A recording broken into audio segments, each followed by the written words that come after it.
Welcome. I'm E.G. Marshall. Welcome to the sound of suspense, to the fear you can hear. Welcome to the world of terrifying imagination. Our story is about a very old man living just outside a tiny village. A very old man whose long life has been lived close to the soil and close to the people he loved. People still living and people long dead.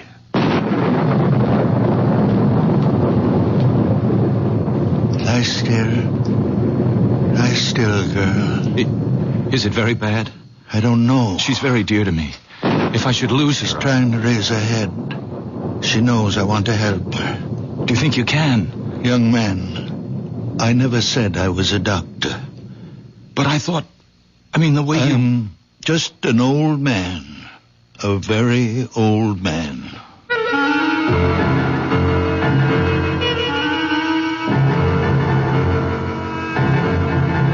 Our mystery drama, A Very Old Man, was written especially for the Mystery Theater by Elspeth Eric and stars Santos Ortega. I'll be back shortly with Act 1.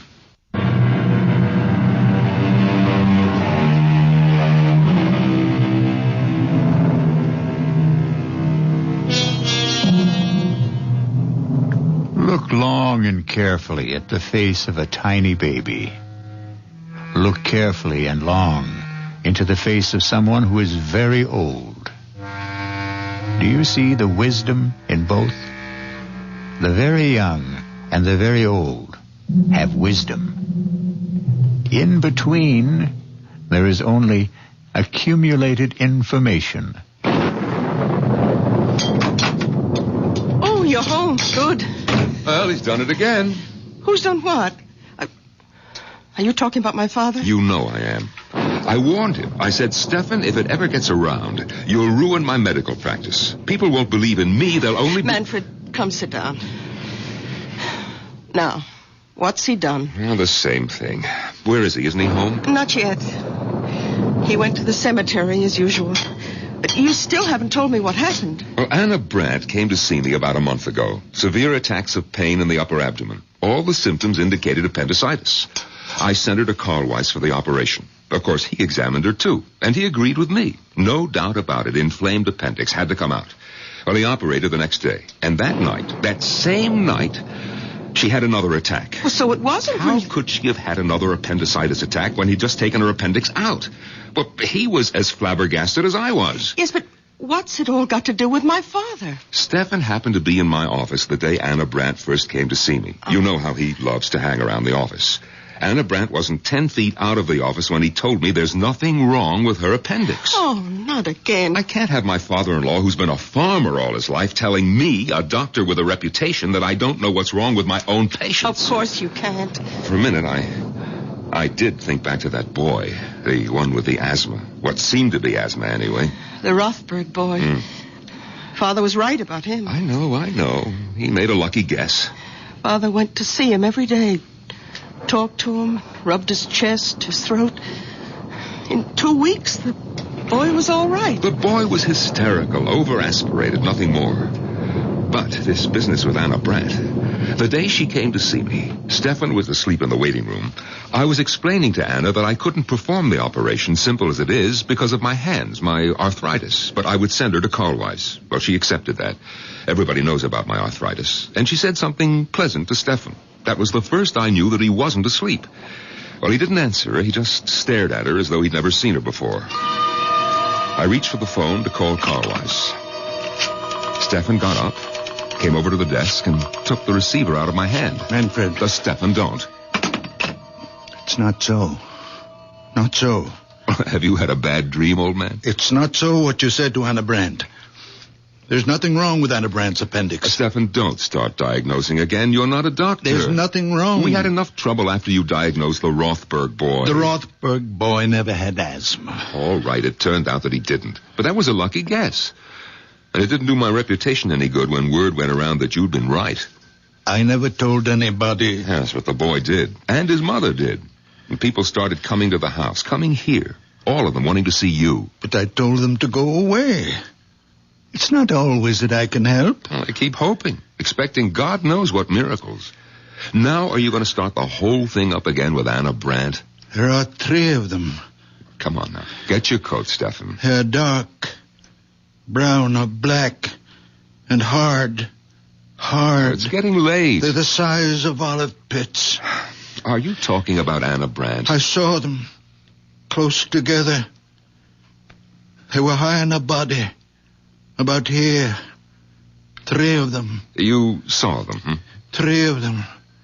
The size of olive pits, lying here, above the stomach, about here. Have you got X-ray eyes, Stefan? Is that it? No, my eyes are like everybody's. Well, then, what do you mean you saw them? Her body was transparent. I could see right through it, as though the skin had been removed. I could see everything. Carlwise was as confident as I was before the operation, and he was as confused as I was after. I swear I don't know what made me say it, but I said it. I said, Carlwise, could it be a stone? A gallstone, perhaps? Well, he was taken aback a little, but he couldn't deny a possibility. Maybe a remote one, but a possibility. I felt like a fool, but I told him I thought he should go ahead. And he did. This morning. And he found? Gallstones. 3 of them. The size of olive pits.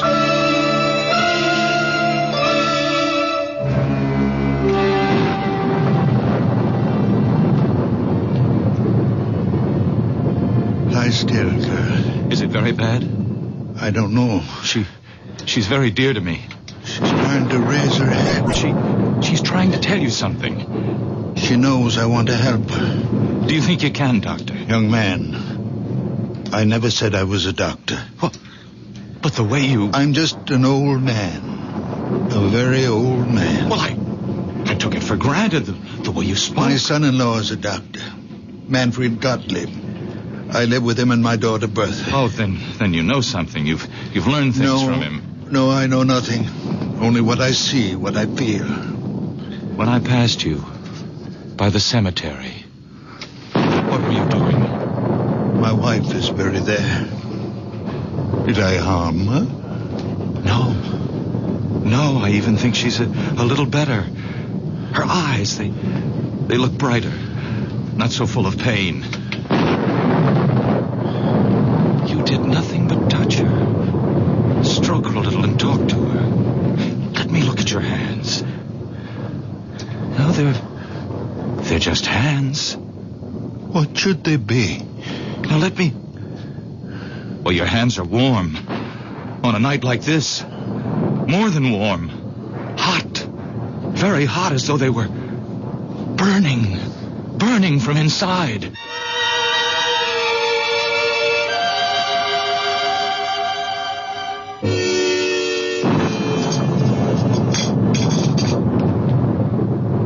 If it should get around about Anna Brandt... You don't think I'd tell anyone? Well, these things have a way of leaking out. Look, you're not going to tell Father, are you, that Carlwise found the 3 stones? You think I shouldn't? He wouldn't tell anyone. He didn't tell anyone about the Rothberg boy. It was the boy's mother who shouted it from the housetops. And look what happened.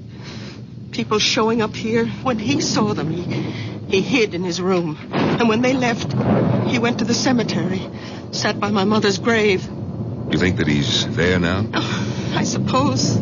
Sometimes he stays for hours. I wish he'd get home before the rain starts.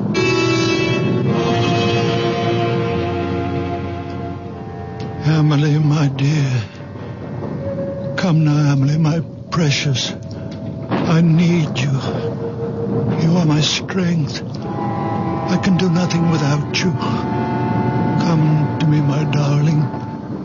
Come to me, my darling.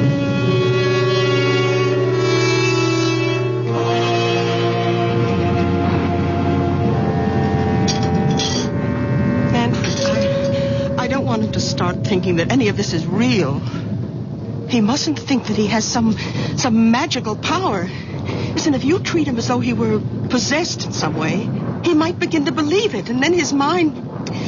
Who knows what might happen? Bertha, have you thought that perhaps it's already happened? No. That he is deranged? I won't believe that. He's my father. I love him. He's old and childish, and sometimes I'm impatient. I am too, often. But only the way I'd be with a child.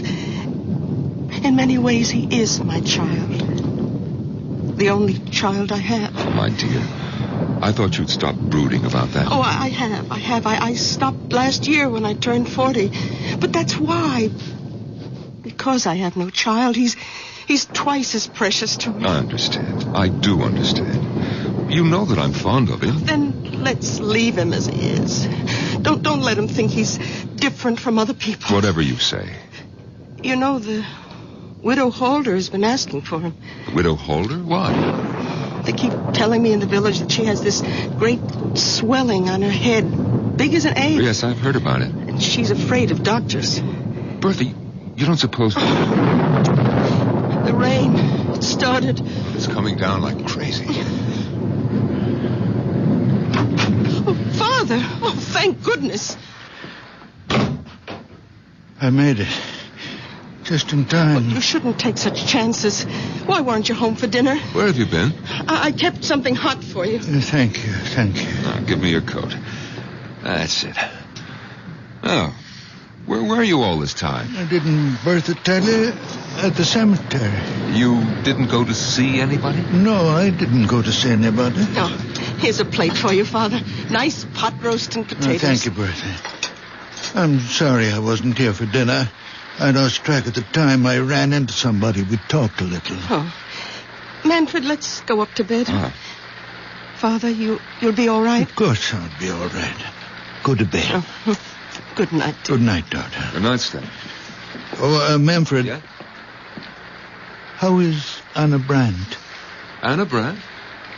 I thought about it tonight. In the cemetery. Is she all right? Yes, she's fine. I thought she was. I had a feeling... Good night. Enjoy your dinner. Good night. His asking about Anna Brandt? He hasn't even mentioned her since that day in the office. Bertha, could he have heard about Carl Weiss finding the gallstones? Oh, he'd have said so. He always says precisely what's on his mind. There are times when I wish he didn't. Listen, he's talking to himself in the kitchen. Sounds as though he's calling someone. Manfred, he's an old man. Leave him be. Oh, please close the door. Come to bed. It sounds like Amelie. What? Did you say Amelie? Wasn't that your mother's name?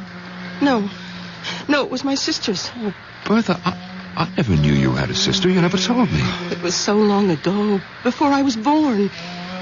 Their first child. She only lived an hour. My mother told me they'd just agreed on a name. Father leaned over the crib to kiss her, and she was dead. But that was 45 years ago. All these years he's never mentioned her. What was that? The door opened downstairs. Well, he's gone out. In this rain. Where could he have gone? There's only one place. He's gone to the cemetery.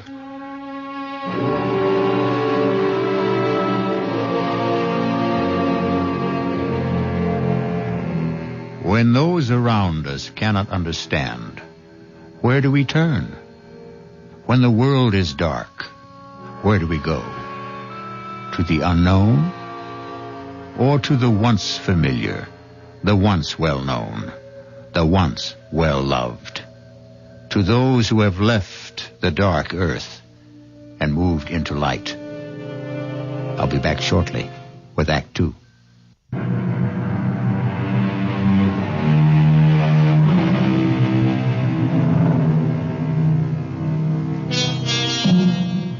Now come back with me to the story of a very old man and the people who loved him and could not comprehend him, or could not comprehend him because they loved him, or because they tried too hard. Breakfast on the table, Manfred. All right, darling. Oh, well, did you talk to him? He's still asleep. Oh, let him sleep. After last night. Yes, we're lucky if he doesn't come down with pneumonia. He was drenched, Bertha, soaked clear through.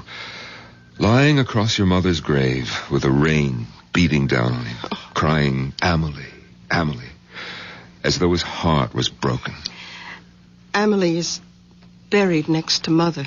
Bertha, are you going to ask him about her? Oh, it's been so long, 45 years. You know, in all that time, I've never heard him say her name. Naturally, I never mentioned it. She died years before I was born. Your mother never talked about her? Oh, just that once. When she told me she wanted to be buried near her.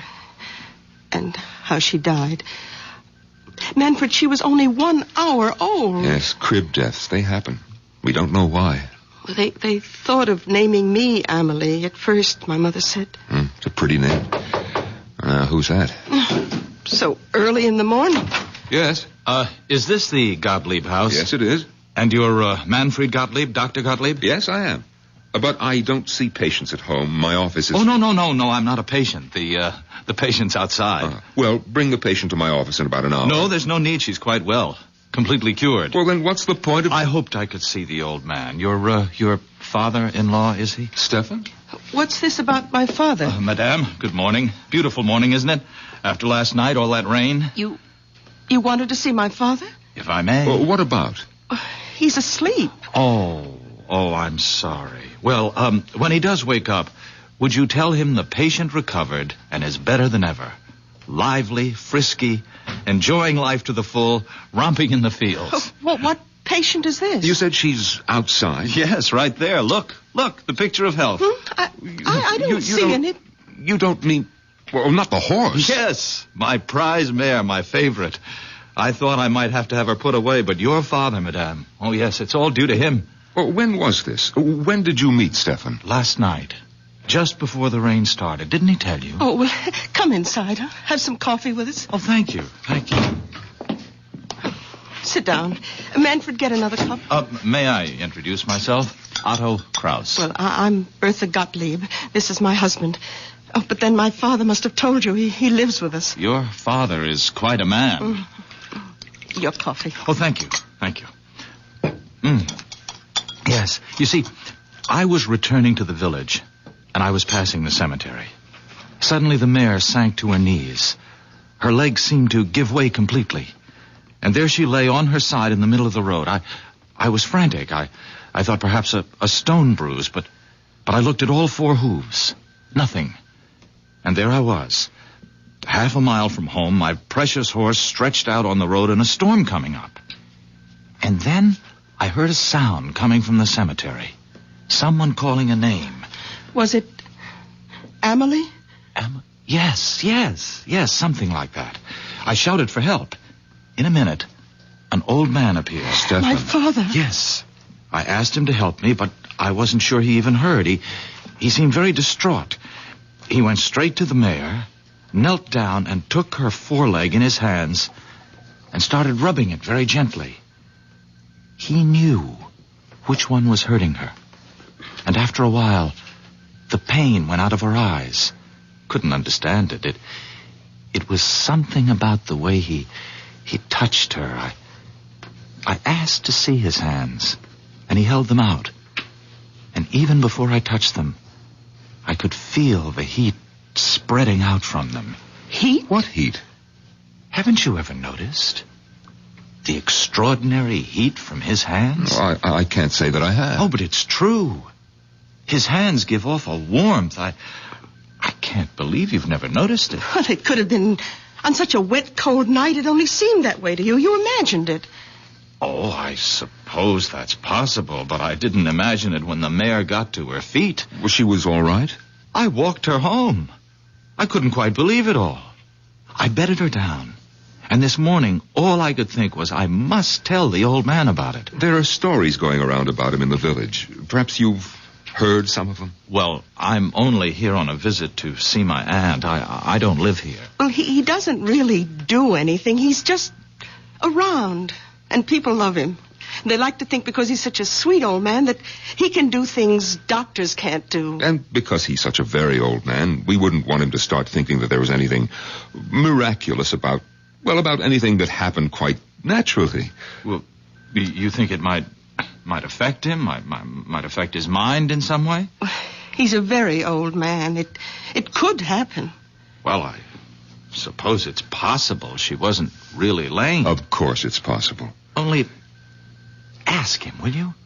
About his hands, those amazing hands. Yes, we'll ask him. I mean, giving off that heat, I felt it, you know. Well, I'll be getting along. My aunt's expecting me. Well, we'll tell him you stopped by. Yes, I wish you would. Tell him, and please, tell him thanks. We'll tell him. Do you think we should wake him? Come on, it's time. Yes. We have to tell him about the young man. And the horse. But we won't make anything out of it. Nothing at all. Just say that he dropped by. To say thanks, yes. Father? Stefan, are you awake? What time is it? Oh, it's almost 9 o'clock. Why aren't you at your office? Well, it seems that a young man stopped by to see us, Stefan. Well, actually, Father, he wanted to see you, but we told him you were sleeping. Why me? Well, it seems he met you on the road last night. Had a horse. A mare it was. That's right. The horse had a swelling. Do you feel well enough to get up now, Father? I think so. You're sure? After last night? I'm all right. All right, now just let me help you out of bed, Stefan. Yeah, I can manage. Give me your hand. Come on. That's it. Yeah. Here are your slippers. Yeah, I'll go splash some water on my face. And then you'll have breakfast. Bertha, his hands are as cold as mine. Colder. That young man did imagine it about his hands. Well, you know how it is. If your hands are cold, anyone's feel warmer, even if they're only a little warmer than your own. And he'd been riding back from the village on horseback. Yes, so of course his hands were very cold. Of course. My head is clearing a little. Oh, good. I'll go down and have some coffee ready for you. Thank you, Manfred. And 2 eggs. 4 minutes. Your clothes are on the bed, Father. Thank you, Bertha. Father, last night when Manfred and I came up to bed and you were eating your supper, anyway, that's what we thought you were doing. It's what I was doing. Well, we heard you talking. Was I talking? Well, you kept saying, we heard you say, Amelie. I said what? Over and over. Father, were you talking to Amelie? What do you know about Emily? Only what Mother told me. What did your mother tell you? That Emily died. That she only lived an hour. She was our first child. 45 years ago, Father. She died in the crib. I remember her so well. Why do you talk to her now, Father? Why do you call to her? Because she comes back to me when I call her. Father, you don't mean that. She comes back to me. To me. Not to anyone else. Only to me when I call her. You don't believe in ghosts. Emily is not a ghost. Her spirit comes back to me when I call. Father, you can't believe I this. am the only person left on earth she remembers. Her mother is dead. The midwife is dead. When I am dead, there'll be no one for her to come back to. No reason to come back. You can't believe what you say. I don't have to believe. Or not believe. I know. I won't let you. You have nothing to say about it. Nothing. I will not stay in this house and listen to you tell me that my Amelie will not come when I call. I'm going to her now. Father, wait. Father, come back. Stefan, what's the matter? Get out of my way. Stefan! Father. Oh, Father. Well, he came tearing down the stairs. He brushed right past me. What's the matter with him? I talked to him about Amelie. I made him angry. Where's he gone? Do you know? To her. To Amelie.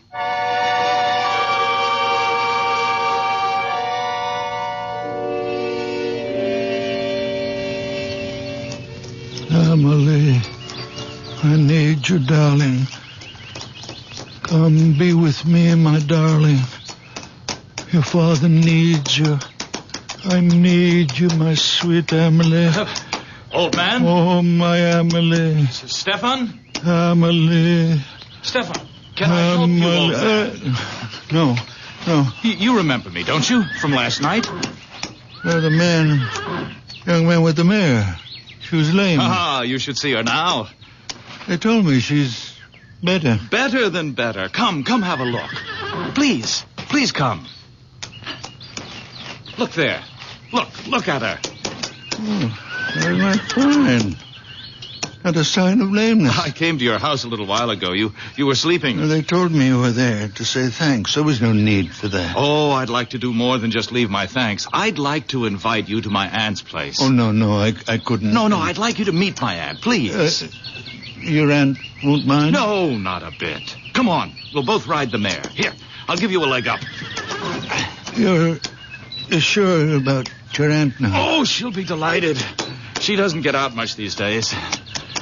Is she very old? Well, she's not young, but that's not why she stays home. She has this disfiguring growth on her head. It makes her shy. Well, she should see a doctor. No, she won't. Absolutely refuses, won't hear of it, hates them all. Oh, that's very wrong. Oh, yes, all the money in the world and won't go to a doctor. So she sits in her parlor and reads her Bible. Ah, there's the house. Oh, yes, the big stone house. You know the house? I've admired it since I was a boy. My aunt bought it when my uncle died. My uncle was Fritz Holder. You've heard of him, the manufacturer? I don't think so. Around here, I understand my aunt is known as the Widow Holder.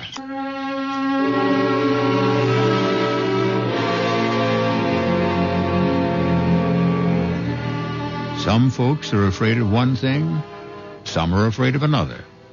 Everyone who's afraid wants to run and hide. It's natural.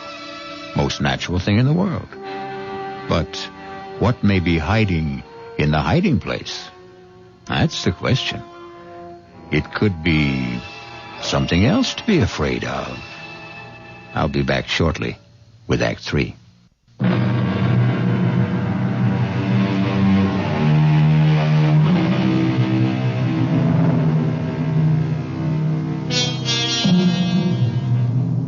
A very old man is mounting the steps of a big stone house in the company of a very young man whose aunt is known to the village as the Widow Holder.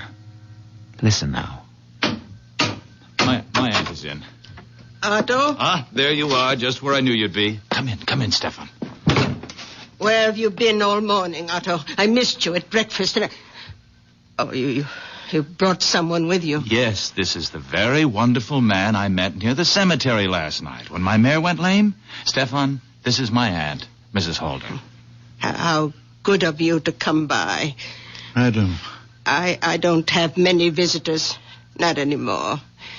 And I seldom go out because of this on my head. I don't like to be seen. I hope it doesn't offend you. No. Doesn't offend me at all. Well, it offends me. Perhaps I'm too sensitive, but that's the way I am. So I sit here and read my Bible. And that Bible's too heavy for you to hold in your lap all day. But it's the family Bible. It's the one I'm used to. I love this Bible. All right. Sit down, Stefan. I'm all right. I'll stand. Oh, both of you, sit down. And Otto, you tell me where you've been all morning and why you weren't at breakfast. Now, I told you last night how the mare went lame and how I met Stefan near the cemetery. Well, this morning, I let her out of her stall and she was dancing on her toes. I couldn't believe it. Stefan hadn't done a thing but rub her postern a bit.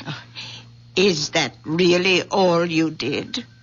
I did nothing. Well, he talked to her, rubbed her foreleg, and talked to her. How remarkable.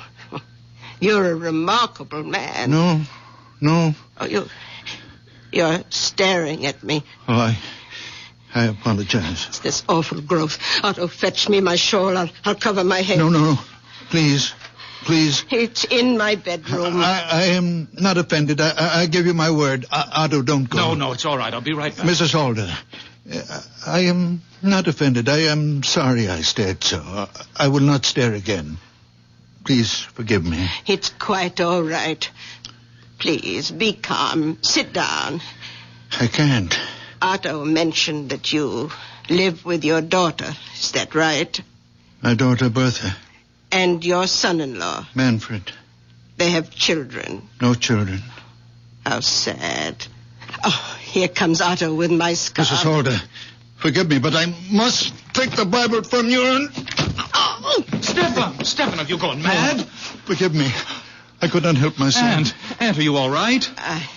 I think so. I saw him take the Bible off your lap, Stefan. He hit me with it. He brought it down on my head with all his strength. Forgive me, I didn't know what I was doing. I wouldn't hurt you, Mrs. Holder. I wouldn't hurt anybody.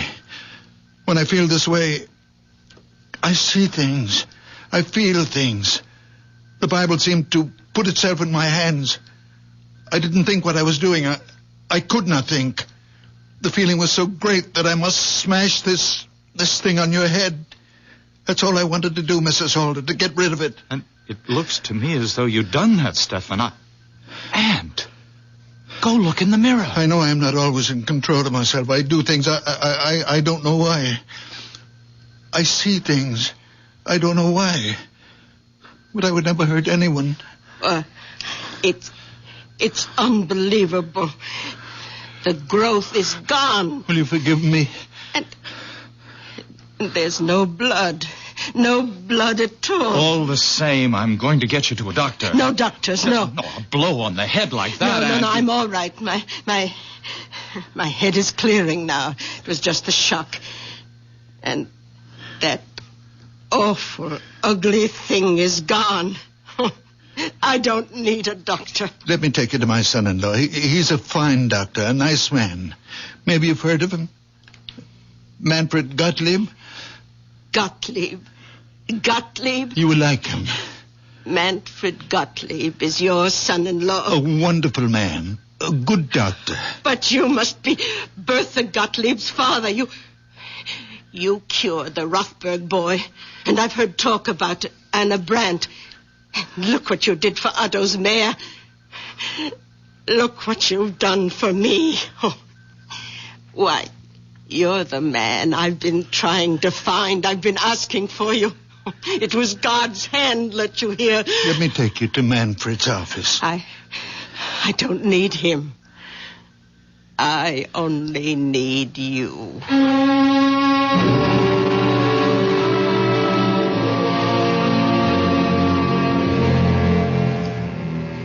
If I've hurt your aunt in any way... We'll soon know. Otto, I don't want these spells that I have. I don't ask for them. Only sometimes the pain gets so great. What pain? Well, the pain of living. When it seems more than I can bear, I go to the grave of my wife and my baby daughter, my Emily.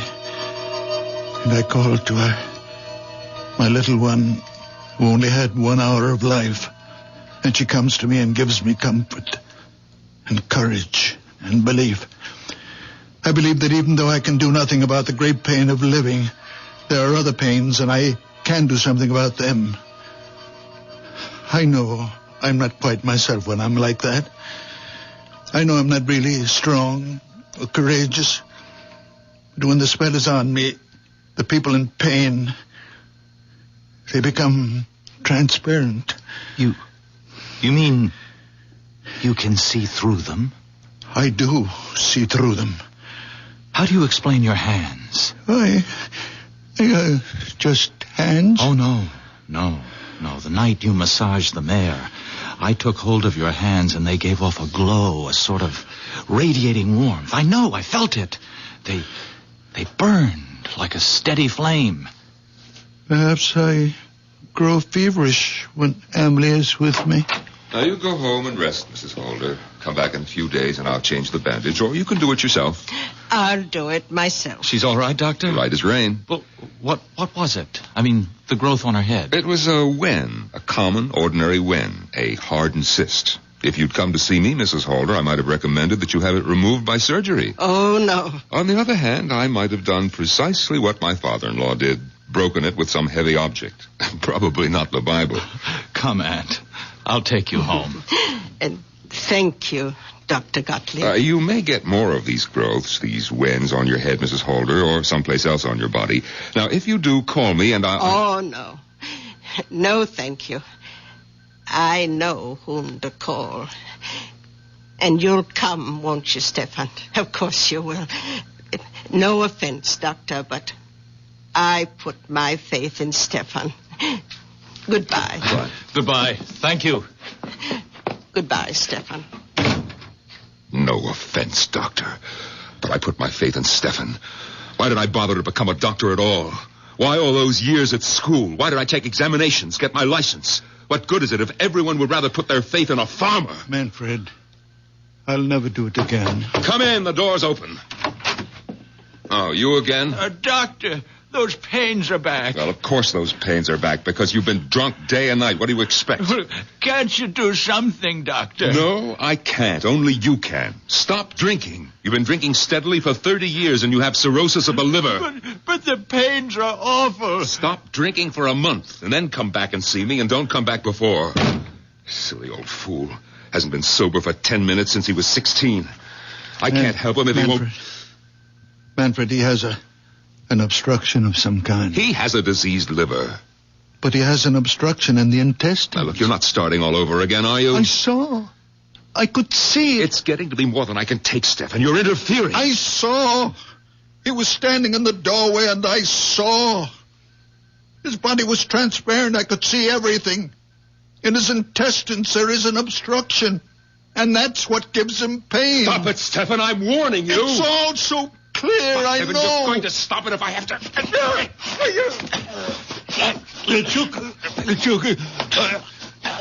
Manfred, take the hurt on my throat. Stefan. Stefan, I'm sorry. I didn't mean to do... Stefan.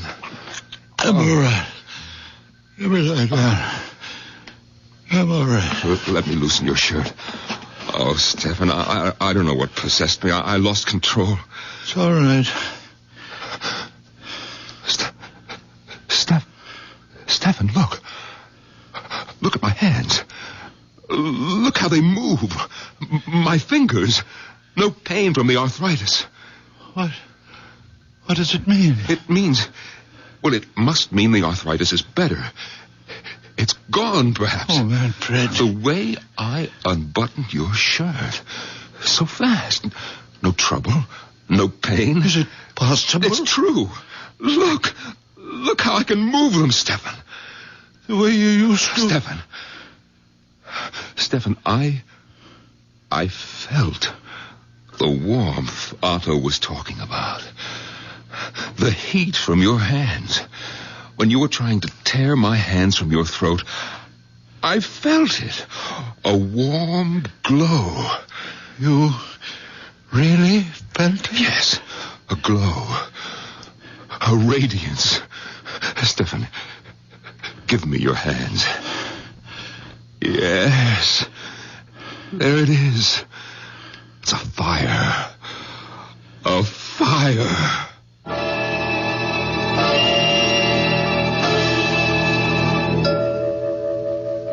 Bertha!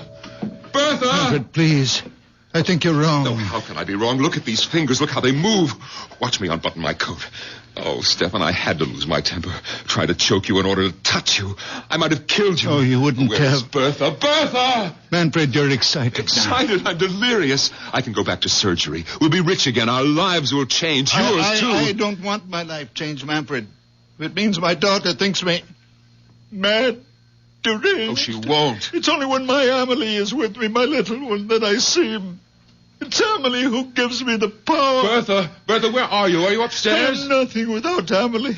It's her innocent soul that enters into me. What are you doing home at this hour? Bertha, where were you? Oh, I was taking a nap. Bertha, look. My hands. Look how my fingers move. What What happened? Your father happened. His wonderful hands. Bertha, you remember the young man with the mare? How Stefan put his hands on the mare's foreleg and the mare got up and walked? We don't know that. It's true. You haven't seen the mare? It happened to me, believe me. I can't. I didn't believe it either, but then Mrs. Holder came to the office. Mrs. Holder? Yes, she's the aunt of the young man with the mare. Stefan went to see Mrs. Holder. He didn't. Her nephew took him there, Bertha, and Stefan broke the wen on her head with a big Bible. Oh, no. He did right, Bertha, right. It was only a wen, and he was right. He didn't know what he was doing, and he was right. Manfred, you must stop this talk. Bertha, after Mrs. Holder left, an old patient of mine came in. The man has been a drunk for years. I was sure his liver was enlarged, diseased. But I sent him away. And then your father said, Manfred, you are wrong. The man has an obstruction. His intestines are blocked. You believed him? No, I didn't believe him. I was out of my mind with rage that he would dare to tell me that I was wrong. And Well, Bertha, I took him by the throat. He tried to tear my hands away, and it was then. Bertha, it was then that I felt the heat, the blessed heat from his hands entering into mine. And now look. Bertha, if he can use his hands, be happy. Father, how long will it last? How can I know? Your moods, your spells, they've bewitched us all. I never meant harm. Well, they've got to stop. I want you to stay away from the cemetery. I'll stay away. I'll watch you every minute. If you like. I won't let you out of my sight. I'll treat you like a child. As you will. Because you are a child. I am a very old man. From now on, you're my child. No. From now on, you will have your own child. A real child. Not me. What? I can see. The child is growing inside you. Soon you'll know it yourself. Next spring, you will bear your child, and it will be beautiful. A little girl. And you will... I hope you will give her the beautiful name of Emily. Father? Then my Emily can rest. I won't have to call her anymore. She can rest.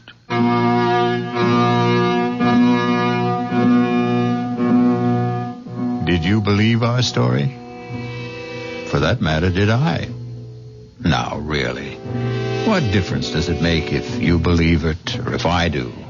For the truth is that none of us knows what transpires in the mind and heart of a very old man. I'll be back shortly.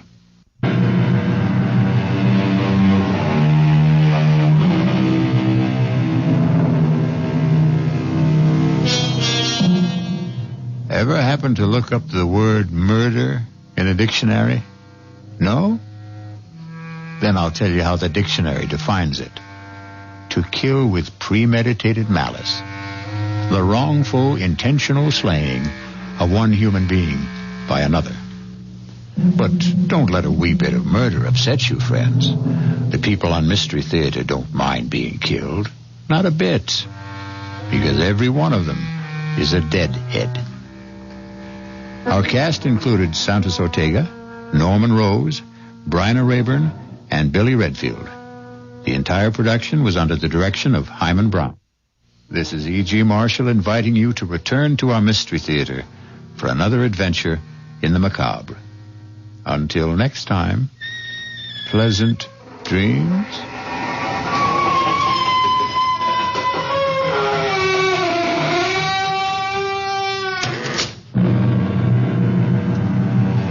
Wasatch Front weather, cloudy, turning cooler, widely scattered showers and a few...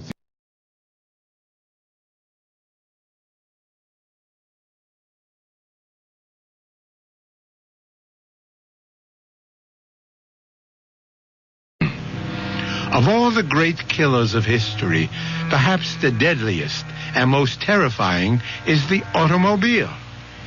Nero, Attila the Hun, Bluebeard, even artillery fire, and the ultimate, the atom bomb. At least they have a purpose, a reason, a rationale. But the automobile maims and kills mindlessly, senselessly. For example...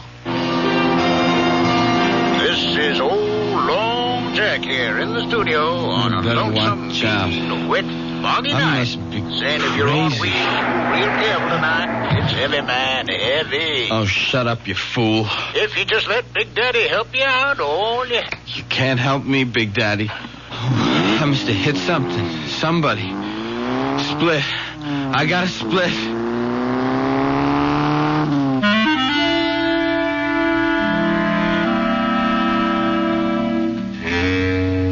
Our mystery drama, And Nothing But the Truth, was written especially for the Mystery Theater by Ian Martin and stars Arnold Moss. I'll be back shortly with Act 1.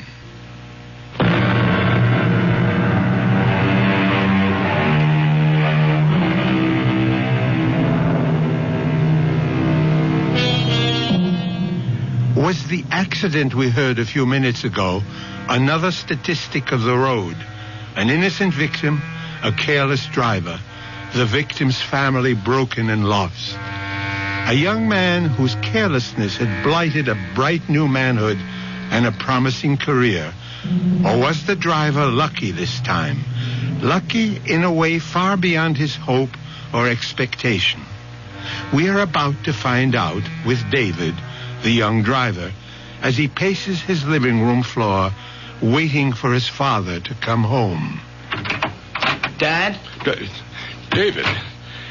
David, what are you doing up at this hour? I didn't hear you come in. I thought you'd never get home. Where you been? Well, now do I have to start answering to you for my whereabouts? What? What? Oh, you mean like Mother? Yes, like your mother. I'm sorry, Dad. Well, for your information, I was working, correcting term papers. It wasn't that I... David, I'm very tired. You all right, Dad? You look like you had an attack or something. Well, don't be silly. I said I was tired. What's wrong with you? You've been drinking. Yes, I wish I hadn't, but I didn't. Oh, okay, son. Take it easy. Whatever it is, we'll work it out. Well, where's your sports car? Didn't you have it out tonight? Yes. I left it parked on the street. Well, you better put it away. There's no sense in leaving it out in this rain. Dad, I've got to talk to you. It's about the car. What about the car? I didn't know what to do. I hit the panic button. I ran. Well, what else did you hit? Someone. A man. I'm pretty sure. Down near the railroad. You know where the big curve comes around by the station opposite Franny's place? I think it was one of those old winos that hang around there. Dad, I swear I never saw him with all that rain and the fog. Was there anyone else around? I didn't see anyone. I should have stopped, but all I could think of was that I'd been drinking and the scholarship coming up, and if anything happened, it would kill Mom. And before I knew it, I was running away. I've been going crazy waiting for you to get home. I'm scared, too, but I guess I ought to go to the police. Does your mother know about this? No. Okay. When did it happen? 2:00, almost on the nose. 2 this morning? Yeah. By the railroad, you say? Yeah, I just came off Stratfield, and I took the corner into the big bend on Hills Point. I get the picture. Okay. Now go in the kitchen and wait for me. And no matter what, don't let your mother get involved. Where are you going? I'm going to have a look at your car. Well, I'll come with you. You'll do as I say from here on in. Now, you go to the kitchen. I'll be right back. What are you going to do? I'm not sure yet. But well, maybe there's a way to get off the spot.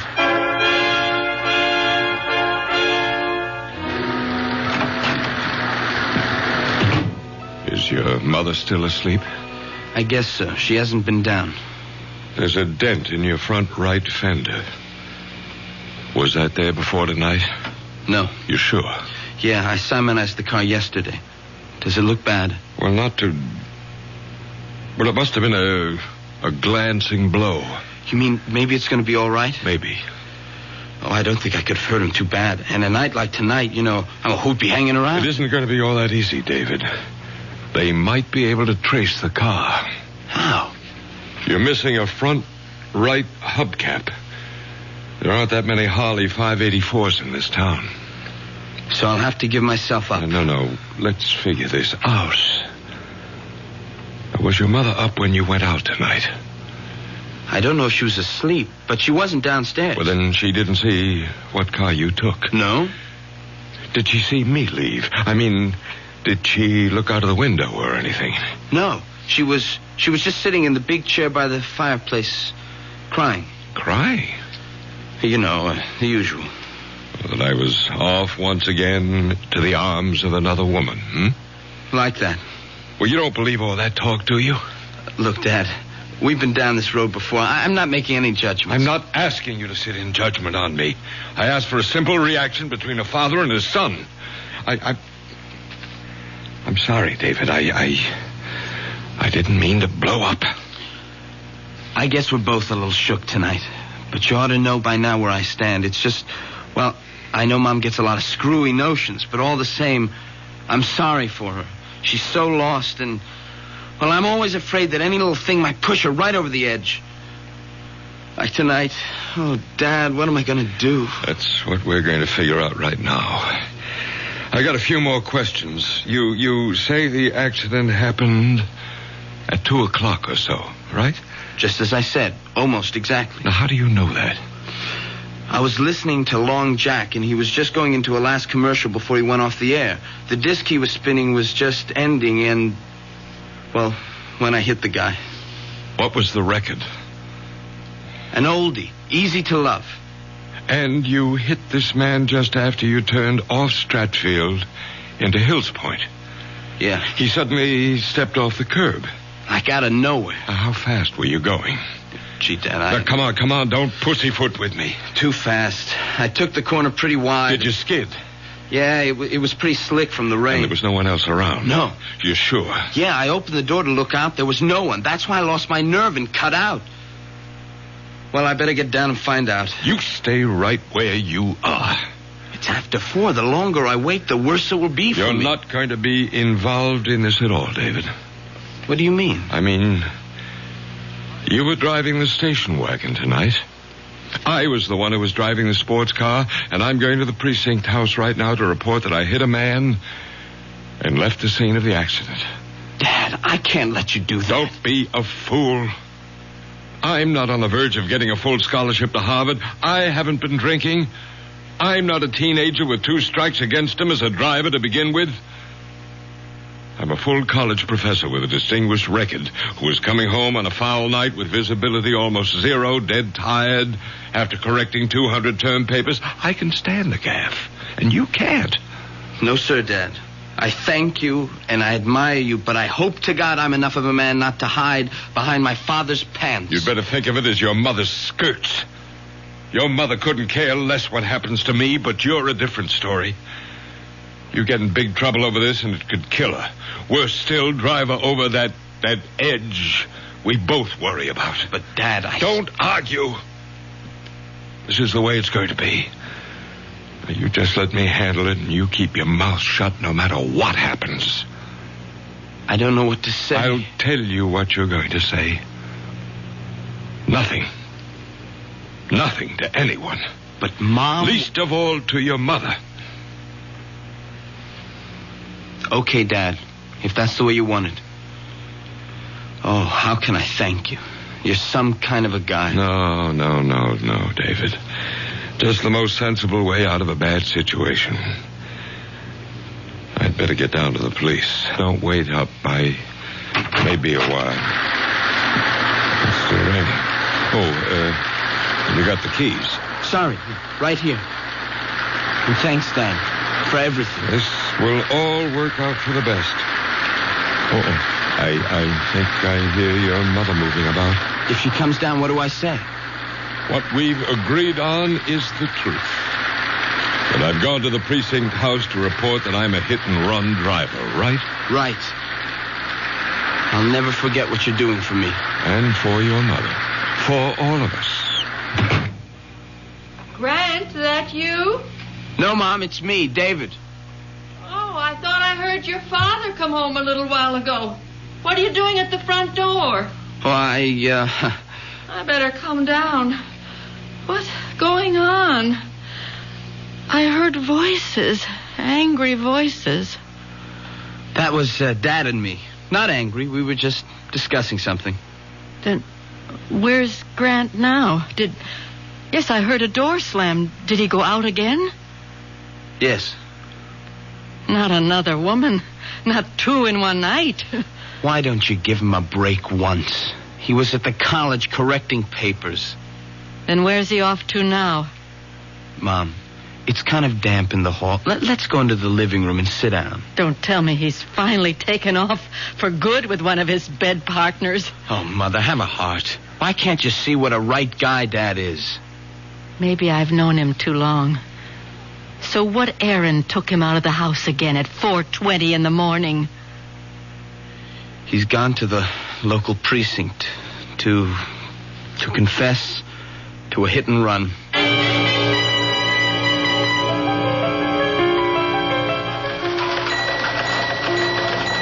Yes, madam, I understand. I'll have some officers on the way immediately. Well, these are experts in the bomb squad. Oh, yes, ma'am. All the latest equipment. Thank you, ma'am. We do our best at the police department. Full moon time again, huh, Lieutenant? Oh, yeah, Rizzo. The crazies are out on the broom tonight.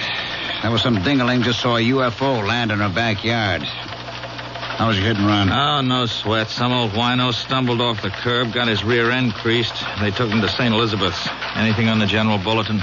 Nah, it's small stuff. Mugging in the 2nd precinct. It's a gas station hold up in the 5th. I want to hear something new. That's a 12th. Nah, nothing. A code 2C, the man. Some citizen reports a smell of gas in his apartment house, possible suicide. It's nothing worth our brains. What's that in your hand? Oh, it's a hubcap. Clue from the scene of the hit and run. Oh, let me have a look in. English make. Probably from a Harley. Or some sport car like that. Found on the scene? About 75 yards away. No proof it had anything to do with the hit and run. How's the victim? Condition fair. When the ambulance picked him up, he only got struck a glancing blow. That still don't make no never mind. The perpetrator cut out. I want him brought in. Oh, so do I. But it may be a little rough. Even if we find the car this belongs to, it doesn't prove it was lost hitting the victim. Could have been loose and just fallen off. So you think we don't make the guy, huh? My educated guess is that the odds are not so high. Yeah, Brady, what is it? You don't say. Right with you now, huh? Well, how about that? Yeah, bring him right in. Educated guess, huh? I was wrong. Couldn't be wronger. Guy named Williams just came to the desk and confessed to making the hit and run. He's on the way in. You and he should get on together just handy. Guy's a college professor.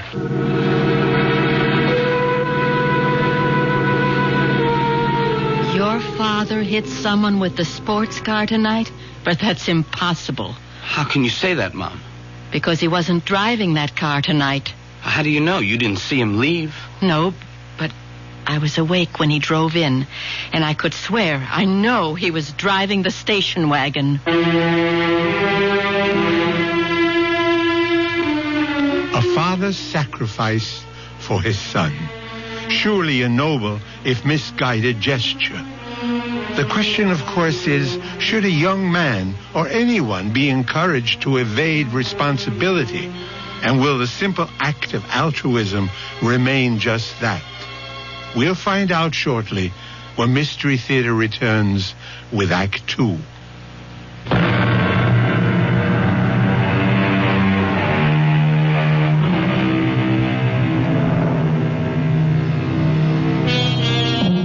A precinct house in a large city, even at the best of times, is never the most prepossessing spot. In the dog hours of the morning, dusty, dingy, tired paint peeling from the walls, half-empty coffee containers with cigarette butts floating in them, it's certainly one of the most depressing times. or so Grant feels as he dictates his full confession. It was only when I was putting the car away in the garage and I noticed a dent in the fender and found that one of the hubcaps was missing that I began to realize with horror that I might have hit an animal, an opossum or something. It never occurred to me that it might have been a human being. Well, I would have returned right away, but my wife, who has not been well recently, well, she was up. She was waiting for me, and I didn't want to alarm her. And so I coaxed her back to bed and to sleep, and I came here just as soon as I could. And this was what time, Professor? Almost exactly 2:00.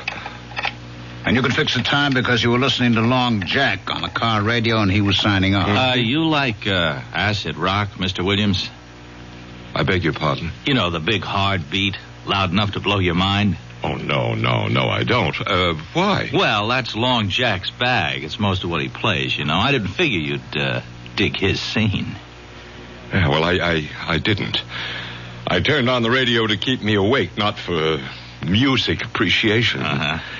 As a matter of fact, I remember the last number he was playing just before he signed off was Easy to Love, and I wouldn't call that exactly contemporary. The main point is that you made the turn at 2:00. You felt a jarring feeling, which jives with our information, right, Rizzo? Right, Lieutenant. I see. Victim left Franny's restaurant, 518 Hills Point Road, at approximately 2 minutes to 2 a.m. Because victim was discovered by George Bates, post office employee, some 2 minutes later. He heard a car drive away, but due to adverse weather conditions, could not see it or make any identification. Victim was Dominic Capello, unemployed, 61 years old. Well, I hope he's all right. He's at the hospital. We don't know the extent of the injuries yet. I feel terrible, that poor old man. Professor Williams, let me point out something. From your story and our evidence, there is no clear-cut evidence that you did hit this man. Now, if I were you, before I went any further, I'd get a lawyer. Oh, there's no need for a lawyer. I'm quite willing to face my responsibilities. If you'll prepare a statement for me, I'd be very glad to sign it. All right. I'll leave you here with Patrolman Foster, who'll type up a statement. You just check it over when he's finished, and then if you still want to, you can sign. I'll be right back. Lieutenant, see you a minute outside. Okay. All right, Rizzo, what's biting you? I think the guy's lying. About what, for Pete's sake? Why would he lie? To cover up. Cover up who? How do I know? His daughter, son, wife. Why would he want to take the rap for that? That's what'll take some digging to find out. Oh, boy. 15 precincts in this city, 4 detective divisions, and I have to get stuck with you. You want to make a federal case out of one sneaky little hit and run where the guy comes in like a good citizen and confesses, and just for once make the job easy? What do you got to do? Go looking for trouble? Now, Lieutenant, it isn't just the few small discrepancies. It's the whole psychology of the man. Psychology? That's all I need. The new breed. Now, look, Rizzo, will you for once just forget the college education and get back in there and have that statement signed, sealed, and delivered, and stop making waves?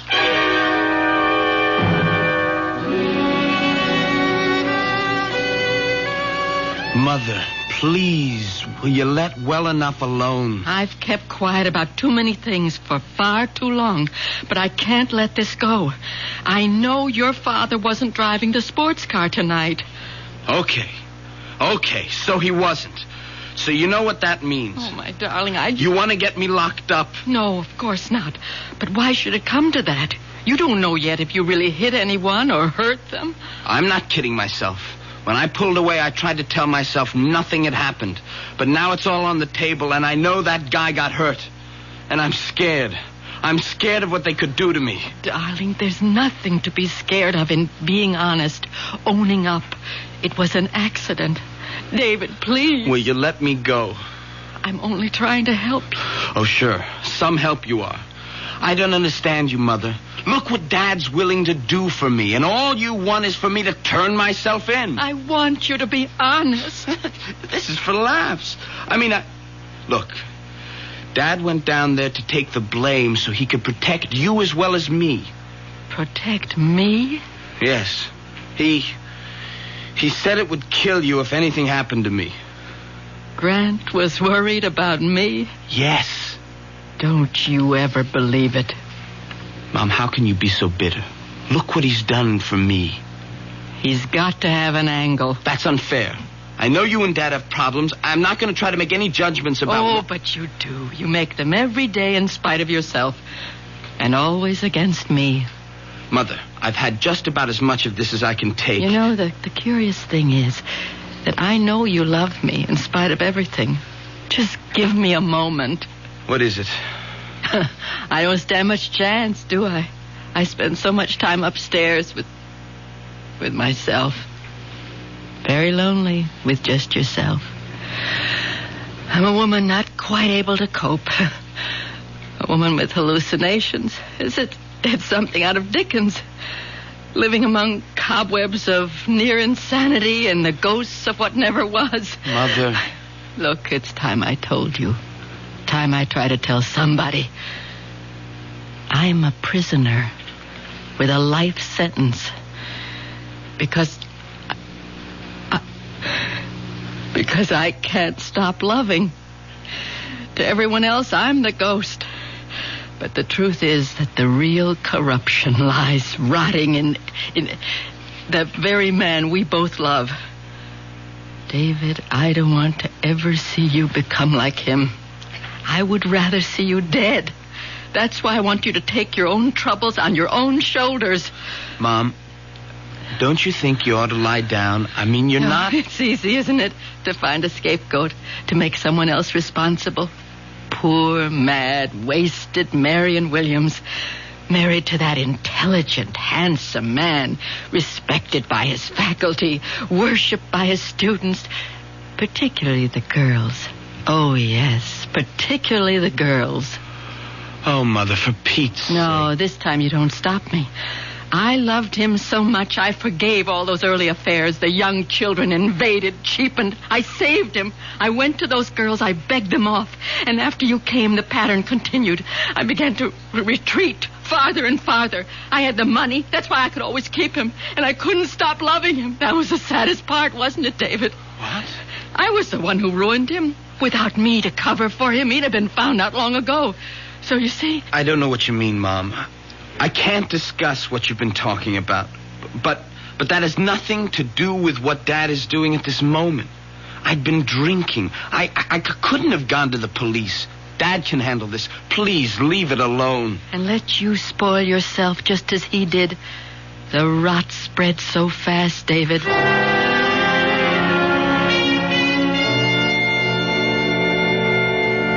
The incident was totally minor in mine till I returned home, found that there was a dent in my front fender.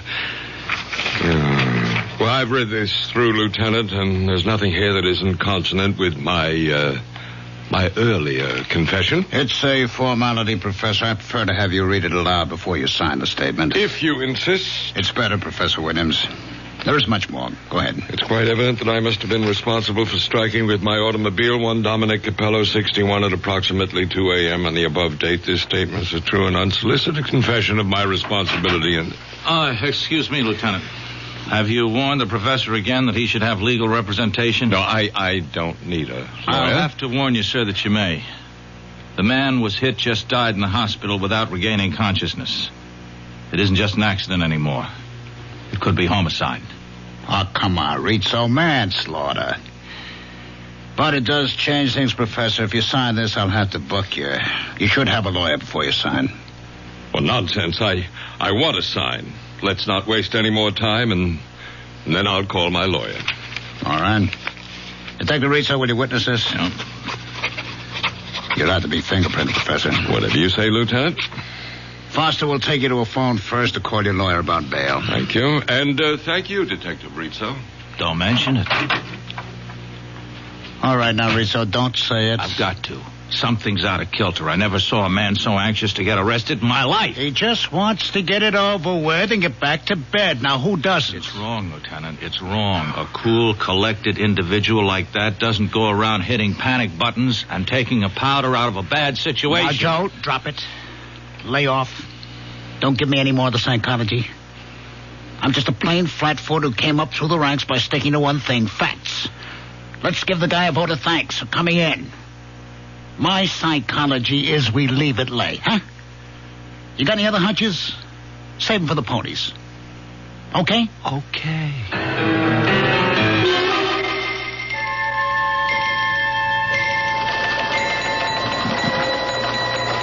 What's on the bulletin, Rizzo? Oh, same old noise, nothing special. They picked up that mugger in the second, a repeater. What's happening with Professor Williams? Huh? Williams, the professor. You remember the guy we spent most of the night with? Oh, yeah. Well, he got fingerprinted and his lawyer sprung him. He's going home. Hey, look at this, Lieutenant. What? That code 2. See the man in the 12th? That suicide was no false alarm. There was a DOA. Only now it looks like homicide. They figured the girl was strangled before the gas was turned. Oh, what do I care about some dame in the 12th? The 7th is my baby. Let the 12th worry about their headaches. I'm taking you off.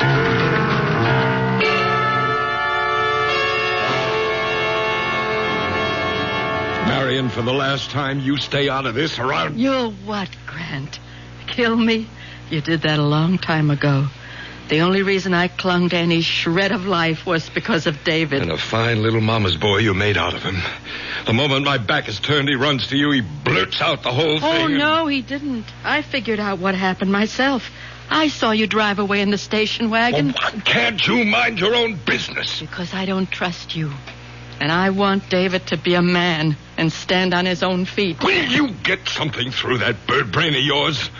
The man who was hit is dead. David had been drinking.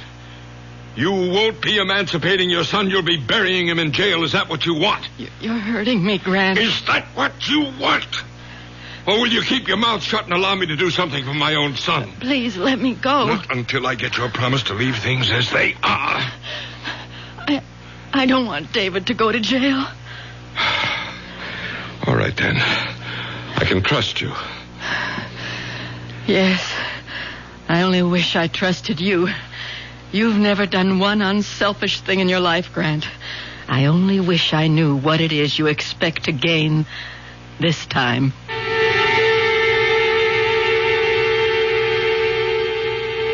A torturing dilemma for a mother and a father. Is the father right to protect his son, or the mother to feel it would be better for her son to take his medicine? So many other questions pose themselves. Questions which will be answered when Mystery Theater returns shortly with Act 3.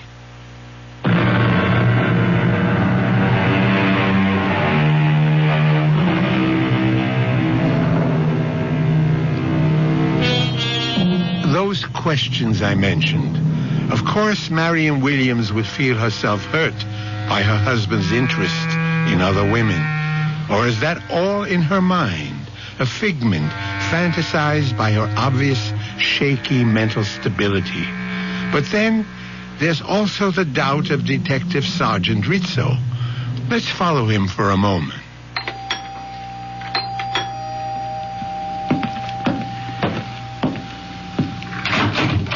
Yes? Is Professor Williams at home? No, he has classes this morning at the university. Oh, yeah, that's right. Excuse me, I'm Detective Rizzo. This is my shield. I wonder if I could talk to Mrs. Williams for a moment? I'm sorry, but my mother, she's still asleep. She's kind of an invalid. Oh, well, and I wouldn't think of disturbing her. You're Professor Williams' son, huh? Yes. Well, then how about you take the chain off the door and I step in and ask you a couple of questions? Have you got a warrant? Have a warrant?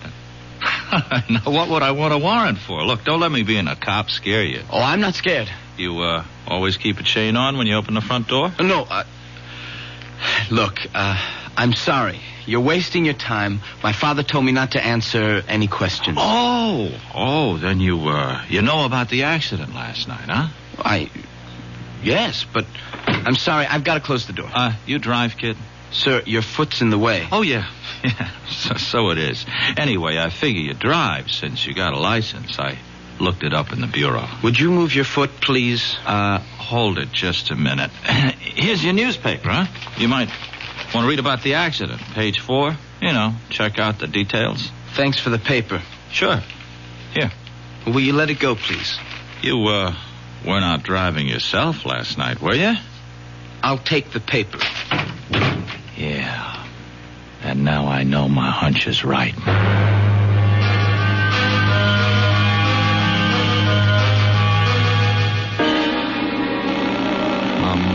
Come on. Where are you? Hello? David, where were you? Oh, I'm sorry. I was just bringing down Mother's lunch tray. But you never answer the phone. Any mail? Any phone calls? Just a couple of ads. No phone call. Oh, there was, we had a visitor. Who? A Detective Rizzo. What did he want? He said he wanted to talk to you. Then when I said you weren't home, he wanted to talk to Mom. Well, you didn't let him. No. She was asleep, so... He said he wanted to ask me some questions. Good Lord. It's all right. I didn't let him in, and I didn't tell him anything. Well, I hope you didn't. He had no right, no right to... David, you're sure you didn't... No, I didn't say anything, but I'm scared. I think he knows. I think he's guessed that Now, listen to me, David. I don't care what he knows or what he suspects. He can't prove anything if we just stick to our story. Now, you get this straight, David. I'll kill you if you let me down. No, I didn't mean that. I'm just thinking about you. I don't want your life spoiled before it begins. Now, you just remember, a man has been killed. The real truth comes out, you're in trouble. Bad trouble. I know. Just so you remember, both you and your mother. Okay, but supposing that detective turns up again... He won't. You just leave that to me. Just leave everything to me. I will. And don't think I'm not grateful. Oh, I don't know how I can ever pay you back. You just sit tight and stick to our story. That's all the payment I need.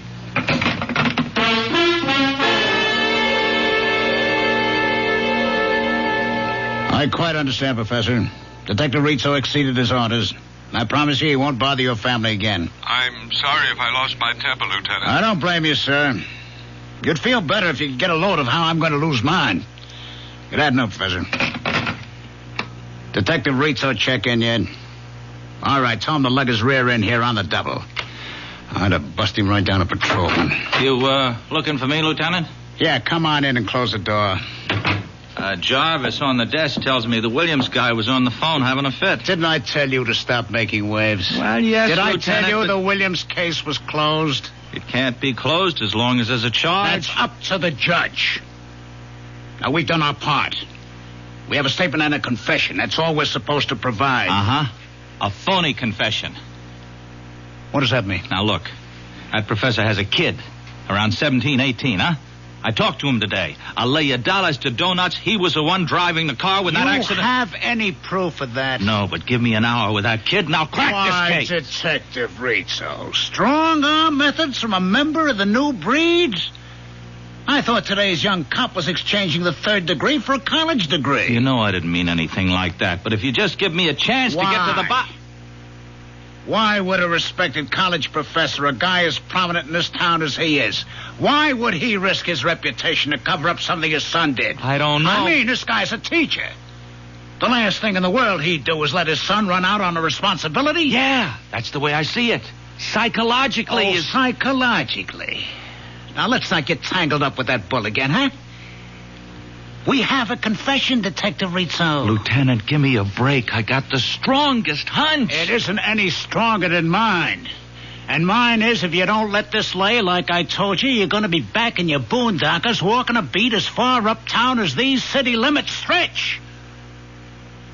Okay, Detective Second Grade, is this case closed? Well, like you say, the case is closed.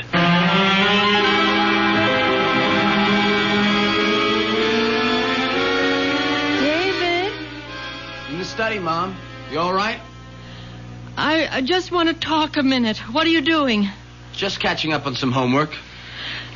David, that man, that detective you said came here, are you sure all he asked you about was the accident? Look, Mom. I promised Dad I wasn't going to talk about it anymore. So did you. It's a closed book. We're going to have to open it again. Did he ask you about anything else than the accident? No, but... Look, David, You have got to go to the police and tell them the truth. Now, I promised Dad... David, don't make me go. You promised him, too. You don't understand. Everything's changed. He has to be stopped. There must be some justice. Mom, why don't you go upstairs? Look, don't treat me like an invalid, or worse, a half-wit. Have you read the newspaper that you brought up to me today? No. Do you know a girl named Susan Rowland? Susan? Yeah, kind of. I mean, she was a class ahead of me at school. I guess I rapped with her here and there, but we never dated or anything like that. That her picture? Yes. Front page. What happened? Read the story and find out. Carefully. Then you'll know why your father is so anxious to keep you quiet. David, you're going to find out why the truth has to be told.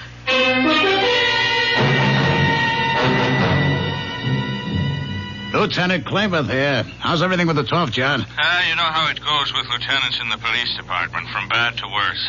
A little favor, George. Name it, you got it. You see the DOA we had on the bulletin? Possible suicide, now definitely homicide. The picture in the morning paper? Yeah, that's the one. Susan Rowland, 19 years old, college student. We're running a routine check on all our acquaintances. You got a make on anyone? No. Fingerprints all over the place, but not even a warm lead. Uh-huh. What can I do? Well, I'm running down blind alleys. Like in her address book is the name of a guy, Grant Williams, domiciled your precinct. She seemed to have been in one of his classes at the university. Could you spare a man to check it out? John, I don't even have to. I'll close one lead for you. What time did your little student get strangled? Well, Emmy puts it at around 2 o'clock. At 1:55, she called her mother to say she was pregnant, and the guy who did it was with her. She started to give his name. The connection was broken. At 2:15, a prowl car responded to a code 2, suspicion of suicide by gas. They broke in, turned off the gas, but the girl had already been dead 10 or 15 minutes. So, 2 o'clock. 2 o'clock, eh? Well, that lets out Grant Williams. 2 o'clock, our side of town, 45 minutes away. He was involved in a traffic accident. He's already booked. One down, how many to go?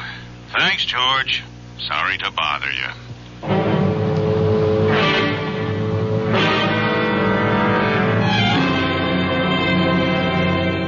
How long ago did he leave? Too late for you to stop him. Oh, I ought to kill you for this. Like you did that poor little girl. No, I didn't mean to.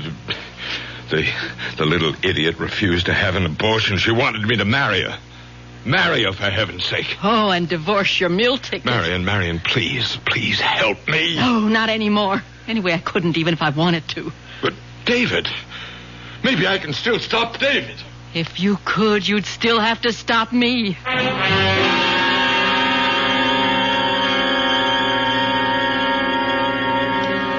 And everything my father testified to in his statement was true, except that it was me who was driving the car, not my father. I hit that man, panicked, and drove off. Well, don't look at me, Lieutenant. I have nothing to say. You wouldn't have to, Rizzo. I know the boy's telling the truth. Yeah, you were right all along. I had a phone call about a half an hour. I demand to see my son. It's all right, Sergeant. Let him in. What is it, Professor Williams? David, I don't want you to say one word until I've talked to you and we can get legal advice. It's too late, Dad. I've said everything I have to say. You don't know what you're doing. The first time in my life, I do. I'm taking care of myself. Oh, how could you do it, Dad, to a nice kid like Susan? I don't know what you're talking about. I can clear that up, Professor. We're booking you for the murder of Susan Rowland. Oh, you can't. I have an alibi. Correction. You had an alibi. But I'm not guilty. And you can't prove it. We will. With your help. What do you mean?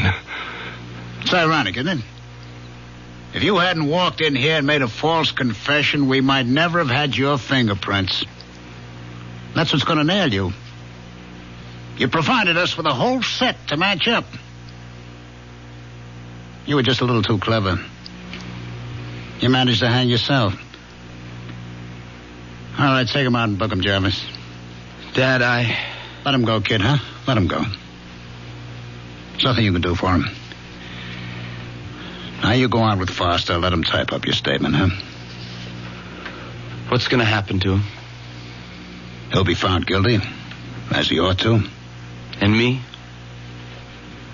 You're taking a beating already. It's an accident. Won't be too tough. And things should be looking up from now on for both you and your mother. Go on, kid. Okay, Lieutenant. Well, I guess I ought to start to eat my heart, Rizzo, huh? But I'd rather just say I'm sorry. Oh, no. Me too, Lieutenant. This is one time I wish I could just have been wrong. When you're a cop as long as I've been, there'll be a lot more. I wish I could say get used to it. Come on. Let's try the squad room coffee. All right. Bad as it is, it's better than the taste I got in my mouth right now.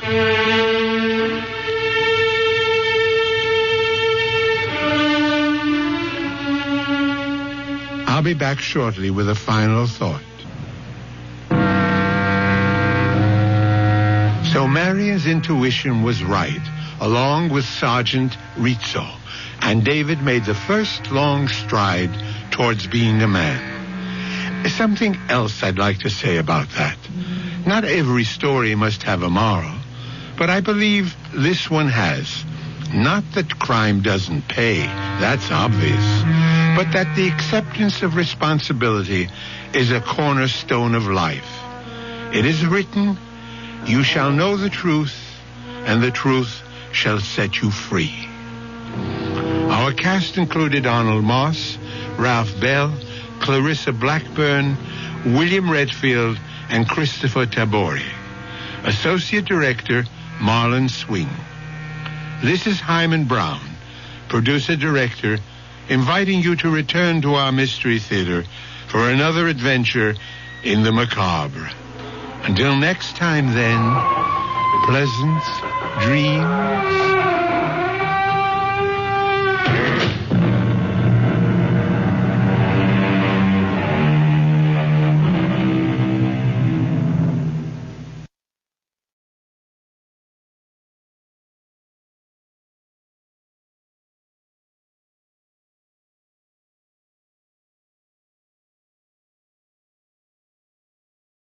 And now, Mystery Theater.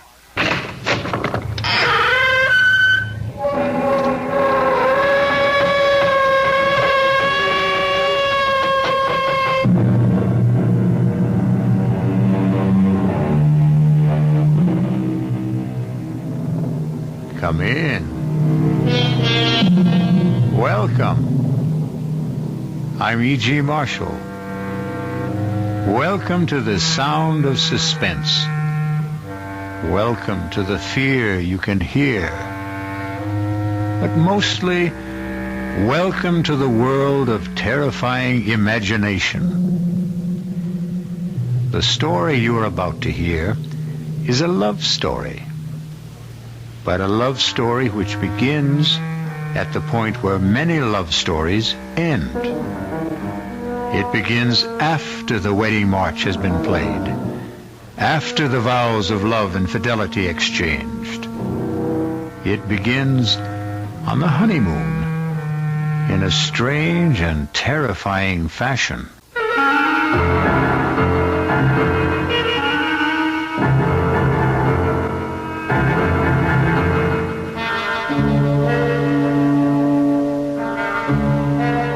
Our mystery drama, Deadly Honeymoon, was written especially for the Mystery Theater by Henry Slesar and stars Betsy von Furstenberg and Michael Wager.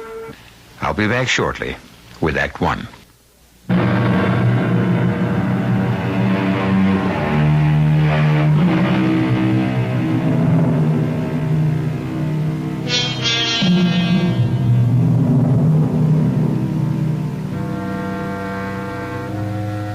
Our story begins 36,000 feet in the air, on a flight which departed from New York's Kennedy Airport, and in another hour will be touching down at O'Hare Airport in Chicago.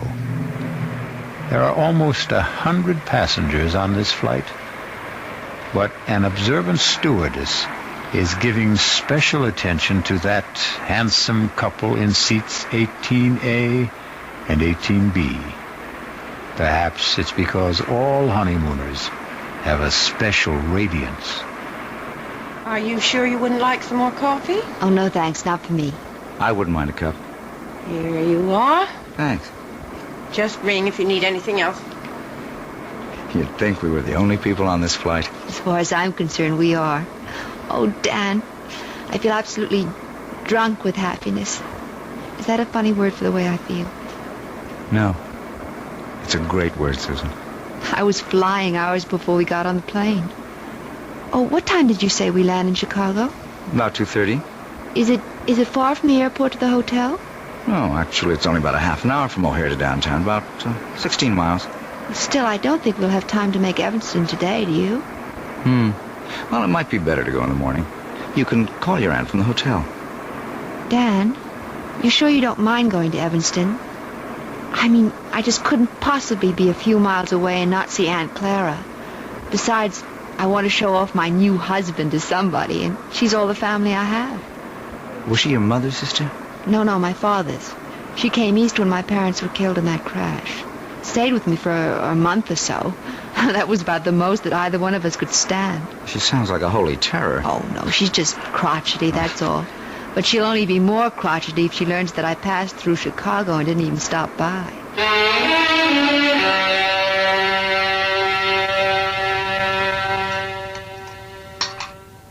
Well, and what kind of work are you in, Mr. Carey? Well, right now, we like to say we're management consultants, Mrs. Rowland. But we also do quite a bit of executive recruitment. I don't understand a word of that. Dan helps corporations find the right people for important jobs, Aunt Clara. His firm is the biggest in the field. Isn't it, Dan? Well, it's always hard to measure business like ours. But it has offices everywhere, doesn't it? In most of the major cities, yes. And now Dan is going to take over the branch in San Francisco. He's going to manage the entire thing. Is that some kind of a promotion? Well, of course it is. I asked the gentleman, Susan. Speak when you're spoken to. Oh, sorry. Yes, Mrs. Rowland, it is a promotion. Truth is, it's a job that everyone in my office has been after. Oh, it's just worked out so beautifully for us. I mean, Dan having to move to San Francisco. We're sort of combining a business trip with a cross-country honeymoon. And where do you go from here? Well, we're planning to stay 2 days in Chicago, and then we're going to Dallas. We're going to cross the Rio Grande into Mexico. I know a great little hotel in Monterey. Then we're going to Las Vegas. To gamble, I suppose? Well, it's no fun going to Las Vegas if you don't gamble a little. Your father never gambled for so much as a dime, Susan. That wasn't the way he made his fortune. Well, I promised not to bankrupt the family, Aunt Clara. Anyway, we're just staying in Las Vegas overnight, and then going to Los Angeles. 3 days later, I report to work. Thoroughly exhausted, of course. Well, if that's your idea of a honeymoon, I hope you enjoy it. Susan, I suppose lunch is almost ready. You want to help me bring it out? Oh, yes, of course. Kitchen's this way, in case you've forgotten. The truth is, I have. I'm glad to be able to talk to you alone for a minute, Susan. Did you like Dan, Aunt Clara? Isn't he good-looking? Older than you, isn't he? What difference does that make? How long did you know him? Oh, we met at a party at the Williamsons. Do you remember my friend, Tracy Williamson? Didn't ask you where you met. I'm asking you when. Well, it was about 3 weeks ago. 3 weeks? Oh, for the love of heaven, Susan. Aunt Clara, the time you know somebody isn't always the most important thing. He's practically a stranger. How can you be sure of anything about a man you've known for 3 weeks? From the time we met, I saw Dan every single day. Susan, when a girl is all alone in the world, when she has independent means of her own... Please, Addie, don't start in about Dan being a fortune hunter. I don't have that much money, and it's all in trust anyway. And I assure you, Dan earns enough income to take care of us both very well. Well, I'm sorry, Susan. I know I don't have any control over what you do. You're too old for that. But I've seen something of the world, too, you know. And the most important lesson I've ever learned is never trust a stranger. Oh, Aunt Clara, that's ridiculous. Now, can we bring out the lunch?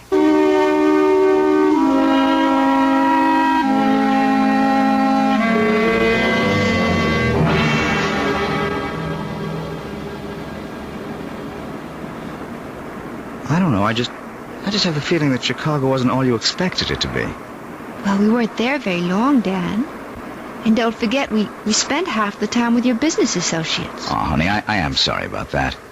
I suppose I never should have called Bill Kincaid to say we're in town. Should have known he'd insist on getting together. Oh, it wasn't that bad. I just didn't know what he was talking about half the time. All those office politics. Yes. Well, Bill loves to gossip. But you can see what I mean about this San Francisco job. Everybody in the company wanted it. They'll never get over resenting me for being picked. But I am sorry if you were bored. It's all right, Dan, really. After all, I inflicted Aunt Clara on you. She was okay. Well, I know you didn't find her very friendly. Well, why should she be? I think she's a very protective type. Anybody you married would get her jaundiced eye. Yes, I suppose that's true enough. Dan, how long did you know Terry Williamson? Who? Terry, my ex-roommate. We met each other at her house. Or have you forgotten that already? Tell you the truth, darling, I didn't know whose house I was at that night. Oh, so Terry wasn't the one who invited you? No, it was a man named Bob Chambers, one of the executive types. I got placed at General Utilities. Don't ask me who invited him, because I don't know. I see. So it was all sort of roundabout. What's the difference? Still turned out to be the best party I ever attended. Yeah. Hey, something the matter? Oh, no, of course not. Nothing at all. Dan, where did you say we were staying in Dallas? It's a little hotel called the Lazy Sea. It's kind of rustic, but I think you'll like it. Besides, we'll only be there one night. We'll rent a car in the morning and drive down to Monterey. You really know all the offbeat places, don't you? Well, when you travel around enough, I guess you begin looking for them. You haven't done that much traveling on the job, have you? Huh? Well, no, not that much. Say, do you know the name of the airport in Dallas? I forget. It's called Love Field. Isn't that a great name for honeymooners? Yes.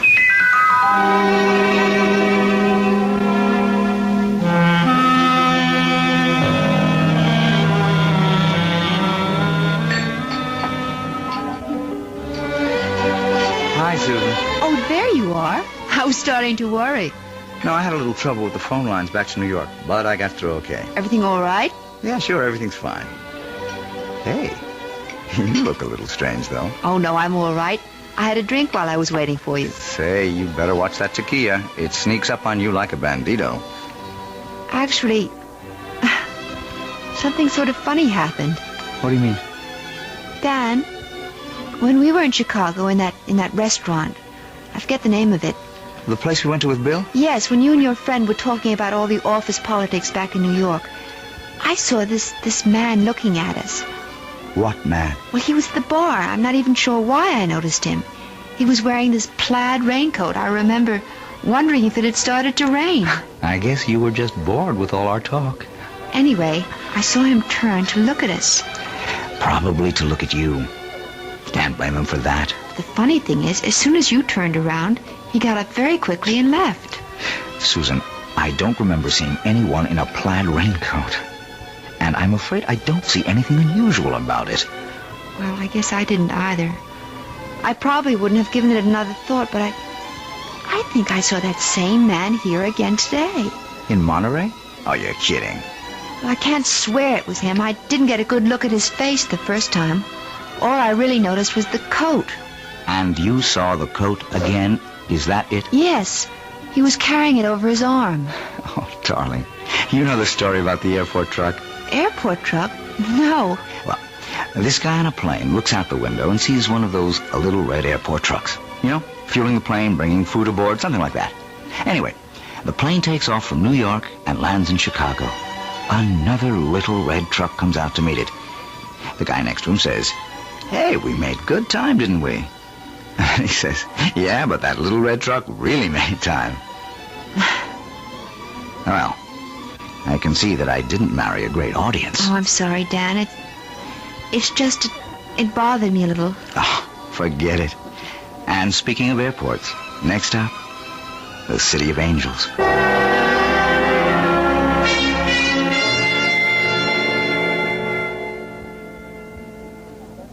Let's see. I wonder if they have this week's digest. Oh, I see it. Excuse me. Yes? You're Mrs. Daniel Carey, aren't you? Why, yes, I am. Do I know you? No, Mrs. Carey, but I know you. Saw your husband leaving the hotel about half an hour ago. Were you planning on meeting him? Oh, wait a minute. I've seen you before. Have you? You're the man with the coat, the plaid raincoat. Well, you happen to be right. I do own a plaid raincoat, but with this nice sunny weather... Excuse me. Look, Mrs. Carey, I know it seems as if I'm following you. Yes, it does. Well, okay, it's true. But I've had a reason. Such as? Could we talk about it someplace? There's a coffee shop in the hotel. I'm sorry. I don't even know who you are. Maybe it would help if I introduced myself. My name is Harrington. Lieutenant Gail Harrington, attached to the New York City Police Department. Police? That's right, Mrs. Carey. So you see, what I have to discuss with you is police business. But what have I done? It's nothing you've done. It concerns your husband and what he might do.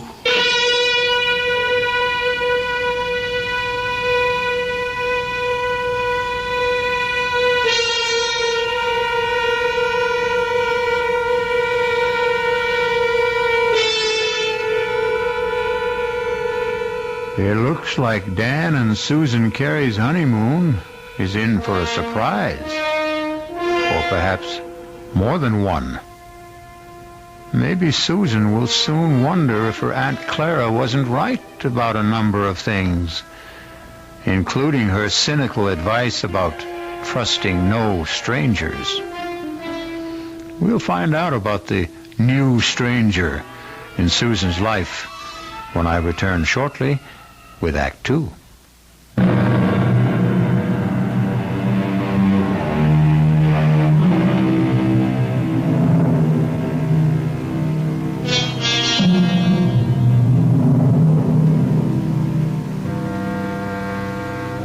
In the pleasant, cheerful atmosphere of a coffee shop in a large Los Angeles hotel, newlywed Susan Carey finds herself facing a man she has never seen before. A man whose solemn eyes look at her over a steaming cup of coffee and seem to warn her of nightmares to come. But so far, Lieutenant Gail Harrington of the New York Police Department is merely asking questions. How long have you been married now? Only about 10 days. Was it a long engagement? Did you know your husband for some time before? No, not very long. Well, could you be more specific? How long ago did you meet him? And where? Well, it's a month now. Just about that. A month? Then you really don't know much about him, do you? Oh, you and Aunt Clara. Beg pardon? Lieutenant, will you please tell me what this is about? Has my husband committed some crime? Is that what you're implying? Oh, I didn't say that, Mrs. Carey. But believe me, it would be helpful to both of us if you could just tell me a little bit about the circumstances. You know, I don't see why this has to be so one-sided. Now, please bear with me. All right. I met Dan at a party at a friend's house about a month ago. We talked a lot. We liked each other. We started dating. I saw him every single day. What business did he tell you was in? You make it sound as if he lied to me. No, I didn't mean to do that. He's a management consultant. I know he is. He's just gotten a very important job in San Francisco, head of the entire office. We're going there tomorrow. So that was the purpose of the trip? Yes. But since you've been married 10 days, I gather it's a honeymoon as well. Well, naturally it is. Yes, naturally. Lieutenant. Miss Carey, do you know if your husband was ever married before? Married? No. Are you really certain? Now, wait a minute. Are you trying to tell me that Dan's a bigamist or something? No, Mrs. Carey, certainly not that. Then what is it? I'm going to tell you, but you have to understand one thing. Now, I am not assigned to this case anymore. My interest is strictly unofficial. I may be completely mistaken, but you're the only one who can prove it one way or another. Prove what? About whether your husband ever called himself Don Crawford. And once, 4 years ago, David Chase.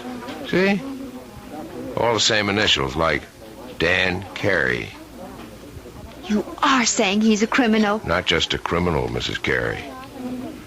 A wife killer. You're crazy. I hope so. Believe me, I do. Let me start at the beginning. If you still think I'm crazy by the time I'm finished, I'll be happy to buy you that coffee and go on my way. But if you think I'm not, if you have any doubts, then I want you to tell me so and let me help you. All right. Go on. I know you're wrong, but go on. I first heard of Don Crawford back in 1965 when I was attached to the homicide detail in the Los Angeles PD. Mrs. Crawford was the former Edith Burbank. She was the youngest daughter of a wealthy family in Baltimore. Only when I saw her, she was never going to enjoy her money anymore. She was dead. Her throat had been cut by one of those, quote, mysterious intruders, unquote, that the papers like to write about. Her husband, Don, was broken-hearted, naturally. They'd only been married 4 weeks. But her death also made him some money. Not a fortune, really. There was a mix-up about her will, and he ended up with nothing but a handsome payoff from the family. Mrs. Carey, you okay? I can't believe I'm sitting here listening to this. I won't be long, I promise. Anyway, I was assigned to the Crawford case, and I didn't exactly cover myself with glory. You mean you never found the mysterious intruder? That's right. So naturally, you decided that maybe there wasn't any. Let me go on, Mrs. Carey, okay? Yes, go on. Anyway, I ran into a similar case about 4 years ago. The murder of a young bride, fresh from her honeymoon. A broken-hearted groom named David Chase. I thought Chase and Crawford were one and the same man. But I couldn't convince the district attorney of the resemblance. But I am still convinced, Mrs. Carey. And you think Dan is the same person? Oh, he's changed again, of course. His hair is lighter than Chase's. He's thinner and paler. But there's something about the face I can't forget. And even if it's true, you still have no proof. Is that it? You couldn't solve your case, so you're holding on to your first solution. Wait, Mrs. Carey. Let me tell you why I was so sure that Crawford and Chase were the same man. It was because of the honeymoon. What? It's my theory that their honeymoons were identical. A compulsive honeymoon, you might say. That is ridiculous. Criminals are like that. Creatures of habit, most of them. Afraid to change a pattern, maybe for fear that their luck will change with it. What do you mean by it? I stumbled on the coincidence accidentally. But as far as I could trace it, Don Crawford and David Chase took their brides to the same places. They did the same things. And I knew that if I ever saw that pattern duplicated, I would have my killer. I hope I'm wrong, Mrs. Carey, but you are the only one who can tell me. And my first question is this. Was your first stop Chicago? Yes. Yes, of course it was. And you knew that. That's where we first saw you, in Chicago, in that restaurant. Okay. I just wanted to make sure. You can't possibly make something out of that. Dan wanted to see people in the Chicago office, and I thought it would be nice to visit my aunt in Evanston. She's my family. Was your next stop after Chicago in Texas? Yes. We went to Dallas. Dallas is a wonderful place to visit, Lieutenant. I don't see anything so peculiar about that. Both Chase and Crawford went to Dallas. They chose offbeat hotels. I guess they didn't care to be seen very much. Where did you stay in Dallas? It was a perfectly nice hotel. I don't think you could describe it as offbeat. All right. And then the next stop would be Monterey. You knew we were in Monterey because that's where I saw you the second time. By that time, Mrs. Carey, I'd made up my mind to follow you. Are you saying that these supposed wife killers you're talking about also went to Monterey? Yes, they did. And from Monterey to Las Vegas. Well, then you're wrong, Lieutenant. You're completely wrong. You mean you didn't go to Vegas? No. So there goes your famous theory, doesn't it? Well, I admit I'm We changed our mind about Vegas. We decided that we might be too tempted to gamble away all the money we had for the trip. Ah, so you did have it on the schedule. Well, yes. Yes, we did, but we didn't go. You really think that changes the pattern? The fact that you didn't go? Oh, please, I can't stand any more of this. I don't want to hear any more of it. Mrs. Carey, Edith Burbank was killed in Los Angeles, in her hotel room. This hotel. I'm leaving. I'm leaving Mrs. right Carey, now. wait. You're wrong. You've got Dan mixed up with someone else. Let me finish, please. Just one more moment. Please, no, please let me go.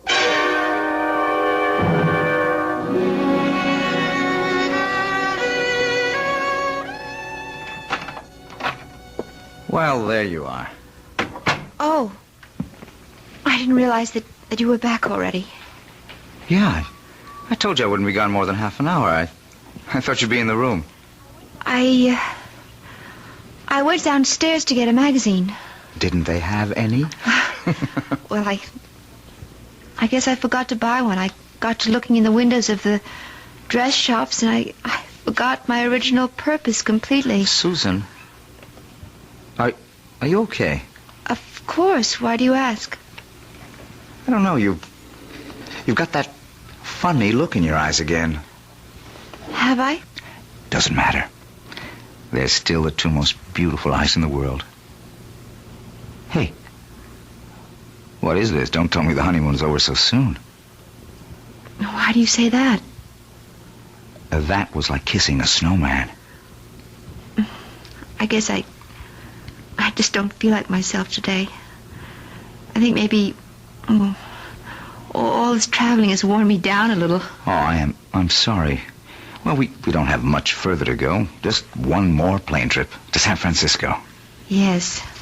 Look, maybe you'd rather not go out tonight. Maybe you ought to stay in, order some dinner in the room. I don't mind. But you wanted to go to that restaurant, the one you told me about. You've been looking forward to it. The Landmark? Yeah. Well, I did want to try the place. Food's supposed to be really spectacular. But you've never eaten there before. Well, no, how could I? I've never been in L.A. before. I was thinking today that, well, you seemed to know the city so well when we drove around. You didn't seem to have the slightest trouble. The streets are very well marked in this town. It's really a pleasure to drive here. Look, you know what I think? I think you ought to take a nap before dinner. Yes. I was thinking of lying down, but I don't think I can sleep. Okay, then. Just read your magazine. Wait a minute, you haven't got one. I'll take care of that. Where are you going? Going to get my bride something to read. How about a nice magazine about cooking? You know, I never did ask you if you can cook. Just get me a news magazine of some kind, all right? Uh-huh, the brainy type. I should have known. See you in 10 minutes. I'll take the key so you won't have to get up. Yes. All right. Oh, dear God. It can't be true. There just can't be any truth to what that man said. He's made a mistake. Terrible mistake. Dan's luggage. His initials, D.C. Oh, but anyone could have those initials. Anyone. I wonder if... It's open. heaven's sake, what am I doing? Searching my husband's luggage like some kind of hotel thief. No, I won't do it. I won't.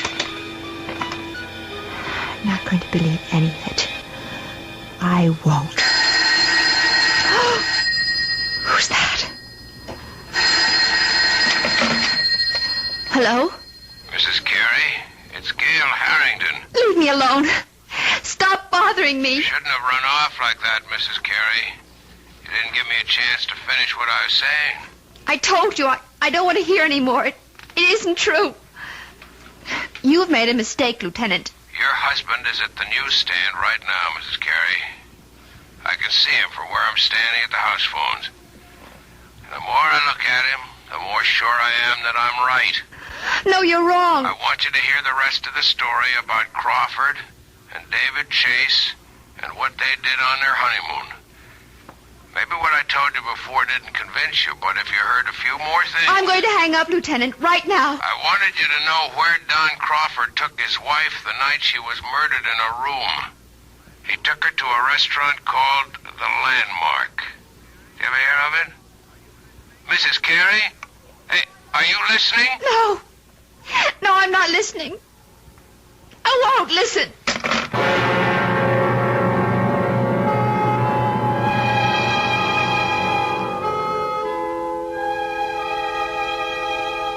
And so Susan Carey seems to have a date at the Landmark restaurant in Los Angeles with her loving husband, Dan. If she keeps the date, something tells me that she's not going to do their cuisine very much justice, because one needs peace of mind to enjoy good food. Fear affects the salivary glands, and terror ruins the taste buds. I'll be back shortly with Act 3.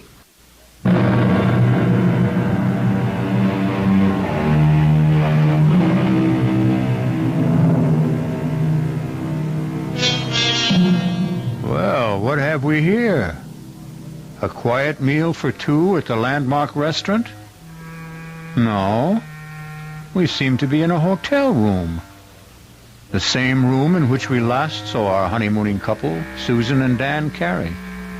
Obviously, there's been a change of plan. Room service has provided the meal for the two lovers this evening. Can it be that Susan Carey has decided that if there is a pattern, it must be broken? Have some more wine, honey? No. I really don't think I want any. Hey, come on. You know what this bottle cost? You shouldn't have been so extravagant. I just wanted to make up... Well, never mind. You mean for not taking me to the Landmark? No, it doesn't really matter. I told you, it's fun to eat in the room. It's very elegant. I'm sure you were disappointed at... No, I really wasn't. Look, we're not going to be very far from Los Angeles. We'll probably fly down from San Francisco a few times a year. There are dozens of wonderful restaurants in San Francisco, too, aren't there? So they tell me. I'll ask the guys at the office for recommendations. I think this food is quite good, don't you? Yeah, sure, it's fine. Tastes even better with the wine. Well, all right. I'll have some more, I guess. That a girl. Now, look, I'm not trying to get you drunk, you understand, so I can take advantage of you. Although, you look very delectable in that robe. Oh, did you really like it? Irresistible. I didn't take much of a wardrobe with me. Well, you said you were going to buy clothes in San Francisco. Yes, if I can find out where to go, I'll take you down to Union Square. I hear that's the place. Oh, I have told you about the weekend, haven't I? No. What about it? Well, I thought we'd get our first look at the town by taking one of those Circle Line cruises. That okay with you? Oh, yes, that sounds lovely. And I love to see places by water. And if we can squeeze it in, we might go picnicking in Golden Gate Park. They've got this Japanese tea garden that's supposed to be very nice. Yes. All sounds wonderful, Dan. Susan, I just wish you felt better. Listen, maybe you ought to check with the hotel doctor in case you picked up a bug or something. Do I look that bad to you? No. You look just great to me, darling.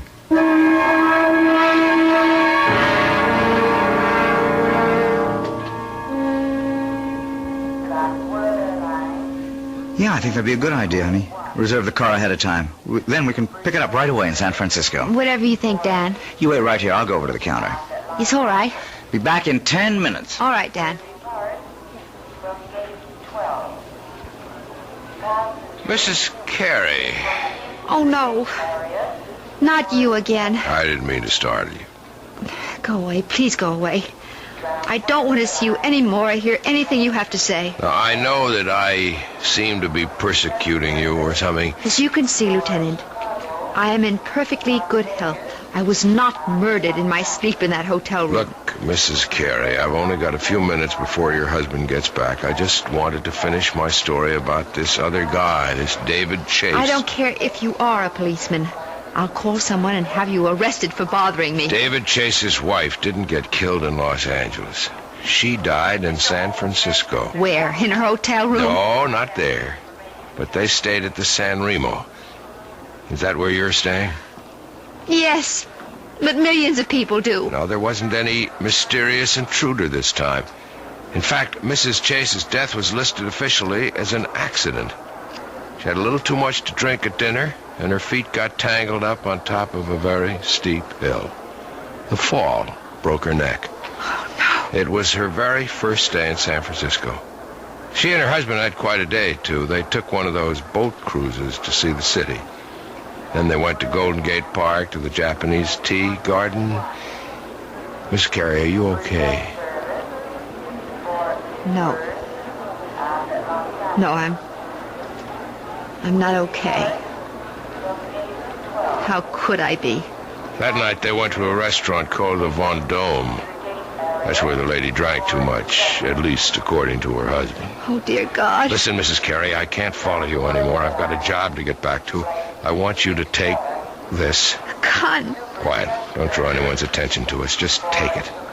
If I'm wrong and you don't need it, fine. Just throw it away. No. I don't want it. I it. cannot have you on my conscience, don't you understand? All right. Yes, all right. I'll take it. I still say you're wrong. I hope so. But I don't think I am.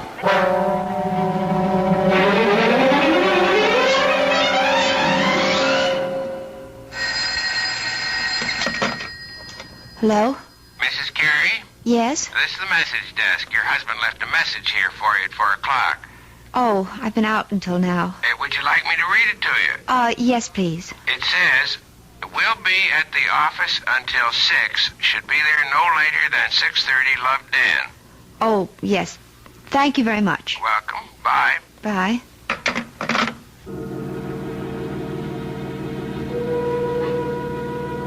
$6:30.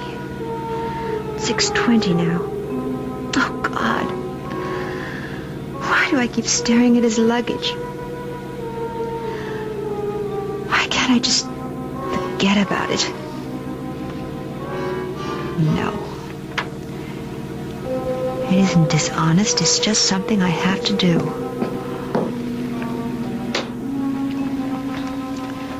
No, nothing in this one but clothing. This one has papers and things. All his documents. Birth certificate. Honorable discharge. U.S. Navy. Daniel Eldon Carey. That is his name. It is. That man Harrington was wrong. Doesn't this mean he was wrong? Or does it just mean that... No. I'm not going to start thinking that way. These look like photographs. Maybe his family. Oh, no, wait. This picture is signed. Such a pretty girl. To Dan. All my love forever, Edith. Edith. What was the name he said? That policeman, what was the name that man's wife was? Wasn't it Edith? Oh, no. Who is it? It's me, honey. Oh, 1 second. Hi, sweetheart. Sorry, I forgot to take my key. Hey, I'm not late, am I? I told him at the desk I'd be back at 6. Well, it's not even that. Hey, why is it so dark in here, Susan? Oh, I just got back myself. I didn't think of turning on all the lights. Susan, I have a confession to make. I wasn't at the office at all. My new staff thought they ought to christen the new boss. I tell you one thing about San Francisco. It's a hard-drinking town. Susan, what's the matter? Dad, I found her picture. What? I found her picture. Your first wife's. What are you talking about? I was never married. Then what's her picture doing in your luggage? Hey, what's going on here? You must be drunker than I am. Don't come near me. Stay away from me, Dan. Susan, are you out of your head? I saw her picture. Do you hear me? I found her picture on our honeymoon. Now, wait a minute. Wait a minute. Do you mean Edith? I know all about her. Yes, and about the other one. She drank too much, too, didn't she? She was drunk, too. Now, look, will you calm down? Is that what you were planning to do tonight? Get me drunk at the restaurant?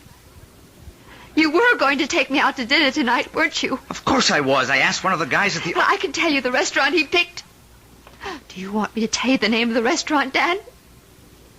It's the Vendome, isn't it? What? Well, yes. I mean, it is. How did you know that? Because I know it all. I know everything. Oh! No, don't come near me. I'll call the police. Now, Susan, look. I don't know what the trouble is, but you've got to be sick. You need help. No, don't come any closer. You've been acting funny ever since we left Chicago. I'm warning you. Look. My God. I've got a gun. Susan, put that down. I'm not going to end up like them. Give me that thing, Susan. Don't. Oh, don't, Dad, Susan. please. Susan, I don't want to shoot you.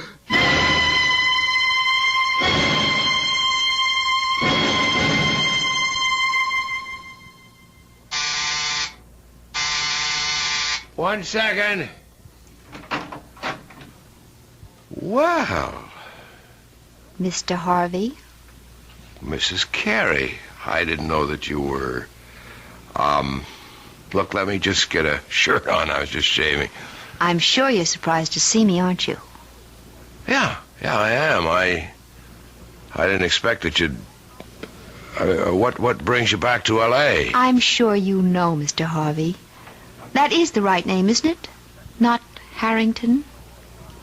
I guess that means you know all about my little joke. The gun wasn't a joke, was it? The gun was real. Now, look, I can tell you're upset, but I didn't mean any harm. I mean, I like Dan, I really You do. despised my husband, Mr. Harvey. Why don't you admit it? You hated the fact that he got the job you wanted in San Francisco. And all you got was an assistant manager's job in Chicago. You are wrong. I just thought it'd be a good gag, a good joke on Danny boy. Yes, I've heard about your reputation. The great practical joker. You thought of a great one this time. Yeah, but that's all it was. You gave Dan the itinerary for our honeymoon trip. You were just being helpful, of course. You gave him all the names and places, all the benefit of your traveling experience. That was the gag. See, I thought if Dan took you to all the places I listed for him... You even knew about Edith, the girl he was once engaged to, the one who died. She became his murder victim in your little fantasy. What did you think would happen, Mr. Harvey? Did I get frightened enough to kill Dan so that you might get the job he took away from you? Listen, is Dan all right? I thought you might want this back, Mr. Harvey. Your gun. Oh, now, wait a minute. Don't do anything stupid. Oh, you don't have to worry. I found out that I'm a terrible shot. Then Dan's alive? See for yourself. Hello, Marty. Dan! Thank heavens you're okay. Look, Dan, I didn't mean for anything serious to happen. See the bandage, Marty? Just a flesh wound in my arm. I'll be okay. I'm glad to hear it, Danny. Honest, I am. Mm-hmm. But I am learning to use my left arm, though. Like Wait this. a minute. Oh, no, don't. Please. I didn't mean it. Don't hit me again. Relax, Marty. I've got better things to do. I've got a honeymoon to finish. Although with any luck, it'll never end.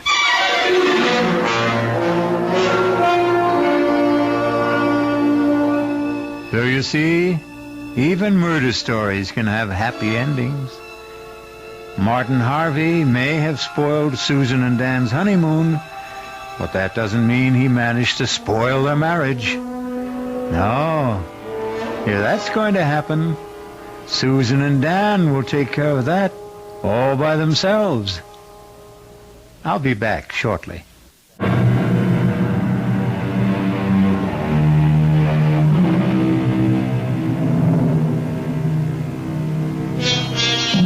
A purist might claim that the story you have just heard isn't a murder story, since no one was actually killed.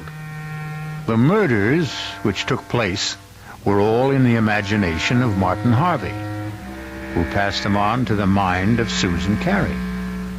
But it's a good demonstration of the point we've tried to make all along, that the most terrifying crimes can happen within the theater of the mind. Our cast included Betsy von Furstenberg, Michael Wager, Elspeth Eric, and Mason Adams. The entire production was under the direction of Hyman Brown. This is E.G. Marshall inviting you to return to our Mystery Theater for another adventure in the macabre. Until next time, pleasant dreams.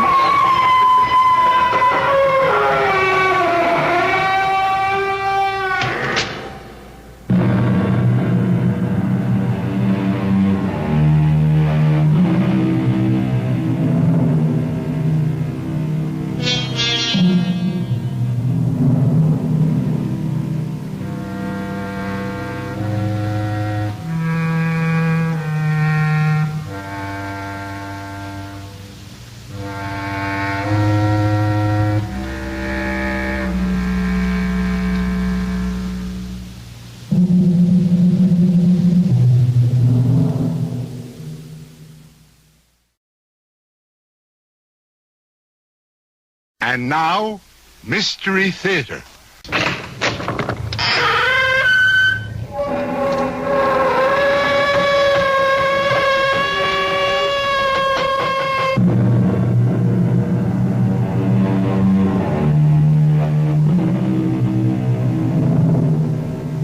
Come in.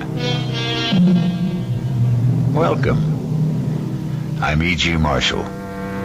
Welcome to the sounds of suspense, to the fear you can hear.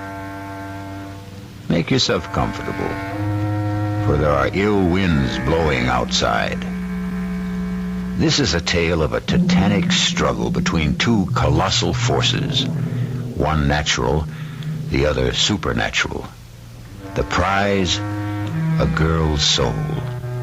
And in the clash, as fire and water mix, there is the very devil to pay.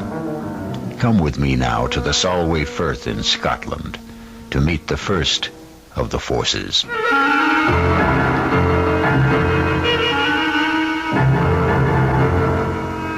Our mystery drama, Speak of the Devil, was written especially for the Mystery Theater by Ian Martin and stars Jada Rowland and Nick Pryor. I'll be back shortly with Act One.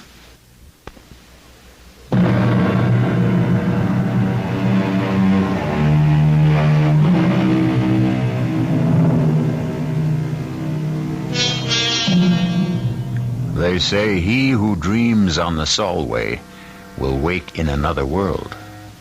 Not only is the tide a terror, but so are the quicksands, and far worse than either, the bogies, warlocks, and unnamed things that haunt Scottish history. The Scots word for tonight's story is eldritch. It means uncanny, eerie, frightful, otherworldly. Listen. If you'll put out the light, Mrs. Petrie. Hold my hand, Mike. You'd better hold both mine. Why? You can't trust me in the dark. I'm sorry, Colonel Bruce. Now, Mike, Mary Ellen, I know you two young ones think a seance is a mite daft, but it's not the way the Colonel, Mrs. Petrie, and I feel. Well, then maybe we'd better not stay. Oh, no. We need 5 of the circle. It's a blessing you're here. But please, be serious. All of us have made contact with your dearest ones who have passed on through my control. Control? That's a messenger who brings us messages. Anna, too. He once was a slave in Babylon. Babylon? This is scary. Hang in, darling. Now, may we all join hands, please? I'm asking you not to break the chain of contact now. Clear your minds. Make them a blank. A quiet place. I'm reaching now. Reaching away and above and out and over from here to the bonny, bonny other place that lies beyond our ken. We're biding here, Anatu, asking you back into our circle. Will you not come back to us again? Most precious lady, from across centuries, the time is not right now. I beg you, kiss boys breathing fire tonight. No, there is evil.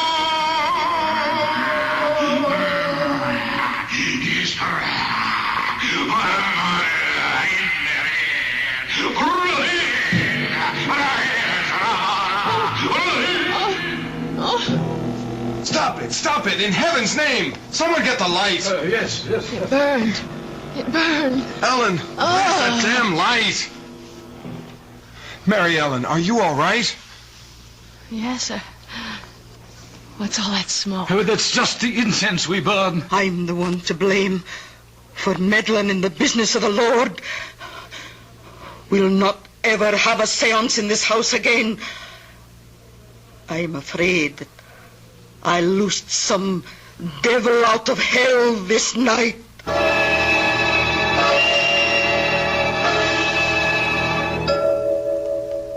Ouch! Oh, don't wriggle so much. You stuck the pin in me, Aunt Jeannie. Oh, I'm sorry, Ellen. Oh, but it'll take more than a pinprick to burst your happiness. Thank you, Aunt Jeannie, for letting me come home to be married. And for such a heavenly day. Oh, well, I'll accept the thanks for bidding you back to where you grew up. When Dad died so suddenly, I was lost. I didn't know what to do. Well, you did just the right thing. You came home. You're two modern young people who are a lot smarter than we old people are. And as proud I am to be part of the gamble you're making in your lives. I am all goosebumps. I'll get back into my jeans and sweater. I've got a skin, just like I had last Wednesday night. Oh, don't mention it. I should never have had you children in that circle.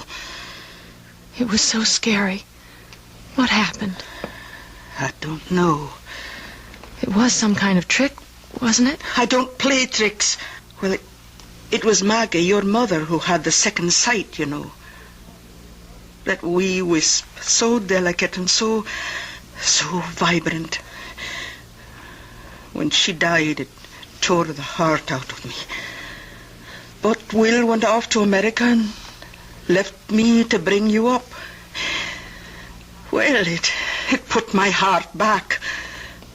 And then when you were 15 and almost grown up and he wanted you to join him, I was left alone again. How could I stop you going? I didn't want to go. I know, but you were his flesh and blood. I found a way out of my loneliness. Nights when the roar of the tide used to come boiling up the firth outside the windows there, I thought I could hear Maggie calling to me. Or when the wind was skirling out of the northeast, I'd hear her voice on the wings of the blow. And I began to think maybe I had the call too. That's when I started the seances. Until the other night? Yes. I'll never hold a seance again, so the subject is closed. I realize I'm just a foolish old woman. I've never been so scared. But promise me to put it out of your mind. What's past is past. Your future is all that matters. It seems so right to be back. As if something were calling me. Oh, you're cold. I'll stir up the fire. No, don't bother. I just miss my American central heating. I think I'll go outside in the sun for a minute or two. Oh, go take a good brisk turn down the road while I finish this hem. That's a good idea. But don't go down the Firth road. Take the high road. Why? Well, I saw your Michael off this morning for the Solway. You don't want to run into the bridegroom on the wedding day. It's bad luck.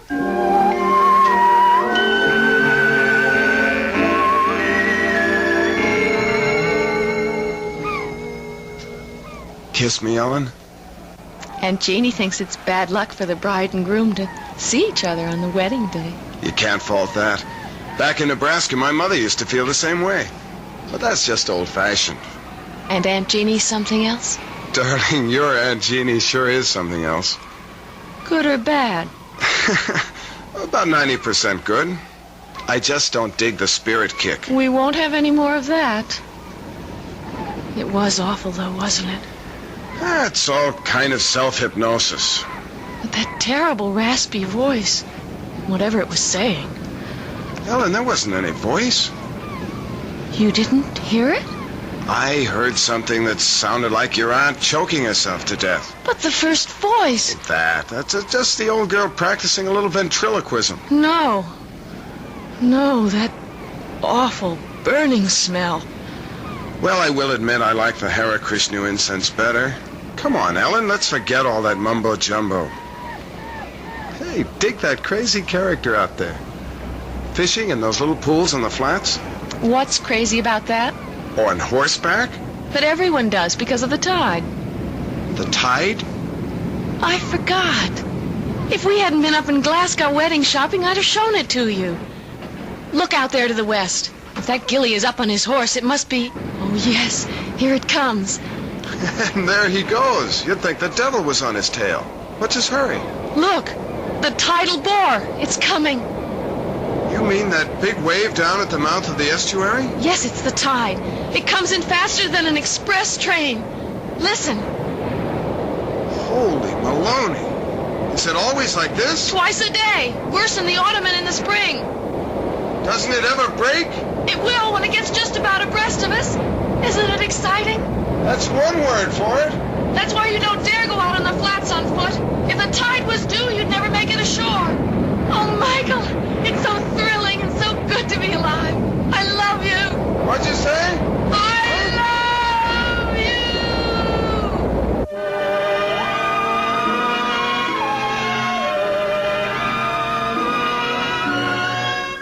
you. Mine? What, sir? Husband? Read that loud and clear. On my way. What's taking you so long? Just brushing my teeth. Please come to bed. Why didn't you say that in the first place? Will you come under the covers? I'm freezing. I'll put some more coal in the fire. I don't want coal. I want my brand new husband. You got him. Oh. What is it, darling? Nothing. It's just that funny smell. It's the coal smoke. Remember, you don't want coal to keep you warm. Just me. Oh, my darling. Yes. Yes, yes.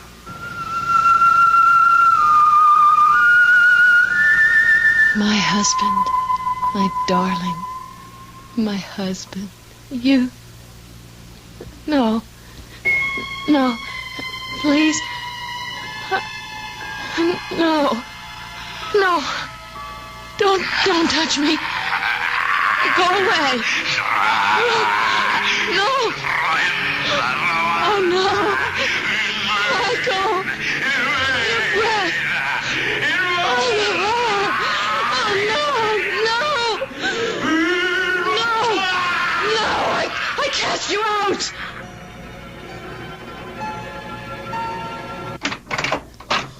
Michael, is there anything wrong? No, Aunt Jeannie, why? Well, I was dozing and I thought I heard... What's that I smell? Is it your candle? Oh, I guess I let the fire go out. Aye, it's a damp chimney, but just the same... Is Mary Ellen all right? She's sound asleep. See for yourself. Oh, I'm sorry to bother you, but... What is it? What's troubling you? I don't know. Maybe I was the one that dreamed it. Oh, be gentle with her, Michael. She's so sensitive and delicate. Like her mother that died all those years ago. We'll keep her from any harm. Good night, Aunt Jeannie. Oh, good night, Michael, dear. If we can. If it's in human hands to be able to. Snuff my candle out if you will, old Ricky.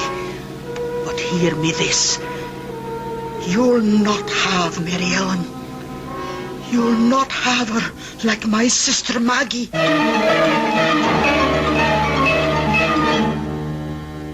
Old Ricky could be translated Old Smoky. It's a Scots name for the devil. Jeannie should know better than to mention him, for the old proverb says, "Speak of the devil, and his horns appear." Let's see when I return shortly with Act 2.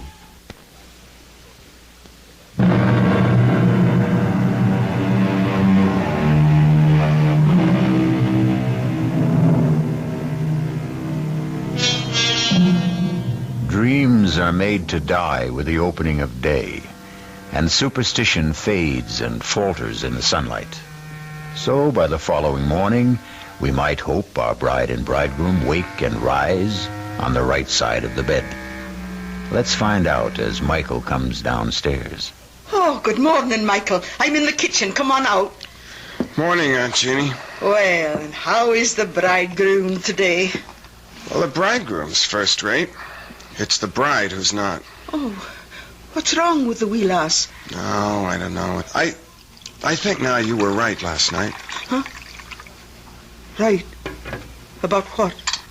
Well, she had some kind of a bad dream. But if she did, she won't tell me about it. What do you think it might have been? Oh, I don't know. She's a sensitive wee thing. And she's back in the part of the house where her mother died. That was Maggie's room you're in. Maybe I should never have put you there. Anyway, I'll get her tea and go on up and have a wee chat.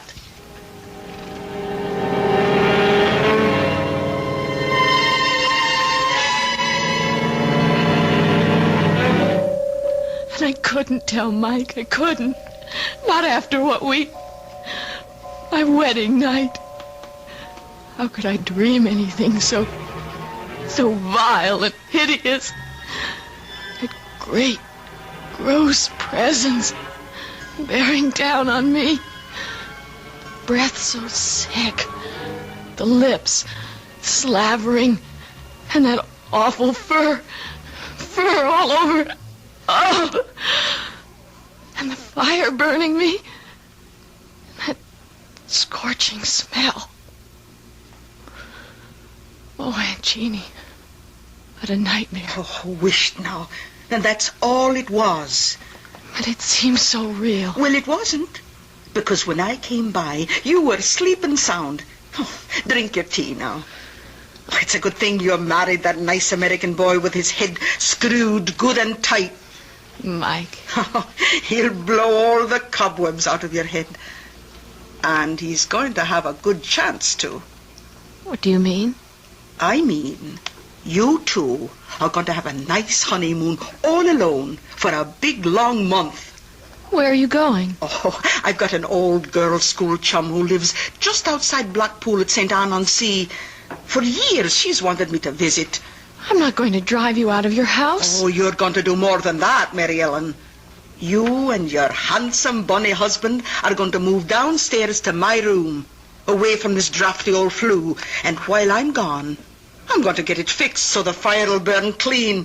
But... And I'll not take no for an answer.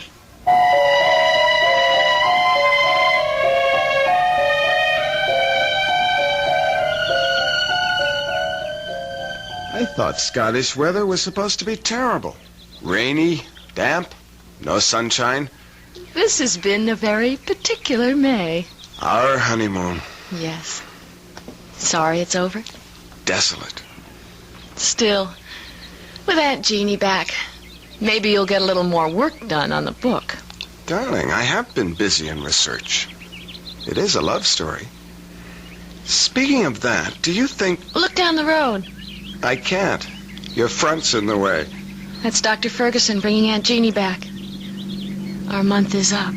Speaking of your front, do you know how you've blossomed in the last 4 weeks? All right, Playboy, let's concentrate on other physical problems. How do we get out of a hammock without breaking a limb? Welcome home, Aunt Jeannie. Oh, Mary Ellen, precious. You've turned into a real Scots lassie. You've got the bloom on your cheeks. It's happiness. And those warm spring winds from the west. Hello, Dr. Ferguson. Hey, well, Mrs. Tilson. As a physician, I can only concur with your aunt's diagnosis. You're a picture of health. And how are you, Mr. Tilson? Never better, sir. Oh, I can believe that. Well, I really have to be back on rounds. Thank you for meeting Aunt Jeannie at the station. It should have been me. Without a car? Oh, you'd have had hard shrift getting me aboard old Bess since the carriage broke its wheel. You know, Jeannie, you should put that old horse out to pasture now she's nothing left to pull. Oh, I couldn't do that. We're too used to each other, poor old soul. All right, Dr. Ferguson, away you go. Right you are. See you soon. I'll take your bags up to the house, Aunt Jeannie. Oh, give me a hug first. That's right. Now, off you go, and me and Mary Ellen will have a week's chat on the way up to the house. Goodbye, Percy. Oh, I should never have said that. He hates the name. I'm not sure I blame him. Oh, well, that's not what's on my mind. How are you, dearie? You can see for yourself. Oh, don't say anything to Mike yet, but I just have to tell someone. Aunt Jeannie, I know I'm pregnant.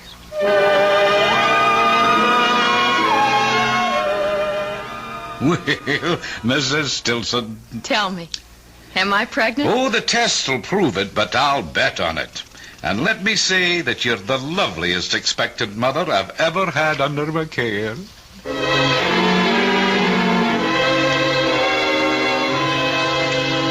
a little morning sickness is to be expected in these early months. Still... There's nothing wrong, Doctor. A young, healthy woman, what could be wrong?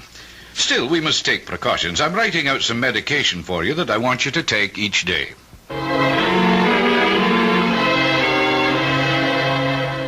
But what does Dr. Ferguson say is causing it? It's nothing, dear. Just some little hitch. Honey, we both had thorough physical checkups before we came to Scotland. The RH factor is ruled out. Why should you... Lots of women have morning sickness. It isn't only in the morning, Ellen. I'll talk to Dr. Ferguson. Maybe we should change the medication.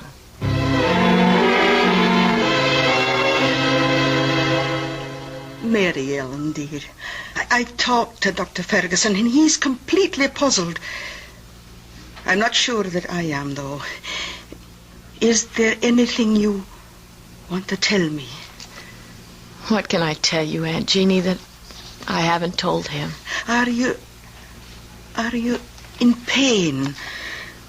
I've talked to the doctor about that. It isn't pain. I don't know. Ellen, are you dreaming again? Of what?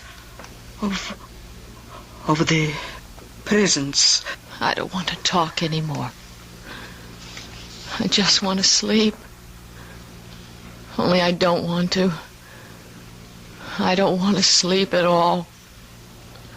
It's just that I'm so tired. So tired.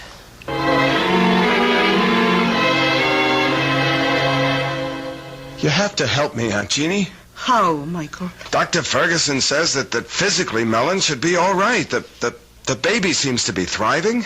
It's her mental state that... Do you know she won't go to sleep at nights? She forces herself to stay awake? What is it she's afraid of dreaming about, Aunt Jeannie? It is that, isn't it? I can't tell you just what she's dreaming. I'm too far out of touch since I went away. But I do know one thing. The only way to stop it is to get her away from here.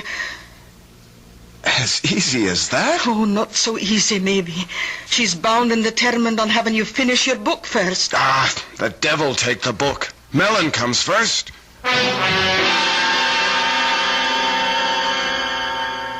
You sure you don't mind, Michael? I'm very sure. We're going home. To have your baby 3,000 miles away. Oh, darling. I don't know what to say. It can't be too soon for me. Well, it's sooner than you think. We're booked out of Glasgow tomorrow afternoon, home for America. I don't know. I should be feeling all sorts of things, I know, but the only one I can really feel is relief. Oh, such blessed relief. Oh, for the first time, as long as I can remember, days, weeks, I just want to go to sleep. Good night, darling. Rest.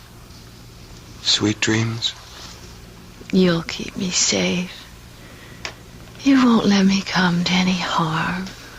For better or worse, in sickness and in health, until death do us. Sleep, poor baby. Rest. I love you, Michael. I love you. Keep our baby safe. Don't let...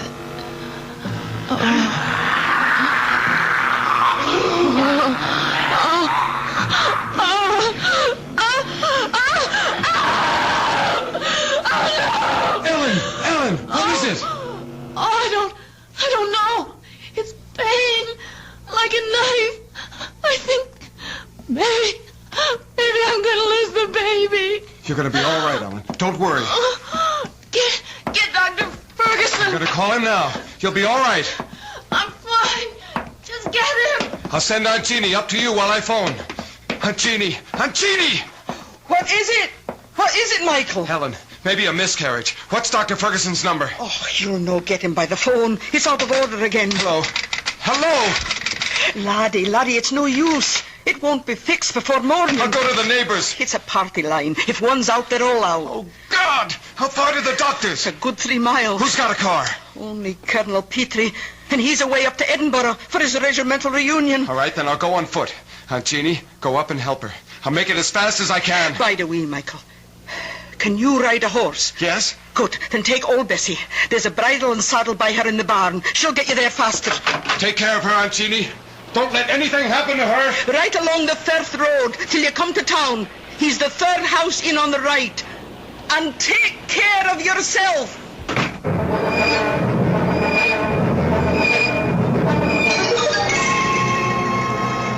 What's taking Michael so long? Oh, just lie still. Don't bring back the pain. It's funny. I thought it was going to tear me in two. And then within 10 minutes after Michael left the house, it just stopped suddenly, as if... What's that? Oh, there's a car. That'll be the doctor. I'll let him in. Bide quiet now. Oh dear. Oh, come on in, Doctor. What took you so long? Oh, I tried to phone you the moment I found out, and I got here as soon as... Yes. Oh, then you know. Of course I know. Who do you think's been taking care of Mary Ellen? Now you get on up to her and... What? Where's Michael? Oh, Jeannie, Michael is dead. Dead? How? Oh, here, let me close the door. Was Michael riding to try to fetch me? Of course. She thought she was losing the baby. What happened to him? Bess must have thrown him. Oh, she never threw a body in her life. She was as gentle as... Something must have frightened her, driven her frantic. Jeannie, this is a terrible thing to tell you, but I examined the boy, and his body was covered with hoof marks. He was literally trampled to death.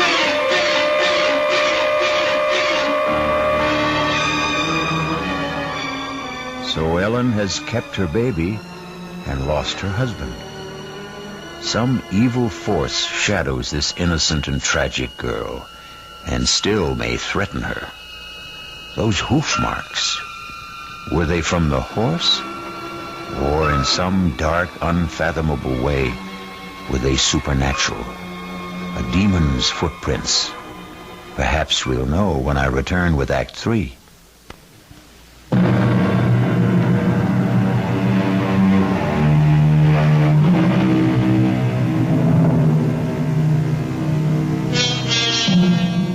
For 2 weeks, Ellen, after her first wild emotion when she heard of Mike's death, has retreated into herself, her face white and drawn, her eyes black and empty like 2 holes burned in a blanket. Now, as the doctor comes down after examining her... How is she today, Doctor? No change, listless, unreachable, hopeless. And her health, the baby. The baby...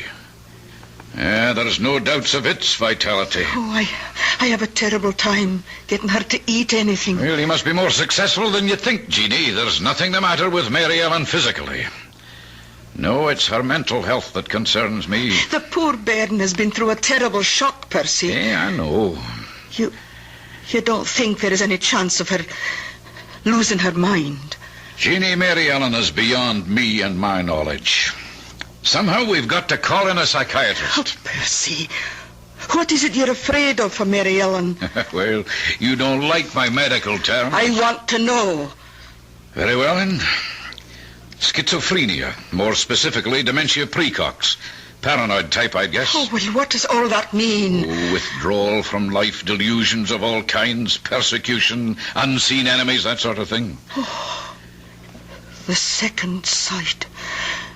Just like all of us. Now that's enough of that nonsense. You're all sensitive, delicately balanced women, but all things being equal, perfectly normal. Well, I have other calls to make. Oh, well, I'll walk you to the door. Any instructions for Mary Ellen? Oh, just that she keep on with the sedation I've provided. And Jeannie, try to persuade her to let me call in another doctor. I'll see what's best to do. Be very careful. I'll do what's right. Hey, I think maybe tonight I'll take her on up to Glasgow and have a consultation with a friend of mine there, Dr. Engel. Good man. Maybe I could persuade him to run back down here with me just to observe her. Oh, bide a wee till I see what I can do first, eh? Yeah, all right. Another day or so can't do any harm. I hope.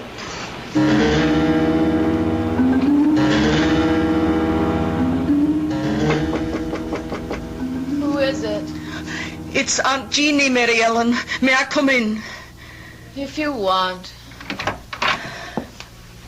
I thought you might like a wee cup of tea.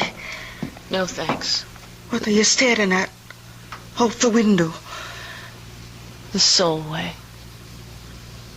The tide just came in. Roaring and boiling. So fast. And now the water's all smooth. And with the sun on it, everything's wiped clean. I wonder if it heals as it washes over. What are you thinking about, child? I'm thinking about the first time I showed the tide to Michael. The day we were married. The day you said it was bad luck for us to see each other before the wedding. Oh, I was just joking about superstitions. Nobody believes those old wives' tales. Nobody believes so many things that are outside the ordinary. So many things they say don't exist but might be. Did you see Michael's body after? What? Did you see the marks of the hooves? Oh, don't talk about that, lass. I know they said the horse trampled him. I asked Dr. Ferguson about the hooves and he wouldn't tell me. You'd tell me, wouldn't you, Jeannie? Oh, tell you what? Were they like horseshoes? Or were they cleft in two? Were they cloven hooves? In the name of God, what are you saying? I'm not speaking of God. I'm speaking of the devil. Or some demon that haunts my dreams. Now, this is no time for foolish fancies. You mustn't let dreams spill over into your real life. Or is it the other way around? Oh, Mary Ellen, I don't know what it is you have on your mind, but... You can get me to Michael. Let me talk to Michael. He'll know. He can tell me what to do. Take me to Michael and Jeannie. Take me to him. Oh, can I, Mary Ellen? You know I know he's dead. I know he's passed beyond. But you can reach him. You can hold a seance. Oh, no. I swore I never would again after what happened that night when something got loose. Some evil presence. Something from... Auntie, you let him loose. The least you can do is help me undo the harm. I can't. I won't. I'll get the doctor. You dare to bring him here and I'll kill myself. I swear it. Child, you're out of here. No. Not yet. But if you don't have that seance and let me find out from Michael what to do, I will be. I'll lose my mind. You've got to promise. Promise. Oh, calm down, child. Calm down. Tonight. Now. No, that isn't possible. There have to be more than two to form a circle. Then call in the colonel and that other woman, anyone. Just promise me. Promise. I need him. I need Michael. Promise, Aunt Jeannie, promise. May God forgive me. I promise.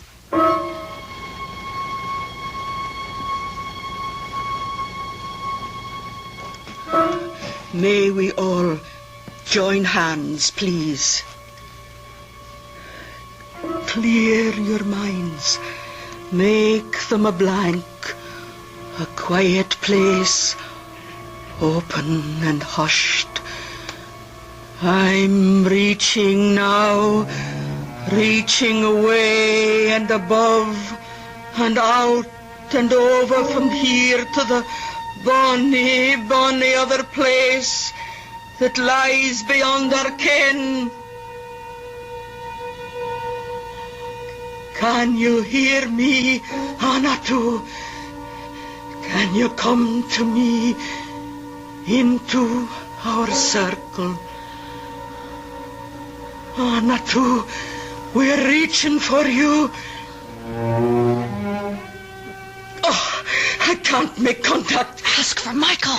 I have no way to him. Then let me. Oh, try it. Everyone, concentrate. Be still. Be still. Michael. Michael, I need you. Come to me.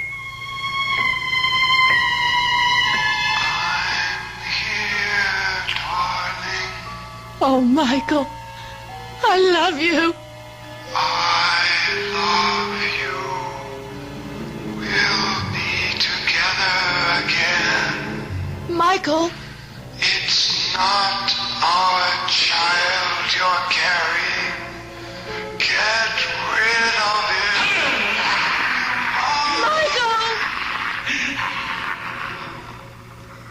It's no use, child.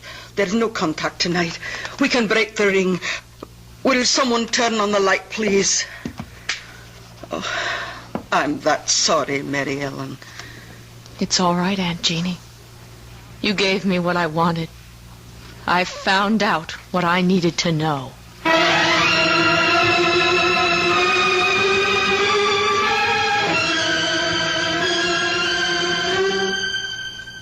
Oh, I'm afraid that's quite impossible, my dear.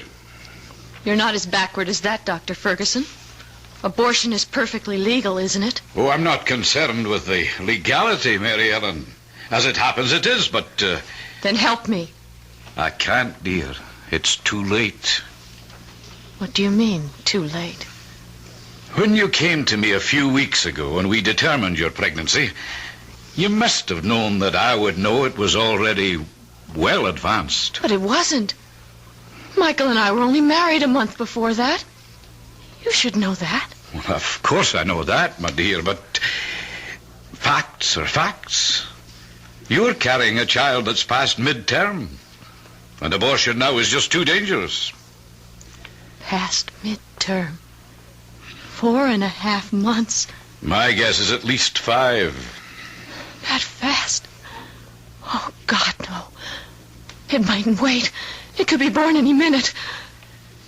There's no one to help me but myself. Well, I'll drive you home, child, and I'll give you something to get a little rest.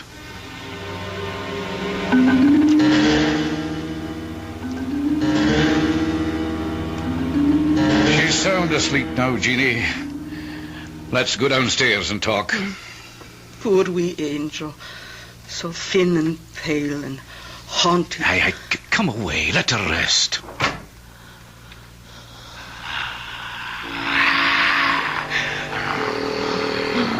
No. What you gave, you'll never take away. Never? It's never going to be. Help me. God, help me. The tide. Yes, that's the way. Full moon. The time was right. And for our own protection, I see no other way, Jeannie. But to lock her away... Well, we're not locking her up. It's a sanitarium. It's a really lovely place. I don't think I could do it to her. I'll care for her. Jeannie, dear, if Ellen had preeclampsia or a threatened miscarriage or any one of a number of other diseases of pregnancy, she would have to be hospitalized. Now, think of it that way. All right, Percy, if you think it's best. It's the only way. Oh, no, Doctor. Mine is the only way. Oh, that sounded like the front door. Ellen, go on. I'll check upstairs. You look outside. Oh, but I thought you said she... Oh, dear Lord. I got the premonition. Mary Ellen? Mary Ellen! Are you out there? Jeannie, it's me. She's gone. Oh. I gave her enough sedation to knock her out, but she's gone. Oh, but where? She's out on the first. Come on, Jeannie. We've got to catch her before the time.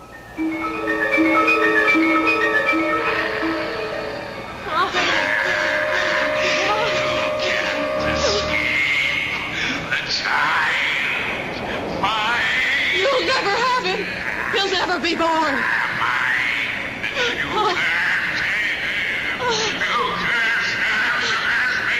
One way, you filth from hell.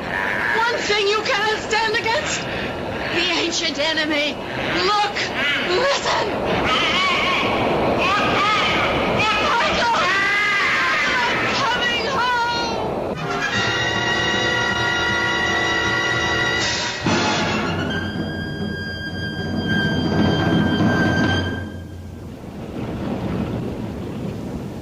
There wasn't a chance. We couldn't have saved her. My poor wee motherless lamb. It did not take her long to follow her poor husband. But The child? It hadn't been born, and she didn't want it. It wasn't Michael's, you know. Are you sure of that? Oh, yes, it was 5 months old at least from the size. A monster. No, I didn't say that. Still, I was thinking of x-rays. There was something strange about that embryo. I can't quite explain. It was nothing you could have understood, Doctor. So, at the last, it was all the Lord's will. And maybe for the best. At least, Michael and my Mary Ellen are in God's pocket. At last.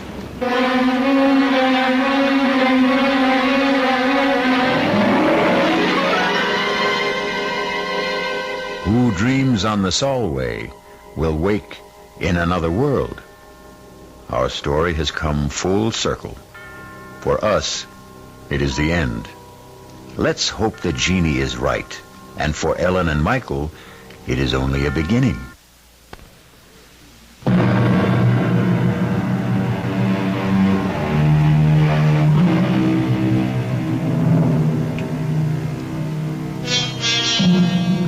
One final thought. If you believe some dreadful incubus possessed poor Ellen, driving her and her husband to their deaths, there is another explanation. Insanity did run in her family. So either way, even if there was the devil to pay, it still was all in the mind. Our cast included Jada, Rowland, Nick Pryor, Bryna Raeburn, and Ian Martin. The entire production was under the direction of Hyman Brown. This is E.G. Marshall inviting you to return to our Mystery Theater for another adventure in the macabre. Until next time, pleasant dreams.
Come in.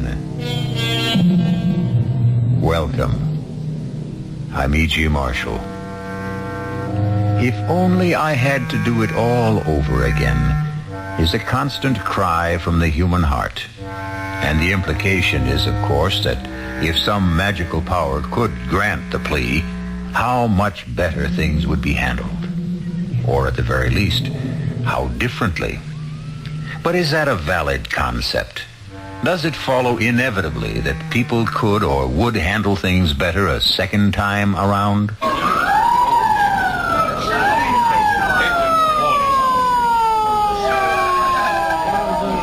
Brain injury, boys. Handle with care. That's it. Nice and easy. Keep him flat on the cart. How is he, Doc? Still breathing, Sergeant. Touch and go. You want to stay with it as we take him in? You don't seem to know what it is. What's he saying? Search me. Could hold up a minute so I can hear what he's trying to... Not a second, Sergeant. Anything this guy has to tell you will be after he's operated on, not before. If then. It was... Sounds like he's talking with someone. Asking for something. Yesterday. There's something about yesterday. What this baby ought to be worrying about is tomorrow.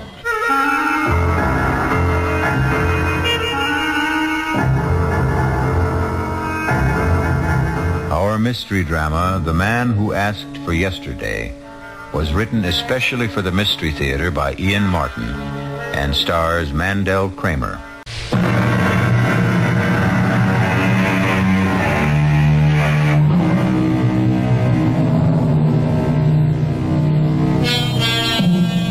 An almost always misquoted quote by an obscure poet is the theme of tonight's Spine Tingler. Backward, turn backward, O time in thy flight. If you haven't spotted the misquote, I'll clear it up for you later. Concentrate first on the fascinating problem of a man with fatal brain injury who still finds time to talk to himself. Are you taking him straight to surgery? No, not yet. Pre-op first. And an operating team has to be assembled. Can I hang around? On the chance while he's talking to himself I can get a lead? Be my guest. But with that bullet in his brain, I doubt if even subconsciously he can track anymore. But he's still trying to say something. To who? Us? Himself? Big Daddy in the sky? I don't know. He may be louder. Oh, if you could But he sure ain't clearer. I'd give a lot to know if he's really making any sense or what he's trying to say. I never had a chance. I should have had a chance. Somebody should have given me a chance. What kind of chance, Smart? What? Who? What kind of chance should you have? Well, the cards were all stacked against me. I mean, how was I to know? The cards were stacked. So? Don't you see, if I'd even suspected for a moment, if I thought that my own wife... what's the use? Don't give up yet, Smart. Look, mister, I don't know who you are, and it's like I'm wasting my breath. But I can tell you something. If I could have yesterday to live over. Suppose you could. What would you change? You'd have to know what happened to me first. Suppose you could convince me that yesterday should be lived over. Would you be willing for me to give you that opportunity? If it were only possible. Well, tell me why you'd like to ask for yesterday over again. What have I got to lose? That's quite a leading question. One you'll have to answer for yourself. Do you want to tell me about yesterday? It started like any other day. The tight pull behind my eyes. The furry tongue, the shivery feeling of insecurity. Not just because my legs and my hands were shaky, but because my mind was sticky and not quite track, and because I had that sick feeling that I'd fatal cherry again, that I was less than a wife should expect. Crying out loud, Mort. Your alarm to wake you up. Turn it off. Oh, sure, honey. Sure. Do you have a bad night, baby? What'd you expect with you turning and twisting and moaning? I didn't sleep. I'm sorry, honey. It's just that I'm going crazy. I don't know what I'm going to do. I thought you said your horse had to come in today. It has. 15 straight days. The favorite has run out of the money. The law of averages has got to catch up. So today you'll win. And everything's fine again. There's only one hitch. What? To put down a bet, you got to have the scratch. I haven't got any. So you'll borrow some? Yeah, where? Well, Uncle Joe wouldn't give you some. Oh, come on, Sherry. You know my partner wouldn't lend his mother a dime without good security, and I'm not even real family. Well, he always says you're like a son to him. Yeah, that's because he let me buy a piece of the business so he could have a diamond cutter's salary and work me 10 hours a day for free. I don't know why you let him get away with it. Oh, look, it's the carrot on the stick, sweetheart. He dangles it in front of my nose every day. Like a son you are to me, Mort. Someday this is going to be all yours. I wish he'd die already. Don't get your hopes up. He's as tough as an old shoe. Well, I got to get going. No, wait a minute, Mort. What? About the bet. If you don't want to ask Uncle Joe, why don't you borrow from a bank? Sherry, you know I've got no credit. Well, you've got the piece of the business. I've used that as collateral. Your insurance. That's tied up, too. Then you're really flat, huh? I'm up to my ears in hock. I'm worth nothing. Only thing I've got left that's worth a cent is my body, and I wish to God I had the guts to fall out a window so at least you'd be able to... Hush! Hush, honey. Don't you dare talk like... We'll work it out. You'll see. I don't deserve you, honey. Now, let's not go into that. Look, why don't you take your shower and shave, and you and me will get our heads together over breakfast and see what we can figure out. That's a good idea, honey. I won't be long. Take your time. You know you're the best wife a man ever had? Just you keep thinking that way. Jerry? Whatever it is, it'll wait till breakfast. Now get in the shower. I thought he'd never move. Oh, gee, come on. Come on, take it this. Come on. Yeah? Herb, it's me, Sherry. Hi, sugar. Why so early? I just want to tell you we finally got a little pigeon right where we want him. Did he leave already? No, he's in the shower. But he finally admitted it this morning. He hit bottom. So do we go ahead? You know the deal, sugar. You can count on me. Then we move.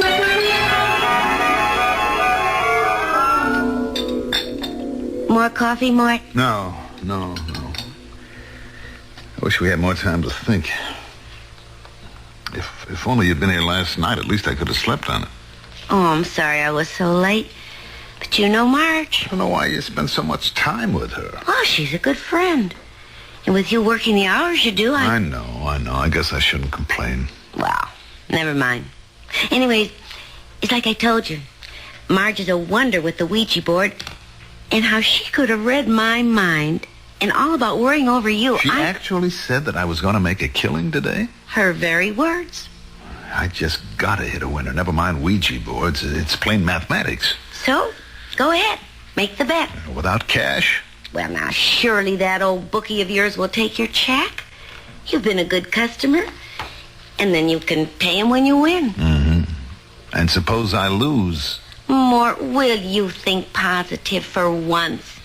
This is going to work out just right for us. I know it. All right. I'm going to take a chance, honey. I mean, what could they do if I lose? You can't get blood out of a stone. Ah, that's the way. Now, you just keep thinking positive. Yeah? Oh, Herb, it's Mort Herman. Hi, Mort. What's your action? Look, I want to get a bet down on the 4th at Jasper Gardens today. You got it. What horse? How much? The favorite. Final chance. 1,000 on the nose. But gee, that's a little steep, Mort. I'd want that covered. Well, it's Saturday. The banks are closed, Herb. Yeah. I mean, I don't have that much on me in cash, you know. I'll tell you what. You drop me off your personal check on the way down and you got your bet. With a real good customer like you, what have I got to lose, huh?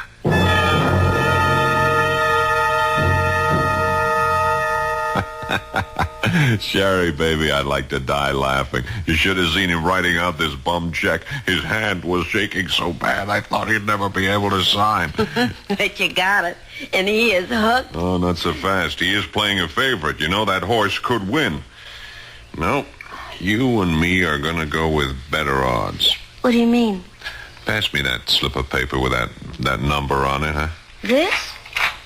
Well, that's Mort's direct phone line at the store. Yeah, I asked him how I could reach him this afternoon after at the race in case my phone should be tied up. Now, look, don't make a sound. Don't make a sound while I sell a real bill of goods. Hello? Hi, is that you, Mort? Yeah? Hi, this is Herb. Now listen, I got your bet down, and then I started to get cold feet about that check. Well, look, if you want to cancel out... Now, I said, listen, now don't interrupt me. And that bet's up the line by now. I can't cancel out, but I can do you a favor.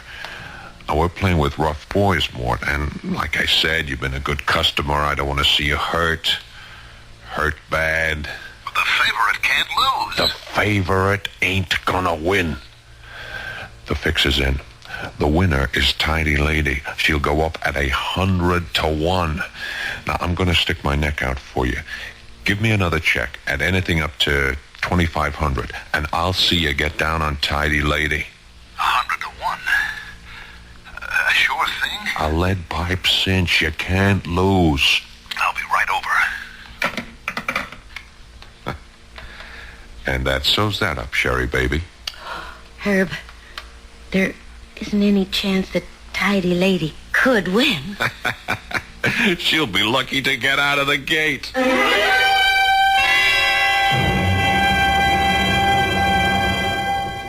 Sherry? Sherry, where are you? In the living room, Mort. Sherry, the most awful thing has happened. The horse I bet on... Herb, what do you... How did you get here? Well, Herb's been trying to reach you at the office, darling. Oh, well, I'll just leave you two alone. Too bad it was the wrong horse, Mort? Herb, what happened? You told me Tidy Lady couldn't lose. Yeah. Sorry about that. Even a bookie gets bum information. Well, let's get our business settled. I got $1,000 for you on final chance. She went off at even money. So that means you owe $1,500 on the other bet. But you said Tidy Lady couldn't lose. That's the Phillies for you. Can't trust them.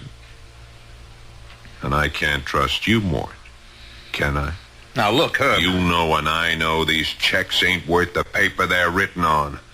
If I dropped them, they'd bounce out of sight.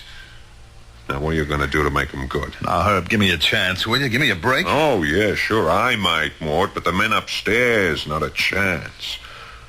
I'm only an errand boy. These are hard cases, Mort. You better pay off. How can I? Well, there is one way. Let me show you the only out you got.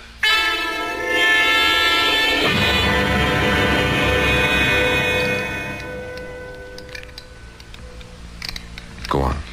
Go on. Oh, I must be crazy. I can't do this. You know what happens if you don't. Come on. Well, let's get on with it. I can't rob my own partner. I'm not going to open that safe. Oh, yes, you are. Does this get it through your head? I'm not wasting any more time. But put the gun away. Oh, no. You open that safe, or I'll save the big boy's hitman some trouble. All right. Now, look, just enough to pay off what I owe now. I'll handle the payoff. You open up. There we are. That's it. Now start scooping them up. But look, Herb. All of them. Leave the jewelry, but take all of those loose dimes. You said only enough to pay. Yeah. I had to con you into opening that safe, but don't worry. I'm not greedy. You wait till you hear my real proposition when we get back to your apartment.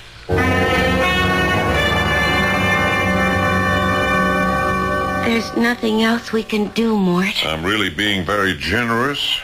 $50,000 in diamonds and the seats I booked for you to South America. Well, it's time to go if you're going to make that plane. How can you be sure I won't refuse? For the same reason I know you won't be back. One thing I'm not paying off are your gambling debts. That'll keep you away from home. Well, Mrs. Herman, are you all packed as I requested? Yes. And I'll drive you to the airport, just to make sure you get off all right.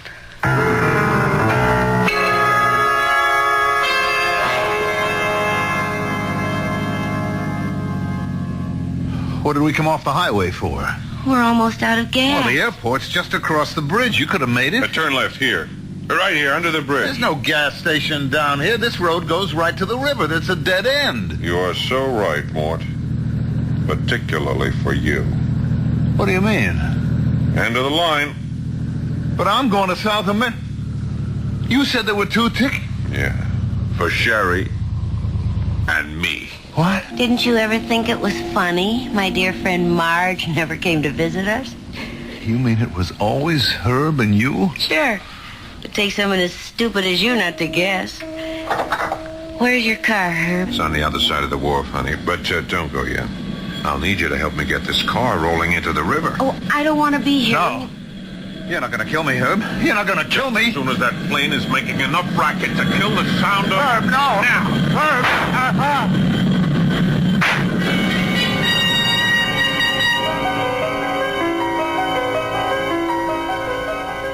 I tried to jerk my head away frantically at the last moment, but I could feel the bullet smash into my skull and then burst in a fountain of searing sparks.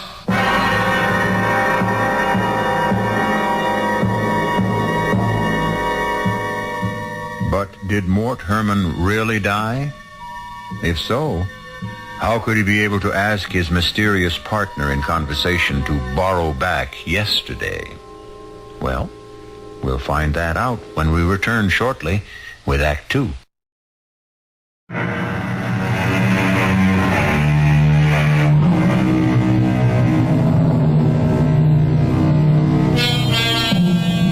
Can a man on the threshold of death hesitate and draw back?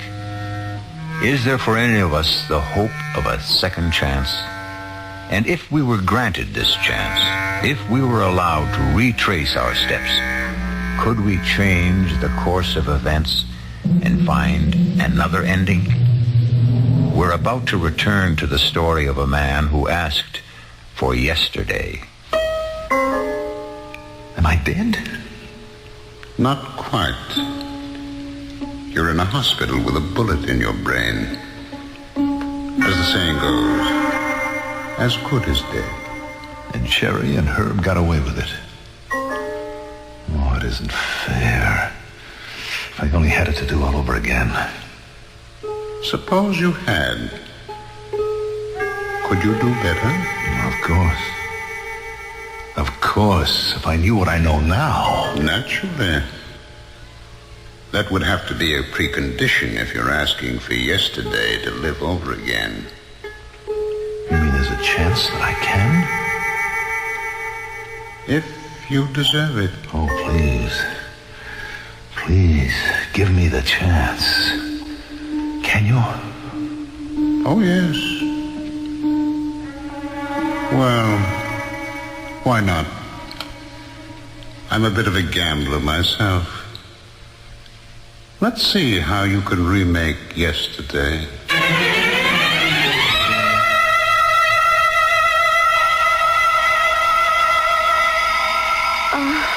For crying out loud, Mort.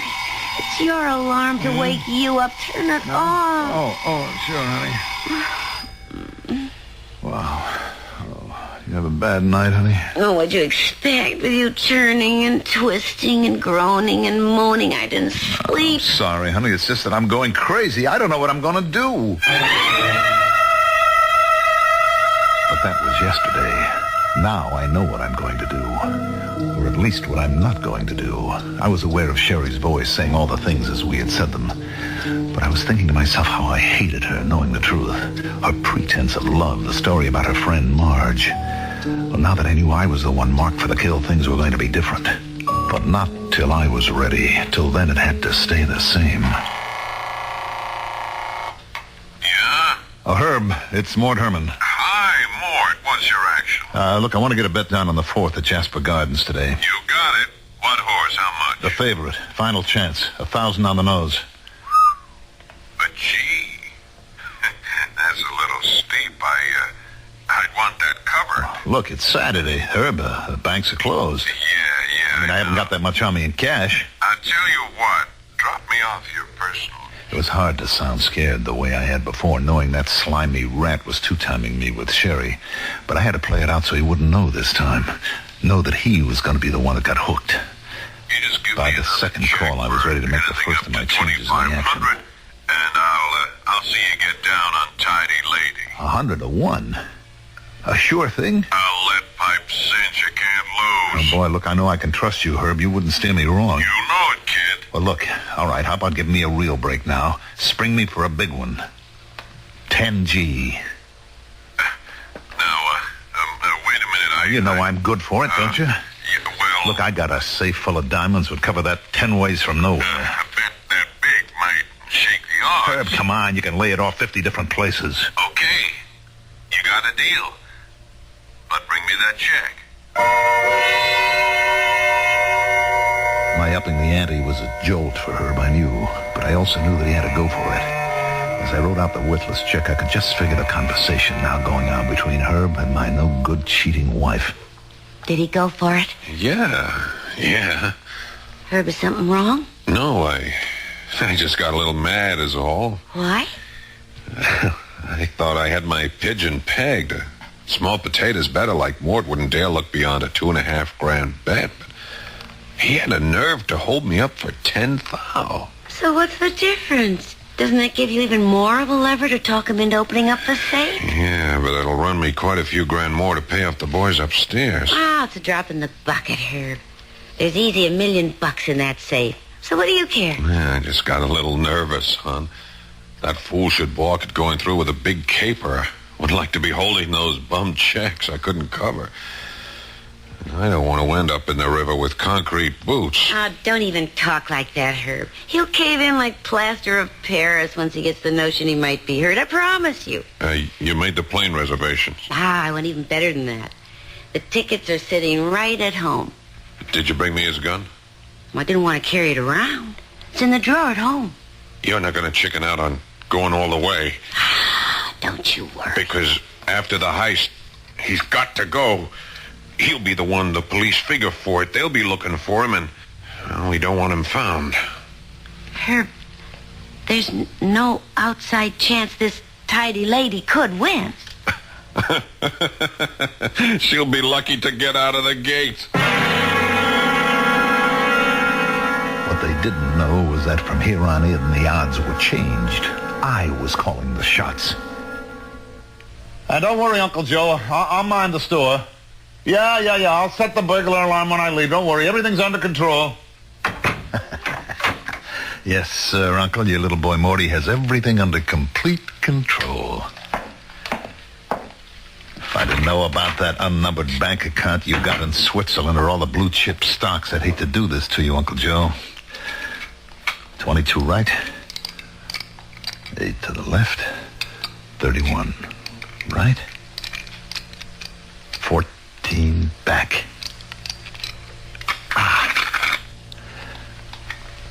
A real nephew, maybe you could have trusted, but a made-up one, you got only yourself to blame. I cleaned the safe out of everything in diamonds, just like Herbie would have made me do. They went into my pockets. It's surprising how little space nearly $1 million in diamonds takes up. Then I went to deliver my check to Herb. I'm stretching quite a point for you, Mort. Oh, I know that, Herb, but I'll be good for the check. I mean, even... don't give it a thought. You and me, we're going to be rich men after that 4:30 finish. And no kickbacks. We're riding on all the sucker's money. Is it, you want a drink to it? No. I'll pass, Herb. I'm kind of pooped. I've been under a lot of strain lately. So I think I'll just go on home and take a little nap until post time. You're not going back to the store, huh? No. I think I'll just watch on TV while our jockey boots our fortune home. Well, maybe I come up and join you. We could celebrate together. Why not? Not in a million years, Herbie. Not ever. You're not seeing me again. When I heard you laying off those bets that you had to guarantee personally, my score with you was all settled. Who's that? Me. Mort. What are you doing home so early? Why, aren't you glad to see me? Well, of course, sweetie, but... What are you doing with the gun? Just checking to see if it's loaded. Why? Well, you know I always do that when I'm carrying diamonds. Diamonds? You're carrying some now? Yep. Oh, what for? I'm going on a trip. When? Right now. Well, but I thought... You thought what? Well, I thought... Well, didn't you have a bet on a horse or something? That's right, I do. 2 of them, to be exact. On the same race. Well, I don't understand. Yeah. Pistol's all set now. I think you do, Sherry. What? Understand. Mort, honey, you're so strange. What are you trying to say to me? I'm not trying, honey. I'm going to lay it right on the line for you. How long have you and Herb been closing me out? What? Knock it off, Sherry. I can do without the injured innocence. I know the whole scheme, so you better come clean. Well, I don't know what you're talking about. You got tired of me, Sherry. Maybe you only married me in the beginning because diamonds were very big in your eyes. But I blew it all because I ran to the ponies. And they cleaned out what little I had. And then you met my bookie. You want to know something? I never really took a close look at him until today. He's quite a hunk of man. If you'd have told me, maybe I couldn't have blamed you for going for him instead of... No, look, Mort, before you do something crazy, just... No, not crazy, baby. No more. Don't point that at me. Don't you think I have the right? Why? Because you know my horse is going to lose. And then I'm set up to open the safe, Sherry. Then when it's opened, your lover is going to clean it all out, pointing this gun at me. And then you're going to drive me out to the airport and shoot me and put me in my car and sink it in the river while you and Herb take off for South America together. Isn't that the plan? How could you know? I mean, what are you talking about? You, me, and Herb. And the future. I ought to put a bullet in your head right now. No, Mort, no, listen to me. I'm Sherry. You're Sherry. Your wife. Someone who'd do anything for you. Or to me. No, Mort, please. No, give me a chance. Whatever's in your mind, we can work this out. Can't we somehow? Oh, my God, Mort, can't we somehow? Please.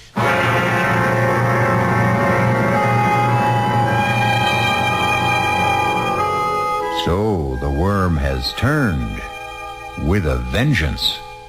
The biter is bit, and the man who asked for yesterday seems in full control and in command of history, with the power to change the shadow that coming events cast their shadow before.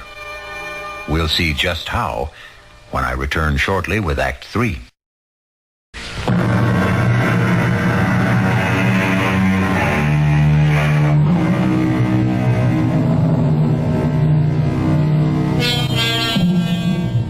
A woman has begged for forgiveness. A woman we already know deserves none. And what about her husband? A man with a miraculous second chance. Has he the humanity to be forgiving? Can he change the already preordained course of fate? In the first playing out of this particular chain of events, who was the ultimate victim? And who escaped? The answers are waiting. Please, Mort, give me a chance. I think we can work it out, Sherry, with your cooperation. Well, just tell me how. It'll be just the way you and Herb planned it.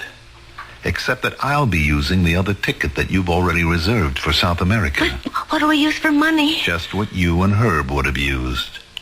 I already have the diamonds. We can leave immediately. Yeah, but the horse race... That doesn't matter anymore. Doesn't matter. When you've already bet 10,000... Don't look so guilty, Sherry. I'm aware that you know about that. Mort, you're scaring me. I'm also aware that the bet means nothing to me. That the horse isn't going to win. How can you know all these things? Let's just write it off to the strange fact that I have suddenly acquired second sight. Now you're scaring me even more. Maybe that's the object. Come on, let's pack and go. But Mort, if you're going to lose the bet, how is it going to be paid? Oh, that's the beauty part. That's going to be your ex-boyfriend's problem, Herbie. But he hasn't... The money? Well, like he threatened me, then he can pay for it in blood. Now, do you want to hang around and do the same? You couldn't leave me. I know too much. That's how it goes, sweetie. That's why my offer to come along isn't exactly take it or leave it. Let me put it another way. I've already reserved an earlier flight, and I'm leaving on it with or without you. Now, it's now or never. Make up your mind.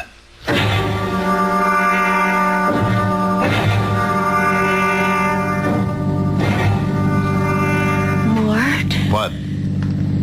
It still isn't too late. Too late for what? To go back? Start all over? How? Well, the race hasn't been run. I could talk to Herb.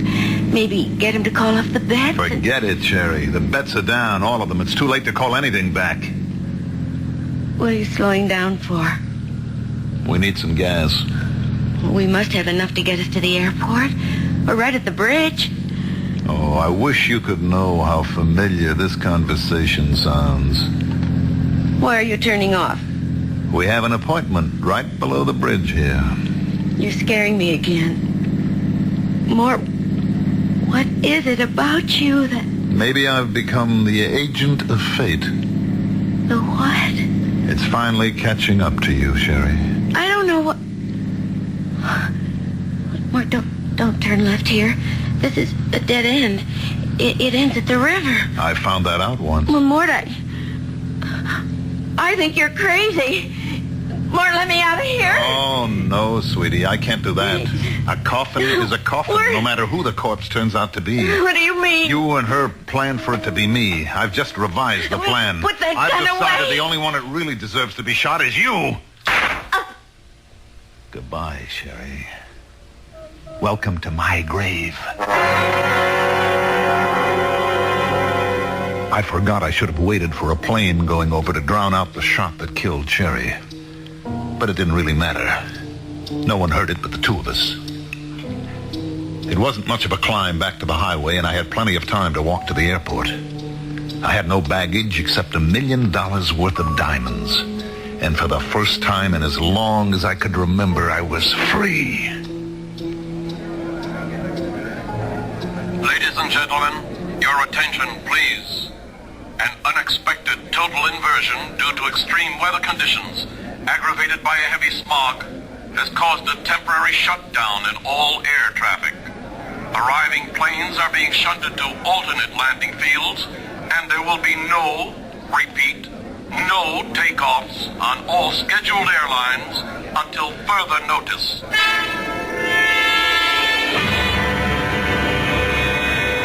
The stunning announcement caused me my first twinge of terror. I had to get away.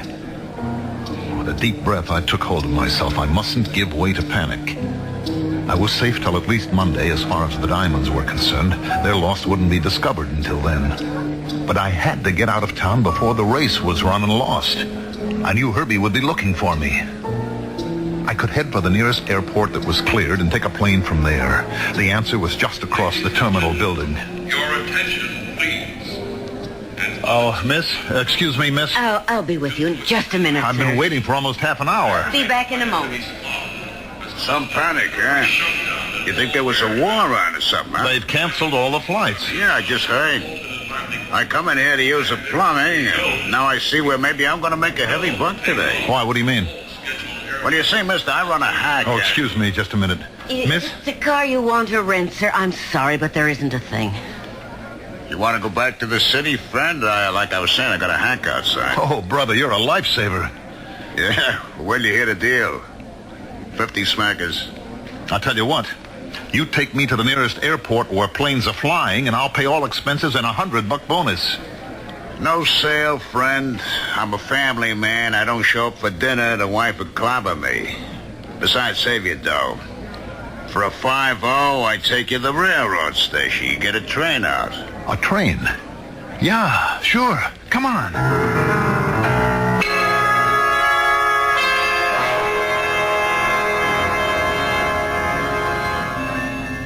Oh, what's the matter, driver? You got me. Some traffic jam. Looks like fire trucks up there at the station. Well, there's a cop over there. See if you can get his attention. We got it already, Bubby. He's on his way already. You headed for the railroad station, buddy? Yeah, officer. I got a passenger going. You got nobody going nowhere. There's a fire in the tunnel. There won't be a train out of here for several hours. Turn over at the next corner. Now, wait a minute, Sergeant. You don't understand. I've got to leave. Do yourself a favor. With the airport shut down, this fire in the tunnel, what you should be worrying is find yourself a room for the night. Well, the bus station. I can get a bus. That's where the laugh is on them. I mean, the business they could be doing tonight, and their drivers had to pick this weekend to go out on strike. Okay, Hacky, you're holding up traffic. Move on. What am I going to do? I don't know, mister. But I'll tell you one thing. You've about used up your 50. Make up your mind wherever I drop you. It better be close. Just let me think a minute.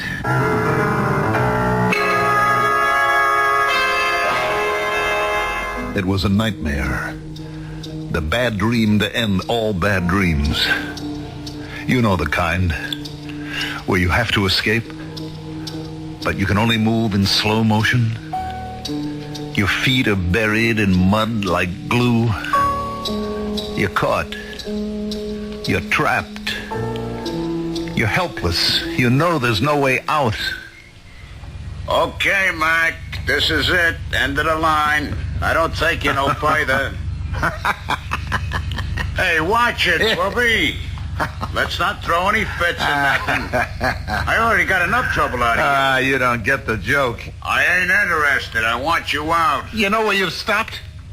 Right in front of my own house. So ain't that a lucky coincidence? I brung you home. So out. This is the last place in the world I want to be. I can't get out here. Oh, Mort.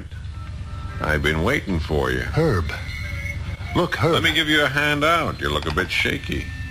And don't make any sudden moves. Oh, you got your fare, Hacky? I got it, mister. Take care of your friend there. He's kind of in a bad way. All right, let's keep our hands nice and open where I can see him. And then we'll go inside and we'll have a little chat.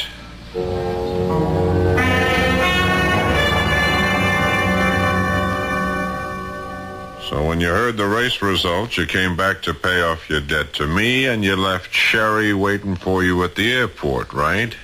That's right, Herb. And you want to pay me off in dimes? Well, like I told you this morning, I don't have the cash on hand. Yeah, I'll get that.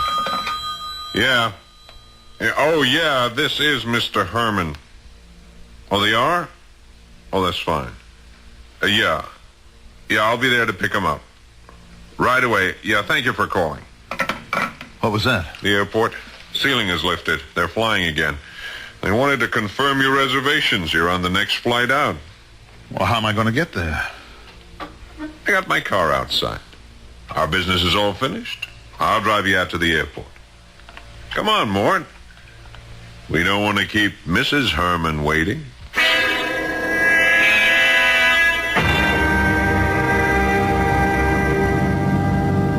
I appreciate you going out of your way like this, Herb. Don't mention it. As a matter of fact, it just fits in with my plans. What are you doing? Don't turn off here. You and I have a little final business to complete. No. Not under the bridge. Oh, you know this little spot, huh? Is that where you gave it to Sherry? What are you talking about? Come on, jerk. When I took that gun from you, I could smell it had been fired recently. When I couldn't reach Sherry, as we'd planned earlier this afternoon, I had to figure maybe you'd caught on about us. That's why I was waiting for you when you got home. What did you do with her, Mort? I don't know what you're talking about. Sure you do. Come on, get out. Now give me your coat. Please. Please. Coat, jacket, pants. I want all the diamonds. Please. Did you give her any chance? What did you do? Shove her back in your car and roll it in? Look, she had no right. Okay, you forget it. Now you just drop those clothes and walk to the edge of the pier. I wish I had a car to bury you in. But I'll take my chances on the tide. Move! It didn't make any difference. It all turned out the same, didn't it, Herb? I don't know what you're talking about. But by me, it comes out even. Goodbye, Mort.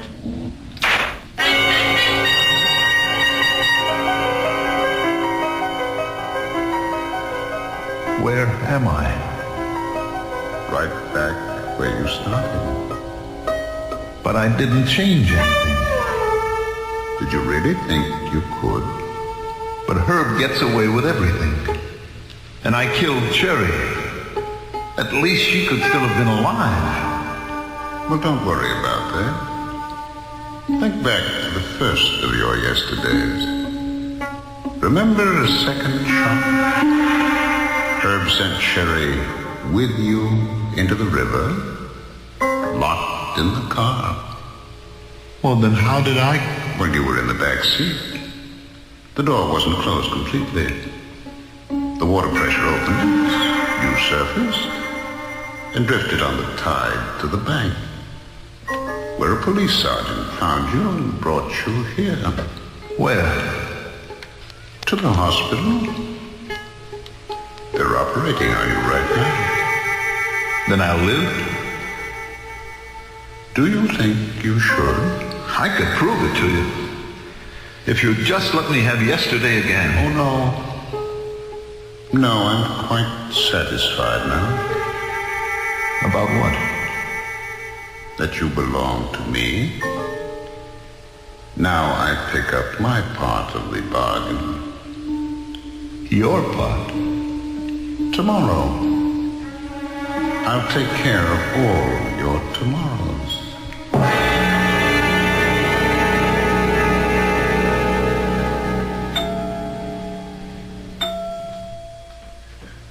Your man just died on the operating table, Sergeant. You can go on home. Catch some shut-eye. You kidding? I just got a new headache. Know that cutoff by the bridge to the airport? Yeah, the one that goes down to the docks? Yeah. Guy coming up from there got creamed by a trailer truck. Killed him. Busted his car to nothing. And get this.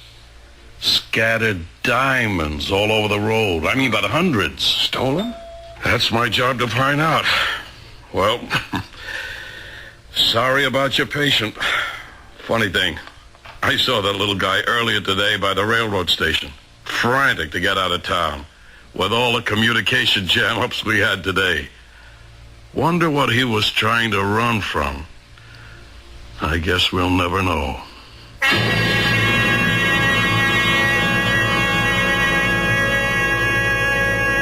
But we do, even if the sergeant never learns. And we also know it caught up with him. He was a weak little man, and a scared little man, and a stupid little man. None of which is any excuse. Mort Herman got exactly what he deserved. I'll be back shortly.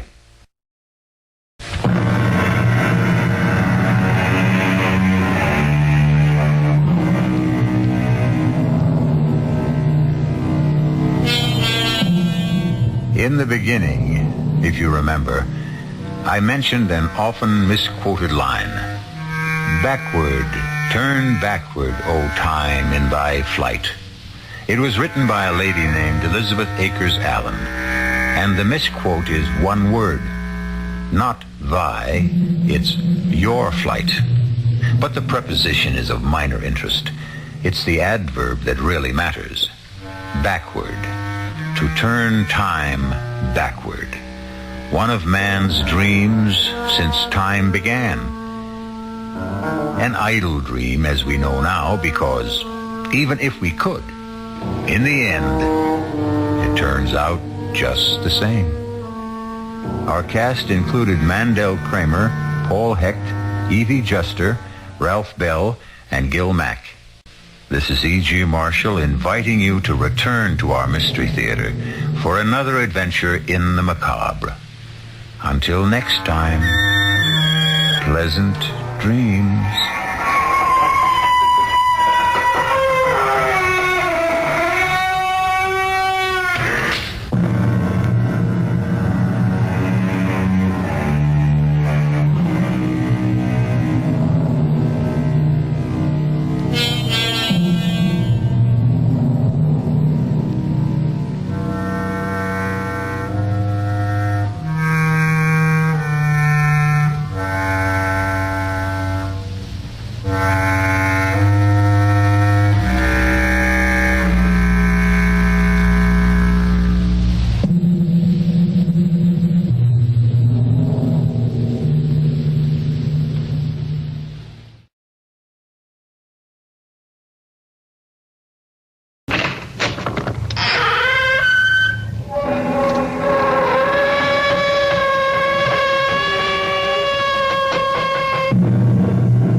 I'm E.G. Marshall. Welcome to the sound of suspense. Welcome to the fear you can hear. But mostly to the world of terrifying imagination. In the next 52 minutes, you'll hear a story about truth. Everyone is in favor of truth, of course. It's a word which produces immediate reverence and respect. But sometimes the truth can be a terrible thing, even a shattering thing.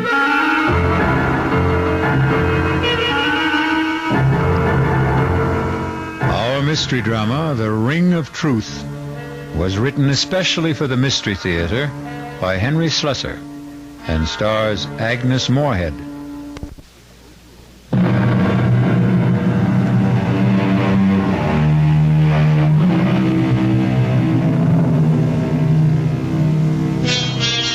Now here's Act 1 of The Ring of Truth. The place, a charming college town in New England. The people you're about to meet, young Lorna Kittredge and the special man in her life, Mark Kramer. His driving speed, a comfortable 30 miles an hour. I'll tell you what I resent most about your father, Lorna. It's the fact that he deliberately keeps forgetting my name. Mark, don't be so silly. Daddy has a genuine problem about names. No, I'm sorry. No. I can't buy this absent-minded professor stuff. It's too corny. Corny or not, that's exactly what my father is sometimes. Absent-minded.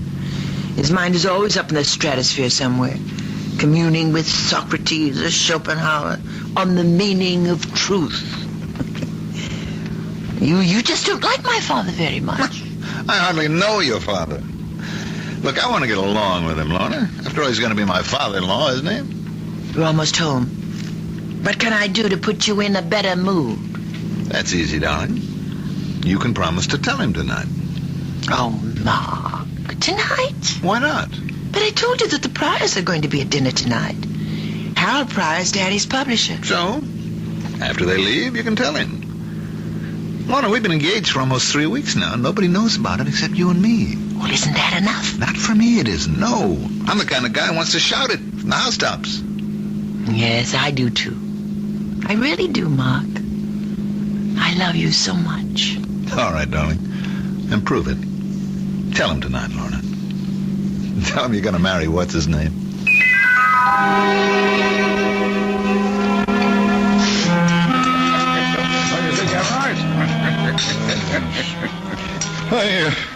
You're quite right, Harold.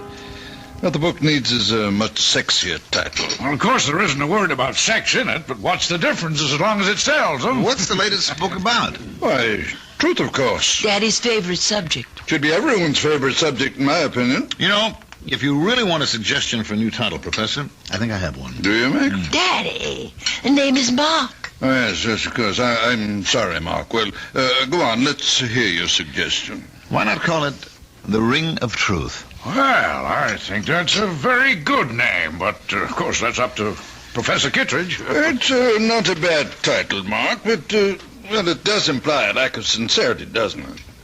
The Ring of Truth is only the surface appearance of it.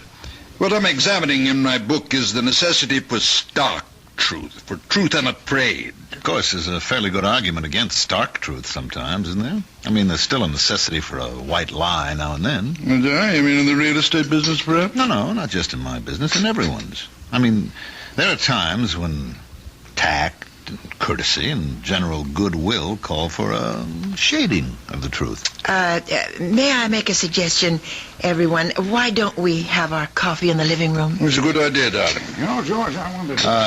I'll give you a hand with the dishes, honey. Besides, I'd like a little conversation with you in the kitchen.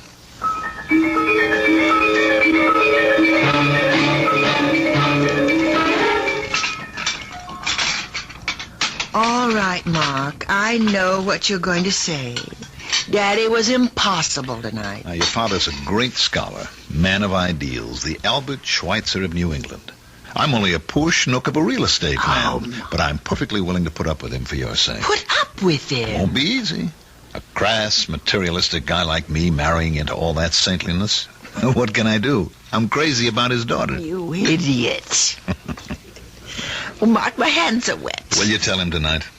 Yes, the minute everyone leaves. He's not going to be happy about it, you know that. He won't be happy about losing you. Well, he knew it had to happen someday. All right, then tell him that day has come. Tell him the truth. I always tell Daddy the truth.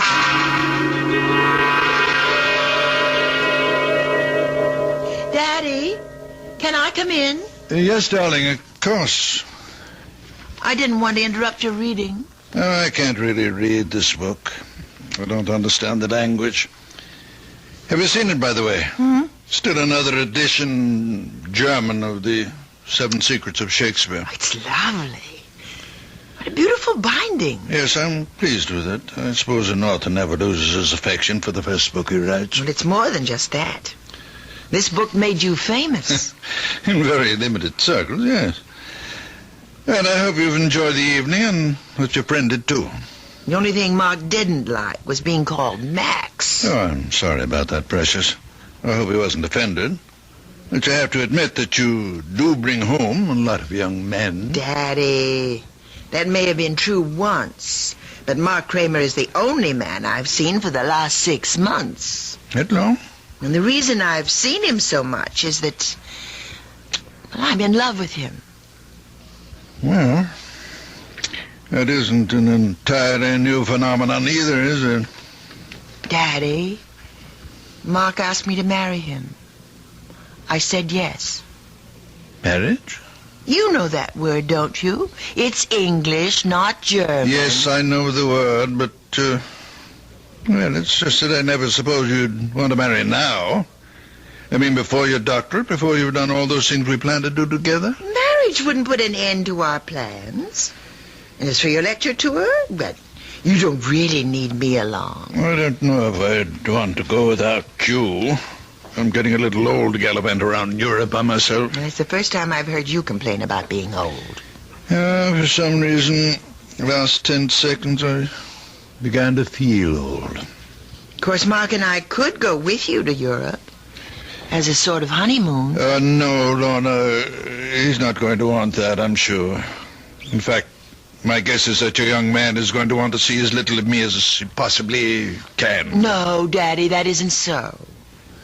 He knows that I won't just abandon you. I couldn't be that heartless. That's the last word I'd use about you, Precious. I know your heart only too well. I know what a tender, beating little thing it is. I've always been afraid of the man who would trap it someday. I just wish you knew Mark better. He's not a I'm not saying anything against Mark. I'd feel this way about any man. I'm like the tired old king of the fairy tale, darling, forced by the condition of kingdom to give the hand of his princess to a commoner. Oh, Daddy, Daddy.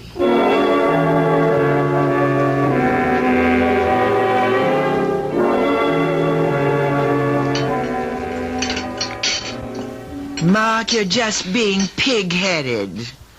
It won't even be 6 months. And by that time, I'll have my doctorate, and Daddy's lecture tour will be over. Oh, that's great. Just great.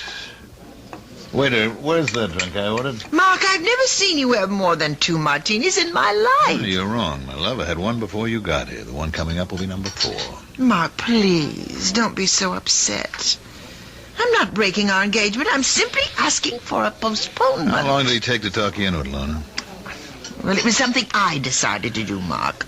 All by myself. Because you realized how important it was? To get your Ph.D.? To make sure Daddy was taken care of on his lecture tour? But it is important to me. You know, you're a lucky girl to have a father like that. Now, you take my old man, good old Charlie Kramer, real estate.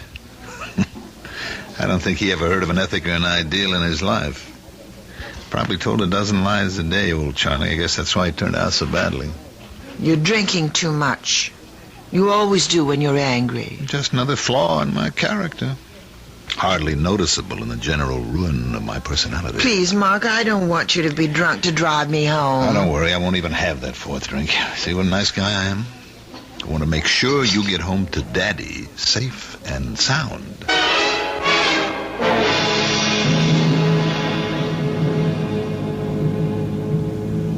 Mark, are you sure you don't want me to drive? No, you just leave the driving to us. starting to rain. I think you should turn your wipers on. That isn't rain, precious. Those are tears in front of your eyes. Please, Mark. All right. You have to drive so fast. I know there isn't any traffic, but these roads are so dark. That's what the headlights are for. How far these little candles throw their beams, so shines a good deed in a naughty world. Hey, you see, your father isn't the only one who can quote shit. Mark! What? Look out! That woman! Where? Oh! You hit her! Oh, Lord! I didn't see her. I didn't see her crossing the road, so help me. Is she dead? Oh, Mark, look at the way she's lying there. She's dead, Lorna. Oh. The woman's dead. Oh, no. Oh, horrible. I told you not to drive so fast.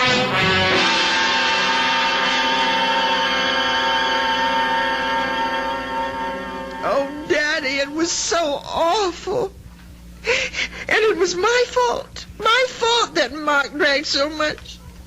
He really doesn't like whiskey very much, but when I told him about what we decided about postponing the wedding... You mean what you decided, darling? It was your decision. He was driving so recklessly. He must have been going 60 miles an hour on that road. The speed limit there was only about 30. You haven't arrested him, have they? No. But the police were called, weren't they? Yes. They know Mark, of course. He's lived here all his life. Didn't they give Mark a sobriety test? No, nobody even suggested it. I mean, Mark didn't seem to be drunk at all. Not after it. And of course, he didn't say he'd been drinking. He didn't mention the speed he was traveling at. Well, they asked him. Mark said he was going 35, and the woman just stepped out in front of him. I see. He had to say it, Daddy. I mean, otherwise it would have been a crime, wouldn't it? I think it's called vehicular homicide. Well, he could go to prison for that, couldn't he? Perhaps. Oh, Daddy. Donna, what did you say? What? What did you tell them when the police talked to you about the accident? They didn't. They didn't ask me anything. They said there would be an inquest to determine the facts. I suppose I'd have to answer questions then. And what will you say then? Why, I don't know. I mean, I have to corroborate Mark's story, of course. Is that what you're going to do? Oh, well, if you could have seen his face, Daddy, it was like a child. Like a little boy, afraid to be punished. He said, "You'll stand by me, Lorna, won't you?" And so you're going to stand by him. You're going to forget all you ever learned about truth. You're going to lie. But, Daddy, what else can I do? I can't advise you, my darling. All I can do is remind you that you and I have always loved truth as much as we've loved each other. Are you going to change now?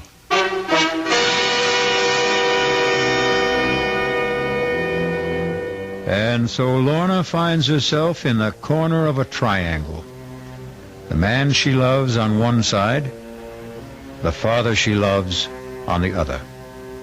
But the invisible corner of the triangle is that mysterious thing called truth. We'll find out what Lorna Kittredge does when I return shortly with Act 2.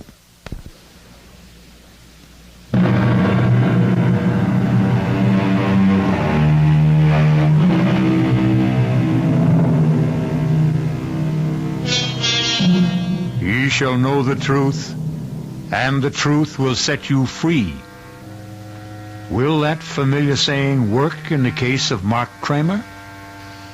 It may all depend on the outcome of the next conversation you hear in the home of Professor John Kittredge and his daughter. Lorna, may I come in? Yes, Daddy. All dressed already? Yes. I know I don't have to leave for the county courthouse for another hour, but I was too nervous to just lie in bed. Why don't you come downstairs and have some breakfast with me? No, I couldn't. I feel too sick. Oh, poor kitty. I haven't called you that since you were a little child.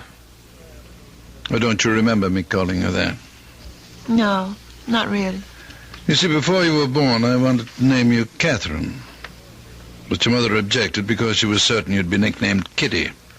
Then you'd be Kitty Kitteridge. And she hated the sound of it. You've told me the story before. I know you're not in the mood for old family anecdotes. All I can think about is that inquest this morning. I'm so frightened. My skin feels like ice. Darling, you won't have to be frightened if you do what I said. It's only lying that makes us afraid. Please don't talk about it. I have to lie for Mark. I love him. I'm going to marry him. Do you think the others will lie? The bartender at that restaurant? What was the name of that again? Bruno's? Yes, he'll defend Mark. I'm sure he will. They don't like trouble. They had some license problem last year. They won't want to admit that they served Mark so many drinks that he was hardly able to walk, to say nothing of drive. Sure. So you're the only one who has to lie. Daddy, the woman is dead. Nothing will bring her back. Lies, truth, nothing. Who does it help if Mark goes to prison? Yes. You're right, Precious. There's no profit in truth. None at all. Then you agree with me? No profit, Lorna. Only loss, maybe. But that's something you'll have to judge for yourself. You know my feeling about truth. You know what I've always taught you about it. Yes. Dare to be true. Nothing can need a lie. A fault which needs it most grows too thereby. You used to like that poem. Now you're quoting it with contempt. Oh, Daddy, why can't you understand? Why do you have to be so demanding? Let me forget truth just this once. Your mind is your own, Lorna. Well, I want to do what's right. Then do what you want to do. You're an adult now, independent of me. Lie if you want to. But don't look for my approval. And above all, don't ask for my blessing. Daddy!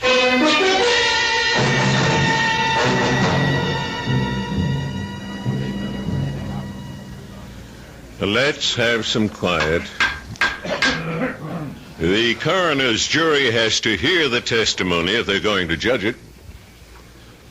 Sergeant McKeon, was any investigation made of the skid marks at the scene of the accident with a view to determining the speed of the vehicle?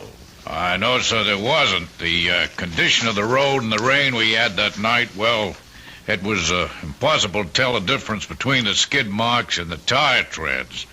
That's why no measurement was made. It's been stated that the driver of the vehicle, Mark Kramer, had left the establishment called Bruno's shortly before the accident.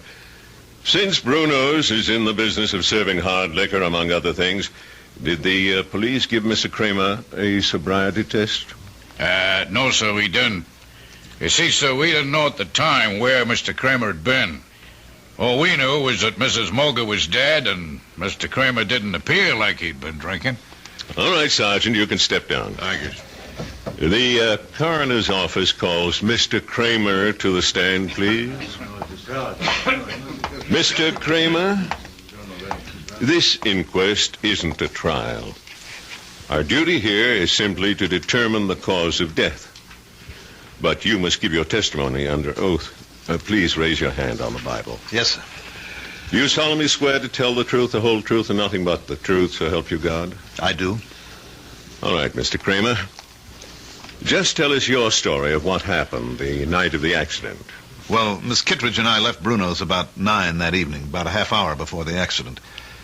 I'd had one drink, a vodka martini. You can ask Mr. Bruno about that because he served me. Go on. When I reached Route 24, I decided to take the Ridge Road shortcut to town. I was traveling between 30 and 35 miles an hour, I'd say, and I remember slowing down when the rain started.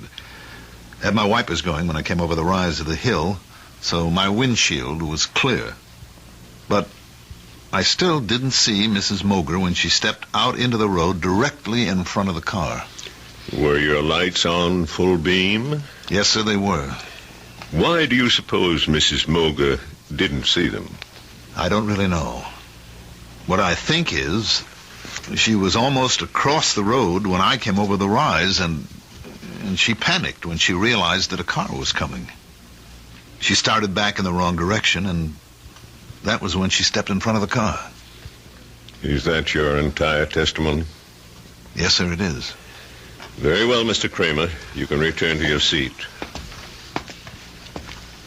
Will Miss Lorna Kittredge take the chair, please? Place your hand on the Bible, Miss Kittredge. Yes. Do you solemnly swear to tell the truth, the whole truth, and nothing but the truth, so help you God? Yes, I do. Please speak up, Miss Kittredge. I do. Miss Kittredge, you were with Mr. Kramer on the night of the accident. Yes. You went with him to the place called Bruno's. Yes, I did. And did you have a drink that night? Yes, I had a martini. The same as Mr. Kramer? Yes. When Mr. Kramer's car approached Mrs. Moger's driveway, did you see the lady before the automobile struck her? I'm not sure. I think I saw her for just a split second. And then the car hit her. It was all terribly unreal. Were you aware of the speed you were traveling at? Miss Kittredge? I'm not sure of the exact speed. Mr. Kramer thinks it was between 30 and 35. Do you agree with that? No. What was that? It couldn't have been that. It was more like 55 or 60. Did you say 60, Miss Kittredge? About that, yes. Lorna, for God's sake. I hope you've considered this reply, Miss Kittredge. Yes, I've considered it. We were traveling at least that. I'd been looking at the speedometer only a few minutes before. I was complaining to Mark about his speed, but he wouldn't listen to me. He wasn't in any mood to listen. He was angry, and he was drunk. Lorna! Please, everybody, quiet now. Mr. Kramer, please take your seat. It's the truth. The truth, I can't help myself. He was drinking. He had too many martinis, and he was drunk. Are you telling us he had more than one drink? He had 4. I know he did. And he drove like a madman. No matter how I tried to stop him, he never thought that woman would be on the road at that time of night. But he wouldn't listen.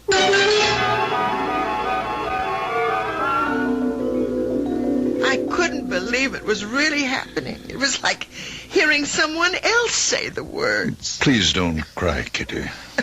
I tried not to look at his face. I tried so hard not to see him, but I couldn't stop myself. How can you blame yourself for telling the simple truth?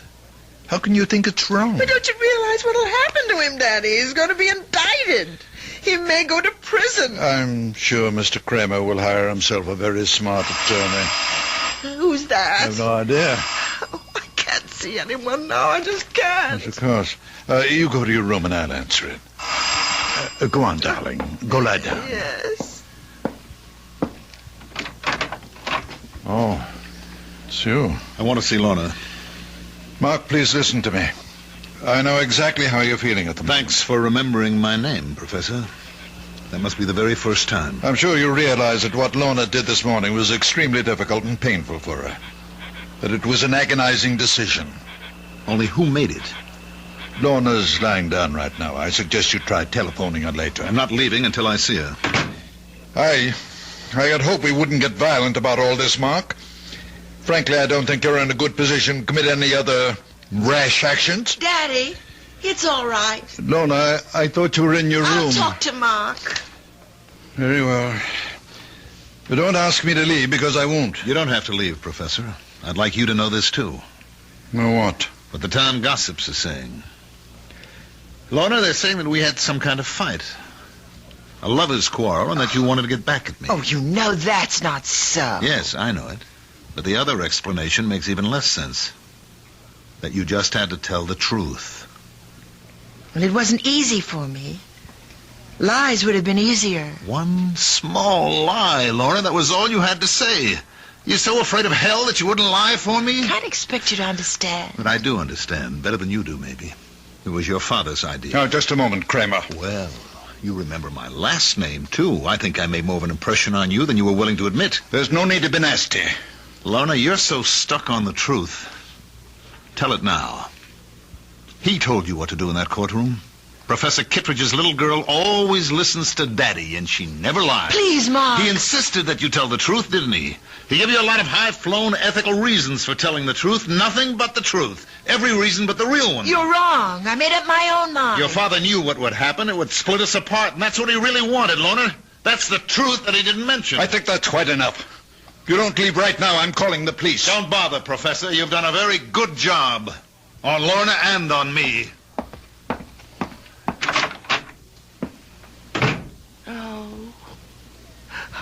Oh, Daddy. Daddy. Kitty, don't. It's going to be all right. How can it be? He hates me now. Mark hates me. Things will change. You wait and see. He'll get himself a smart lawyer and nothing will happen to him.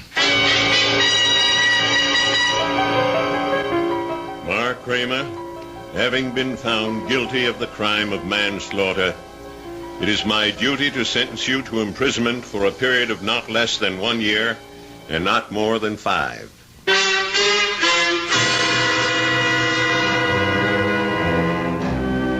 And so the truth has not set Mark Kramer free. It sent him to prison, where he'll have plenty of time to ponder the complexities of ethics, justice, and human nature. Or perhaps he'll ponder something else, like revenge. We'll find out when I return shortly with Act 3.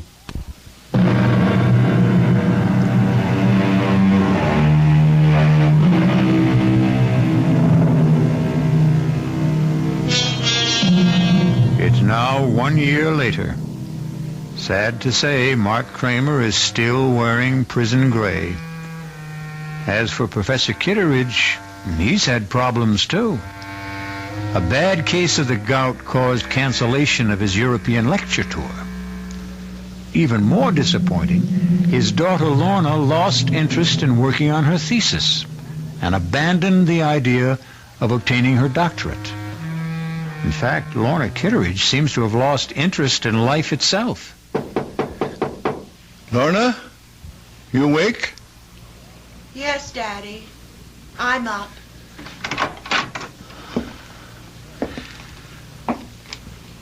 Darling, it's almost noon. It's not like you to be in bed so late. Well, I just didn't feel like getting up. Did you sleep badly again last night? Last night, the night before that. Oh, Lorna. If you don't see Dr. Isaacs voluntarily, I may have to drag you to his office. You know there's nothing wrong with me. What's all this paper for? All those little crumpled balls. Can't you guess? Oh, Lorna, no. You haven't been writing Mark again? I keep thinking that I might hit on exactly the right words. The magic formula that would make him answer one letter. It would be so much better if you forgot him, Lorna. Do you know that I even thought of sending him a disguise letter? Making it look like some important document that he would have to read? Isn't that ridiculous? What's ridiculous is the way you've tortured yourself over that man for so many months. Who's tortured who, Daddy? Which one of us is really guilty? Oh, Kitty. Stop calling me that name. My name is Lorna. Can't you remember my name? Darling, you're just not yourself. Is that why you can't remember me? Because I'm somebody else? Well, you may be right, Daddy. Every morning I look in the mirror and I can't recognize the woman I see. Lorna, you're just not giving yourself a chance to forget. You'd start getting out into the world, start meeting new people. You become a hermit. I thought you liked having me here, Daddy. I thought you couldn't live without my company. I honestly believe you need medical attention. If not from Dr. Isaacs, then from somebody else. You mean a psychiatrist, I suppose? No, darling, no. Just someone who can help you get over this distorted guilt that you feel. The only one who can do that is Mark. And he won't see me or write me or anything. Lorna. Oh, please go away. Please. I'm going to try to sleep. It's the only time I'm happy. When I'm asleep.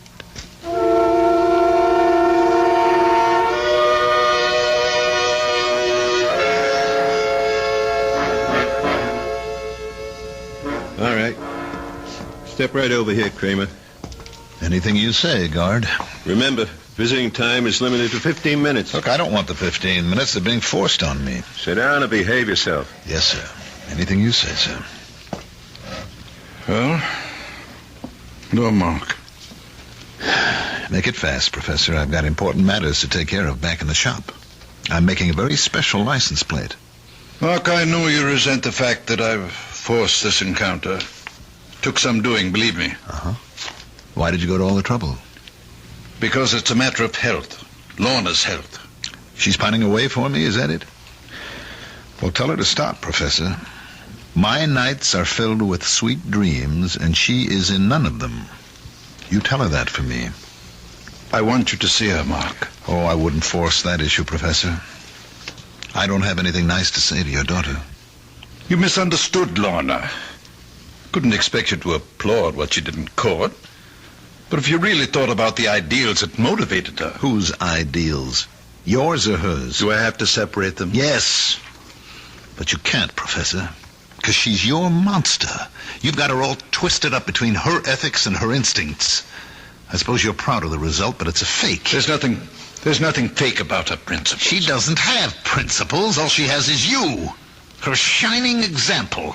She wants you to love and admire her, so she does what you expect. That's why Daddy's little girl always tells the truth. She does tell the truth. Always. And her father? I abominate lies. You won't even lie to yourself. Then tell me this.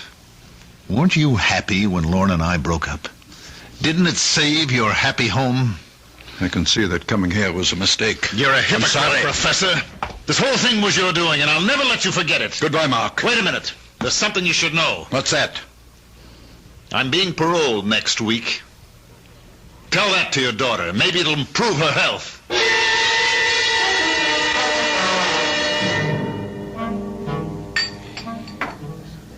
Of course I'm pleased, Harold.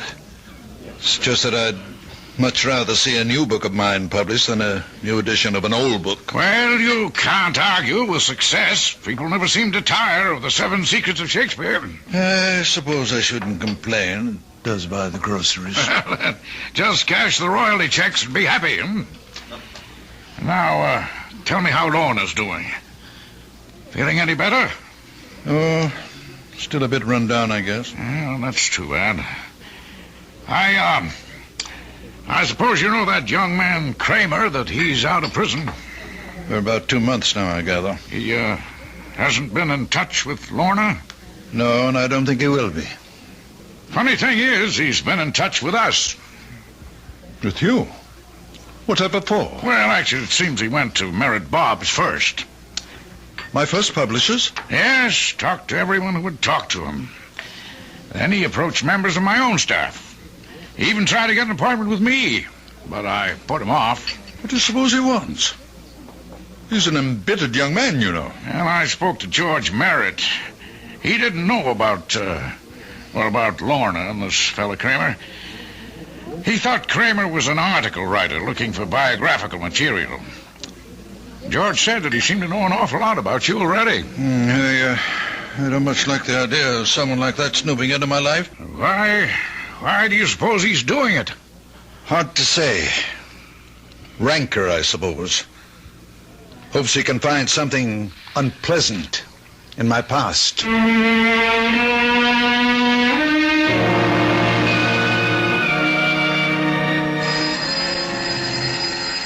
I'll get it, Lorna. Hello? Professor Kittredge? Yes? Mark Kramer, Professor. Oh. Yes, I was just speaking about you the other day with my publisher. I'd like to see you, Professor, this evening, if that's possible. See me? Or Lorna? No, just you. If Lorna wants to be there, that's her business. Something tells me she'd rather stay away. Can you give me some idea of why you want to see me? You might say it's a business matter. Who is it, Daddy? What time would be good for you, Professor? Make it about 9.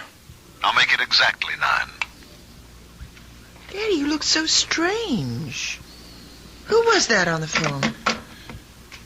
It was Mark Kramer, Lorna. Mark? He's asked me to see him at 9 tonight. I have no idea what he wants to say, but whatever it is, I'm sure it won't be anything pleasant. I'd rather not be here. I didn't think you would. Mark blames me for what happened in court, not you. He refuses to admit that it was your own love of truth. My love of truth? Daddy, you never understood me yourself. How could you explain me to someone else? I didn't love truth. I loved Mark. You did what you had to do. What your conscience told you to do. My conscience? Is that what I was satisfying? That small little voice inside me? It can be a loud voice, darling. A very compelling voice. But I still hear it. It's still talking to me. And you know what it's saying? You fool. You fool, you fool. Lorna. I think I'll go out now, Daddy. Right now.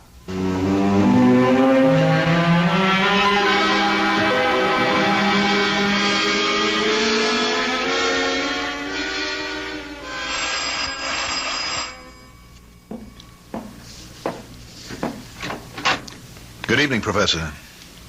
Hello, Mark. Come in. Thank you. Nice of you to see me. I wasn't sure of my reception after the last time. So you're using a cane these days, Professor? Yes, a touch of gout. Mark, I hope you weren't expecting to see Lorna. She's not here. No, I didn't expect to see her.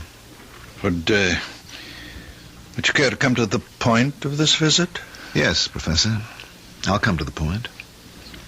I've come to see you about truth. Oh, must we, Mark? Really? I mean, these philosophical discussions are meat and drink to old campus fogies like me, but I'm rather tired of the subject right now, very tired of it. Frankly, I'm a little exhausted by it myself. I've just spent 2 months in search of it, and I didn't even know what I was looking for. You've been digging up things about me, haven't you? I hope you enjoyed yourself. No, I didn't. You see, I made the mistake of talking to your enemies. The publishers you dropped, the friends you no longer see, the scholars you had disputes with. What did you get out of that? Nothing. Your enemies didn't have the truth about you, Professor. Only your friends did. Like Avery Hayes. Avery Hayes? Oh, I'm glad to see you remember the name. Strange how few people do.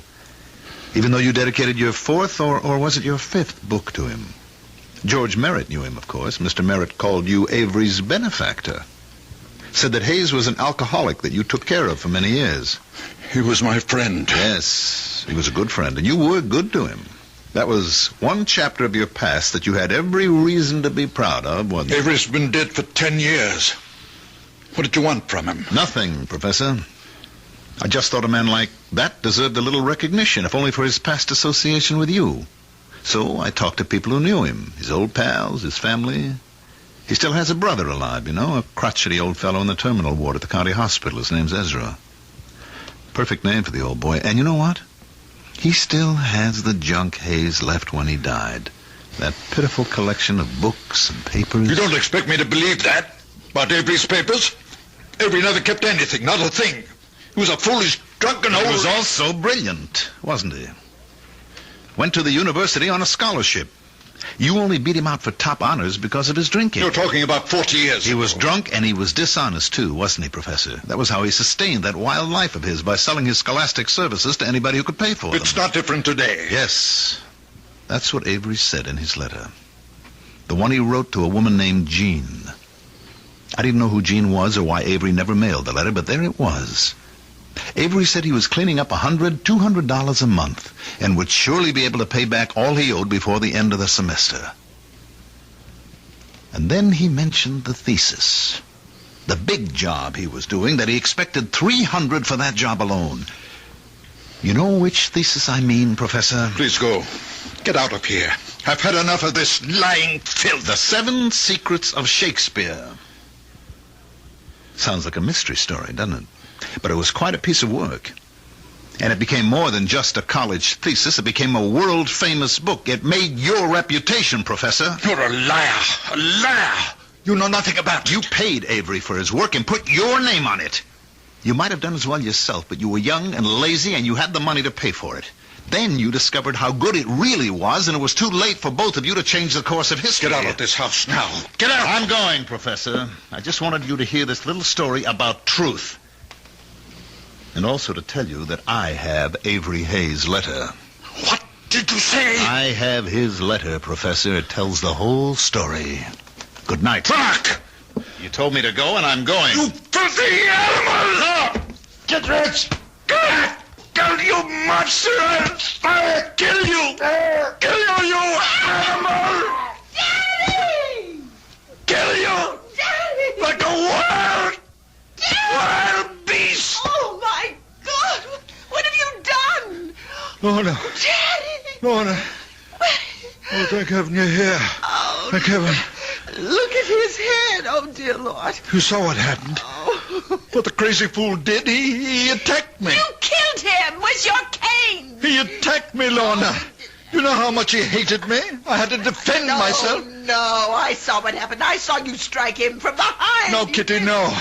He tried to kill me. That's why I hit him. Daddy, I saw everything. You killed Mark. You did it deliberately. That's the truth.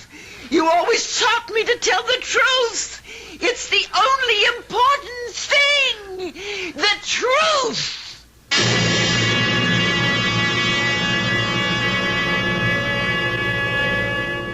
Oliver Wendell Holmes Jr. said, "All I mean by truth is the road I can't help traveling." Well, Professor Kitteridge traveled his road, and despite his good intentions, it turned out to be the road to hell. I'll be back shortly.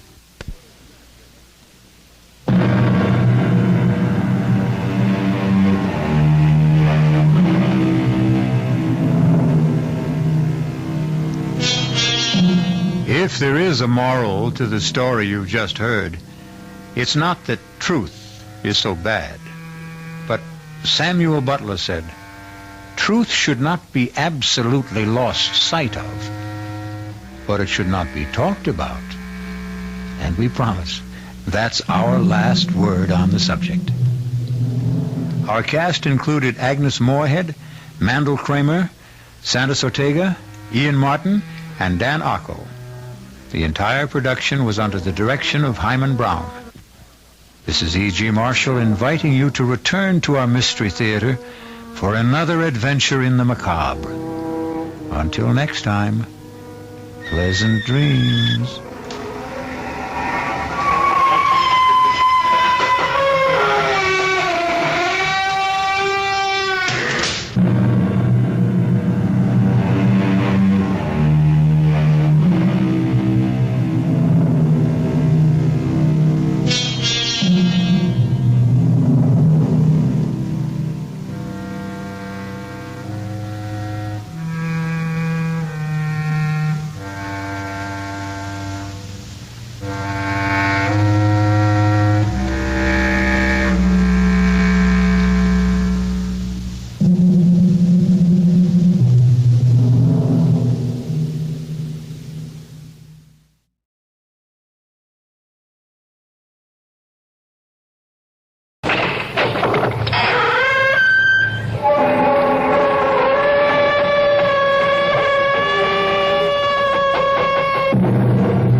Come in.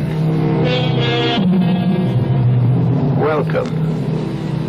I'm E.G. Marshall. Welcome to the sounds of suspense. to the fear you can hear. I have a story for you about a writer of books. We all know what it is to read a book. We all read, sometimes to learn, sometimes to pass the time, sometimes to experience a life unrelated to our own, and sometimes to surrender ourselves to the fantasies of a person we have never met and will never meet. But what is it to write a book? Ah, that's another thing altogether.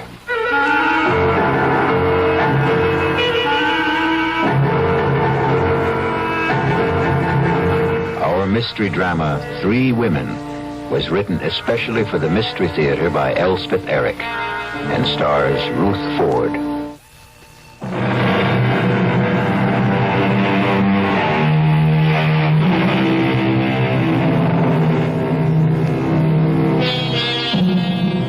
What is a book?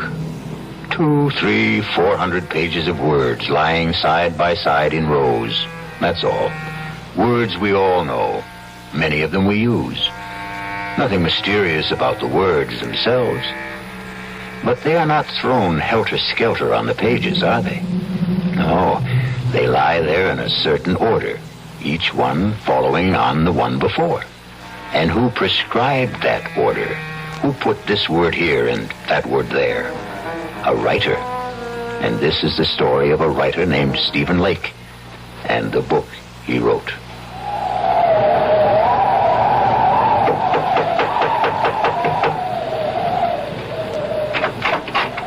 Yes? Does Mr. Lake live here? Yes? Is he home? Yeah, he's home. Could I see him? Well, he's working.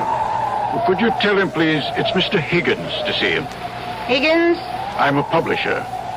Look, could I step inside? It's terribly cold out here. Yeah, I guess so. He really is working, isn't he? I mean, I hear him, his typewriter. You're a publisher, you say? Yes, that's right. If you just tell him... You can go on up.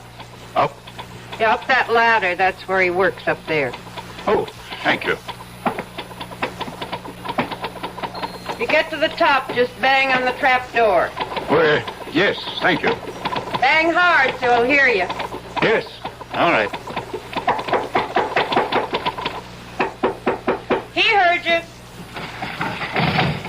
Mr. Lake, I'm Albert Higgins. Albert Higgins. Not from... Yes, from Higgins and Hart. All right to come up the rest of the way? All right. Well, I should say. Can you make it? Can I help you? I think I can. Yes. Here we are. I can't believe it. Mr. Albert Higgins. Very same. This where you work? Yes, it's the only place I can get away.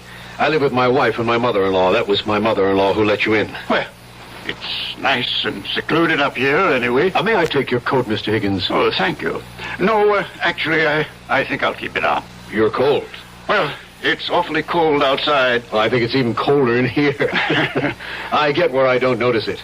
You have a stove, I see. Yes, but sometimes I forget to put wood in. Just a second, I'll get it going again. That's a real old Franklin stove, isn't it? Genuine article. I haven't seen a Franklin stove in years. They're great, if you remember to keep them lighted. Please sit down, Mr. Higgins. All right. Well, now, I'd better explain what I'm doing here. I'd sure like to know. My secretary handed me your manuscript just as I was leaving the office for the weekend. We have a little ski lodge up here, my wife and I, right up the road from you, as a matter of fact. Yes, I think maybe I've seen it. Right off Route 7, about a mile north. Yes, that's it. Well, I was coming up by myself, and on the train I read your book. When I got to the lodge, I read it again. I like it a lot, except for one thing. What's that?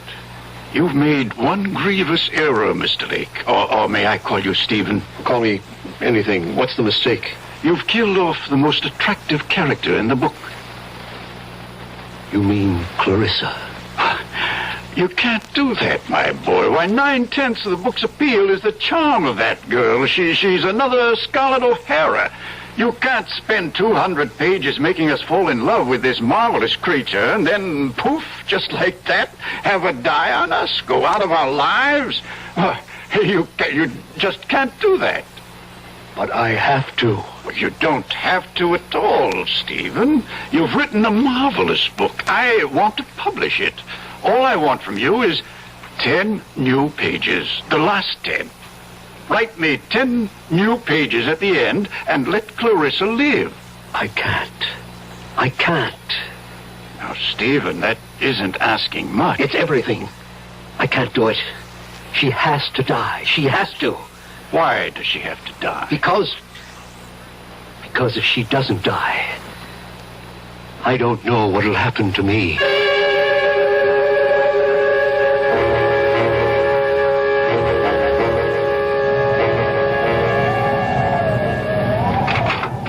Mama?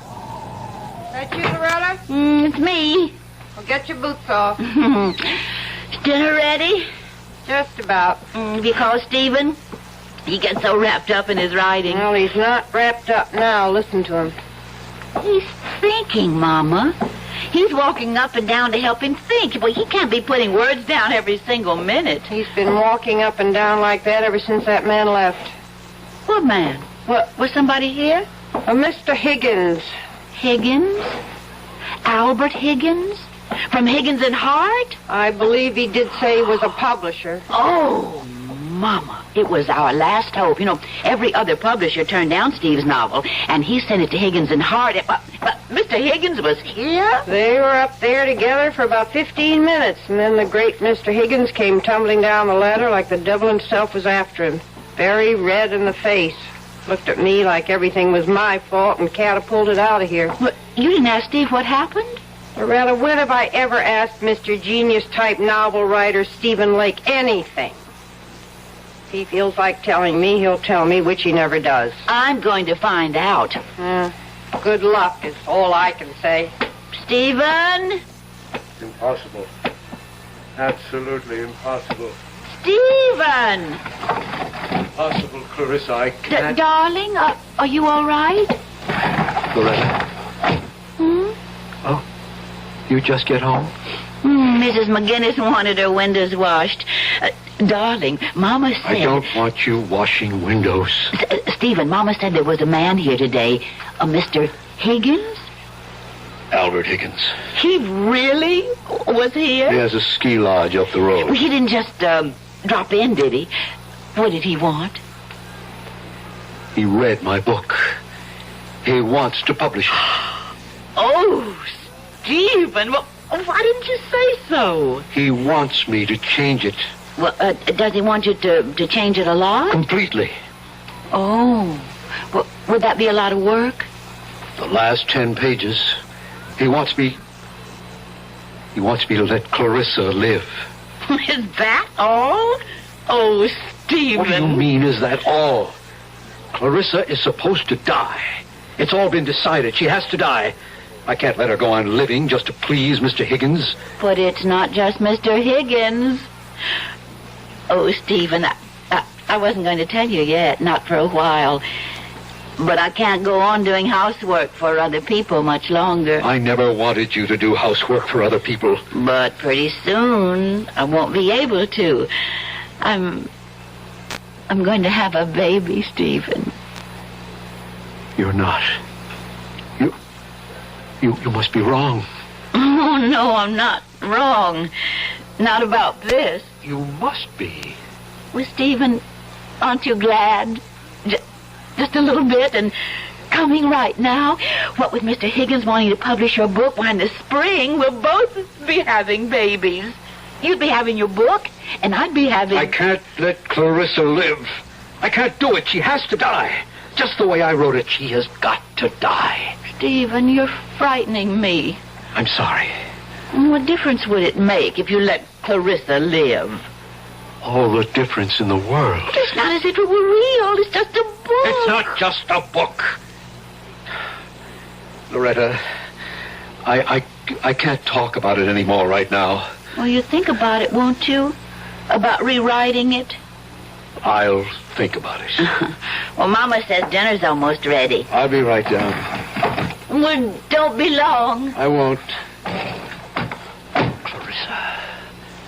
Clarissa, I can't let you live. Oh, yes, you can, darling. I can't. You can do anything you put your mind to, Stephen. Anything at all. You're such a great man, darling. You can do anything. Absolutely anything at all. You know you can.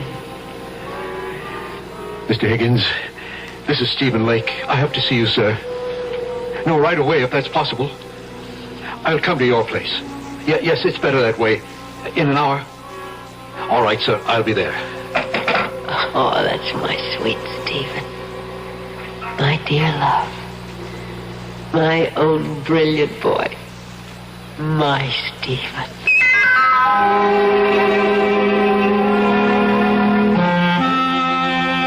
I'm glad you called me, Stephen. I must say I was a trifle perturbed at your outburst this afternoon.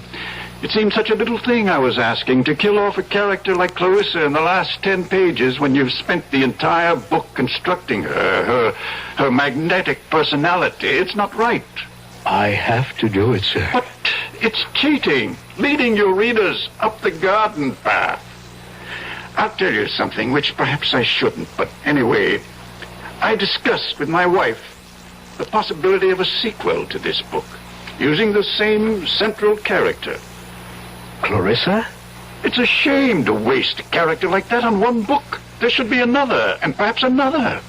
How can we do that if you kill her off at the end of your first book? Mr. Higgins, I've been writing for 7 years steadily. I've never sold anything. 6 years ago, I got married. My wife, Loretta, has been working as a domestic all these years, and her mother goes out every day to do other people's laundry.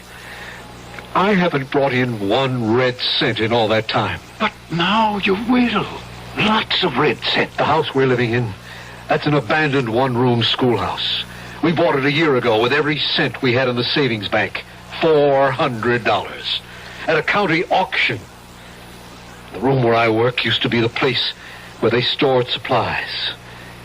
We got the Franklin stove from a junkyard. If you want the truth, we stole it. Young writers never have it easy, Stephen. My wife has never complained, never once. She's scrubbed other women's floors. She's washed their dishes and dusted their furniture and scoured their bathtubs and polished their silver. Well, in view of all this, I should think you'd jump at the chance to have your novel published. I do jump at it. I am jumping at it. Only I can't let Clarissa live. She's got to die 10 pages from the end of the book. But that's unreasonable. Don't you think I wanted her to live? Don't you think I kept her alive as long as I could? You think I wanted to kill her? I had to. I can't for the life of me see why. Because I'd fallen in love with her. Oh, come now, Stephen. Deeply, hopelessly, irrevocably in love.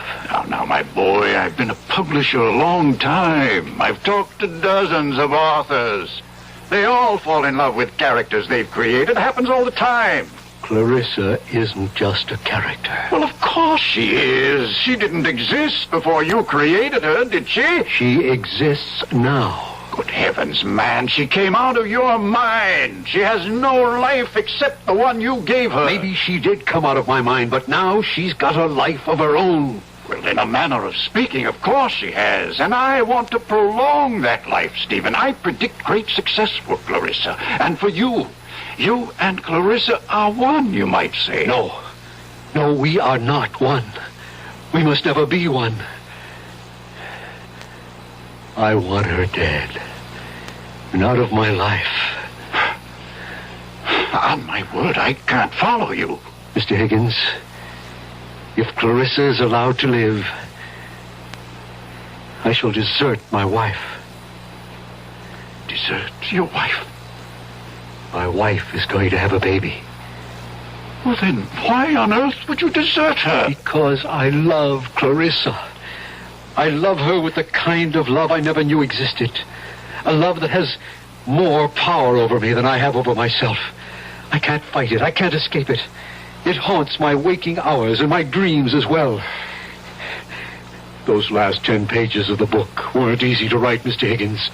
But I had to write them. I had to free myself somehow from a love that was destroying my soul, my life.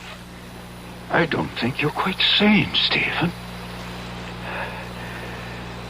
Neither do I. Suppose we were to publish the book as it is. Oh, if only you would. And Clarissa dies. What then? Why then, she'd go back to being a character in a book. And if you let her live? Then I would follow her.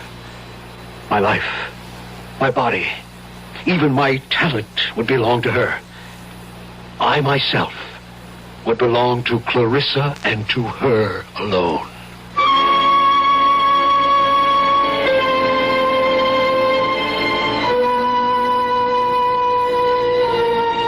Everybody talks about love, but nobody does anything about it. Now here, for the first time, we have a man who wants to do something. He wants to kill the lady. It may not be the perfect solution, not one to be universally recommended. Still, it's something. We'll be back shortly with Act 2.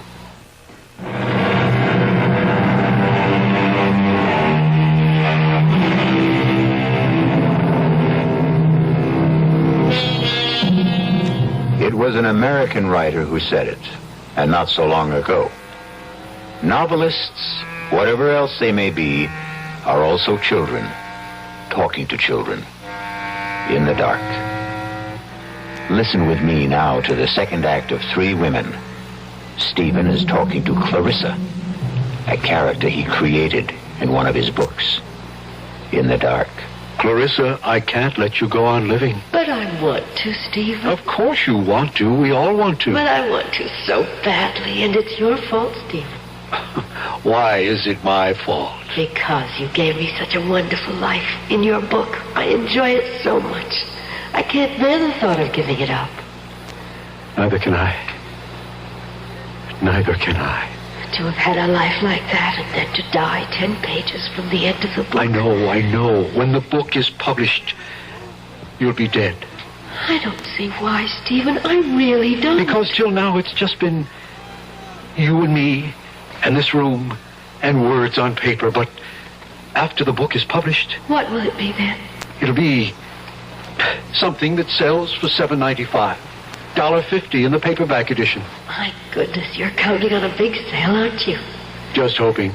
But it won't have a big sale if you kill me off, sweetheart. It might. What was that? Who came in? Probably my mother-in-law. She gets home early to get dinner ready. Will she come up here? I don't think so. She hardly ever does. Oh, then let's talk some more about how much you love me. She is coming up here. Oh, bother. Well, we'll talk some more later. I am not going to let you kill me off, Stephen. It's too cruel. Just a minute. All right to come up? Of course, Mother. Give me your hand.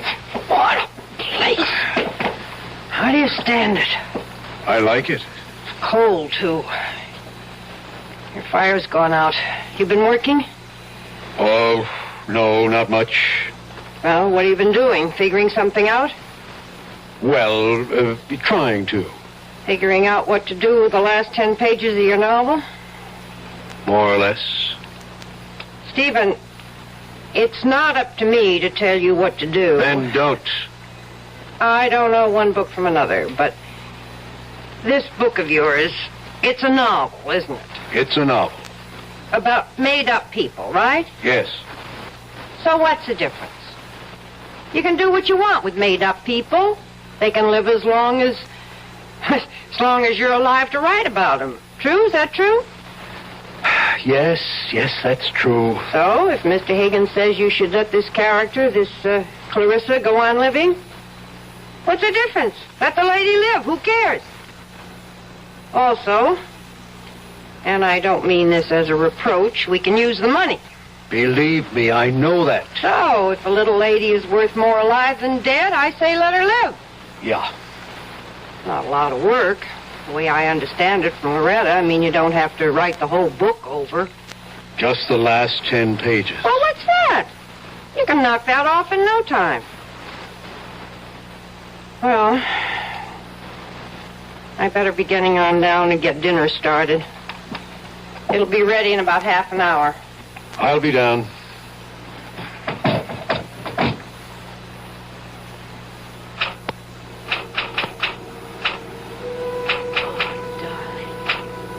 Darling, yes. Yes, sweetheart. The cold hand I held, wet with my tears. Oh, Stephen, that's beautiful. Stirred ever so little. The fingers moved faintly in mine. Oh, Stephen, yes.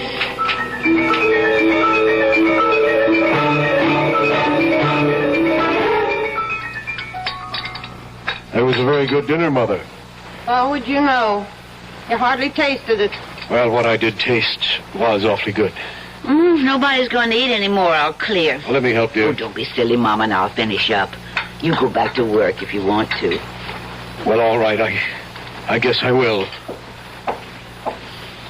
Poor Stephen. He looks awful. He hardly eats anything anymore. I had a talk with him today about changing a book. What did you say? I said, what's the difference? Character in a book can be alive or dead. Who cares? Stephen cares. Well, why should he? Oh, Mama. He's a writer. Writers care about these things. It has something to do with, artistic integrity. You think maybe somebody's putting things into Stephen's head? Artistic notions, things like that?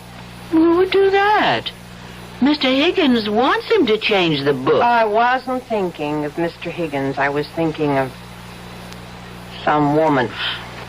What woman? I don't know what woman. I don't suppose I should say this, but lots of times I hear him talking up there. Oh, Mama. Steve talks to himself all the time when he's trying to work things out. This isn't talking to himself. This is talking to somebody. There's a big difference. And another thing, that mattress he has up there, it looks to me like there's two people been lying on it. Mama! All right. I told you I shouldn't say it, and now I'm sorry I did. He didn't seem very happy about the baby. I should have kept my mouth shut. Oh, that's all right. You finish up the dishes. I'm going up to talk to him. Don't say I said anything. Don't tell him we've been talking. I won't. Yeah, just a second. I'm not disturbing you, am I? Of course not. Well, I didn't hear the typewriters, so, Stephen, do you love me? What kind of a question is that? It's the kind of question wives are always asking, even if they never say the words. Yes, I love you. Are you glad we're going to have a child? Yes. Yes, I'm glad we're going to have a child. Well, ask a straight question, you can get a straight answer. That's the way it should be. So, I'll ask you another one. Why don't you want to change the book? Loretta, I just don't. Well, it's not a straight answer. I know it isn't. I just can't. Stephen, I'm going to ask you another straight question. Are you interested in some other woman? Interested? No. Because if you are, I'll go away. No, I don't want you to go away. I'll go away and have the baby someplace else. Till you get over this other woman, then I'll come back. Or if you don't get over her, I'll stay away. Oh, Loretta. Stephen, can you swear to me that there's no other woman in your life except me? Can you promise me that? Loretta, I swear to you, I promise you, that I love you. That I love you, that I want you for my wife for always, for as long as we live. I guess I'll have to be satisfied with that. It's the truth. All right. I'll let you work now. Oh, I thought she'd never leave. Please, Clarissa, I don't feel like talking to you right now. Why didn't you tell her about me? How could I tell her about you? She wouldn't believe me. Nobody would. Darling, you know what I was thinking while Loretta was going on and on about herself and you and the baby she's going to have? I was thinking, why don't I have a baby? Oh, not in this book, of course, but later on in some other book. I'll have this perfectly gorgeous child. We'll have my sweet disposition and your marvelous brains. How about that?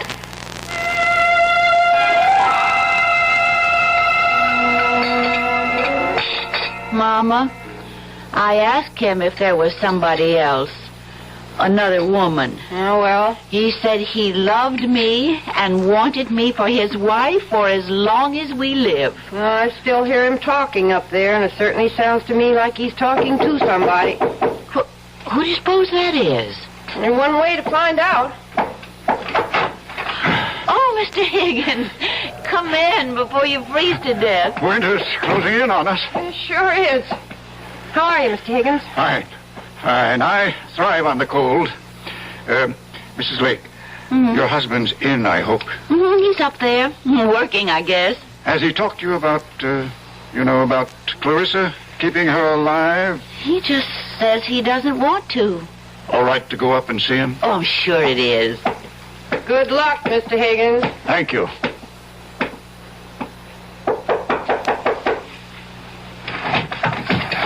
Oh, Mr. Higgins. Okay to talk to you for a few minutes, Stephen? I guess so, sure. I thought I'd like to see how you're getting along. I'm not. You haven't done any work? None at all? Oh, a few pages. They're over there next to the typewriter. Okay to have a look? If you want to. Mr. Higgins, if you're here to talk to me about letting Clarissa live... I most certainly am. I'm not sure I can take it anymore. My mother-in-law's talking to me about it. My wife talks to me about it. Stephen, this is very good so far. The hardest thing of all is Clarissa talks to me about it. Do you know what she wants now? She wants a baby. My baby. We could probably work in a baby later on. Mr. Higgins, if Clarissa has a baby... am I going to love it more than Loretta's baby? Stephen, these pages are very good. Now write the last couple of pages. I've got to kill her off, Mr. Higgins, and never write about her anymore. Never. Oh, now, Stephen, stop it. Calm down and try to be reasonable. I can't be reasonable. I love my wife, Mr. Higgins. I want to live with my wife and our child. I can't live with her and Clarissa, too. No, Mr. Higgins. Clarissa has to die just the way I wrote it in the first place. If she dies in this book, then I can't write about her anymore. And if I don't write about her anymore, she won't exist. Stephen, I won't publish the book if Clarissa dies. I've put it to you straight. Don't you think you owe it to your wife, to your mother-in-law, to yourself, to make this little concession? Concession? What will happen to them if you don't? What will happen to them if I do?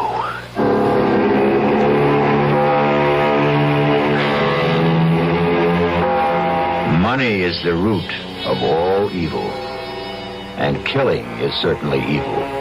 Yet, here we have a man who wants to kill and is letting himself be talked out of killing for money. It leaves us with the perplexing question, what is evil? Maybe we'll find out when we return shortly for Act 3.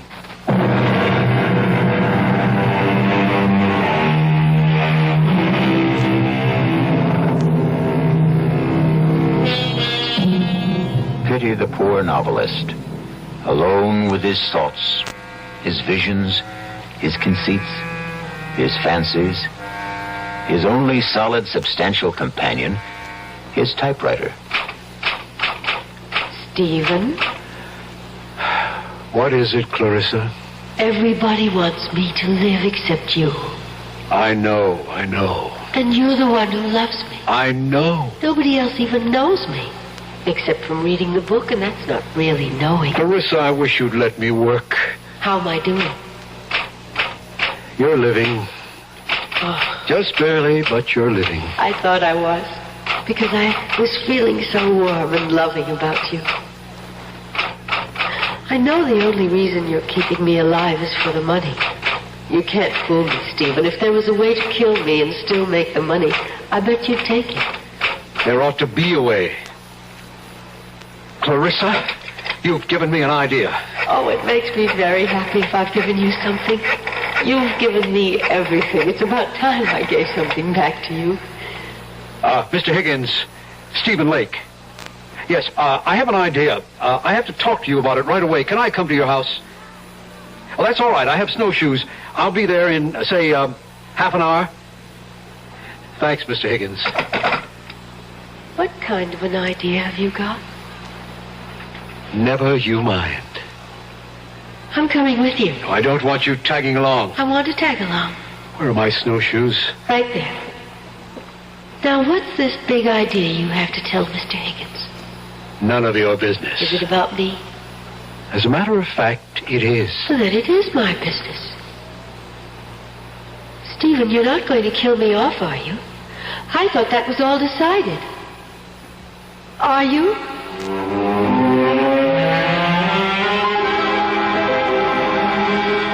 Now, my idea is this, Mr. Higgins.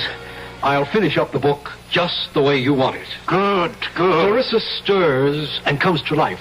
Whatever it was she was dying of, she only went into coma, etc., etc. I'll work it out. I'll give you the book in a couple of days, maybe by tomorrow. Good. Then, if you still like it... Oh, I like it. It's yours. Only, I want it in my contract that whatever money the book makes goes to my wife. I want her to get all the proceeds. But it's your book. Well, I just happened to write it, that's all. And writing it... I nearly ruined my wife's happiness and my own. I don't want any money for that. Stephen, it seems to me that you're simply feeling guilty about your feelings for Clarissa. I am. Guilty as hell. And about the other books, the ones after this one. You're not going to tell me you don't want any of that money either. I want somebody else to write those things, not me. You're joking. Mr. Higgins, I've got to get Clarissa out of my head. And the only way to do that is to put her into somebody else's head. Let somebody else keep her alive, not me. Well, I suppose we could find a ghostwriter, but at least let me have those last 10 pages with Clarissa alive. Mr. Higgins, you'll have them. Tonight.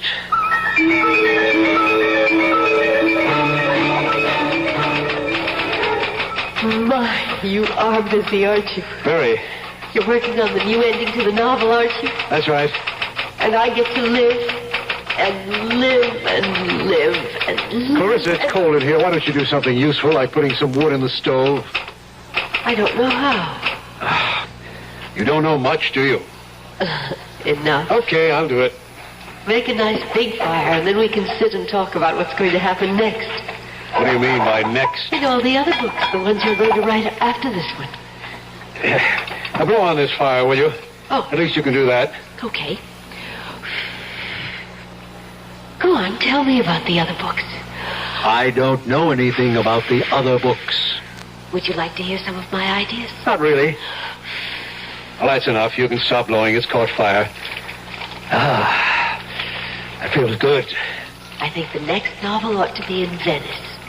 Clarissa, I have made a deal with Mr. Higgins.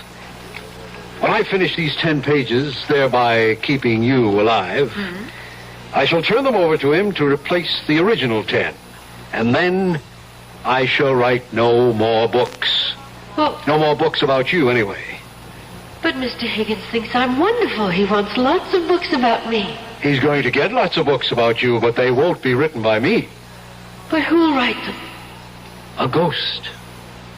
A ghost? I don't want to be written by a ghost. I'm part ghost myself. Oh, he'll be a real live man. A ghost writer. That's what they are called in the publishing business.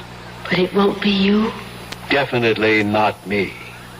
But it will be a real live man. Yes. And now, if you'll excuse me, I'd like to get back to work. I wonder, will he be as handsome as you? Handsomer, probably. I wonder, will he love me the way you do? For his sake, I hope not. I wonder, will I love him? Why should you love him? Why not? You never loved me. Oh, that's the way you wrote it. I couldn't love anyone. Except yourself. But he might write me differently, mightn't he? He shouldn't. He should follow the character exactly as I've set it down in the first book. But if he falls in love with me, he might want it changed so I could fall in love with him. It would be so much more convenient for everybody. Clarissa, you wouldn't. Wouldn't what? Fall in love with the ghostwriter. Would you? How should I know? Well, you wouldn't have his child. You wouldn't do that. I think I'll put another piece of wood on the fire. Or would you rather do it? Clarissa, would you have his child? There. Oh, look. That's a nice fire. Lovely. Answer me. Would you have his child? Well, Stephen, if that's the way he writes it, I guess I'll have to. Stephen, what are you doing? Oh, no. You're not going to have his child. No. Stephen. You're going back to where you were in the original. You're going to die 10 pages from the end of the book. You're not going to burn the new pages, Stephen. You're not. Help! Help! Someone help me! I'm on fire! Help me! The quilt! Get me the quilt, please! Help me!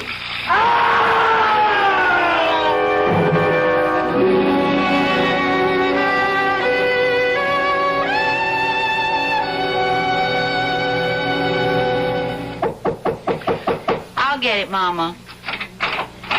Mrs. Lake? Mr. Higgins. It's Mr. Higgins, Mama. Oh. I haven't seen you since the funeral, Mr. Higgins. Thank you for the beautiful flowers. May I come in for a minute? Why, of course. Come in. Would you, like a cup of tea, Mr. Higgins? I was just about to put the kettle on. Thank you, no, Mrs. Lake. I haven't wanted to intrude before this on your grief. Such a terrible accident. Mama and I can't figure out how it happened. You know, Stephen knew that Franklin stove so well. He'd used it for years. And then... It was like it sort of blew up in his face. Mrs. Lake, he was working on the new ending for the novel when it happened. At least I think he was. Well, I don't know for sure, Mr. Higgins. He promised me I'd have the new pages that same night. He acted as though he couldn't wait to get started. Oh, then I imagine that's what he was doing. Mrs. Lake, would you mind if I'm not intruding? Could I go up and take a look? You see, if I can find them, I can just substitute them for the original last 10 pages, and we can go right to work. I think we might be able to publish the book this spring. Why, that would be wonderful. At least you'd have a little money coming in. Stephen would have liked that. So, is it all right if I take a look? Why, surely.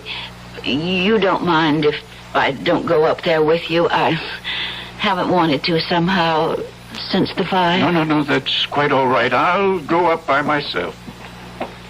Trapdoor's not locked, Mr. Higgins. Make it all right? Yes, thank you. Fine. Oh, I suppose I should have cleaned up that place, but I just couldn't. No hurry. When the time comes, I'll do it. It never entered my head to look for those 10 pages. No, they're mine. Mama, if he finds the pages and publishes the book, and if it's a success, that'll be nice, won't it? Mrs. Lake. What is it, Mr. Higgins? You found them? I found something. I found these 10 pages. Oh, thank the good Lord. All neatly stacked beside his typewriter. Oh, I'm so glad, Mr. Higgins. Glad? Have you read them? Well, no. Well, listen. Lovely, gorgeous Clarissa lifted her beautiful head. She wasn't dead after all. Well? But that's That's not the way Stephen writes. I could hardly believe my eyes. That creamy complexion was beginning to pinken. Pinken? There's no such word as pinken. My adorable sweetheart had only fainted and wasn't dead at all. My goodness, but I was happy. Now, I ask you... Stephen didn't write that way at all. Nothing like that. And who did? Who did write this awful trash? Mr. Higgins, you don't think that... Well, somebody wrote it. It's typed on his typewriter. You don't suppose it is possible that Stephen went mad and wrote this awful stuff while he was unbalanced? Mr. Higgins, if Stephen was a certified lunatic, he couldn't write 10 pages like those there. Do you want them to keep for any reason? Oh, I don't think so. Well, I'll take them home with me and burn them. Mr. Higgins, does this mean that there won't be any book at all? Why, I hadn't thought... I would so like to have a book of Stephen's published. Tell you what we'll do, Mrs. Lake. We'll go ahead and publish the original version, the one where Clarissa dies. You say something? No. Sounded like a ghost, kind of.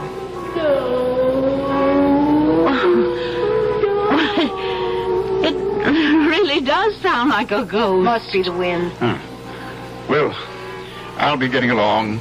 And don't you worry, you two. There'll be a little money coming in. It's still a good novel, even with Clarissa dying. Too bad, though. I'd hoped Clarissa would have a long and happy life, but such is fate.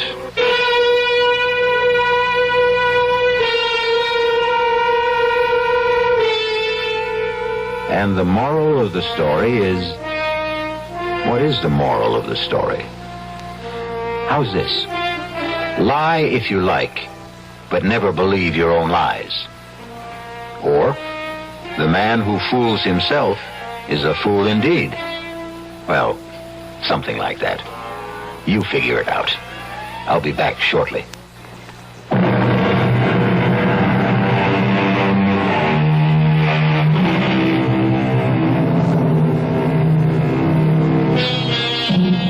The gift of youth is ours for just a little while. Fame is capricious, and money slips through our fingers. Health is a godsend, subject to recall.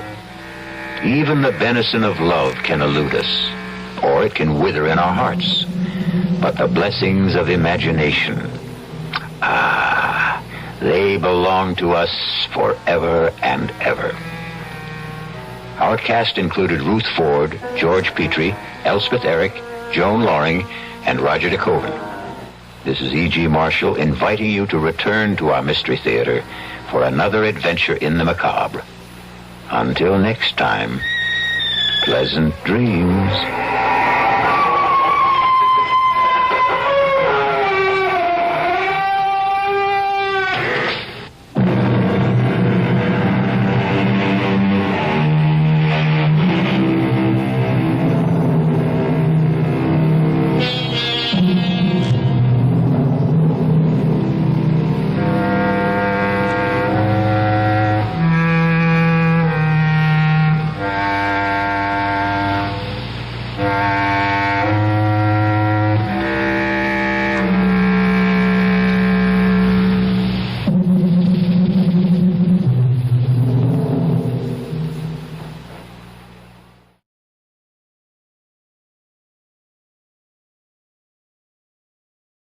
The CBS Radio Mystery Theater presents...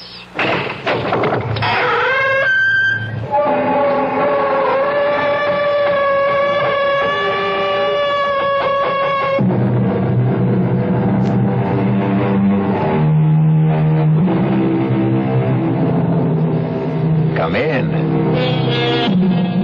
Welcome. I'm E.G. Marshall. Welcome to the fear you can hear. Welcome to the sounds of suspense. It was the ill-fated Prince of Denmark, Hamlet, who lamented, "The time is out of joint. O cursed spite, that ever I was born to set it right." Many people before and since have echoed the same cry of despair, but none with more compelling justice and reason than Ethan Vigil, clockmaker and destroyer. Ethan Vigil, for whom a special clock struck a magic and an evil hour.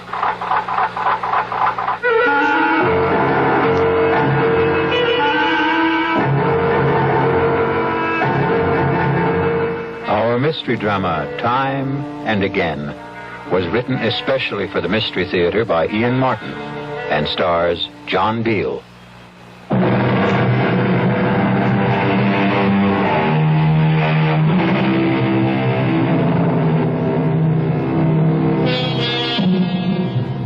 Few of us can resist the fascination of an auction, and I'm no different than most, which is how and why I happen to possess this curious document, which reveals a bone-chilling account of how many lives were lost so uncannily and eerily to the inhuman demands of what Ethan Vigil called that damnable machine.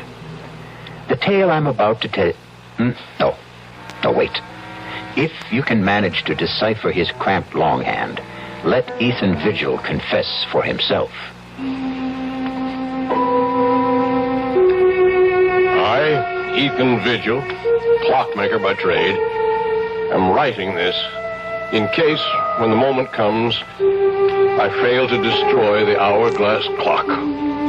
For if I fail, someone must destroy it, kill it, end its ghastly existence before God knows how many innocent people will die to satisfy its insatiable thirst.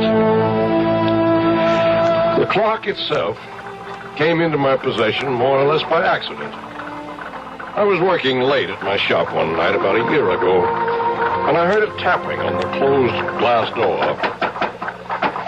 Tarnation, some people can't read signs. Darn fools like to break that glass. Stop that! Can't you see I'm closed? Hey, governor, please, let me in. Oh, get on with you. You won't be sorry. Give me a chance. I'll give you the chance of a lifetime. Look. It was raining heavily, the water streaming down the glass, but the object he had drawn from the cover of his pea jacket drew my eyes like a magnet. It was a clock, the like of which I'd never seen.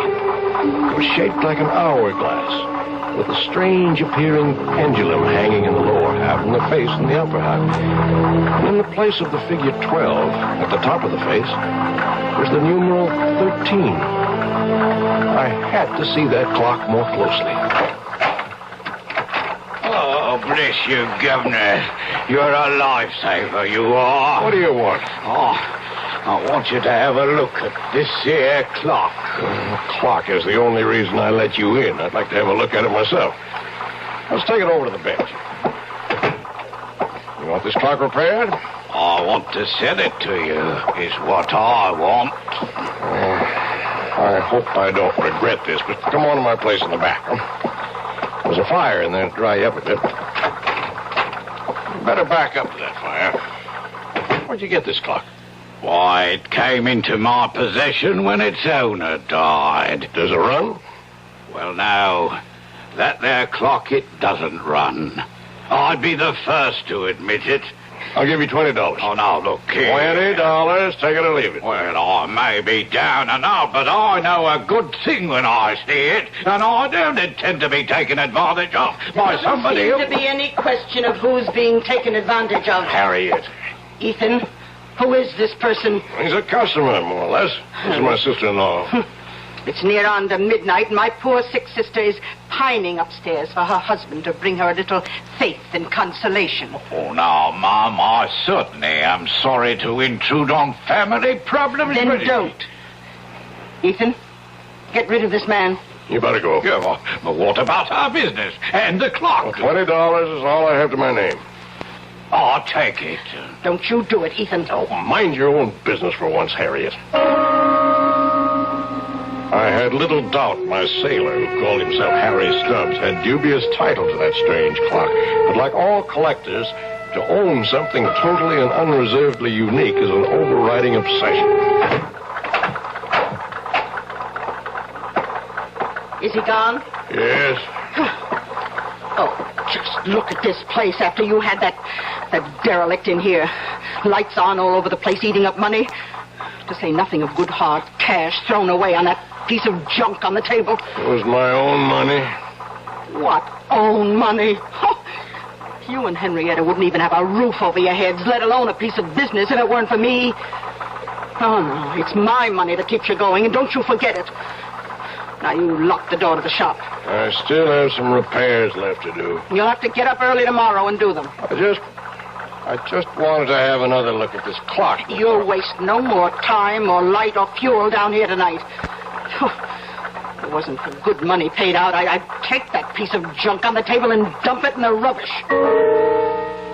How I wish she'd done just that. Let the city collect it with the morning trash and bury it forever. But fate hadn't planned it that way.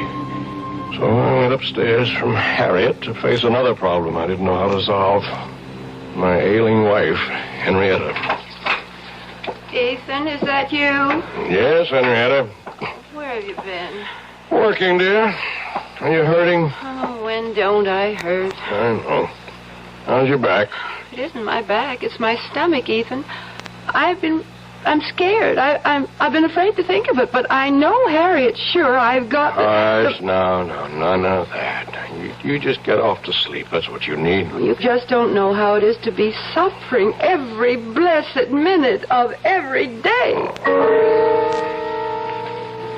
As I slipped under the covers and lay wide awake beside Henrietta, snoring away, my mind went back to the strange clock on the table downstairs. The intriguing mystery of a mechanism I had never even imagined in 40 years of clockmaking. And the enigma of why 13 replaced the numeral 12 on the face.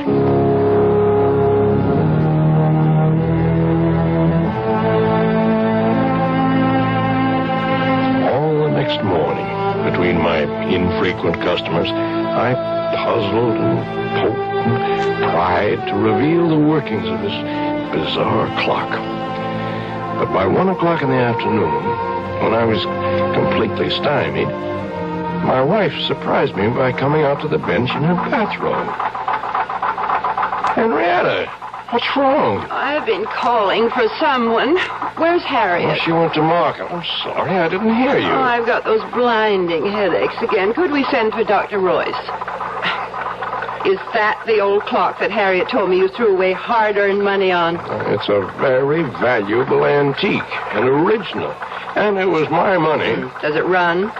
No. And what good is it? It's worth $20 as it is, at least. In working condition, it could be priceless. Can you fix it? Oh, I don't know. Why not? Well, look at it, Henrietta. You ever seen anything like it?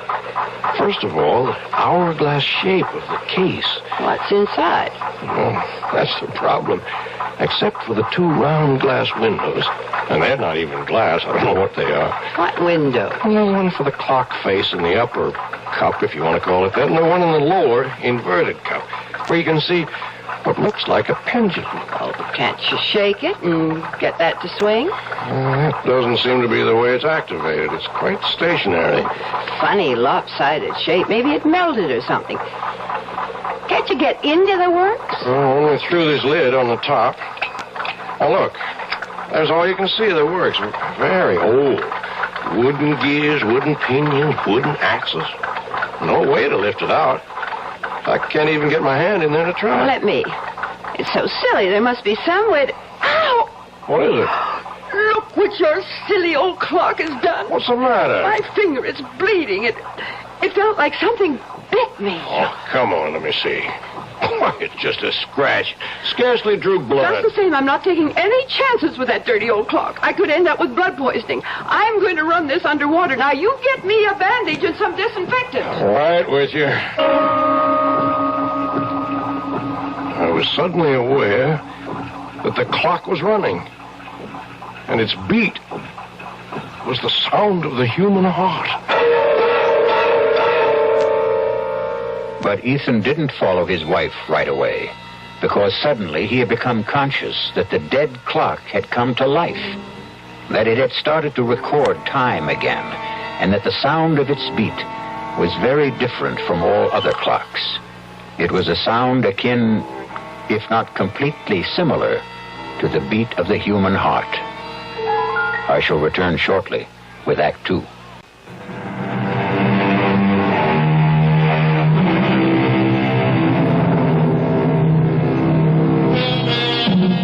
Whatever his wife had accidentally touched, the clock had begun to run and remained running steadily, without any sign of stopping.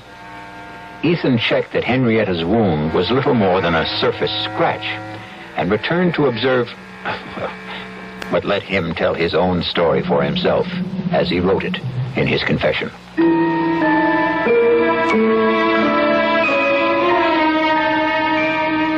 My examination of the clock as it ran made it even more of an enigma. Behind the face, beneath the lid, the gears I saw engage, second by second, operated the hands that told the time. What motivated them was obvious, the strange mass that I had supposed a pendulum weight, but which now, quite clearly, was a diaphragm or pump, opening and closing to create energy, in a motion like a human fist, or... Yes, suddenly I knew why the irregular shape was familiar, like the human heart. But what, in turn, motivated that, or fueled it, was the ultimate mystery. Everything about this clock was different, exotic, strange. Even its chime for the hours, plangent, plaintive, almost the sound of a human voice. I watched it irresistibly all day, all during the night, while I waited for Dr. Jacob Royce to come and examine my wife. Even while I waited for the result of that examination. What the devil are you doing out here, Ethan? I'm sorry, Jake. Just observing this clock. It's got me mesmerized. How's Henrietta? Oh, what am I going to tell you, Ethan? Same thing as usual. Yep. Not a trace of any physiological problem. Never is. Oh, there's a name for it if it's of any help.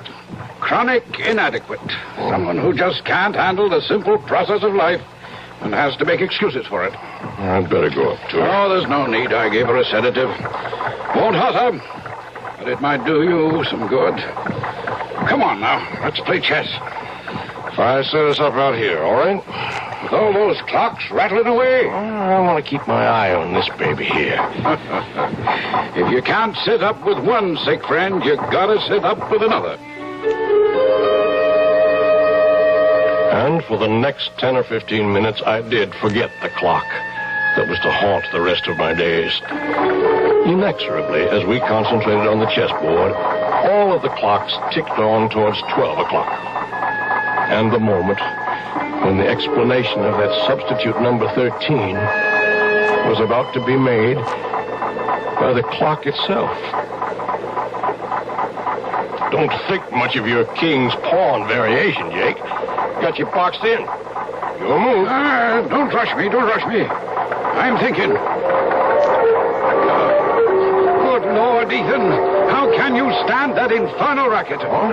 What racket? Oh, you mean the clock striking? I don't even notice them anymore. Well, go ahead. What do you want to give up? No. But who can think of a chess move with all hell breaking loose? From now on, we start our games after midnight. Enough to drive a man stark, staring mad. I swear to Sam Hill, Ethan, you deliver. After the 12th stroke of the hourglass clock's chime, there was no sound but the beat of the clock and my own heart. Everything else had stopped dead. My friend's mouth was frozen in the act of speaking. His hand poised over a chessman as though cast in bronze. Outside, like the old child's game, people had turned to statues. A car backing into a parking space was stopped in its tracks.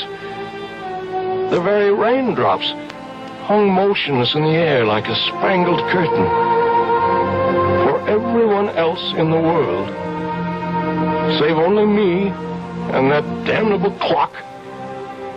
Time was standing still.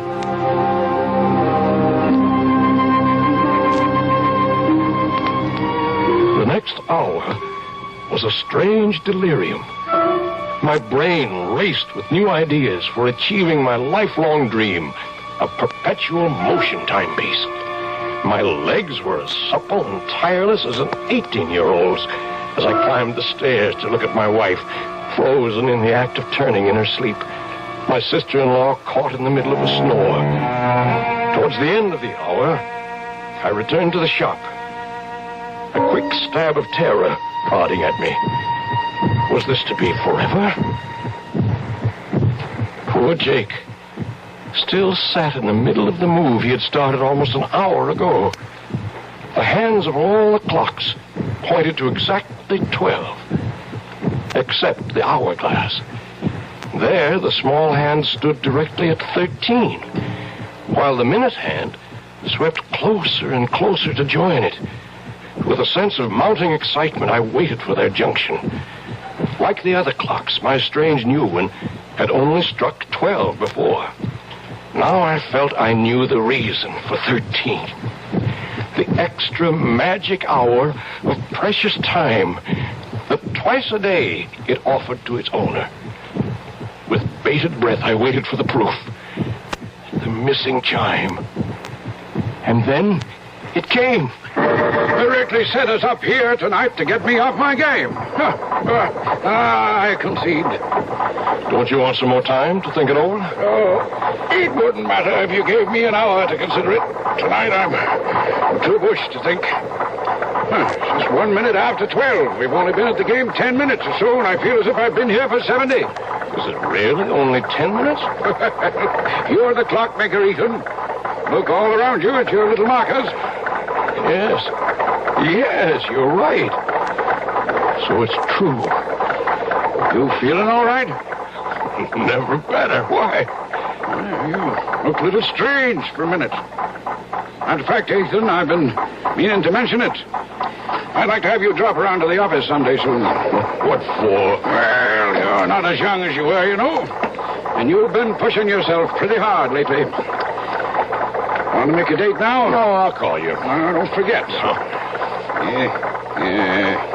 Now, there's something I wish all my patients were as healthy as. 20 years since I started that old avocado tree in the window. And like Topsy, it just grew. Don't you believe it? Oh, it took a lot of tender, loving care. Watered just right, pinching it back, bringing it along to grow up right. Just like the child. I love that old tree. Well, listen, man's got to have something to love. Yeah, I reckon. You don't think there's anything really wrong with Henny, do you? No, I don't. Just another of her eternal spells. Well, night, old friend. Rain stopped. Good night, Jake.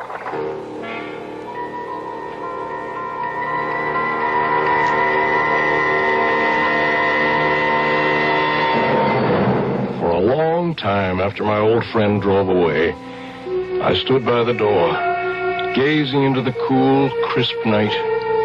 I didn't notice the cold. I was too full of a kind of welling excitement inside me. What a gift that clock had brought me. The dreams were building like castles in my head. Why, I was richer and more powerful than a king. Well, now I knew, no matter what, that for 2 blessed hours every day, from now on, I was a free man. And the last thing I heard that night, as my head hit the pillow, was the triumphant beat of the clock sounding in my inner ear. Or was it the sound of my own heart?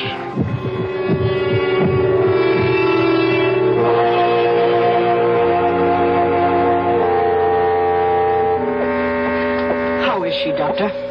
I don't know, Harriet. Now, I don't mean to alarm you, but I think we'll put your sister Henrietta in the hospital for a few days for observation. What's the matter with her? Well, that's what I wanted to put her in the hospital for. Find out. Well, what do you suspect it is? I don't suspect it's anything. I just want to reassure myself. Now, why don't you go up and keep her company while I talk to Ethan? Oh, you won't have any trouble convincing him. I don't see why I can't take care of her. Well, you can't this time, Harriet. If you want to help, go sit with her. I'll make the arrangements with Ethan. How's Henny?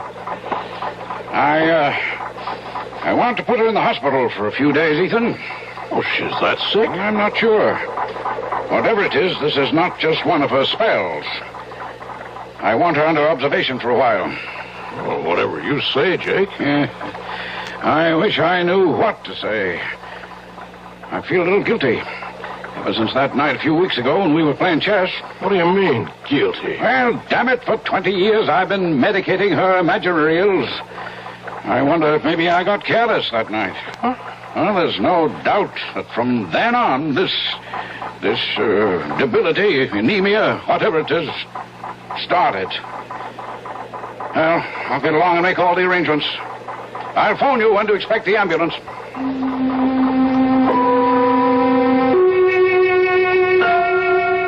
I had my own guilt nagging at me. In the months since I'd discovered the secret of the clock, I'd thought of pretty nearly nothing else. I waited as eager as a child for those 2 stolen hours every day. Not only for the relief from Harriet's nagging and poor Henrietta's everlasting complaints, but for the lift, the joy, the youth and vigor that they brought me. For I'd gone one better than Ponce de Leon. For part of a day, anyway, I had found the fountain of youth. But a wave of shocks was about to jolt me back to reality. The first was Henny's being taken to the hospital. The second was the morning the clock stopped.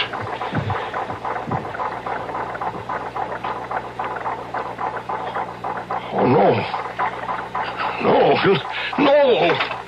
What is it, Ethan? You can't stop. What is it, Ethan? What's wrong? The clock! It stopped! Oh, is that all? I've got to get it started. Oh, you shake it like that, it'll end up in pieces. Good riddance. I told you it was a waste of money. Get out of here. How dare you talk to me like Get that? out! Oh, I certainly will. Nobody's going to talk to me like that, particularly not you. I was frantic. My golden hours of solitude gone. My extra gift of precious time in the rebirth of youth. I couldn't let them go. There must be some way to bring them back.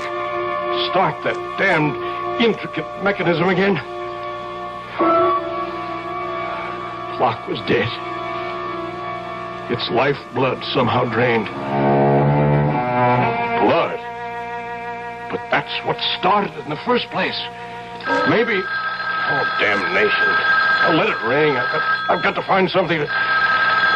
Oh, all right. Hello? Ethan, it's Jake. Oh, Jake. Look, I don't want to talk now. Oh, then you've heard. Heard what? About Henrietta? Well, she's not...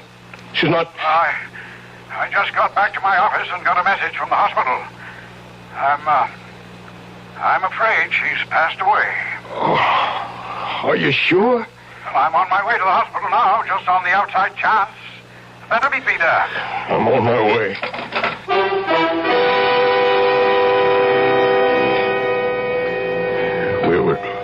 We were too late. And he was gone. With no goodbyes. I sat by a nurse's desk, waiting for Jake to complete arrangements and drive me home. A young nurse came down the hall with a tray of blood samples, putting them on the desk. She came towards me. Mr. Vigil? Yes, nurse? Dr. Royce asked me to tell you he'll only be a minute or two. Oh, thank you, nurse. As she walked away, my eyes following her blindly, then I was looking at that tray of blood samples. Blood. It was Henny's cutting her finger that started the clock. Would that be the answer? I acted without thinking. In a moment, I had slipped one of the tubes into my pocket. I was back in my seat before Jake came striding down the hall.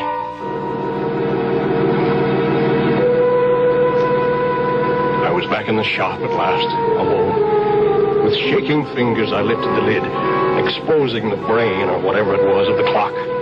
Uncapping the tube, I poured in the blood. I looked at the dial.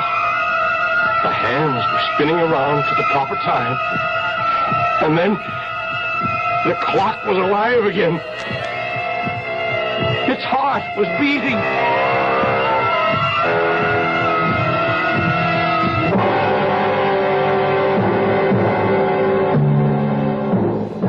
It would have been better, far better, had Ethan left it for dead, as we shall see when we return shortly with Act 3.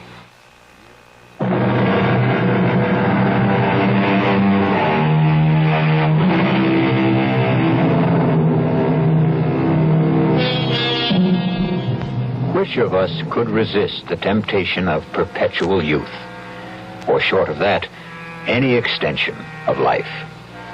2 extra hours a day is 730 a year, almost exactly an extra month. In a lifetime, 6 whole more years. But what Ethan Vigil forgot is that for every action, there is a reaction. For every gift, a recompense.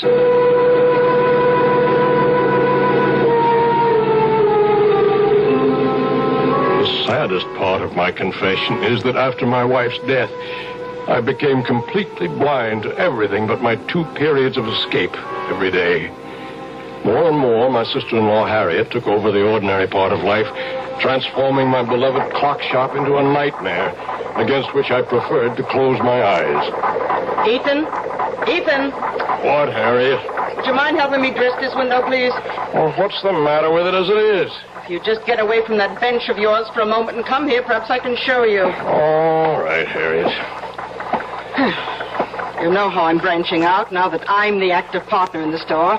Oh, gewgaws and gimcracks. Well, you might know you'd lag a mile behind the times. This is novelty jewelry, and to sell it, we must display it. Cheap claptrap. Now, first off, I want you to get this cheap, silly rubber plant out of the window. Rubber plant? That's my avocado tree that I grew with my own hands. Well, whatever it is, it takes up the whole window. I want it out of here. No, sir, not my tree. It needs the sunshine it gets. But what use is it? Does everything have to have a function? It's beautiful. It's balm to my soul. That's enough reason for its existence. Besides, it don't cost nothing, so you leave it alone. Oh, very well. But I must have somewhere to display my costume jewelry. Oh, let's move that ugly old hourglass clock somewhere else. Why does it have to be right beside your bench where every customer comes... Harriet, I'm warning you. You leave that clock where it is. Don't you ever dare lay a hand on it, you hear me? Oh, my, aren't we touchy? Well, just let me remind you of something, Ethan. With Henrietta gone, her share goes to me. So I am 2/3 of this store. I can have it any way I want to. Over my dead body. You can do what you want with all your cheap, tinsely stuff, but you keep your hands off that clock. Oh, heaven's sake, all right. Don't you have an appointment with Dr. Royce? I don't know. I forgot. Better get right over to his office.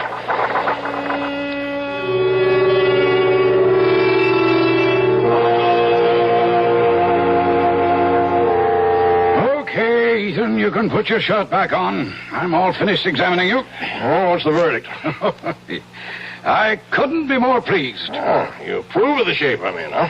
Well, before Henrietta died, I don't mind telling you I was plumb worried about you. Oh. Your heart was acting up. I didn't like your blood pressure. And there was a lump in your belly I could palpate big as a grapefruit.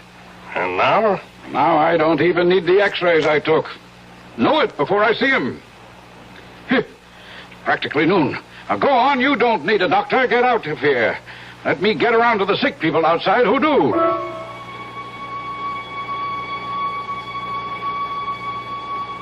As I went into the outer office, I glanced at the electric clock on the wall. The hands clocked to noon as I did so. And I was looking at a, by now, familiar scene. The nurse who had risen to escort the next patient in was suddenly transfixed halfway up from her chair. A child about to scream remained with face contorted, the scream not yet uttered. A thought crossed my mind. It was a month since I had fed the clock that first transfusion. I went into Jake's small lab, opened the refrigerator, I helped myself to a blood sample and left.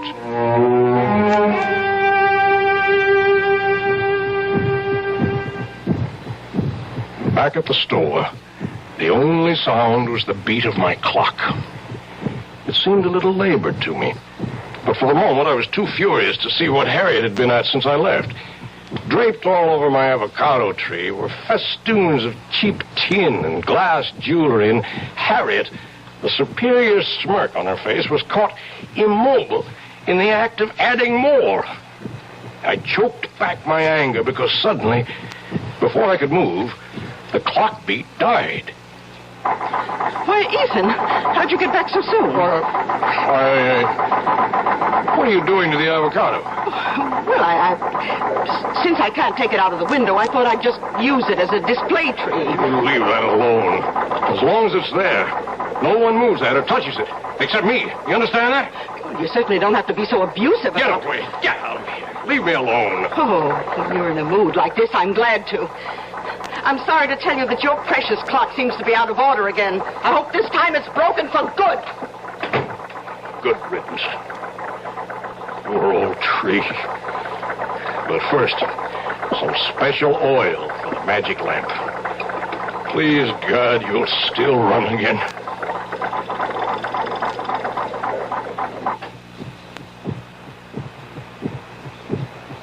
And time stood still again.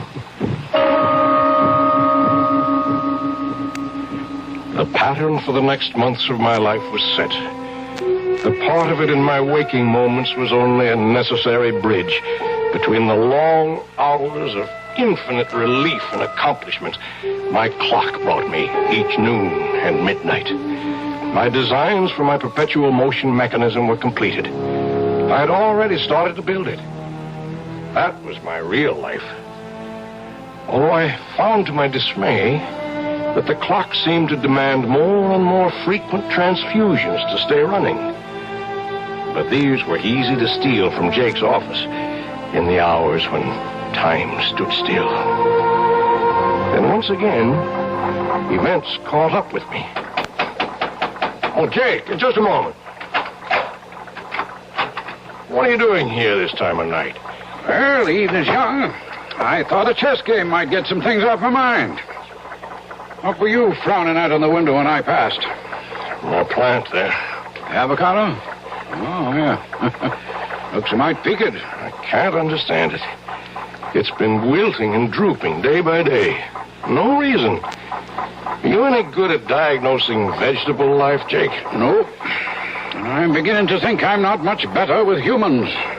I wish I knew the secret of your spurt of youth. I think I'm getting old. You're not yourself, Jake. What's wrong? I don't know. In a way, it goes back to Henrietta's death, or seems to. What does? Well, I never said too much about the way she died at the time, Ethan. Congestive heart failure, you said? Oh, that's true enough. That's a condition that produces an end to living. But what caused it? Are you asking me? No, I'm asking myself. And I have no answer. Oh, tests were run and the pathological evidence was clear enough. But in spite of massive transfusions, we couldn't stop Henrietta's blood from simply disintegrating. Quite literally turn into water. And that's unusual. Abnormal. Never seen a case like it before. In the last 3 months, I've lost 3 of my patients to the same sort of, what shall I say, same sort of malady. I might have seen it developing, except for a strange thing. What? Well, all of them had been to my office and had routine blood samples drawn for physical checkup. And the samples didn't warn you? There weren't any samples to examine. Unaccountably, they disappeared from my office. And one other strange coincidence. The night your wife died, A blood sample for a patient in the hospital disappeared. And that patient died later? Yep, about 4 weeks later. But I don't know why I'm worrying you with all this. It's none of your business. Well, it is. Huh? Oh, you mean as far as Henrietta is concerned? No, I mean much more than that. Ethan, what is it? I didn't mean to upset you like this. I'm not upset. I just want you to understand. Understand what? That I'm sorry. Oh, I'm so sorry. Well, you're a good friend, Ethan. And I guess I don't feel like any chess tonight. I'll run along. Jake. Yeah? I never asked before, but do you remember exactly what time Henny died?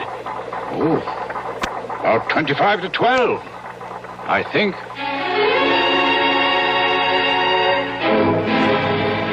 I didn't have to think. I knew it all now. That was the precise moment that evil clock first stopped. So it was a monster, insatiable, that once having tasted blood, continued to suck on its victim till it had drained all life away. And I was no better, no less evil. I had been feeding this mechanical vampire at the cost of other human lives. In a daze, unable to explain to him, I saw my old friend Jake out and turned to face what I had to face.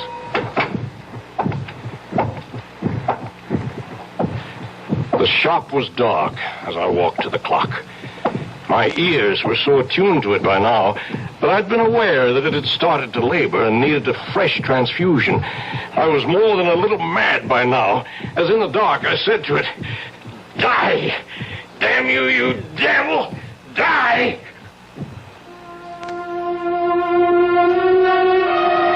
My moment of triumph was brief. I still had my own expiation to make.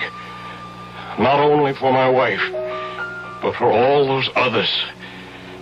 And there was a personal sadness as my hands in the darkness traced the form of my perpetual motion machine, which would never be completed now.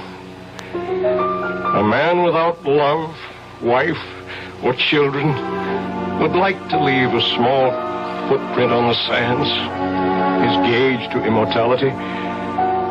All I would leave now was a sick avocado tree I had nourished for 20 years for nothing. And then suddenly, I heard stealthy footsteps and pulled back into the shadows.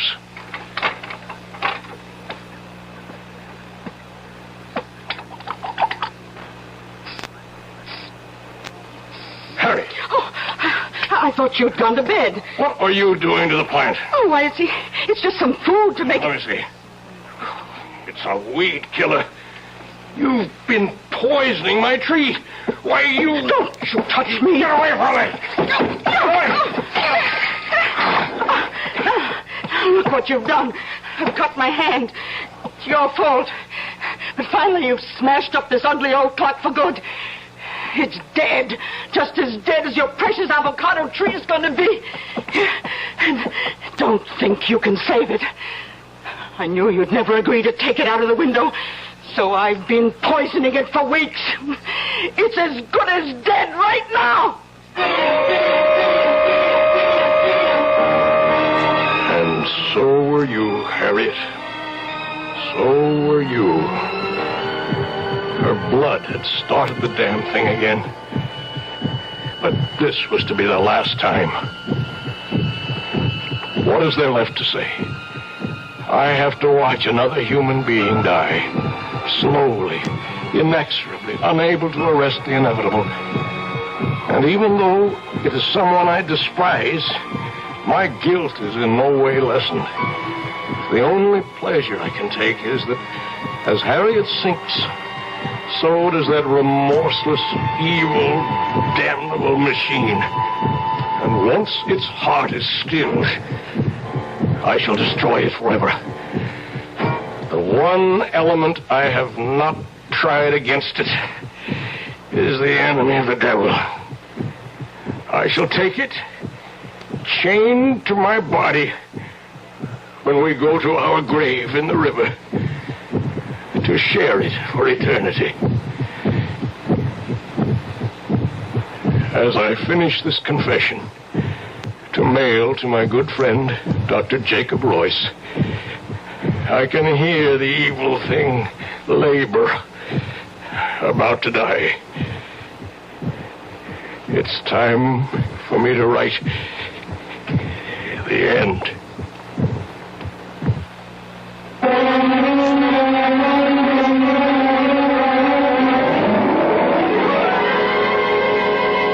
So be warned, if you should by any chance come across a clock in a curio shop shaped like an hourglass with a dial that bears the number 13 instead of 12, shun it like the plague. I'll be back shortly.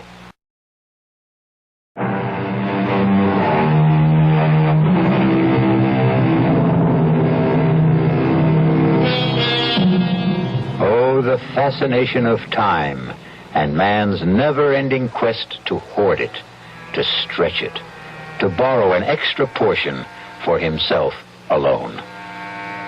As I sit watching the clock ticking away, I, too, have that irrational impulse all of us have felt sometime to hold back the hands and bring time itself to stop.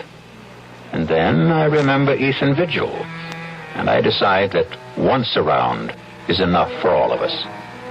Our cast included John Beale, Grace Matthews, Bryna Raeburn, and Ian Martin. The entire production was under the direction of Hyman Brown. This is E.G. Marshall inviting you to return to our Mystery Theater for another adventure in the macabre. Until next time, pleasant dreams.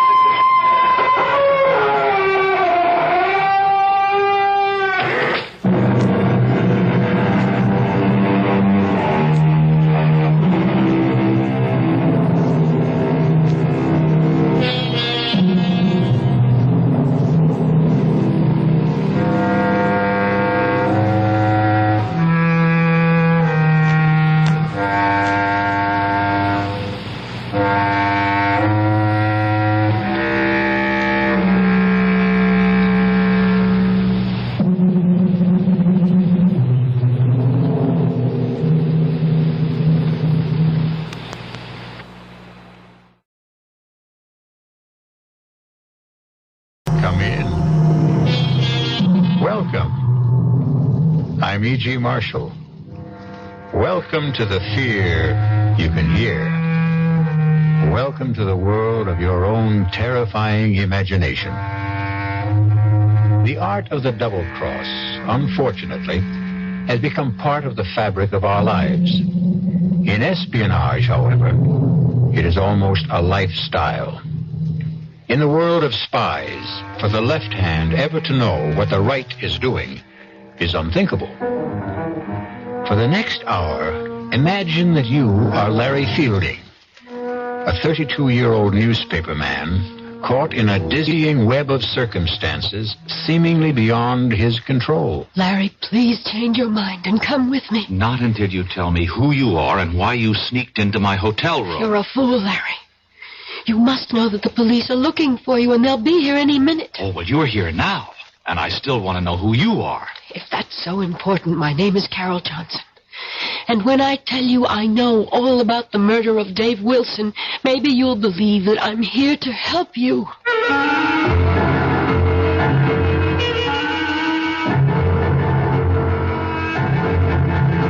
Our mystery drama, The Lady Was a Tiger, written especially for the Mystery Theater by Murray Burnett, stars William Redfield. I'll be back shortly with Act One.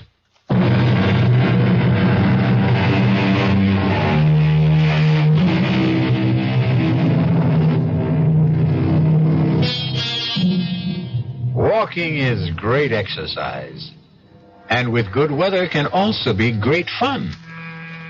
But not when you've just been fired by the editor of the newspaper for which you've worked happily for 5 years. Larry Fielding has been walking aimlessly for 2 hours, trying to figure out why Horace Finley, the editor and his boss, had refused to give him any reason for his dismissal. Tormented by his frustrating thoughts and tired, Larry sits down on a park bench to think.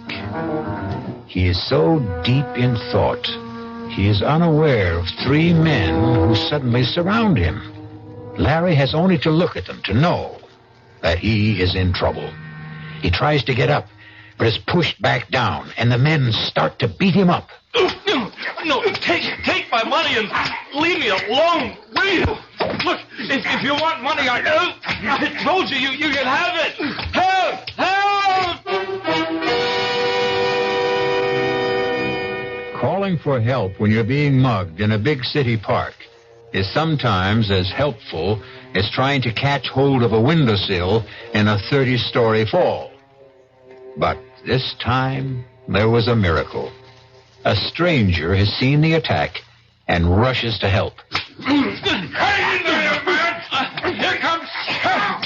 That's a nice jaw you have there, fella. You need a lesson of kicking. That took care of them. They're gone. Oh, thanks. Let me help you up. Thanks, mister. Thanks a lot. I tell you, I was in real trouble. My pleasure. Did they get your wallet? I don't know. No. I got a lot of bruises, but they didn't get a thing. Say, you're a pretty good scrapper for a guy my age. Well, yeah. Hey, what are you, a karate expert? Oh, just keep myself in shape. You sure do. Listen, can I do something for you to show you I really meant thanks? You certainly can. How about coffee? Oh, sure, but that's nothing. What I meant was... I know what you meant. My name's Dave Wilson. Oh, good. I'm Larry Fielding. Oh, come on, Larry. Let's have a cup of coffee.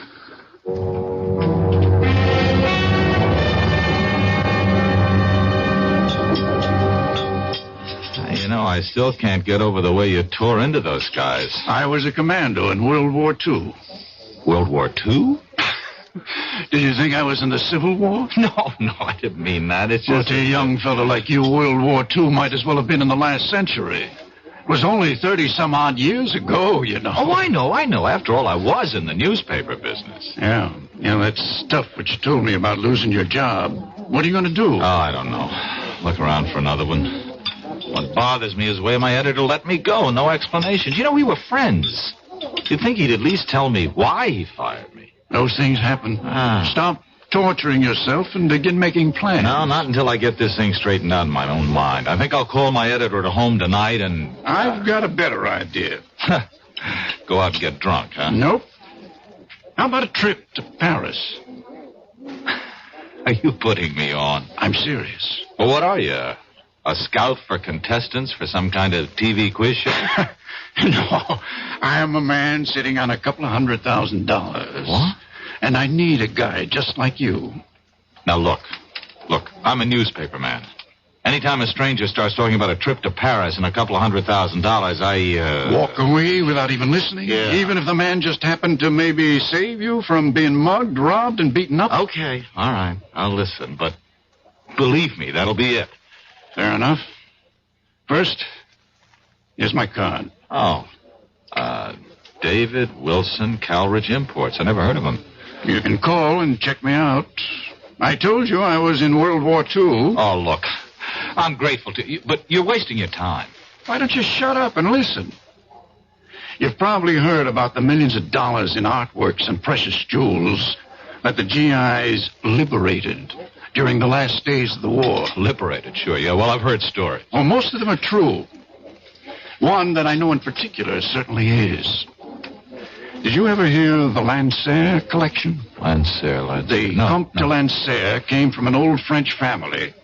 And the Lancer collection is a fabulous assortment of diamonds, rubies, emeralds, and other precious stones which were seized by the Nazis when they swept through France in 1940.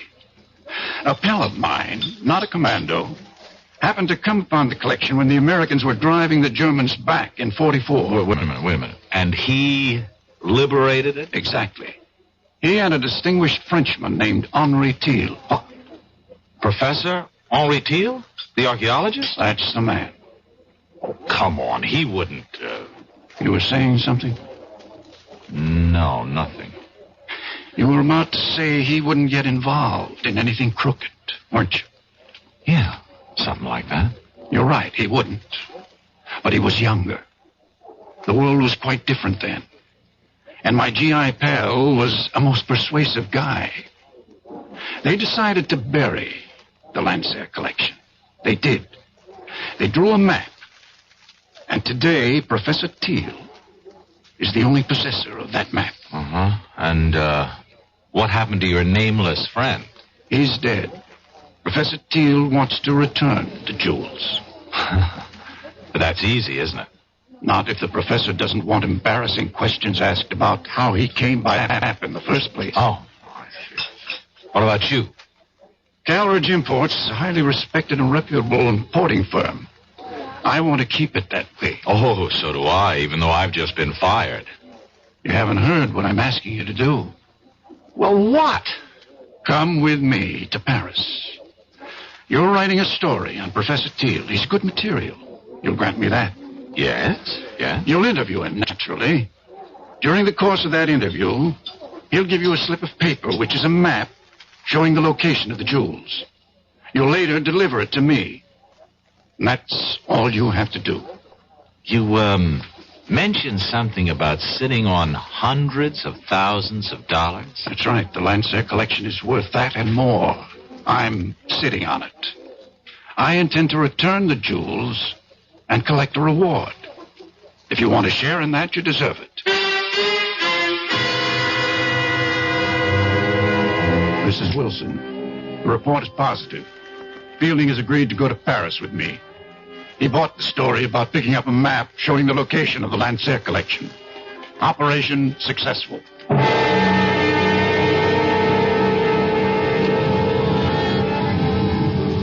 You'd better be on your way, Larry. You're due at Professor Thiel's in 10 minutes. I suppose it's too late to back out, huh? You can always back out, Larry, but I don't think you will. There's really nothing to it. Make it look like a normal interview. Take notes. The professor will give you the map. Slip it in with your notes. Bring it back to me here. I'll be waiting. Okay. Larry. Yes? Relax. Oh, sure thing. I'll see you.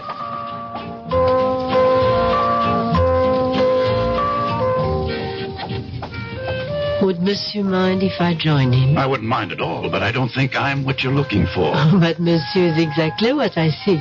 Exactly. And just what is it you're seeking? To warn you that you are in grave danger. Why don't you come off it with that phony accent? You got something to say to me, say it. Would Monsieur buy me a Pernod? Sure. Garçon, Pernod, please. Monsieur, it is very difficult for me. I do play a role, as you have guessed. And I am not here by chance.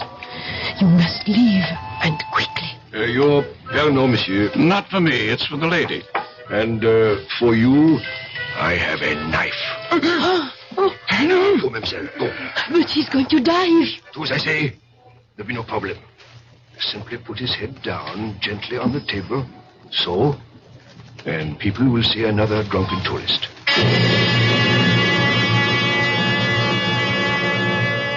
Your name is Larry Fielding. You're 28 years old, and you're feeling marvelous. You have just completed a fascinating interview with Professor Henry Thiel, and you have the paper that you're going to hand over to your friend who's waiting at Les Deux Magots. You see him at the table where you left him. His head is down, but you're not concerned. Dave, wake up. I saw the professor. What? Monsieur, what has happened? Well, I don't know. I came back to meet my friend, and I guess he's passed out. A moment, monsieur. Look, this man has been murdered. What? Stabbed to death. You will wait here for the police. I will not. I'm getting out of here.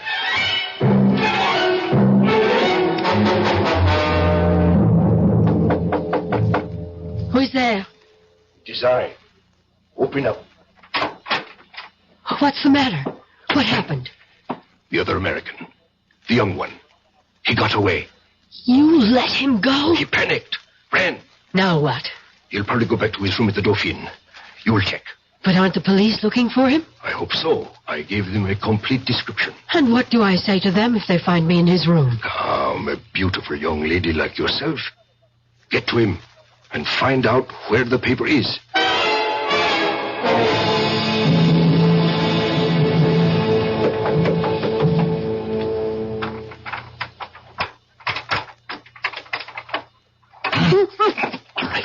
All right. Who are you? If I take my hand away, you promise not to scream? Right? Okay. Now, why have you picked the lock into my room? Never mind. You have to get out of here. Not until you tell me who you are. If that matters, my name is Carol Johnson. I've been sent here to help you. Oh, sure. I know about the murder of your friend. Wait a minute.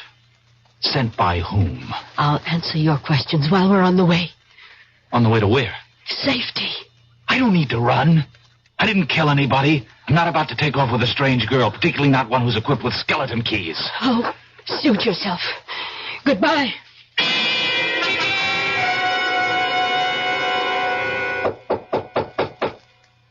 Come in. Monsieur de Ransfielding. Yes? Inspector Victor Roux, Sûreté. Oh. You will please come with me. What for? Suspicion of murder of another American? Monsieur David Wilson. Inspector, listen.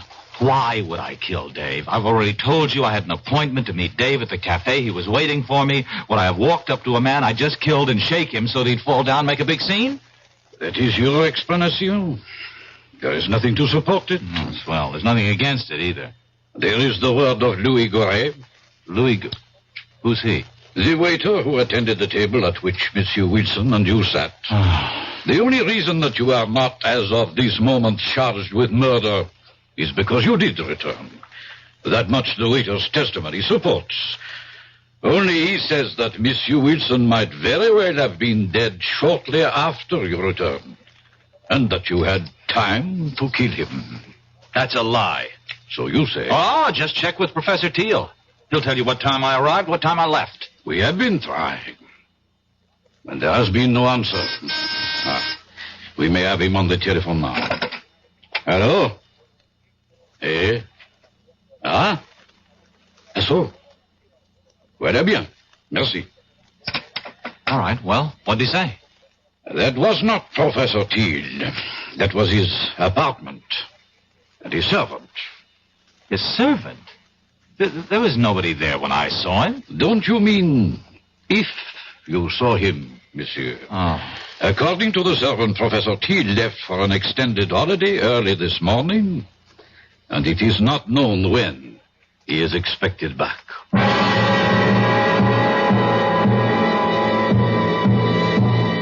Your name is Larry Fielding. You're 32 years old, and you find yourself in prison in Paris, accused of murder. You know you've been had, and you're dealing with forces that seem beyond your control. You have a million questions, and the only man who could answer them is the man you're accused of killing. We'll be back shortly with Act 2.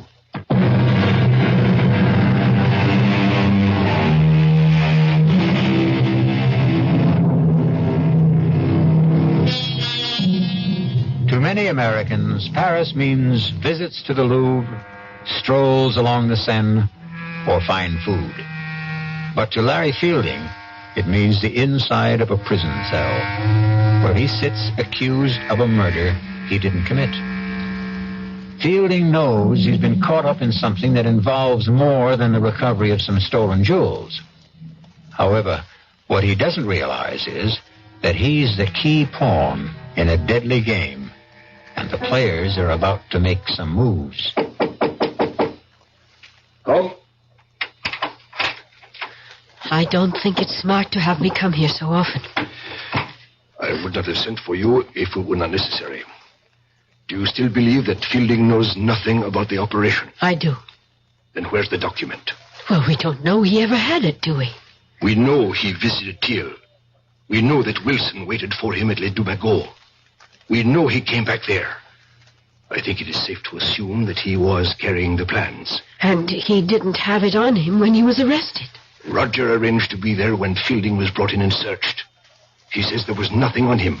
But he wasn't picked up right away. Exactly. He eventually went back to his hotel room, as you know. I believe he has the paper and that he has somehow managed to hide it. It does us no good in prison. We shall have to arrange to have him released. And how do we do that? We don't. You do.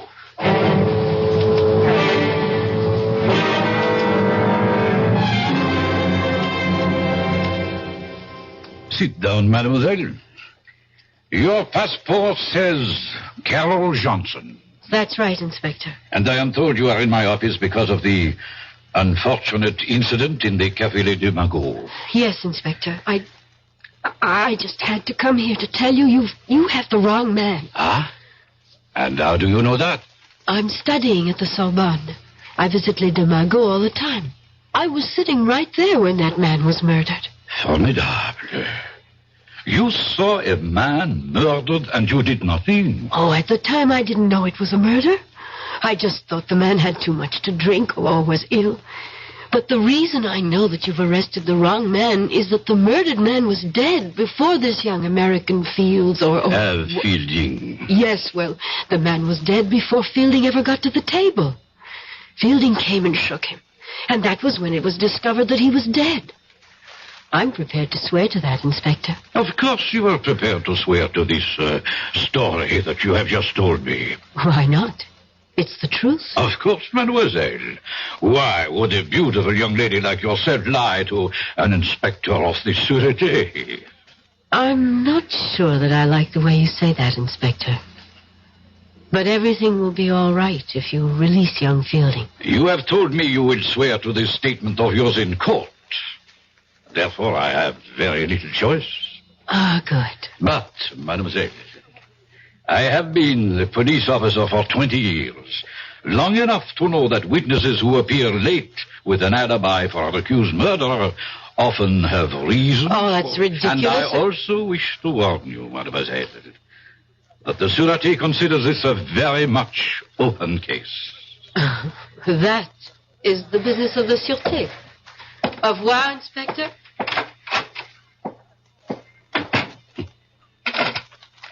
Gérard, you will follow the young lady who just left my office, and do not lose her.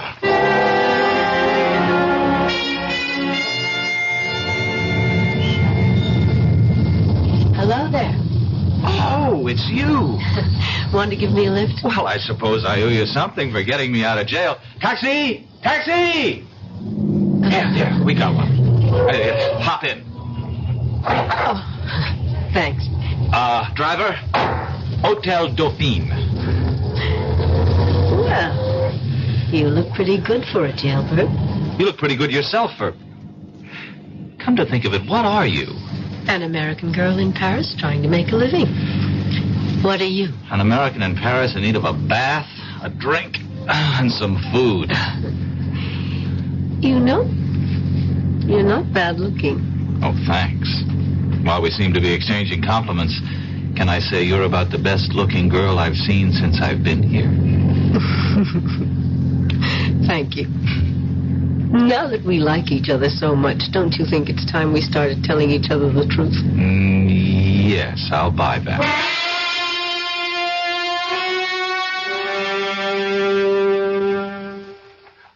Écoutez-moi, operator, you speaking. Okay, well, look, I phoned the desk about an hour ago to get this room straightened up, and so far nothing's happened. Now, can you please just send someone up so I can sleep here tonight, huh? Oh, while you're at it, where's our food? Wait a minute, that's a different department. Oh.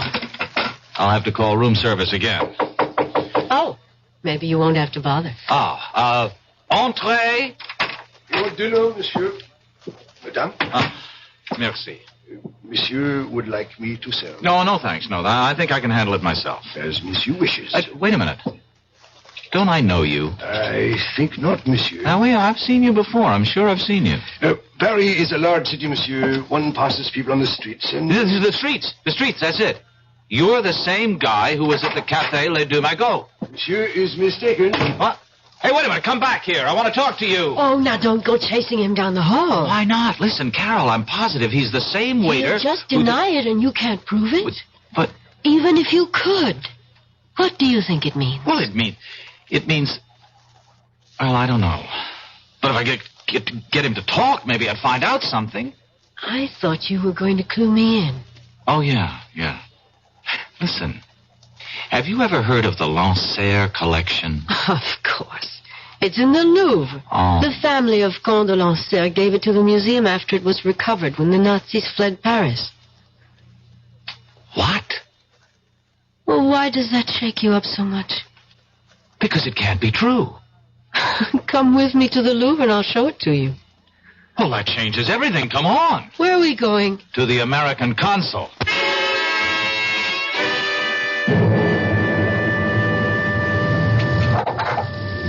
Well? Unbelievable. What? Simply unbelievable. Do you know what the consul told me? I predicted it, didn't I? Yeah, that's right. Mm-hmm. He didn't want to hear about it at all. Just advised me to fork up the whole thing and leave France. Incredible. Well, not really when you understand that he doesn't know what you're talking about. But you do. Some of it. Okay, take me back to the hotel. Any reason? I'm taking the consul's advice. If nobody's interested, I'll go back to the States. Oh, now that they've cleaned up the room so nicely, you're leaving. Well, do you have a better idea? More than one. I think I'll take them one at a time. Number one. Give me the paper Professor Teal gave you. Well, it looks like we're finally going to level. Where is it? Well, first you tell me something. What is it? I don't know. End of conversation. Larry, listen to me.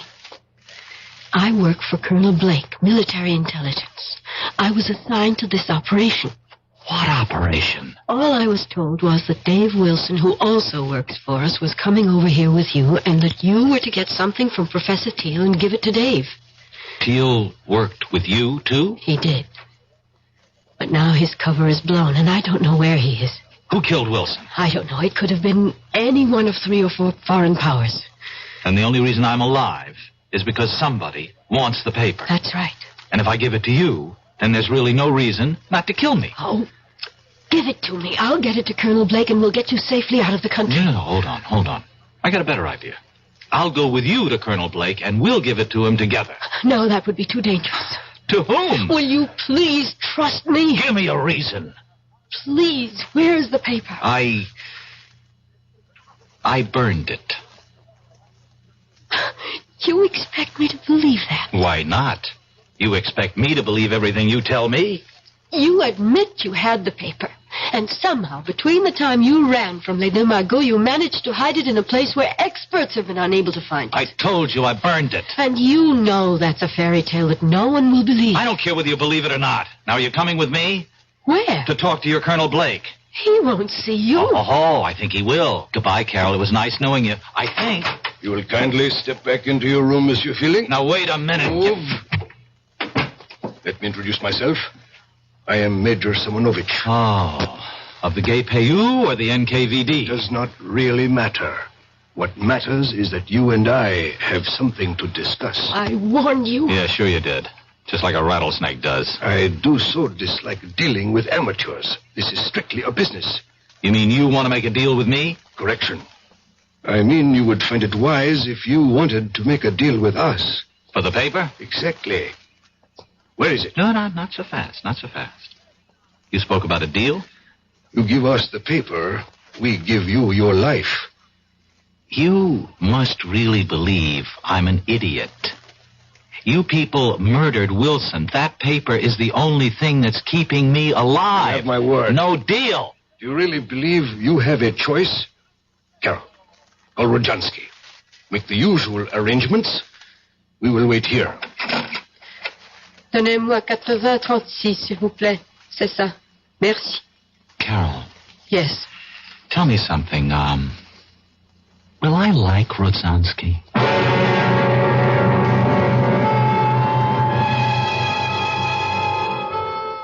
By this time, Larry Fielding realizes that he's been used. That he was never supposed to bring Dave Wilson a paper telling the location of the Lancer jewel collection. But his discoveries have only added to his dilemma. He was quick-witted enough to realize that his only hope was to hide the paper, because that slip of paper is his last resort. We'll be back shortly with Act 3.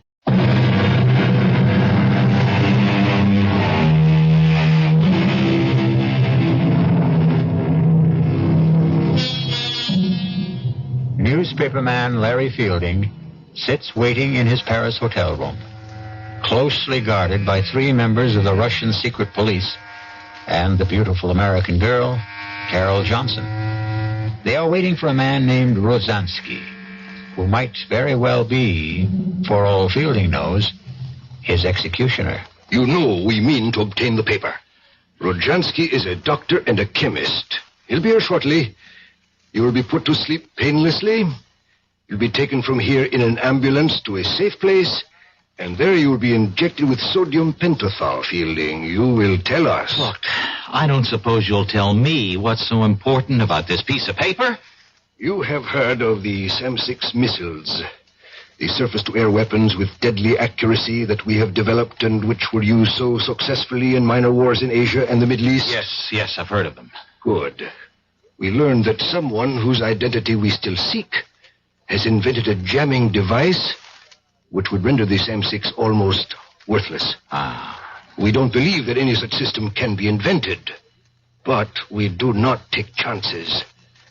We have reason to believe that the piece of paper that you carried away from Professor Teals has the information for building such a device. That will be Rojansky. Carol, admit him. Of course. Come in, Doctor. This is the patient. Now, look, I really don't think this is necessary. It will be easier if you don't fuss, young man. I don't intend to make... Hold him. Now, his arm. Hold it still. Good. You brought a stretcher? Of course. There. He'll be under in a moment, so we can leave.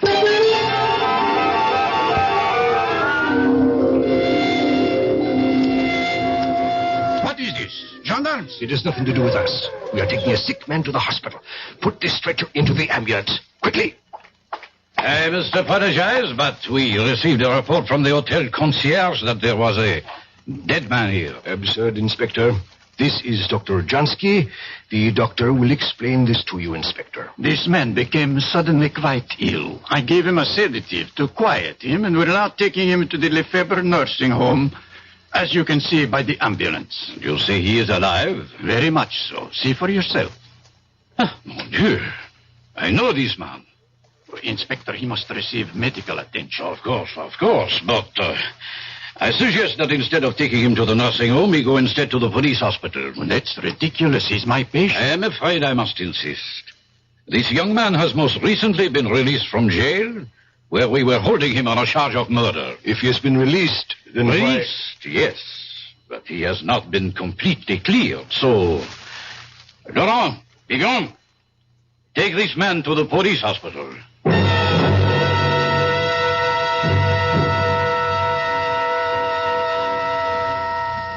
Did you get a report? Yes. And? He'll be conscious in an hour. And he will talk. I'm sure of that. He will scream to see Colonel Blake, and then your cover is blown, and the whole operation goes fooey. What do we do? Silence him. But what about the papers? We will be faulted for that, of course, but if we do not have it, neither do the Americans. Who do we have in the police hospital? Only Leclerc. A weakling, but he can admit Rojansky. Rojansky's a doctor. He doesn't need Leclerc to admit him. He can visit his patient openly. Thank you, my dear. I visit Fielding and he dies shortly thereafter. That idea does not appeal to me. We have to do something. You are both right. Carol, you will be his first visitor when he regains consciousness. No. Yes, Carol. Rojansky, give her your hypodermic kit. I don't have to do this, and I won't. You would prefer that in my report I mention your failure with Fielding when you had some hours alone with him? I'll go. That is wise. Rojansky, give her the syringe. Here. Quickly. The car is waiting. And Carol, if you should decide, or even think about changing sides, it would be most unwise. You know the French police are still most interested in the person who murdered Wilson.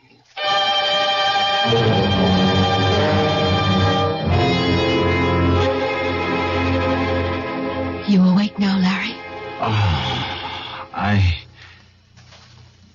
Oh, no. Wake up and listen to me, Larry. What? You've got to listen. Try to understand me. Wait a minute. What kind of a place is this? You're safe. It's a police hospital. All right, but how did you get in here? Where's Rodzansky? Look, I can understand how you feel and why you don't trust me, but the truth really is that I am a double agent. Do you understand what a double agent is? As near as I can figure out, a double agent is somebody working for two different sides, yes, and neither side trusts them. You know, that fits you to a T. You might just be telling the truth. I am. I really work for Colonel Blake, as I told you. The Russians know it. They think I've infiltrated the U.S. military intelligence. But in fact... Yes, I know. You've really done just the opposite. Yes. Worked your way into the Russian apparatus. Exactly. Oh, Larry, how can I make you believe me? You can't. Listen, you were deliberately recruited. The reason you lost your job was because we got in touch with your boss. He agreed to go along. The men who jumped you were part of the setup so that Wilson could save you. Hey, now, wait a minute. But that doesn't prove a thing. You could have learned all that working for Blake and still be with the other side. And wait, now, speaking of Wilson, how about getting him killed? I tried to warn him, but there wasn't enough time. It was either go along with that or blow my cover and endanger the whole operation. And when I wanted to give the plans to Blake, you objected. Same problem if I went with you to Blake or you went to him after we had talked. My cover was blown. All right. Now, and suppose I had given you the plans. How would that have changed the situation? We would have had a phony copy that I would have delivered to Igor and everything would have been fine. And there's still time for me to do that. If you will just believe me and tell me where the plans are. I'd like to believe you. I really would. Please. Where are they, Larry? Get me to Blake. It's too dangerous. Look, you see this? Yeah, it's a hypodermic. It's death. Igor sent me here with this to kill you. Now, do you believe me? Wait a minute. If you don't kill me, and I guess you don't intend to, what will Igor and his friends think? Isn't your cover blown then anyway? Could be, but if I come back with the plans and say that I got them out of you without having to kill you, there's a chance they'll believe me. Well? I'm thinking. Who are you? One of the hospital guards, monsieur. Oh. Mademoiselle, you have been here some time. How is the patient? Guard. Yes, monsieur? Call Colonel Blake at U.S. Military Intelligence. Tell him I've got to see him right away on a matter of the utmost urgency. Colonel Blake? Colonel Blake. I will inform my superior. Now, you don't have to inform anyone. Just call him. Yes, monsieur. The major will be disappointed you have not followed instructions. You are a fool. I would have had the information if you hadn't come in when you did. I know what you were ordered to do. What? What's this? A moment of truth, I'm afraid, Larry. Oh, I know how highly the major regards you, mademoiselle. But I also know what he thinks of me. Tonight will change that. Give me that syringe. Here, right in your arm. Oh, you traitor. I knew. Carol, you were telling me the truth. Yes. Yes, I was. And I had to kill him. To make you see it. Where is the paper, please? In my hotel room. Oh, aren't you ever going to stop playing games? You know your room was searched. Let me get dressed and I'll show you.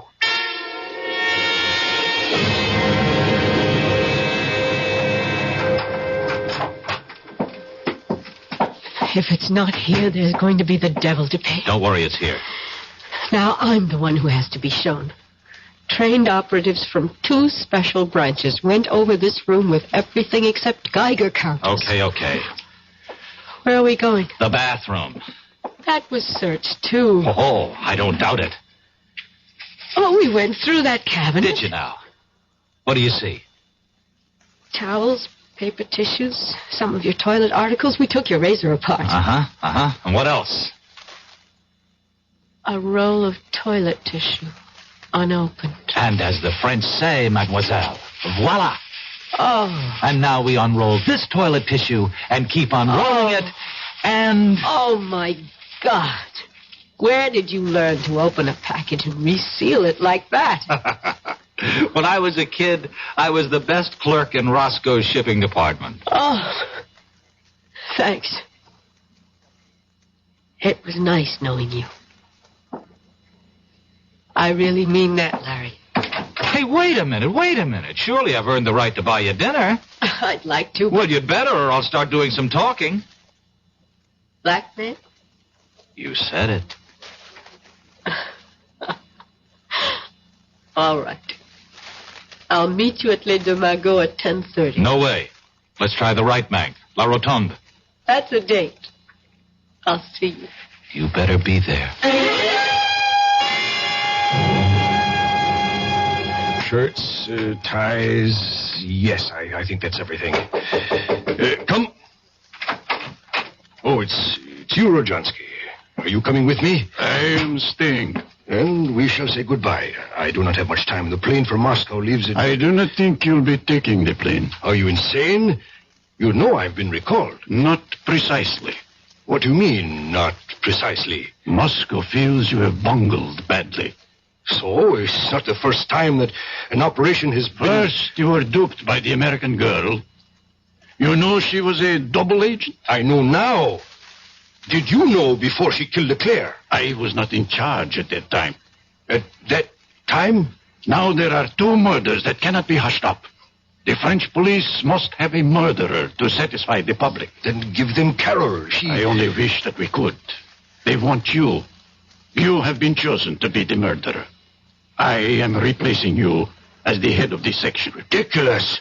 I won't remain quiet. I have a lot I could and will say to the authorities if Moscow abandons me. Now you listen to me, Rojansky. I have no time to listen. Rojansky, wait. That hypodermic. Don't... Igor, you should be pleased to know that your dying will serve a good cause.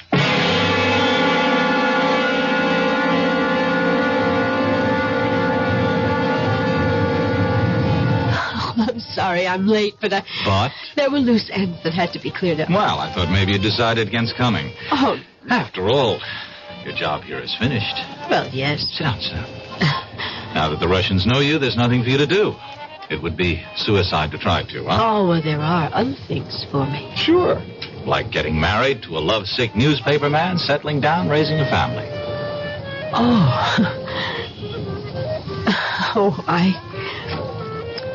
I take it I'm your first Matahari. Mm-hmm. First and only.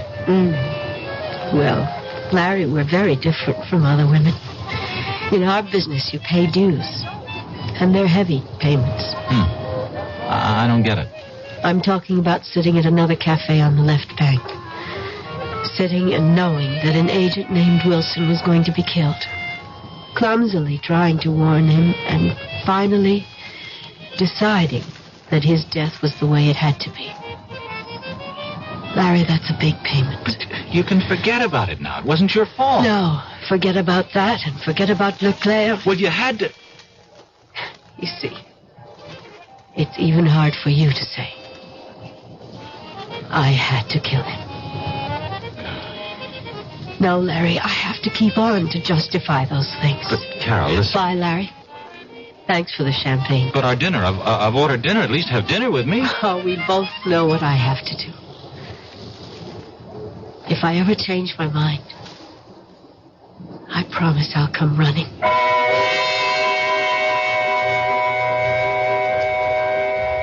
Larry Fielding sat in La Rotonde and watched her walk away. He knew she was walking out of his life. For a moment, he toyed with the idea of running after her and joining her world of spies. He flirted with the idea that he might even be some sort of an American James Bond. But then, the waiter brought the dinner. And to his surprise, he was hungry. And that realization made him wonder about whether or not he was truly in love. I'll be back shortly.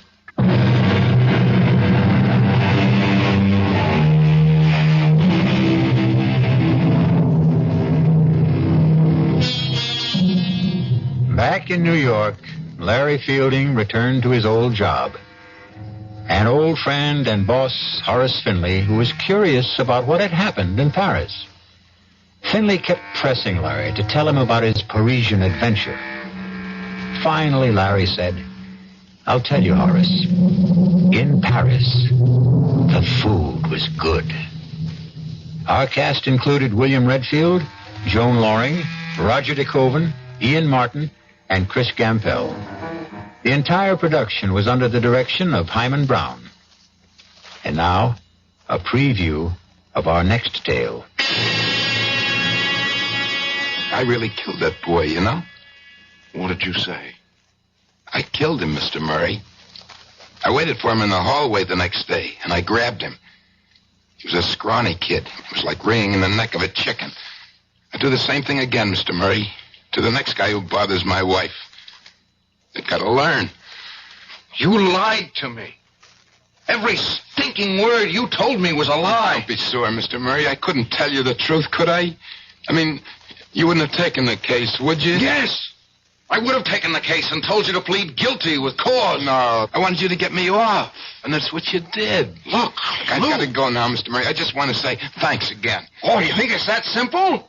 You think you can just walk out of here? Melanie's waiting for me. She likes to eat dinner early. The girl's always hungry. So long, Mr. Murray. Radio Mystery Theater was sponsored in part by new sugar-free Diet 7-Up. This is E.G. Marshall inviting you to return to our Radio Mystery Theater for another adventure in the macabre. Until next time, pleasant dreams. The CBS Radio Mystery Theater presents...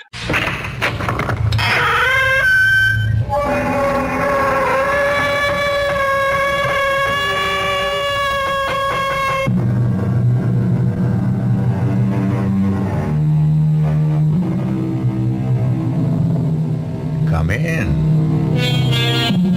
Welcome. I am E.G. Marshall. Welcome to the world of your own terrifying imagination. Since the beginning of time, people have argued about the existence of ghosts. They've been called variously wraiths, specters, phantoms, apparitions, shadows, or shades. But everyone agrees that if there are such things as ghosts, they are the souls of dead persons haunting living persons. And that's what our story is about. Ghosts. No one, Mr. Garth, whether professional ghost hunters or ordinary people, have ever been able to spend an entire night in that house. Well, how many have tried, Mr. Flanders? Well, I know of at least a dozen. And that's within the past 2 years. Well, did you get any reports from the professionals? Oh, sketchy ones. But they all say the same thing. That whatever or whoever it is that haunts that house, the manifestations are the most powerful and evil in their experience. They all mention nameless horrors.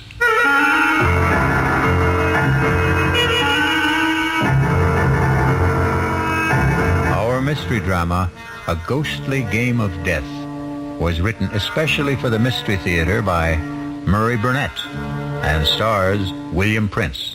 It is sponsored in part by Anheuser-Busch Incorporated, brewers of Budweiser, and by the Kellogg Company, makers of Kellogg's Special K cereal. I'll be back shortly with Act 1.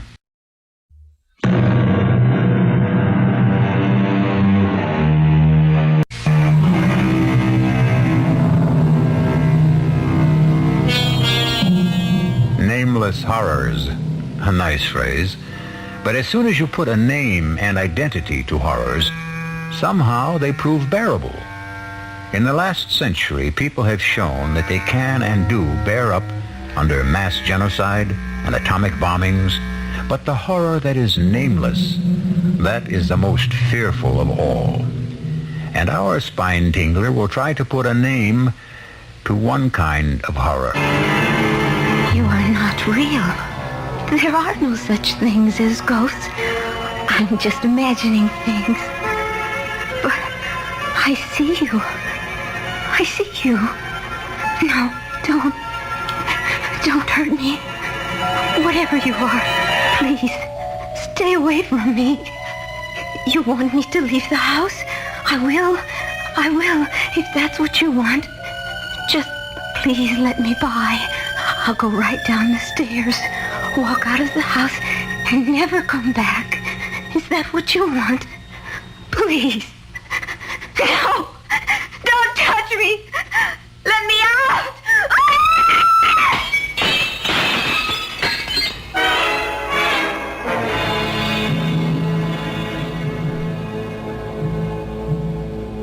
Suicide. That's what all the papers say, Mr. Garth. But we know better. It's ghosts. That house is haunted. Mr. Flanders, my field of study is the supernatural.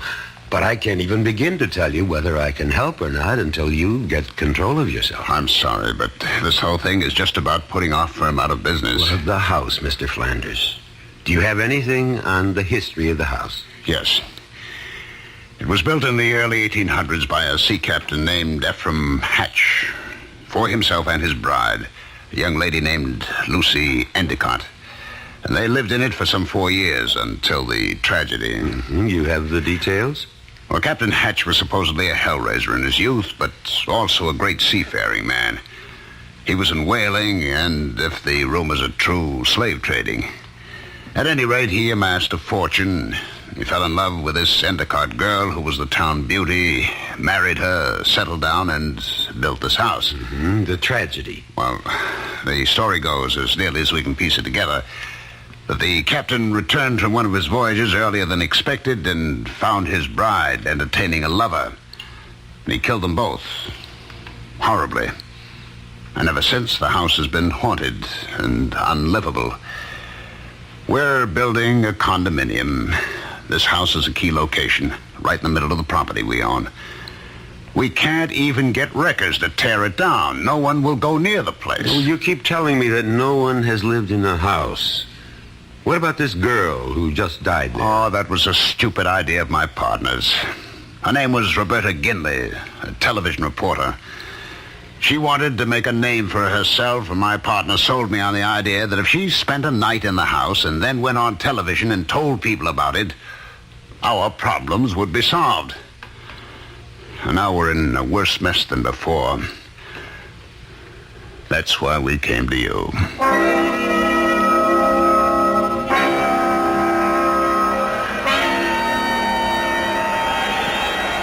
Well, there you are, gentlemen. The haunted house. Well, is it always this windy, Mr. Flanders? No, Mr. Kelly. Only when the wind blows from the east off the ocean. Well, for a haunted house, it looks substantial enough. Well, shall we go up to the house, Mr. Flanders? Why don't you two go? I'll wait for you here. You'll be quite safe, Mr. Flanders. It's broad daylight. Jim Kelly here has been with me in more haunted places and dealt with more ghosts than any man, except myself. And don't forget Byron. Byron is my dog, Mr. Flanders. And like me, he doesn't believe in ghosts. Huh? Do you, Byron? Oh, I'm not scared, gentlemen. It's just that I've seen the house so many times, well, I don't want to influence you. Suits yourself. Come on, let's go, Byron. You bring all our gear, Tim? Well, it's back at the motel. We won't need it until tonight. Wow. They certainly built solid houses in the old days. Look at this door. What? Take it easy, Byron, boy. Everything's okay. You got the keys? Right here. All right, in we go. Come on now, Byron, come on. We're on our way to meet the ghost. Tim, keep Byron quiet.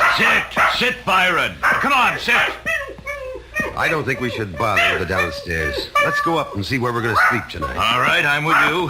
Come along, Byron. Oh, this looks like the master's bedroom.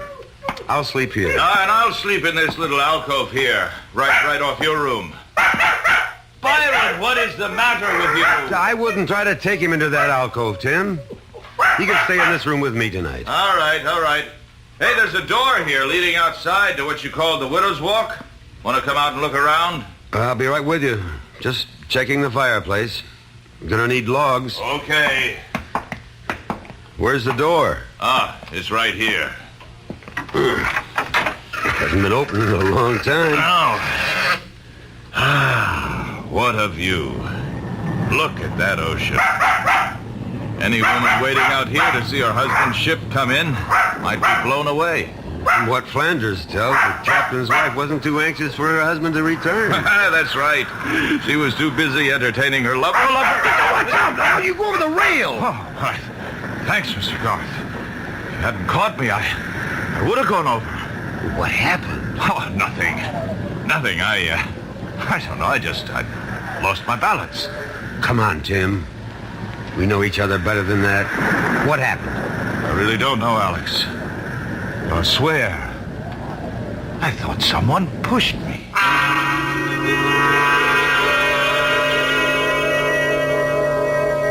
Mr. Garth, I'm not at all sure I'm doing the right thing, and I'll understand if you don't want to go through with this. I'll pay all your expenses to date. You're concerned about my safety? Yes. A real estate deal is important, but not that important. Mr. Flanders, you'll have nothing on your conscience. Tim and I will spend tonight in the house, and by tomorrow, the ghost should be at rest. And you think there is a ghost? Well, of course. I just don't believe in its malevolence. Have you taken care of the wooden logs for the fireplaces? The men wouldn't go into the house, but you'll find plenty of firewood outside the door. Fine. Then I'll be on my way.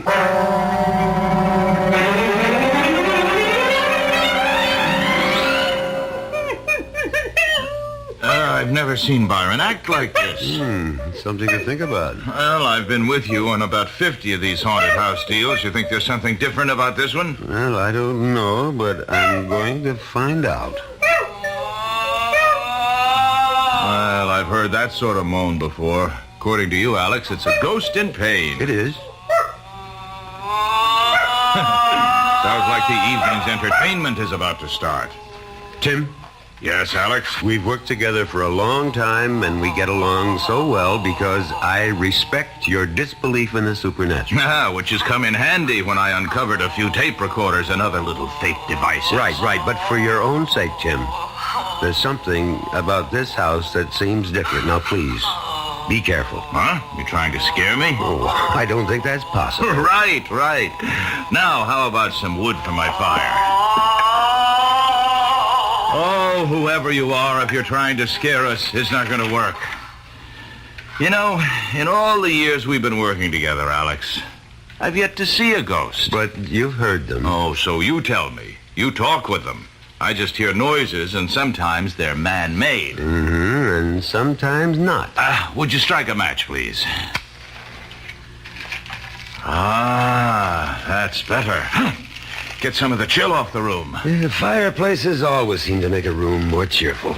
The electricity must have been installed around, I guess the turn of the century, huh? Well, I've seen brighter lights, but at least we have lights. And candles. Oh, did I share mine with you? No, I have a supply back in my room. Oh, all right. Here we go again. Spirit rapping. Oh, now I've made it angry. Shut up. Listen to me. Whoever you are, my name is Alex Garth. I would like to help you, but I can't unless... Doesn't want to talk to you, evidently, Alex. We'll see. Although you're my friend in the lie, you are often a disturbing influence. Now, I won't deny that I'm an unbeliever. So I'll turn in now that the fire's going, and you can go back to your side of the room and commune with the spirits. And with each other, Tim. We'll check with each other, as we always do.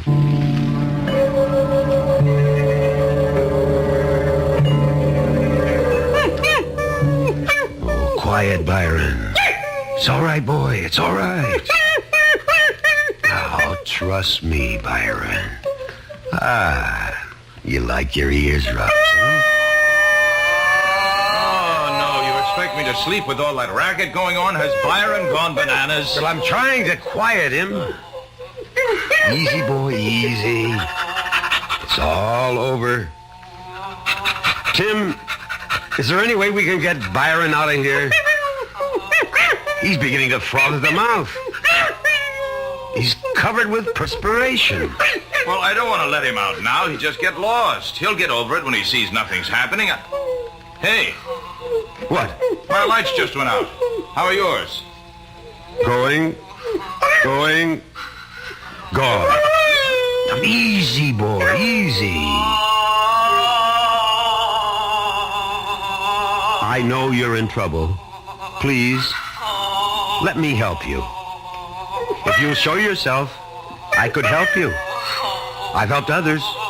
Believe me. Is your name Lucy? Lucy Endicott? If you are Lucy, would you rap twice? Can you? Byron, come here. Come here, I say. Lucy, you're frightening a dumb animal. You're not frightening me. I'm sure you don't want to terrify a beast who's never done you any harm. Byron, come here. Come out of that corner. Come to me. Come on, good God, do good. Come on. Alex, the fire's going out in here. So we go to the candles. You've plenty of matches, haven't you? Yeah, I'm fine, but I'm really worried about Byron. Oh, somebody's playing games. I'd try to find the fuse box if I could, but... Hey. What is it, Tim? Well, whoever's at the controls is pretty good. A nice cold gust of wind just blew out the match I was using to light the candle. Well, I've got a couple of candles lit. You want one? Oh, no, thanks. I'm not scared of the dark. That pounding, that's a new one, isn't it, Alex? It's new to me. It isn't spirit rapping. Sounds like someone wants in. You want to go down and open the door? Oh, no chance. Hey, Alex, is your side of the room rocking like a boat? I'm steady as a rock. Was that Byron? Yes. Well, what happened? I'm not sure. He's dead, Tim. What? His neck seems to have been broken. Tim, did you hear me? I said Byron is dead. Tim, are you all right? Tim, what is it? Run for your life.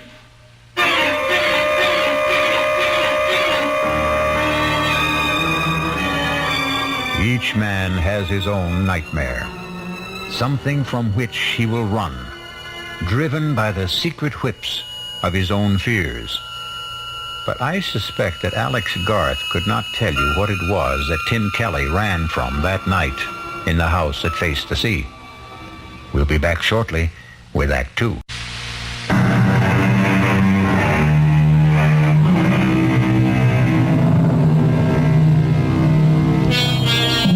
Alex Garth, authority on the supernatural, has undertaken to spend a night in a house so demon-ridden that workmen have even refused to tear it down.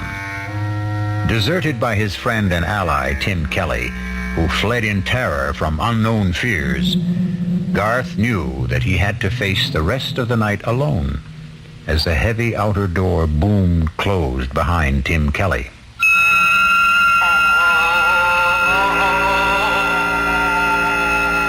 Will you show yourself now? I promise not to run away like my friend.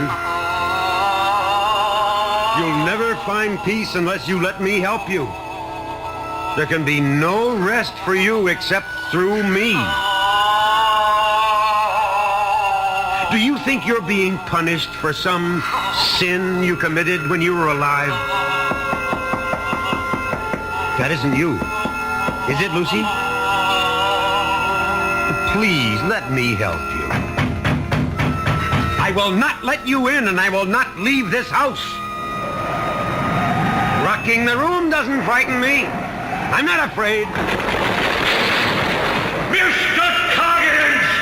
We've split a top gallant. Keep her steady or I'll kill you! That letter I received in Trinidad tells me that my Lucy, my wife, isn't carrying on under the roof of the house that I built for her with young John Rogers. So, Mr. Coggins, we're going to drive for home and to hell with the storm! Nightmares. We've all experienced them. But I venture to say that none of us has experienced the horrible sights, shapes, and sounds that Alex Garth saw and heard in that dark room of the haunted house for the next hour. And when he still held hard to his sanity and what remained of his courage, the apparitions changed in character. Garth no longer knew what was real and what was fantasy. He later told me that he may even have fallen asleep, hard as that may be to believe. Alex Garth? Lucy? I am Lucy. Am I not fair, Alex Garth? Yes. Even beautiful? Very beautiful. Would you not like to touch me, Alex? Even if I wanted to, I could not. You think I am cold and repulsive. That is what you think. John, tell Alex how nice I am to touch. You are very nice to the touch, Lucy. Was John your lover? You do nothing but ask questions, Alex Garth. What should I do, Lucy? Make me feel once more the touch of a man you love. And... Lucy, you're in torment. I can only give you peace. Torment? Why should I be unhappy? I live here in my house and... Of course, we were naughty, John and I. We tried to frighten you. But that was only because I don't like strangers in my home. Apologize to Alex, John. This is a childish game you're playing, Lucy. But I adore games. I love games. Come, dance a minuet with me, Alex. Isn't the music lovely, Alex? I don't dance the minuet, Lucy. John, you dance with me. This was how John and I first met. Doesn't he dance beautifully, Alex? Very beautifully. Remember, John? Remember how you looked at me that night? Yes. And that old witch Hannah saw it and wrote the letter to your husband. Oh, not then, John. It was much later. Look at me that way again, John. Oh, you're no fun. No fun anymore at all, John. Alex, you come and dance with me? No, thank you. You are afraid, Alex. Yes, I am afraid. John, you heard. He is afraid. I said I was afraid, Lucy, but not terrified. Fiddlesticks. You play with words, Alex Garth. And you want me to play ghostly games with death, don't you, Lucy?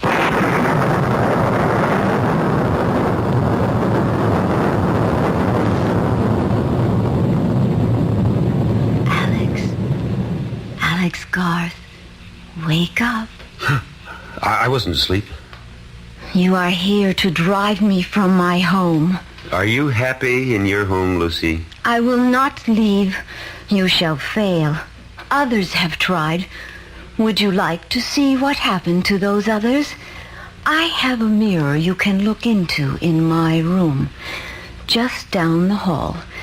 Look in that mirror if you dare. I think I've been given a fairly good idea already. Leave this house, Alex. For your own sake, leave. Tomorrow morning, Lucy. Tomorrow will be too late. Dizzy. My head's going around. Sit down, Alex Garth, and the room will stop spinning.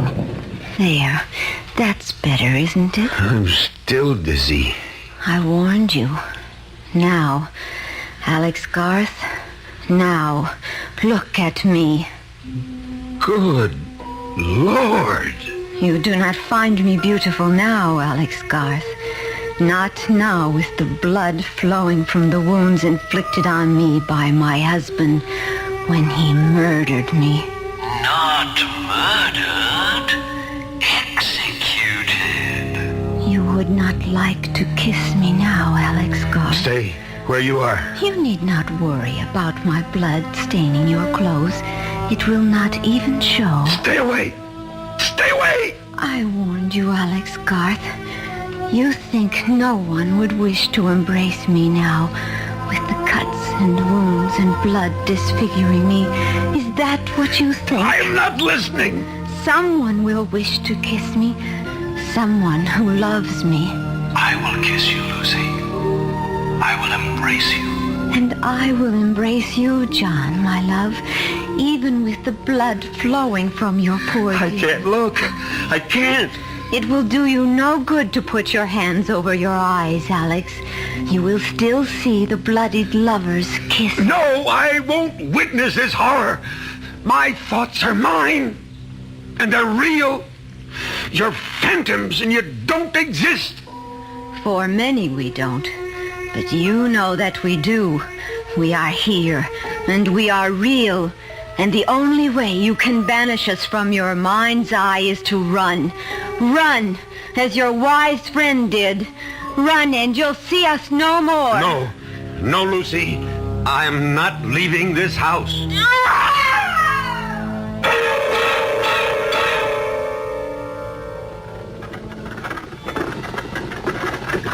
This is the carriage bearing me to the burial ground, Alex. If you open your eyes, you can see into the coffin. The undertaker did a fine job. I looked almost as pretty as I did before I died. I was wearing the dress you see me in, Alex, and the only mourner following the carriage was my mother, the only person in the town who wasn't afraid of my husband's wrath, the only person who didn't believe I was a wanton. Do you believe that? Yes. You do? Yes. Everyone feared Captain Hatch. And you, Lucy, most of all, you still fear him. No. Oh, why won't you go? Like you, Lucy, I am bound. How bound? By my knowledge, by my pride, by knowing if I leave now, I've failed. You have stayed longer than anyone. Not long enough. You mustn't stay. What you have seen is... it will be worse and dangerous for you. Even more dangerous. And you're afraid for me? Yes. Why?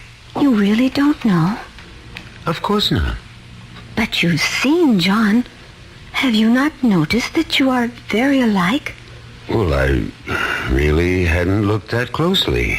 Would you? No, I believe you. Then you must see how dangerous it is for you now.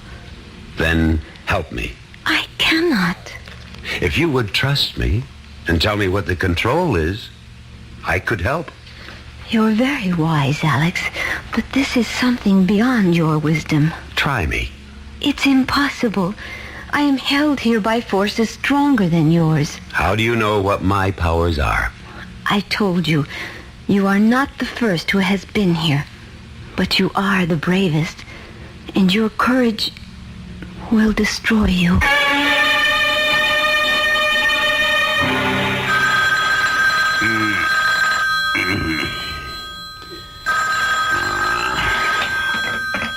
Hello. Mr. Flanders? Who's this? Kelly. Tim Kelly. Where are you? Boston. But what are you doing? Mr. Flanders, I owe an apology, but I owe Alex a lot more than that. Mr. Flanders, you've got to get Alex out of that house. What happened? Just get him out. It's 4 o'clock in the morning, Kelly. You woke me up. I'm not quite functioning yet. What did you see? What's in that house? Demons. Well, I thought you didn't believe in ghosts. No, But I believe in evil. And Mr. Flanders, in that house, you can actually feel the presence of evil. It's all around you, and it's dangerous. Now, listen, Kelly, Garth knew what he was getting into. It's up to him to handle it. I tell you, his life was at stake. Well, if you're convinced of that, then it's up to you to do something about it. Not to run away.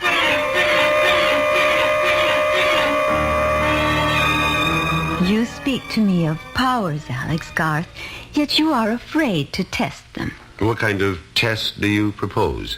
The mirror. The mirror in my room. Let's go. Well, come along. I'm warning you, Alex Garth. Wait a second. Your death machine will not help you. Death machine? Oh, you mean the revolver? Call it what you like. It spits fire and noise and has been used stupidly by stupid people against us. Surely you know better, Alex Garth. No, it gives me something to hold on to. Come on. You could try to hold on to me. This is your room? You fear to go in? Well, I'm wondering what it is about this room that... This is the room Tin ran out of, isn't it? The mirror is over here. Now, look in the mirror, Alex Garth. Look well. See, Alex Garth? Is that you, Lucy? It is I, Alex. Was a very young girl. And your schoolmates? Who are they? Schoolmates. Is John among them? Look. Look in the mirror. I can't make out the faces. Now you're grown. I can't. Oh! No! No!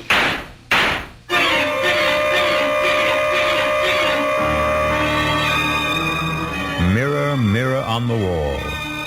What did the hunter of ghosts, Alex Garth, see in the mirror that so terrified him he lost his head and shot at the images in the glass?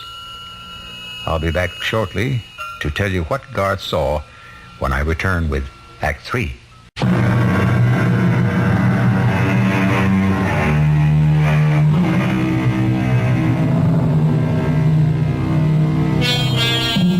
Some people believe in ghosts, some very thoughtful people. There are others who say if you believe in ghosts, you will see ghosts. And Alex Garth, expert on the supernatural, is not only seeing, but talking to ghosts.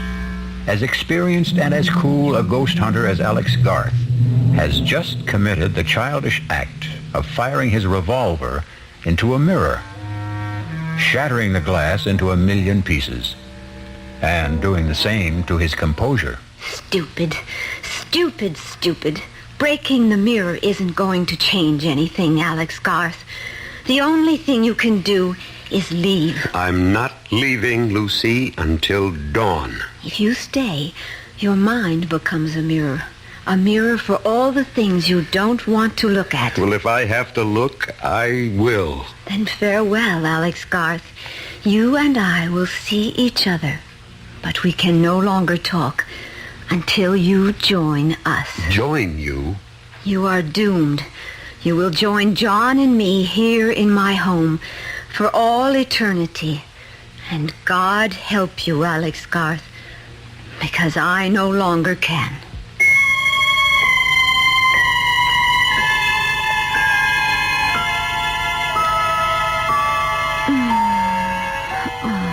Lucy. Lucy, is that you? Lucy, my darling, my love, I must go now. No. Please stay a little longer. Just a little longer, dear heart. Why did you marry him, Lucy? You went away, John, my love.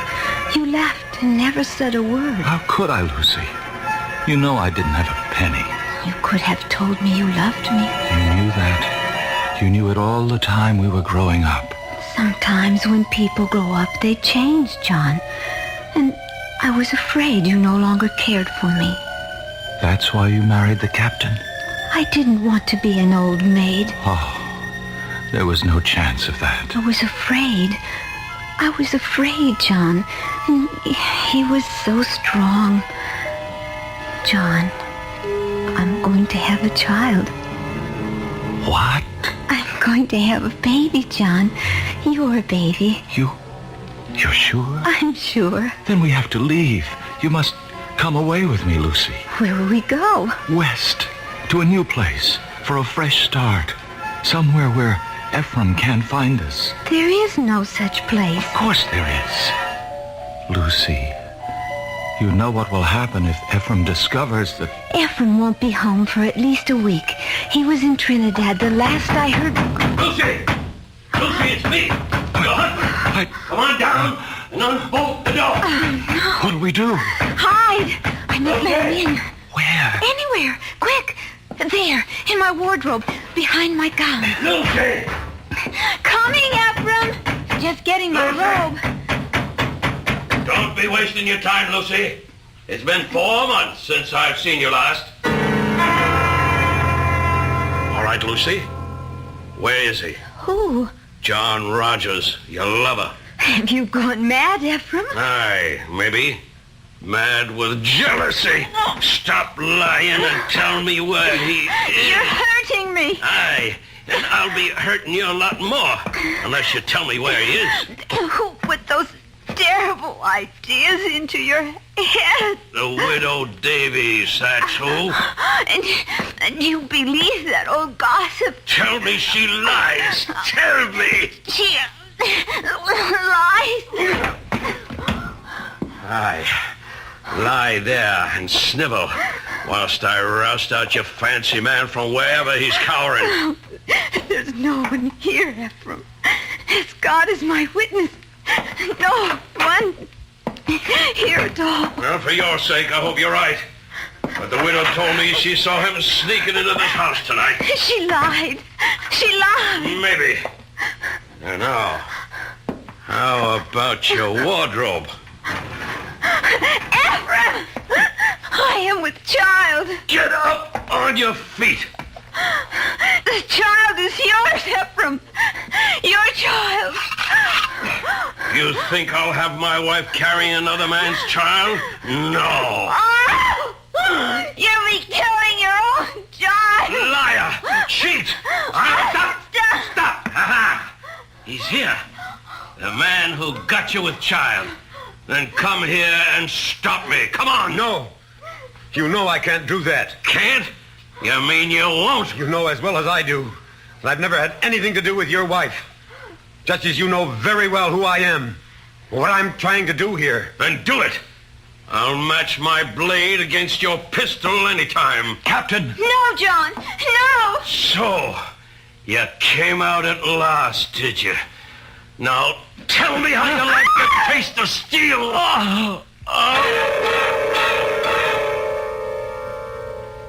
Here, have another drink, Garth. You look as if you need it. Flanders, there isn't enough liquor in the world to warm me. Not after what I saw at your house. Then it is haunted. By ghosts beyond anything in my experience. Can you help me? I hope so, but I'm not sure. I managed to stay the night, and I barely managed to survive. There's one room in the house that seems to be the focal point of all the manifestations. That's the room I believe was occupied by Captain Hatch's young wife, Lucy. That's the room from which Tim ran last night. And that's the room in which I saw things no man should ever have to see. And you propose? To hire some workmen? Now, that's impossible. I told you what happened when I had workmen. I can understand why no workmen from around this area will go near the place. I intend to import a couple of men I've used before. Well, you could try it, but what would you want them to do? To dig into and around that room and see if we can find something that will account for the hauntings. We? Well, you and I will be with them. Correction. I hired you, Garth. You'll be with them. And report back to me.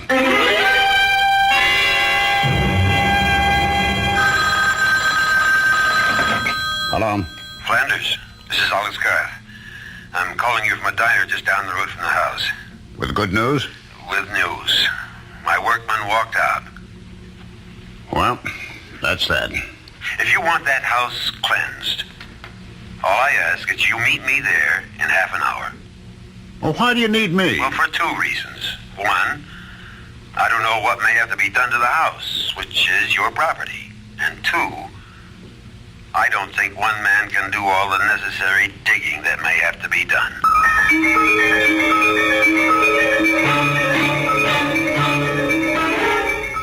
Oh, I see what you mean about this room. Yeah, we'll try not to think about this house or the stories about it. Just hand me that hammer. What do you want with the hammer? I want to test these walls and floors.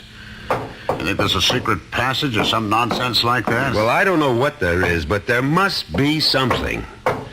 You'll have to take my word for it that what goes on in this house isn't an ordinary lost or restless spirit seeking solace. It's something that's planned and controlled. How? That's what I hope to find out. Ah! Here. You found something? I think so. Listen. That sounds hollow. Yes. And the further down you go towards the floor, the hollower it sounds. Hand me that crowbar. Well, maybe we should let things be. Not if you want to rid the house of the ghosts. But what will we find? Lord knows. Here goes. I know. Wait. Can't you handle this without me? You scared? Well, I think I'd feel better if I stepped outside. Be over in a minute. I don't think I'm going to be able to stand this. Well, just think of something else. You get a thought, you hold on to it. Well, I can only think of the sea and the storm and a ship driving and a woman. Flanders, hold on to me. Hang on. And look. Look, there's nothing down there but a room. Look for yourself. God, why should I be so terrified? Why do I want to run? There are steps. Come on. No, you want me to go down there? Come on, it's only an empty room. I'm not so sure it's empty. Come on. No. Steady now. What's that? It's a table. There's something on it. I know. Let's see. It's just a plain saucer. Yeah, the saucer's plain. But look what's in it. What is that stuff? Well, I'm not sure, but it looks to me like... or something like mercury. I'll bet there's mercury in it. Well, we'll have to have it analyzed. What's that on top of it? A needle. Look at it spin. I see. But don't you see anything else? No. Well, look under the saucer. Looks like a slip of paper. It does indeed. Let's have a look at it, if I can get it out without disturbing the... There we are.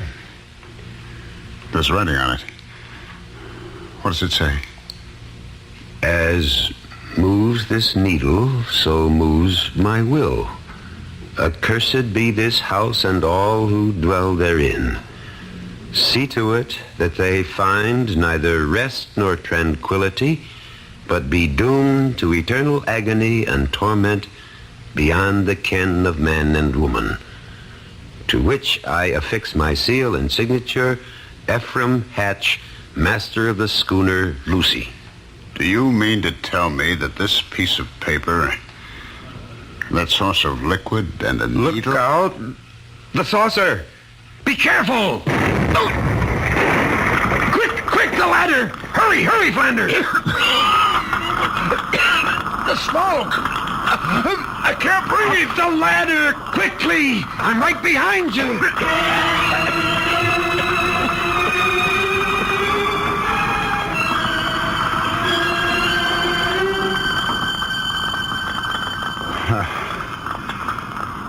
How do you say thanks to a man who saved your life? Oh, don't bother. You wouldn't have been down there in the first place if I hadn't insisted. I owed it to you to get you out of there. Garth. Yes? I want to explain about my upsetting the saucer. I wouldn't say this to anyone except you, but I'll swear that something pushed my hand. Do you believe that? Yes, Flanders, I believe it. And now your house is cleansed. The fire will see to that.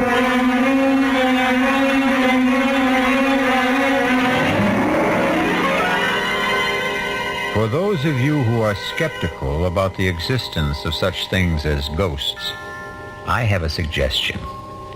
Find a house reputed to be haunted and spend a night there. And then let me know about it. I'll be back shortly.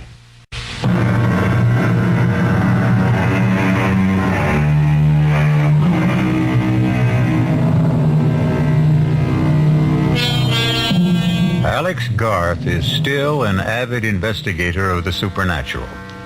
However, he has a curious reluctance to tell people about what he saw during the night he spent in that house on the New England coast.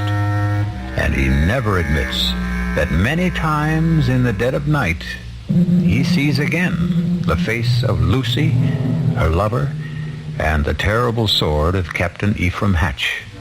And he awakens with his mouth open in a soundless scream. Our cast included William Prince, Ralph Bell, Joan Tyson, William Redfield, and Gil Mack. The entire production was under the direction of Hyman Brown. And now, a preview of our next tale. Are you saying the legend is true, that Millie has offended the beast goddess and is being punished? I don't know what I'm saying. But look at her. She's flushed, breathing rapidly. She could burst through that sedative any minute.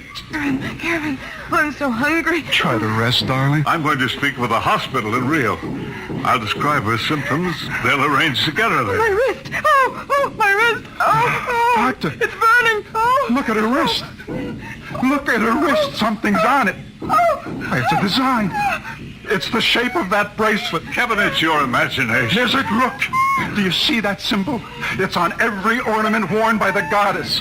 The design decorates her dress. It's just a raw, ugly scar. But it's her sign. The sign of the beast goddess. This is E.G. Marshall inviting you to return to our Mystery Theater for another adventure in the macabre. Until next time, pleasant dreams.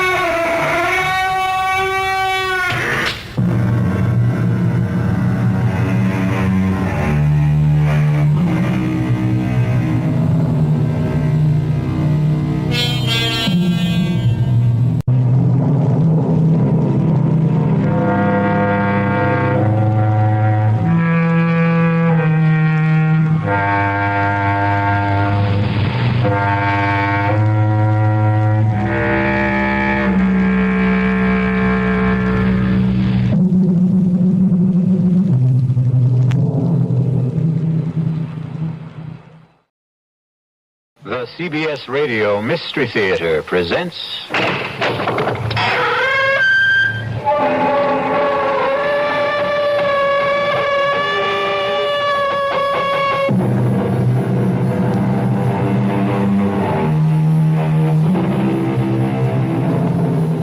Come in.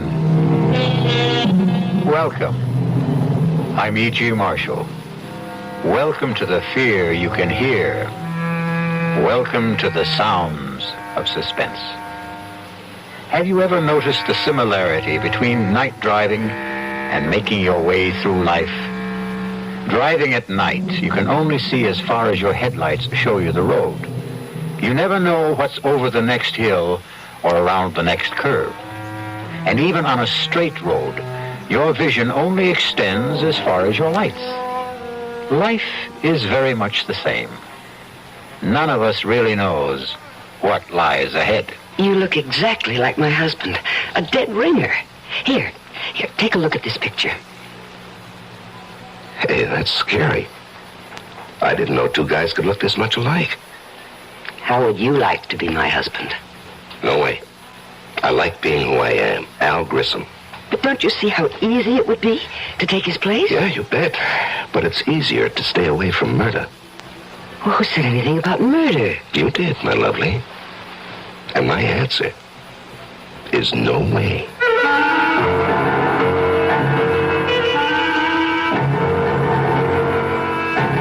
Our mystery drama, Dead Ringer, was written especially for the Mystery Theater by Murray Burnett and stars Leon Janney. It is sponsored in part by the Kellogg Company, makers of Kellogg's Special K cereal. I'll be back shortly with Act One.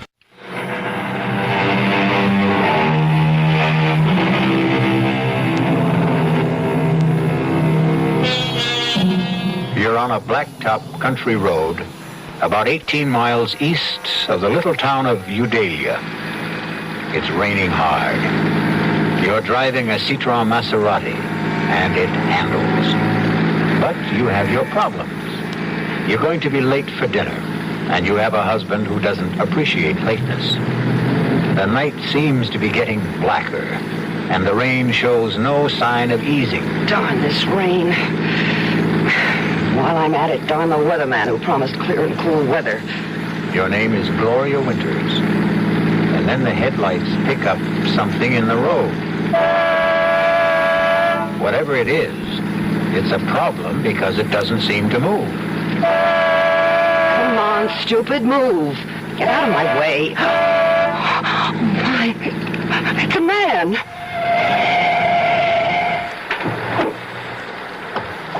What happened? A car hit me and drove off. Thanks for stopping. That's okay. Well, a lot of people didn't. Do you think you can make it to my car? Yeah, with a little help. Okay. There we go. That's it. Steady now. Yeah, I guess I better. Just here. Just slip into the seat. Yeah. There you go. Thanks. I'll close the door and come around the other side. Watch yourself. There's some crazy guys driving this road. You're soaked. And you are hurt. I'll take you to the Hermitage. What's that? The hospital. Oh, no. No hospital. You're bleeding. Now, looks worse than it is. It's sure playing hell with your car, huh? Well, you must go to a hospital. Oh, no way. But why? Because hospitals are for dying. Oh, that's crazy. Well, that's what everyone tells me. Oh, I don't care what Look, I can't ever thank you enough for picking me up, but I have this thing about hospitals. But you're I really... promise you, I'm not going to die. Okay, but where to? The Three Coyotes Motel. It's just outside. I know where it is. Oh.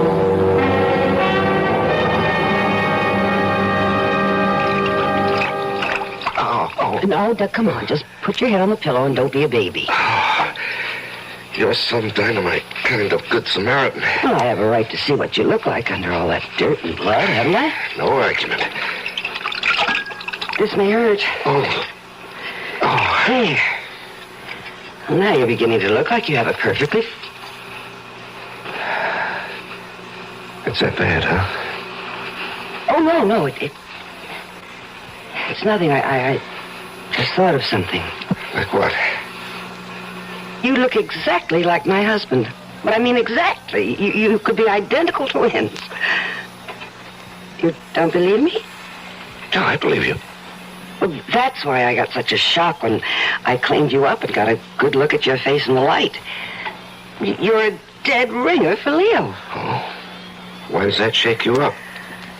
Oh, Leo and I are having our problems. Isn't everybody? I suppose. I'm just wondering... Yeah? Well, I'm wondering what you were doing walking down Route 38 in the rain at 6:15. I missed the bus. There's no bus on Route 38. Oh, I didn't know that. I did. Okay, I suppose you've got a right to know the story. I live in Chicago. I'm a market analyst. Come again? I advise my customers about what to do or what not to do in the stock market, sort of a securities specialist. Are you, married? Oh, no. But that's part of the story. Years ago, I fell in love. She was from Chicago, too, but it didn't work out. You've heard the story 100 million times. You met someone, we said a sentimental goodbye, she cried, I felt sick, and we made the usual commitments. If she ever needs me, you know. Romantic. Mm-hmm. Romantic. Well, the day before yesterday, I got a call from her. She was living near Eudalia. She was in trouble. What kind of trouble? Well, it was private. And there'll be no names. Okay. So I came. Naturally, she didn't want her husband to know. She didn't want my car to be seen by the neighbors. Well, you know how small towns are. Yes, I know. So I let her call the shots. She picked me up, drove me somewhere close to her house. She was supposed to drive me back, but her husband had called and said he was coming home early. Well, where was he supposed to be? He was on a business call that would have kept him from getting home before 9. So our appointment was cut short.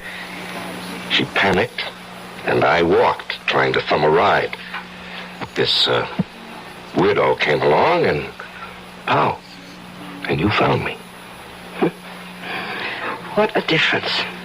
What a difference.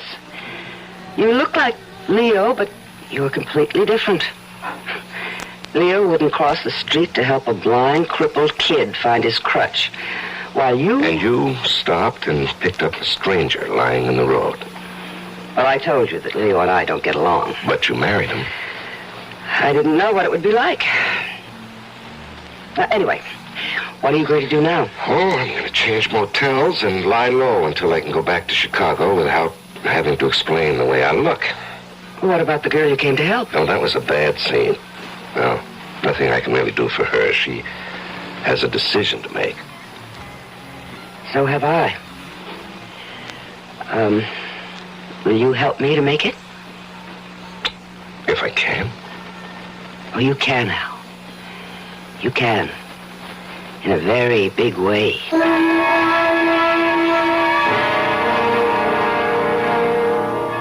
I don't like it, Gloria. I don't like it at all. You have been saying that for a whole week, Leo. When's he going back to Chicago? When the skies heal and nobody will ask questions. How about the name of the girl he came to help? He won't tell me. I don't like it. Oh, Leo, trust me. Why? Because I'm a woman. If you could give me one good reason... I've given you 1,000,000 reasons. $1 million. And Al is the man who can do it for us. You really believe he's leveling about the securities market in his background? Maybe he's conning you. Why? Take a look in the mirror. All right. Suppose he is playing me for a sucker. Then we're still all right, maybe even better. Just trust me. Do I have a choice? You always have a choice. Don't ever forget that. You made one the day you married me.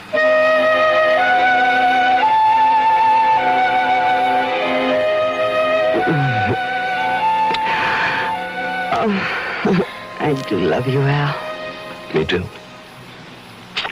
No, we have some serious Come here. Come on, now, be serious. We can't go on like this. What? Isn't that what you were going to be so serious about? Tell me that we can't go on like this? Well, yes. How did you know? Well, because people are more predictable than the stock market. And, darling, I've studied the market and I know its moves. Okay. Then continue. With what? What else I had to say? Oh, it was going to go something like this. I told you I was fed up with Leo, and until you came along, I just didn't see any way out, but now... You're doing super, go on. But now, if we love each other, I can divorce Leo, and we'll get married and live happily ever after. Right? Not exactly. Where'd I go wrong?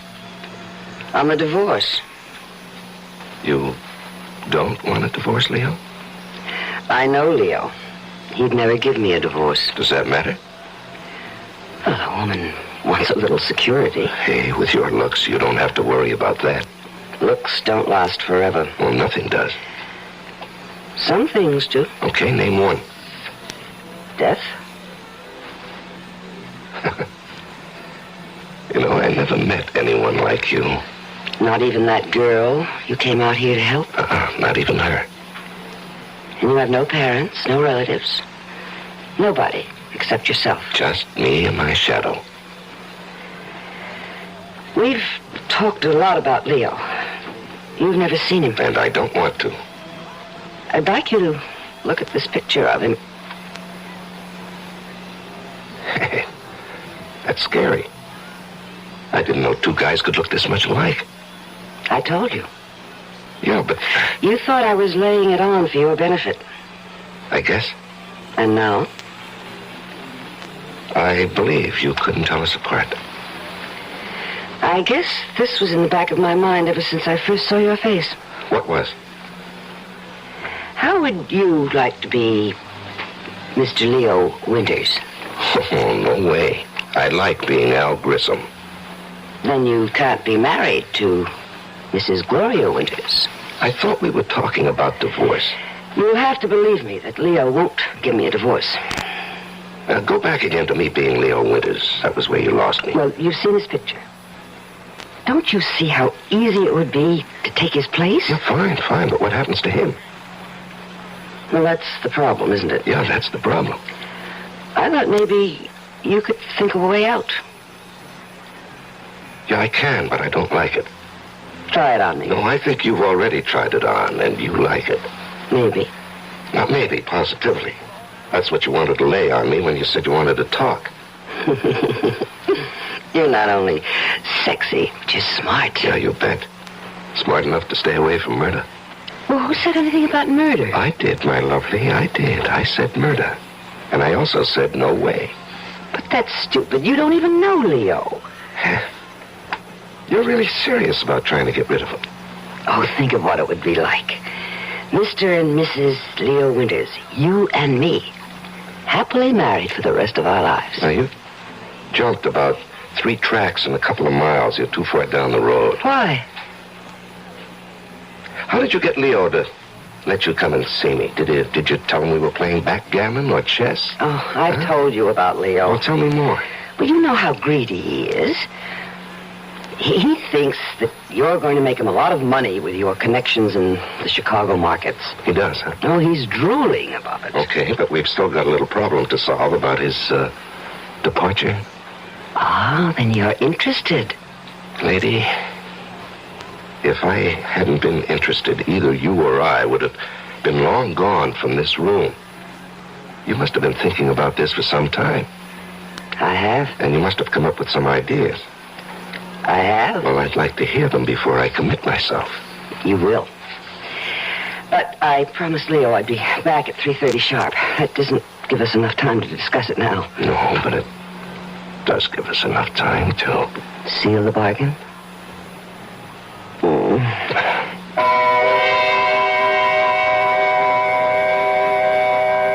Once you agree to discuss the idea of murdering someone, you've taken the first step along a road that is full of hairpin turns, some of which don't even have warning signs. We'll be back shortly with Act 2.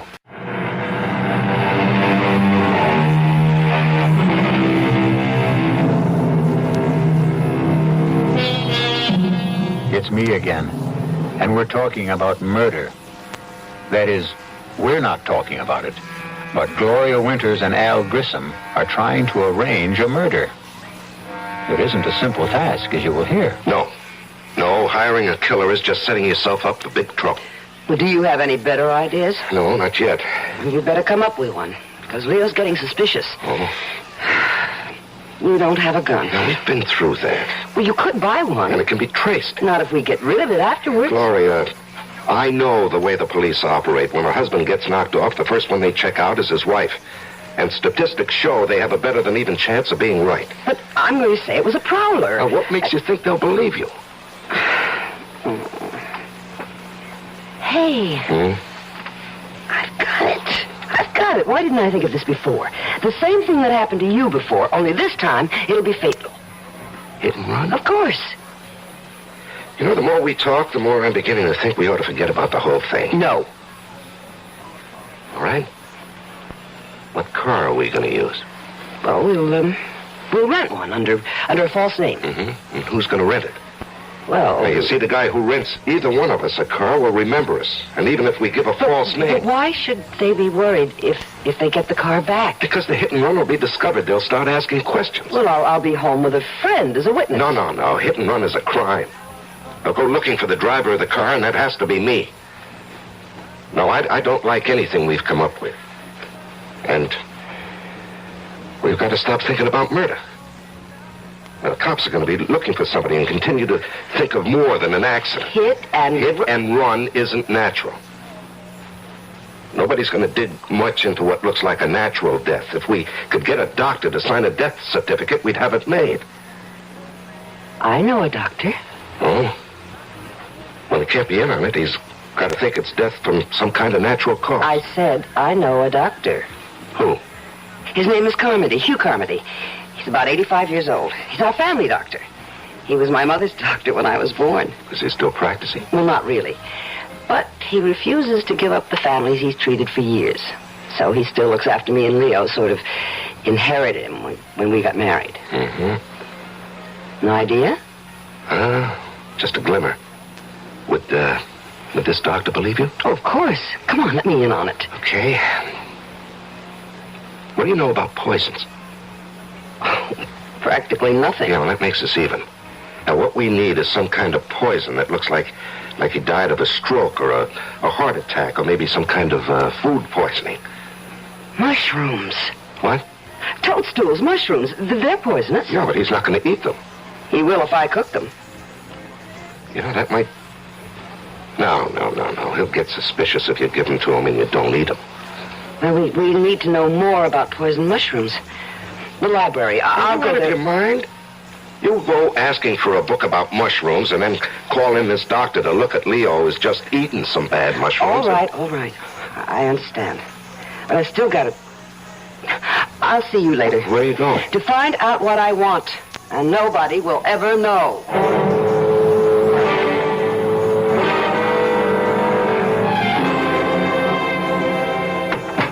Al? V? Where have you been? To see Dr. Carmody. Of all the dumb places. Relax, darling, and give me a kiss. I think I really have something. What did you do? Toadstool. A fleshy fungus that is poisonous or inedible as distinguished from an edible mushroom. Oh, great. We knew that before you left. But we didn't know that aconite, which was formerly much used as a cardiac and respiratory sedative, is the poison that comes from toadstool or monkshood and can be deadly. You didn't ask? Of course not. I know that Dr. Carmody always visits his few patients between 3 and 4, so I went to his office, told the nurse I wasn't feeling well. Yeah. She knows me and let me in to wait in his office.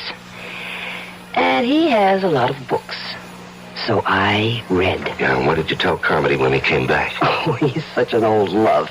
I made up a story about being tired and not feeling well, and he gave me a tonic, which I'm going to get.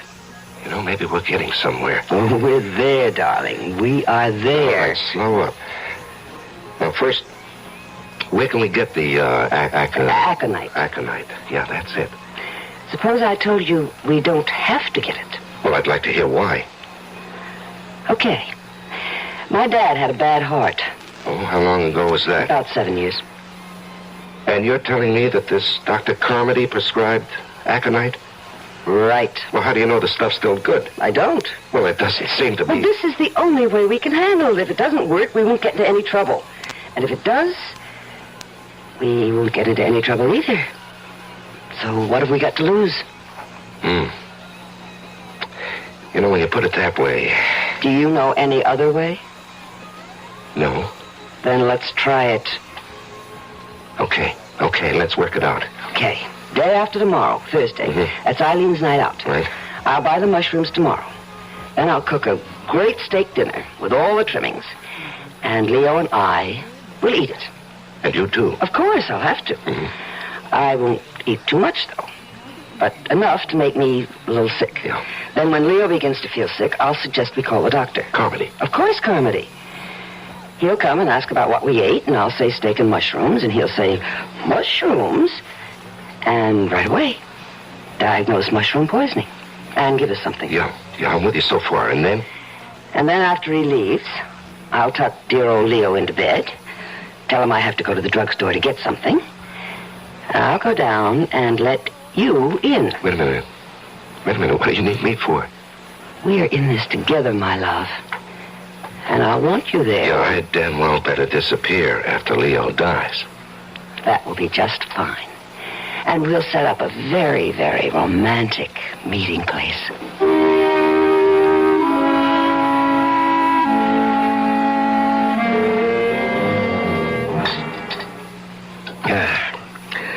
That's real good coffee, Gloria. Thank you, darling. You really should have made that pie. I gotta watch my figure. I know how much you love it. You want to go into the den? Oh, not particularly. So, what? You feel all right? I feel fine. Are you sure those mushrooms were good? Of course. I don't know. I feel kind of funny. Even if they weren't, it's too soon for them to act up. How do you know? Oh, I've known about mushrooms since I was a kid. Well, all the same, I've got pains in my stomach. Call Dr. Carmody.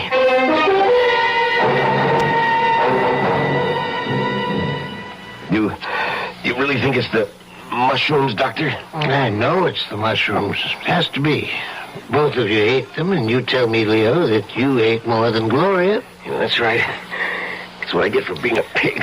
Well, you're going to be all right. Just stay in bed, and Gloria, you get this prescription filled. What about the pain? I'm giving you a sedative also. Yeah, well, I can't understand is how you cooked those mushrooms in the first place, Gloria. Your mother told you about those things when you were a child. Well, I know, and I feel just awful. I can't explain how it happened. But I'm sorry. I have no excuse. Yeah, no use crying over spilt milk. Yeah, I better get home to bed. You get that prescription filled, young lady. Oh, I will. Let me take you to your car.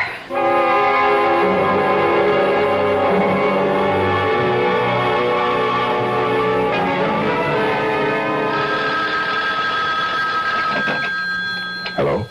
Are you ready to come over and sit with a sick friend? It worked? Like a charm. How was Dr. Carmody? Just as we planned. He diagnosed mushroom poisoning. Bawled me out gently. But we're lucky. That visit to his office paid off. How will I get into your house? Well, you know where the house is? Yeah, I do. Park 3 blocks away on Green Tree Lane. Mm-hmm. You know that little place I told you about off the road? Yeah, I remember. Don't walk the streets. Just cut across the fields. Mm-hmm. Head straight north. You better take a flashlight. Ours will be the first house you come to. The back door will be open. Okay, I'm on my way. Make it fast as you can. I think Leo heard me come back. He'll be yelling for his medicine.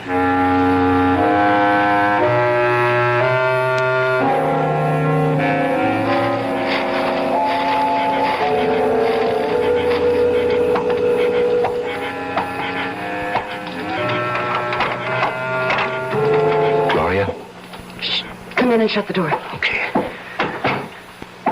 Did you lock it? No, that's a good idea. Here, let me. I'm waiting for the kettle to boil. Why? Well, you don't think I can give him this stuff straight, do you? Well, why not? He's expecting medicine, isn't he? He won't taste it in his tea. He likes it sweet. And I am going to make it very sweet. There. Hand me the cup. You know, I could do with a cup of tea myself. How about something stronger? Oh, you got something? Oh, we're completely equipped. Oh, don't forget to wash out the glass and put it away.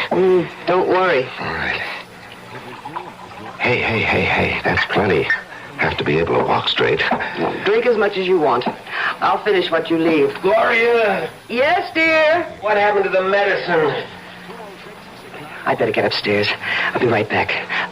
Save me a drink? Yeah, how long will it take? Oh, don't ask me, Al, darling. It's the first time for me, too. This liquor. Tastes funny. You know, I'm imagining things. I better finish before she gets back. Hey, I feel funny. I better Sit down.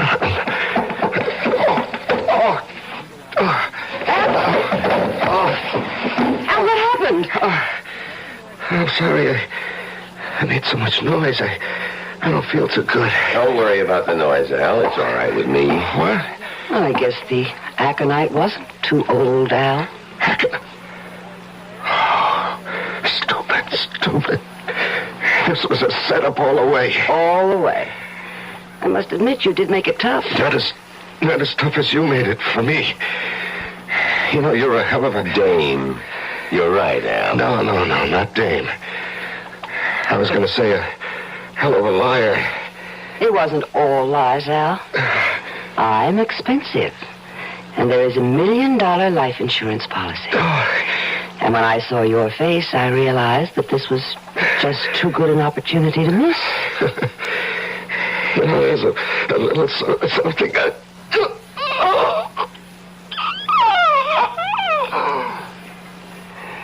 Help me get him upstairs and into my bed. Yes, dear. It's no time to get hysterical. No, I'm not. It's just funny to me that Al's going to wind up just where he wanted.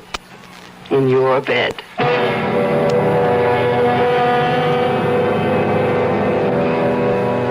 murder has been accomplished.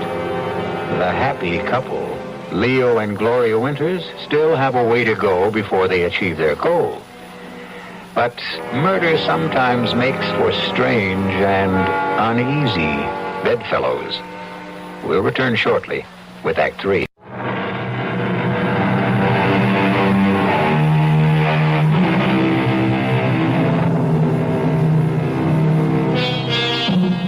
The Scottish poet Robert Burns' oft-quoted line, "The best laid schemes of mice and men oft gang a glee," doesn't seem to apply here.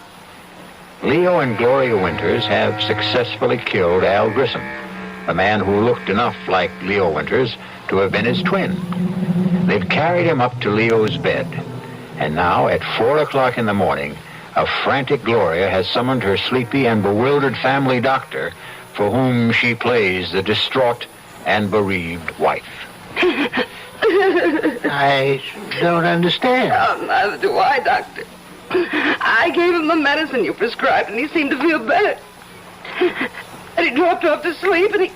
I think you'd do well to take that sedative yourself. You can't go on this It's all way. my fault if I hadn't given him... No, it's no one's fault, Gloria. If there's any blame attached to this tragedy, it's mine. But certainly his symptoms earlier didn't seem to warrant more action than I took. Oh, Leo's gone. I killed him. Oh, God. Gloria? I'm sorry, Doctor.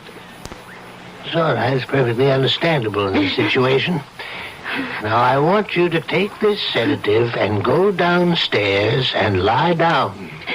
I'll attend to everything. All right, I will. And thank you. Thank you.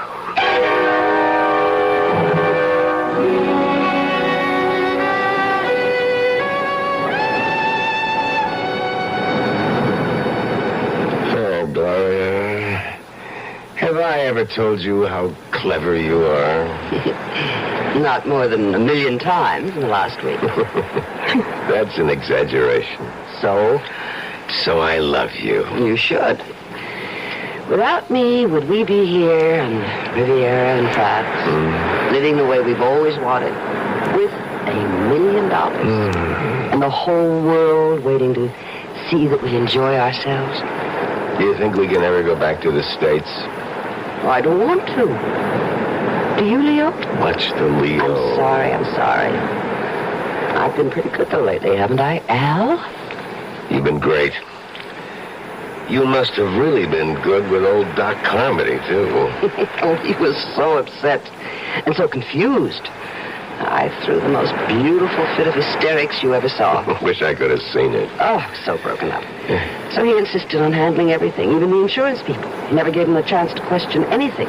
He signed the death certificate and had the body out of the house and into the crematorium before they ever got there. What about returning to the U.S.? Oh, I don't think we should for a while. Maybe in a couple of years, But never to Udalia. Maybe San Francisco. New York. Well, let's see. How about a dip? Al! Al Grissom. A pleasure to see you again, Al. How you doing? Now, that's a silly question. I can see you're doing great. No one stays at a class hotel like this unless he's doing great. But I always said you had class, Al. Yes, and style. Oh, you want to introduce me to the girl who's hanging on to you? I'm afraid you've got the wrong man. Don't you mean you're afraid I got the right one, Al? Look, I don't know you. I've never seen you before in my life. Now, you're not being smart, Al, and you were always very smart. That is, until 3 months ago, when you made your first mistake. Hey, come on, darling, let's get away from this. You forget it. You're finished with that getting away stuff. Well, how can I prove to you that you've made a mistake? My name isn't Al Grissom. You're registered under a false name? Come on, Al. I'd recognize you anywhere.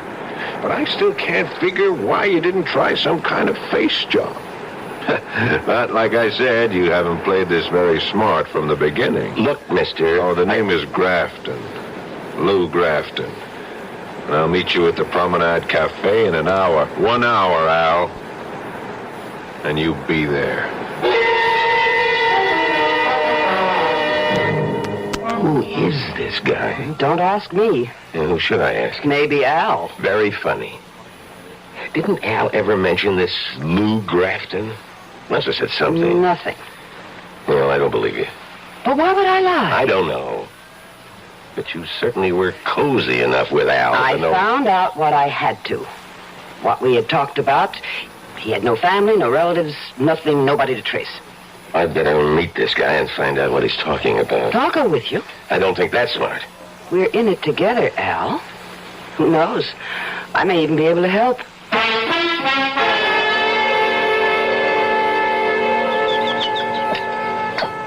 Glad you could make it, Al. Sit down. This is Gloria. Nice meeting you again, Gloria. Tell her you'll meet her in a little while, Al. She's in on this. On the whole deal? Yes. You certainly changed, Al.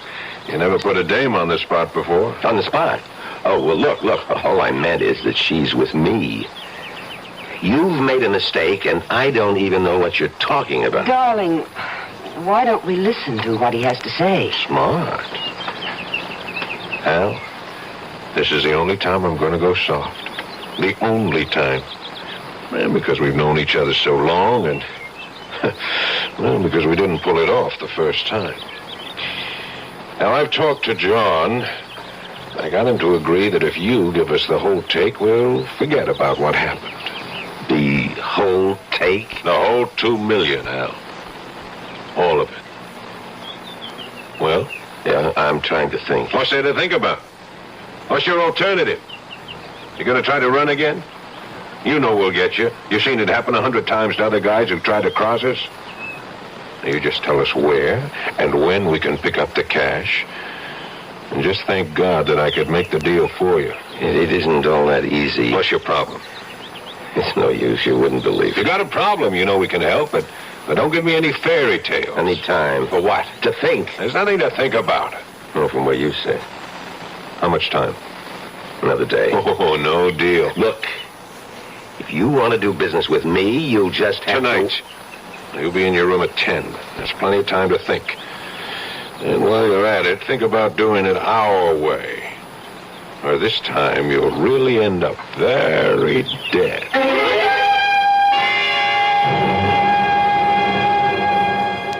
$2 million. That's a lot of dollars. And you're a big help. Well, I might be if you'd stop repeating the figures over and over again. There's no way we can get $2 million. I've got to prove to them that I'm not Al Grissom. Then they'll leave us alone. And how do you do that? Of course. Fingerprints. I'll have absolute proof. Even those guys will delete fingerprints. And who's going to tell them? You? No. I've got to arrange somehow for the police to send my prints to Washington or somewhere. And the police will get word back that these aren't the fingerprints of Al Grissom, but really the prints of a man named Leo Winters, who supposedly died 1 month ago, and whose widow collected $1 million in life insurance. You're right. That's the only way to go. How do we convince him I'm not Grissom? I don't know. We went to a lot of trouble to prove to the world that you were. Who was this Grissom? He must have been awfully big to get into a deal like this. I think he must be calling you. Me? Who else? Well, I don't want to answer. Well, that's not smart. They know we're here. Now, don't start talking like Grafton. Hello? Al, it's me. What do you want? Al, I was wondering whether you'd made up your mind. Not yet. It's 9 o'clock. You said 10. I did, but, John's not happy. What do I care about John? You should, Al. After all, he's got a real legitimate beef. You worked for him for years. You were always clean. You took the hot stocks and you cashed them. You made money and so did we, but, I guess the $2 million got to you. Look, I've got some more thinking to do, and I'll see you at 10. Well? I know who and what Grissom was. He took hot stocks and bonds and cashed them, and then turned the cash over to... The boys? I suppose you could call them that. Does that help any? A little, maybe. How?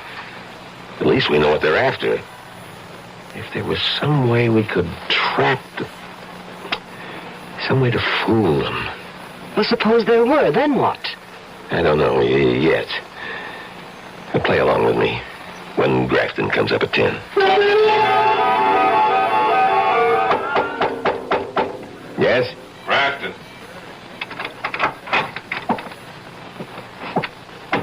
You finished thinking? All finished. And? I'll go along with you. Now, why couldn't you have told me that this morning? You had to get John's blood pressure up. Forget John. I told you I had problems. And I told you it would help. I don't have the $2 million with me. We never figured you did. Where is it, Chicago? I'll pick it up. When? As soon as I can. Will you stop playing games? When? It's back in the States. Okay. Now, you'll get the next plane. Not so fast. It's somewhere in Udalia, and I can't go back there. Why not? A little something. The cops might want to talk to me. About what? About a girl I visited there, and an old friend. What's wrong with visiting an old friend? Nothing.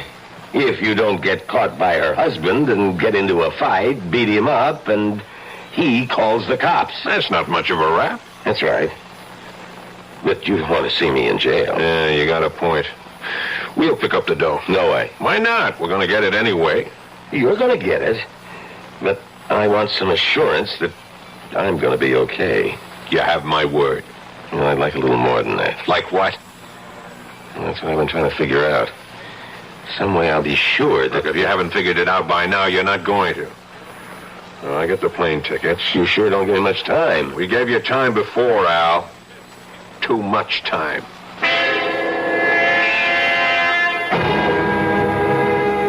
Will you stop pacing up and down like an animal? Gloria, I think I may have an idea. I hope. On the plane, I'll tell them I figured it out. Since I can't go back to Udalia, I'll insist that I want someone representing me when they pick up the money. But there is no money. They don't know that. I'll insist that you go along. Hold it. You'll be all right. What happens when they find out there isn't any money and I'm there and you're not? Put in a call to Carmody. Tell him you can't get over what's happened, that you need help, and that you've gotten into some kind of trouble. He should have the police there. Then you take them to the doctor's house, and with the cops there, you'll be in the clear. And you? I'll be gone. I'd rather be alive and running than the other way. I don't like it. Then think of something better, because that's the way I'm going to play it.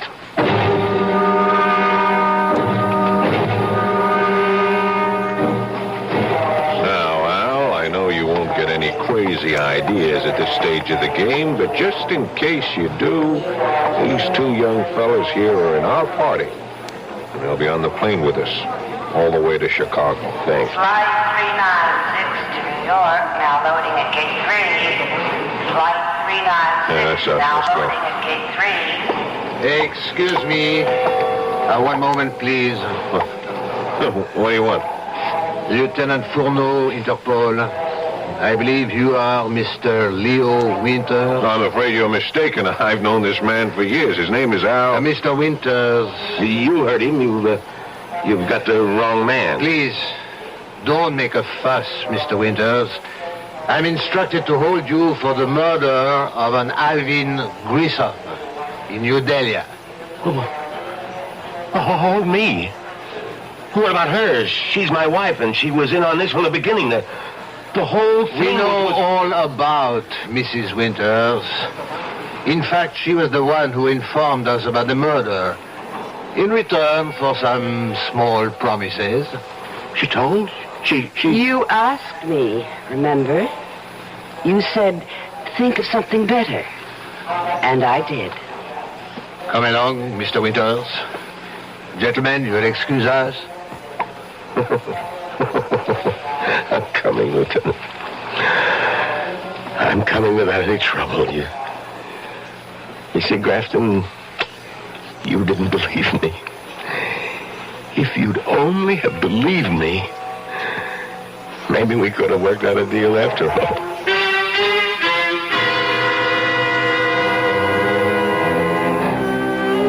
The Winters had a good plan, and it all would have worked, except for one thing they couldn't have foreseen: the bend in the road ahead, and what lay around it. I'll return shortly.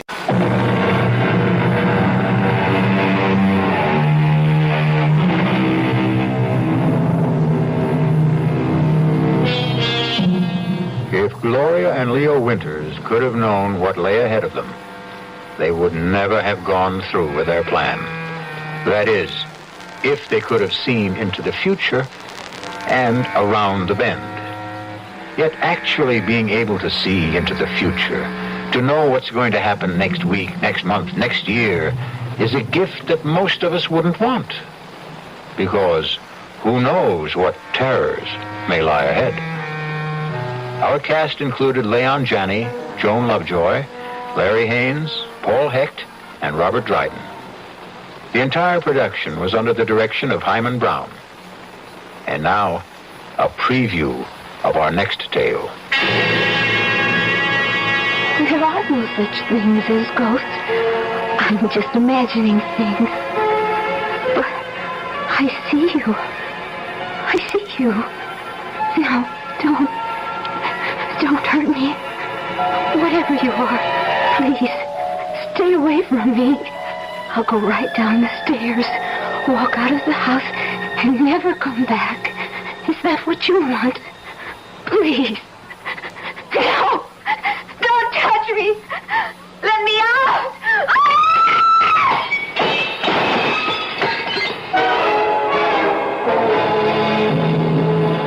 Suicide. That's what all the papers say, Mr. Garth. But we know better. That house is haunted. Radio Mystery Theater was sponsored in part by Anheuser-Busch Incorporated, brewers of Budweiser. This is E.G. Marshall inviting you to return to our Mystery Theater for another adventure in the macabre. Until next time, pleasant dreams.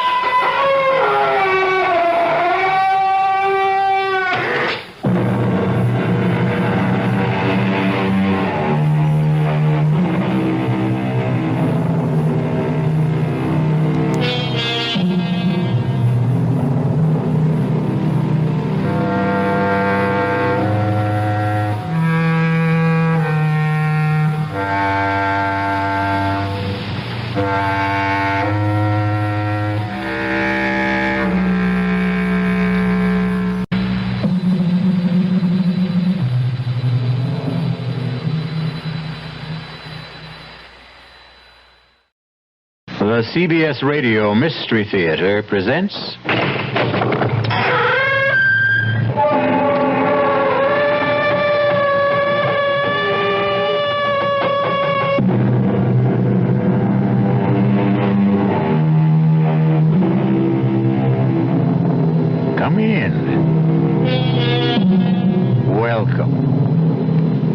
I'm E.G. Marshall.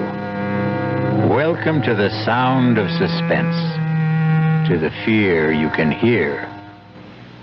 This time around, we're involved in the supernatural. Any dictionary will give you several definitions. Supernatural, above and beyond the natural order of events, of or related to ghosts. Behavior caused by the intervention or by the action of a god on earthly affairs. Choose your own definition for this tale we are about to relate. No.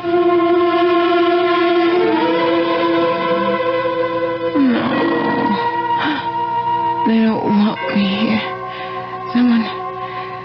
Something doesn't want me here.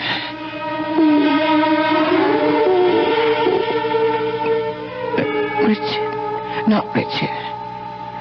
April. April is still in his mind. April. No. I don't believe in ghosts. I won't. No. Who's there? Who's there? Why don't you go away? You don't belong. Foolish love, go away. You're not dead.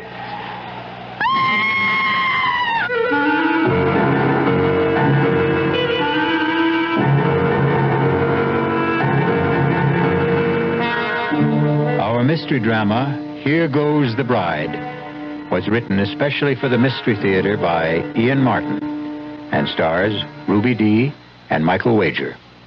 It is sponsored in part by the Kellogg Company, makers of Kellogg's Special K cereal. I'll be back shortly with Act 1.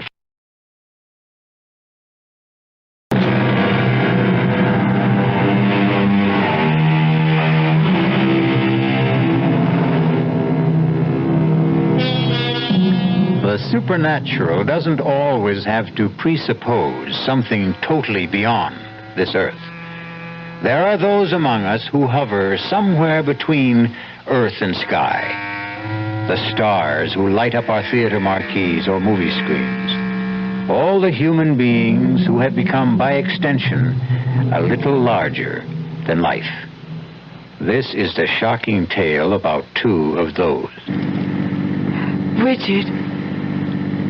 Yes, Jenny? It's such a lovely day. Can't we put the top down? Well, I don't want to take a chance on being recognized. Nobody will recognize me. Just do as I say, please. Oh, sorry to make you do the driving, darling, but that's why I had Juan leave my sister Lisa's car in Monterey. The damn snoop should know by now not to pay any attention to it. Does your sister look like me, Richard? Enough from a distance. Same colored hair. But not really. He's attractive enough, I suppose. No, actually, she is very plain, and you... Yes. You're the most beautiful woman I've ever known. And I thought you only married me for my money. Look, don't say that. But, darling, I was only joking. Did you really mean what you said about me? Every word. But she was so beautiful. How could you... April was April.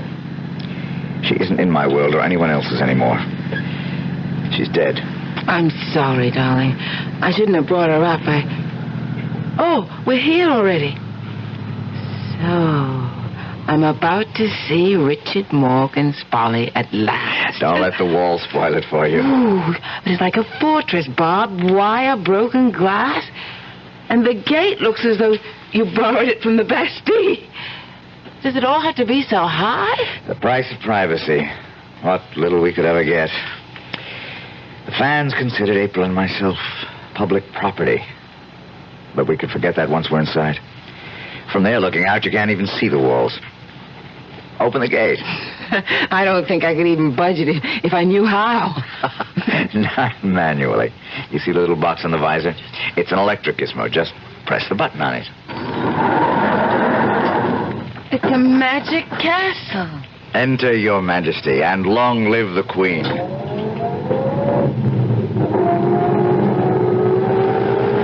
Pull over to the gatehouse. Stop a minute. Well, what are those, the hounds of the Baskervilles? They are our guardian angels. They patrol the grounds at night. Juan, amigo. ¿Qué pasa con los perros? They know you are back in casa, mi patron. They will not be tranquil till they see you for themselves. Bienvenida en casa, Senor Morgan. Muchas gracias, viejo amigo. Darling, this is Juan, el señor Aguilar. Juan, permíteme presentarte tu nueva señora, mi esposa. Senora Morgan. Juan, put the top down for the senora. I'll get the dogs quiet. Oh, it's good to get some fresh air. Well, my husband didn't have any trouble quieting down the dogs. They're not really as savage as they sound. Are they, Juan? They are trained to kill, Senora. Anyone who does not belong here? Oh, goodness. I hope they get to know me soon, then. If they learn to know you belong, you have nothing to fear. You've been here a long time? Since the house was first built. Then you were here from the beginning with Richard's first wife, April. See? A terrible tragedy for all of you. You must have loved her. She was la Senora de la Casa. I hope you won't blame me for trying to take her place. There is no one to take her place.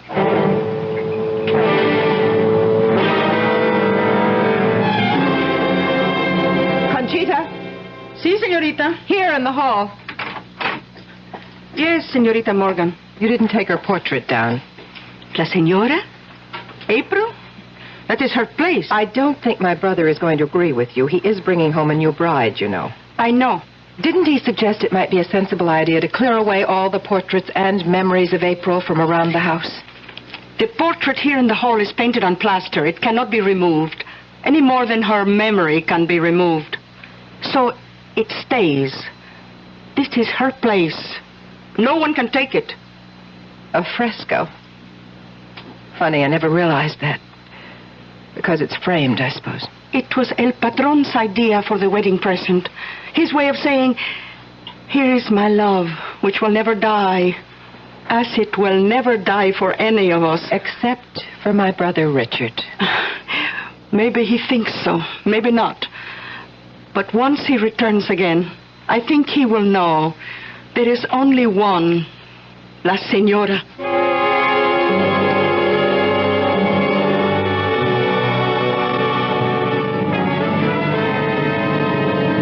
Now you're really going to see what Bon Repos is all about. I'm going to drive slow so you can drink it in. Look. Oh, it's breathtaking. That's Bon Repos. Not only the house, but the cliffs. And that wild leap off into the Pacific and all the way to the horizon. Oh, I love it. I hope you'll be able to. But I do already. Except... Except what? Well, the rest of it is all so vast that suddenly the house seems small. Now, the closer we get, I realize how huge it is. Well, it's rambling. Started from small beginnings and then just kept on growing. Looking at that main house, it wasn't all that small. Well, for its day it was. Big families then. All that's left of mine I see clustered on the porch. My sister. And the lady with her? That's our housekeeper, Conchita Aguilar. She's Juan's wife. I have no one, but at least you have a sister. It makes me feel a lot less like an orphan. And the house is so lovely. I hope I've come home. I told you when we came back to America that would be your decision. Jenny, for many reasons, it's not going to be an easy one. But just give it a chance. I'll welcome it, Richard. If only it will welcome me.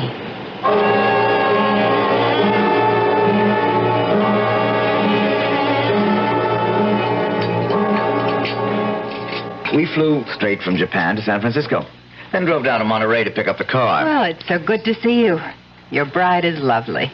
But you could have let us know about the wedding. Lisa, I wanted to keep it private, so we just sneaked off. More coffee, Jenny? Mm-mm. Richard? No, I think I'll have some brandy. How about you girls? Not for me. I pass. Oh, it's a magnificent night. There's going to be a full moon.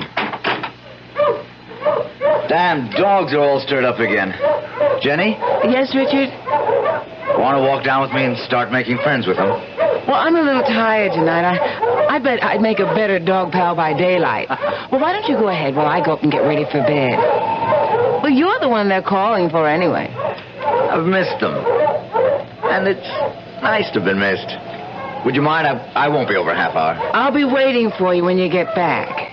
I'll close the French windows. Don't forget to lock them, Lisa. No, leave them open. The breeze is wonderful. I'll see they get closed, Richie. I've been taking care of that for the last year. Take care of my bride, too, Lisa. Good night to you, Lisa. I'll see you later, Jenny. Well, a very sexy goodbye. Your brother is a very sexy man. Or hadn't you noticed? Well, why should I be the only woman in the Northern Hemisphere to have it escape me? Oh, Lisa. It's what makes my blood run cold sometimes. That and April. She can scarcely run you much competition anymore. Because she's dead. She is? Well, not really. In so many ways, I'm terribly naive growing up in Japan, knowing so little of my native country. I was always aware that Richard Morgan was a star. After all, he was in Japan to make a movie. And I knew he'd been married for many years to April Sanders. It was only after I'd married Richard and come back to America that I began to realize I'd married into royalty. Not only that, but I'd rushed blindly into marrying the king without seeing that the Queen is not dead. Oh, Jenny, don't be silly. The Queen is very dead. Not in most people's memories. How did it happen, Lisa? How could that vibrant, overwhelmingly wonderful woman have met her death? Want to take a little walk, Jenny? I could use some air. Which way do we go? Oh, towards the sea. There's enough moonlight to light the way. Are you cold? Lord, no. I welcome the breeze. Well, where are you taking me? To the end of the world. What? Well, where April ended hers. You wanted to know how it happened, didn't you?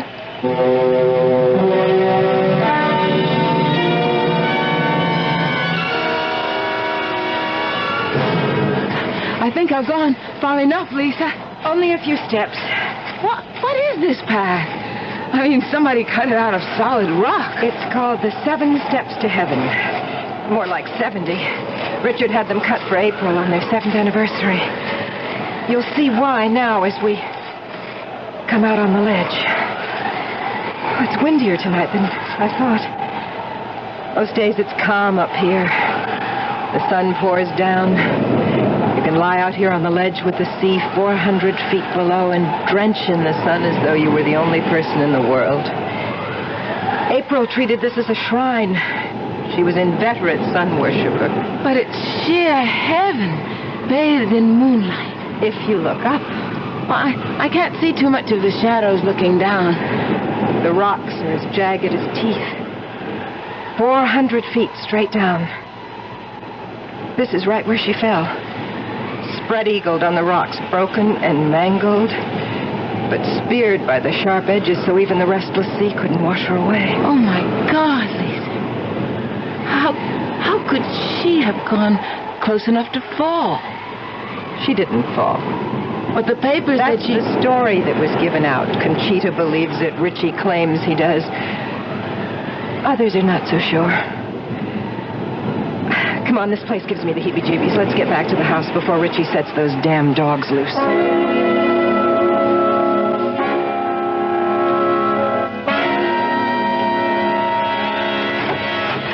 Oh, excuse me, I was just turning down the bed. Which I'm sure you're quite ready to roll into, Jenny. Good night, dear. Welcome home, such as it is. Good night, Lisa. See you whenever. Don't feel there's anything to get up for. Will there be anything else, madame? No, thanks, Conchita. Then I will say buenas noches, madame. Wait a minute. Si, madame? Madam is not a Spanish word. Why do you call me that? What would you have me call you? Well, since I am Richard's wife, shouldn't it be senora? In this house, there was only one senora. But she's dead. Jamás en el corazón. Never in the heart. For anyone who knew her. Buenas noches, madame.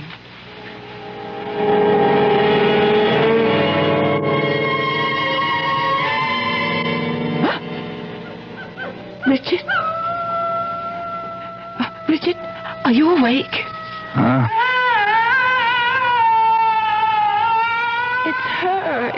It's April. Oh, my God. Stay away. Stay away. Richard, wake up. What? Help me. What's happened? Help. Jenny, what is it? Listen. Don't you hear? Hear what? There's nothing. But there was... What is it, darling? You look as though you'd seen a ghost. Not seen. I heard. It was her. April, your wife. Be quiet. You're my wife. April is dead. But she still doesn't want me here. Nobody does.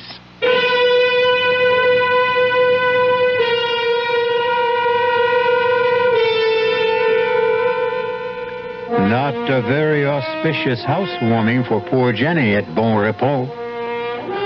Bon Repos. A reasonable translation of the French is sweet dreams. But there will be few sweet dreams for Jenny, at least this night. As for others, we'll find out when we return shortly with Act 2.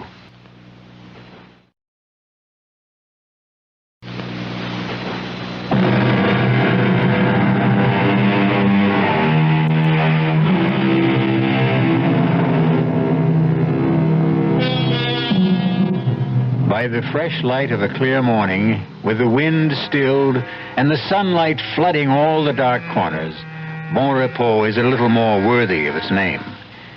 But Richard Morgan is having a difficult time selling that to his still shaken bride. Let a little light in. You'll feel better, Jenny. No, Richard. I'm still not over last night. Who was it? Darling, it wasn't anybody. You still say you didn't hear it, that awful sobbing? It was nothing but the wind. Sometimes it sighs and moans all around the house, and you'd swear it was a human voice. But look. Not a whisper this morning. Even the ocean's like glass. Today you'll understand why I love this house so much. Richard, come here. Beside me on the bed. All right, darling. I know you love Bon Repos, but... But what? Richard, please, I don't want to live here. Why not? Darling, try to understand. I don't feel I belong here.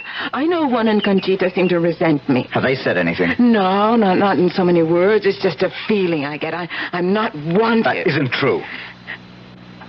Richard, don't you see? It's her house. It was her family's house to begin with. She's here still. She'll never leave it. She'll haunt me every minute I'm in it. Please, take me away from here. All right. If that's what you want, I'll sell the damn place, tear it apart stone by stone. Richard! Oh, Jenny, my darling, look, it's just the time lag, the long flight from Japan, days and nights turned upside down. I'm going to have Conchita bring us a breakfast up to the room. We'll have it out on the veranda. Give you a chance to get a good look at Juan's landscaping, all that riot of color, bougainvillea, poinsettia, camellia against the green. Maybe that'll change your mind about poor old Bon Repos. Darling, I know how much you love it, but... Oh, come on, Jenny. Give it a chance. A few more days, a week. Give it a chance to cast its own peculiar spell. All right, darling. Go get us some breakfast. I'll wash up and brush my teeth and get rid of some cobwebs while you're gone. Jenny. Yes? I love you, Mrs. Morgan.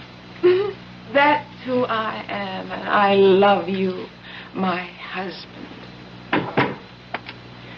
Conchita. Si, patron. Come over here in the alcove.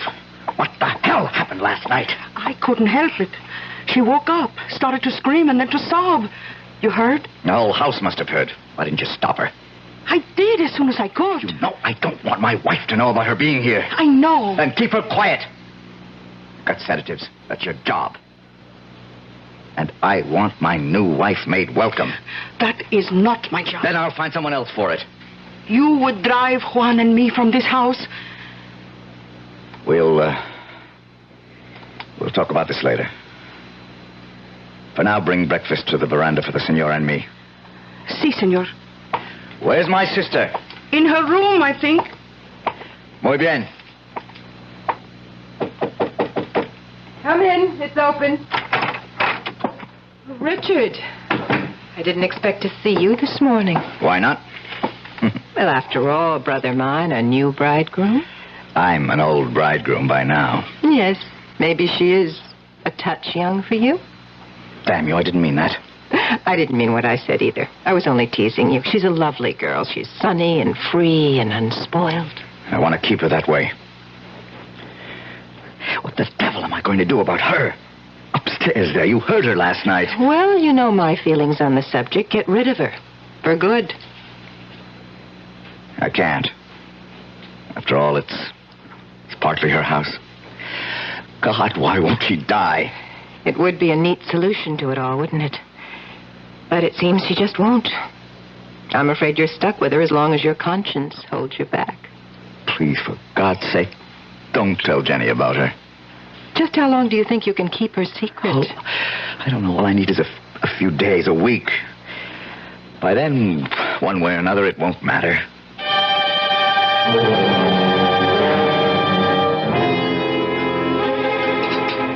Are you going to start country hopping again, or are you going to stay home and make some nice, solid American movies? Well, that depends on my negotiations in the next week or 10 days. Jenny, you're not eating your steak. Want it on the fire a little more? No, thanks. I really ate too much of that wonderful salad. I don't think I could eat another thing. Conchita? Si, senor. I think you can clear the table. You want dessert, dear? I don't think so. Lisa, please forgive me, but I'm so full of sand, sea, air, and scouting the property that I'm really bushed. Would you excuse me? Of course, Jenny. Get a good sleep. I'll see you upstairs, darling. Shall I have Conchita bring us some coffee? Oh, no. I just want to sleep and make up for the last few days.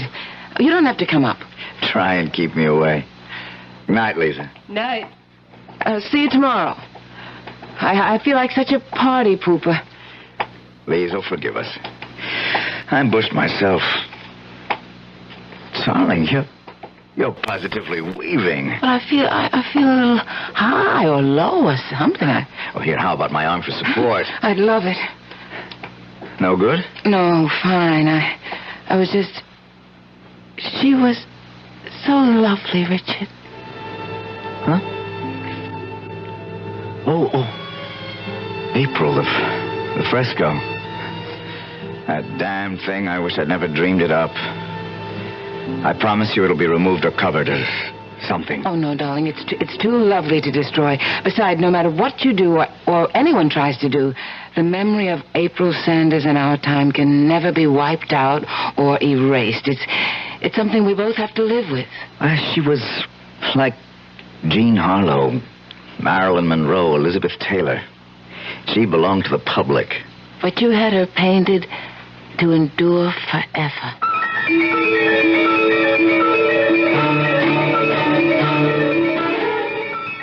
But are you sure the dog was poisoned? That's enough, you two. Silencio!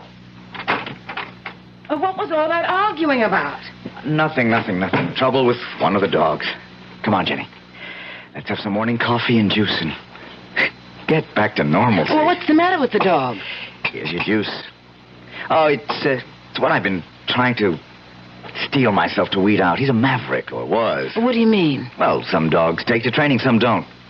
This one, well, just never did. He was unpredictable and a natural-born scavenger. He picked up something from the garbage with a botulism, I guess. Anyway, he died this morning. But what could a dog... Now, look, don't take on about it. I'm going down to bring up some eggs and bacon.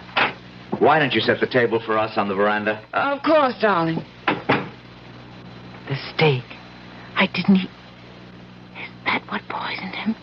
Oh, God, help me to know what to do. too. I love my husband, but every instinct in me tells me to run for my life.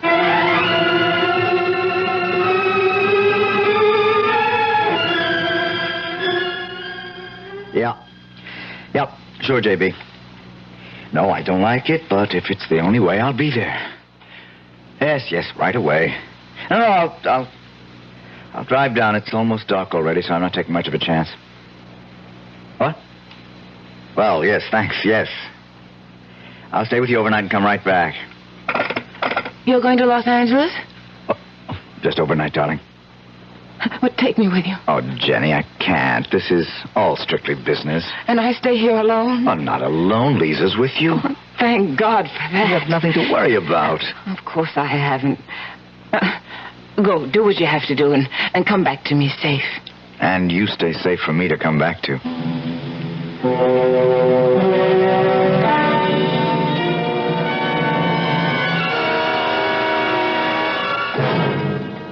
Well, wouldn't you know, the moment my brother cuts out, the local electricity has to fail. Here's your candle, Jenny. Want me to come in with you? No, I'm fine. Oh, there are plenty of others in the candelabra. They can burn all night. I won't need them. That good night drink we had has curdled my brains. No, me too. I don't know about you, but I'm sailing. Maybe there was something in Conchita's Horas con Pollo, but I'm positively lightheaded.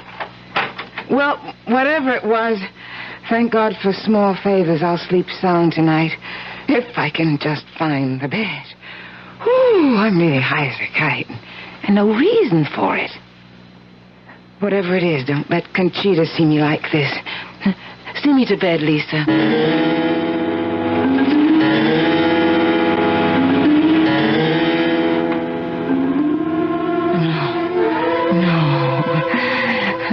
They don't want me here. Someone, something. But who? Conchita, Juan, Richard. No, please, not Richard. But April is still in his mind. April. No, I don't believe ghosts. I won't. No. Who's there? Why don't you go away? You don't belong here. Foolish girl, go away. April, you're not dead. You're not.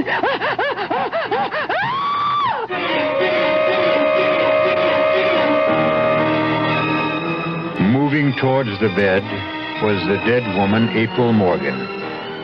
But what a travesty of that beautiful woman. A face gaunt and haggard. The eyes staring blankly from the desiccated skin. A hellish ghoul raised from the year-old grave. No wonder Jenny mercifully passed out. We'll return shortly with Act 3.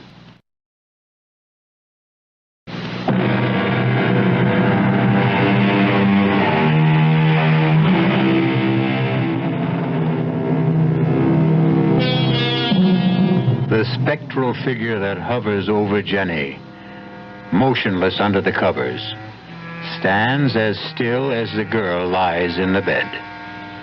Is her presence as malign as Jenny deems it to be, or as benign as it seems to be? Hush, child, hush. I mean you no harm. But you are her. How you must hate me. Her? April, his wife. Oh, no. No, I'm not April. April is dead. She died, you know. I thought I did. Then who? I'm her mother. April was my daughter. You live here? Yes. Up there. Then you're the one I heard the other night, sobbing. Was I? Oh, perhaps I was. I'm very sad, you know. Because your daughter died? Because my daughter was killed. Killed? What did April have to die for? She had everything to live for. She'd never commit suicide. But it was an accident, wasn't it? Oh, April was as graceful as a fawn. She was a dancer, you know. She had an incredible sense of balance. She could never have lost it. Are you suggesting she was pushed? Why do you think I'm locked up there in my room on the 3rd floor with Conchita as my jailer? The housekeeper. Oh, Conchita is a practical nurse.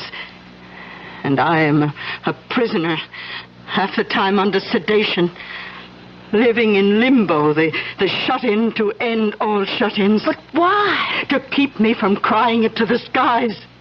To keep the truth buried like me and my daughter. Except that I am on the 3rd floor and April is 6 feet deep. Oh, he was jealous of her. He couldn't stand the fact that she was the talent. She held it all together. She made the legends. And when the truth was coming out, that he meant nothing, that she was the star, he had to drag her out of the skies, destroy her, kill her. Who? Your new husband, Richard Morgan. That's why I came to warn you. Oh, get out while you can. Senora, are you all right? What is it he wants to take from you? Senora Morgan, open the door. I'm coming, Juan. What do you want? Are you rich? Yes. Are you coming, Senora? Then run like the wind. He will kill you. Just as he did April.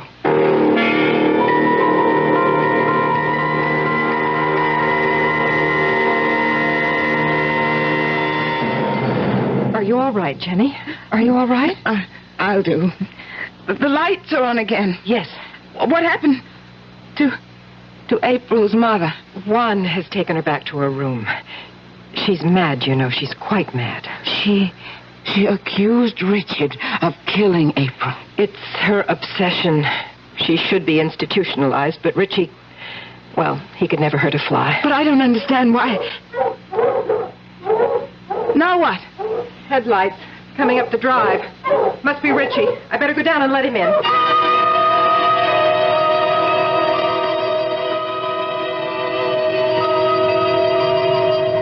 For God's sake, don't be terrified of me, Jenny. Well, I don't mean to be. I don't know what's the matter with me. No, look, April's mother must have shaken you. Well, why would you have kept it a secret? Look, I'm exhausted, and you're tired.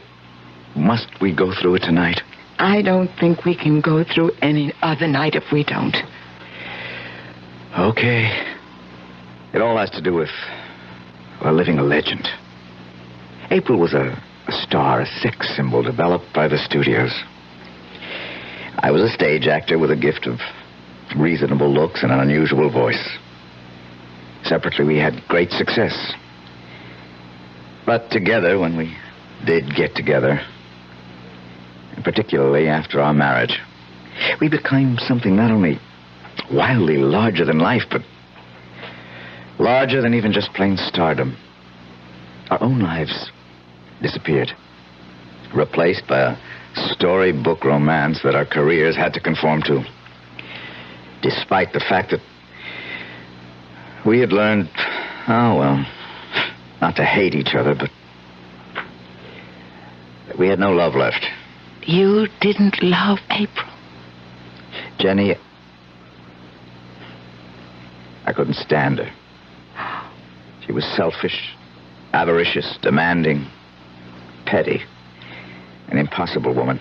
So you got rid of her? You don't believe that? No. Oh, no, Richard.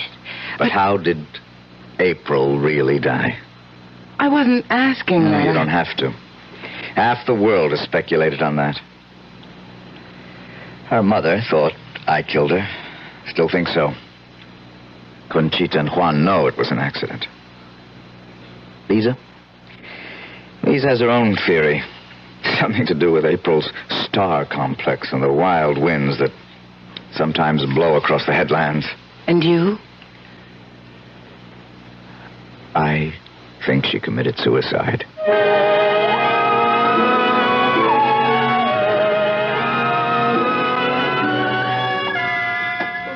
Buenos dias, Conchita. Buenos dias, senor. You can serve breakfast for all of us, and... Where's Juan? In the south garden. Will you tell my wife when she comes down where I am? Si, senor. Patron, Yes? Will you close up the house?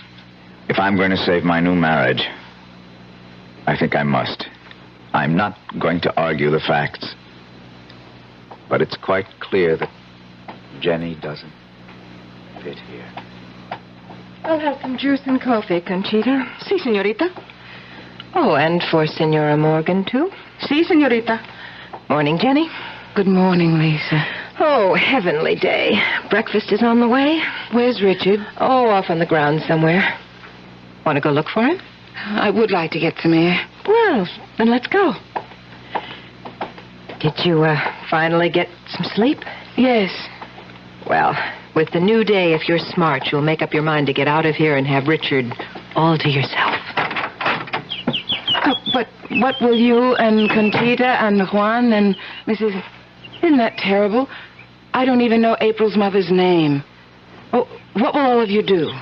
Oh, life goes on. We'll manage and adjust.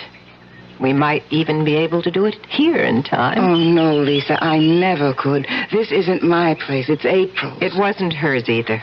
But I thought it was originally her family's. That's why her mother is still... It was a run-down, no-account mess. The stucco peeling, the plumbing antediluvian, the gardens a shamble. Richie cured all that. He's marvelous with his hands, and his imagination knows no bounds. He made Bon Repos what it is. It's all his. I can appreciate that, Lisa, and I know how beautiful it is, but it's dark and sinister to me. Nothing will ever change that. I remember that first evening when you took me to Seventh Heaven. Yes? That was the mark of what was wrong here. Such free, wild beauty, but somehow it was evil and destructive. Oh, Jenny, that's not fair. You went by moonlight. You knew a tragedy had occurred there, but Seventh Heaven is just what its name implies. Especially on a day like today, with no wind and the sun riding high. Come on, let me show you. No, thanks. Jenny, you hold a lot of fates in your hand. Among them mine. I don't want to leave here. Give me a chance to show you. Cobwebs cleared away. It's not such a bad place to live.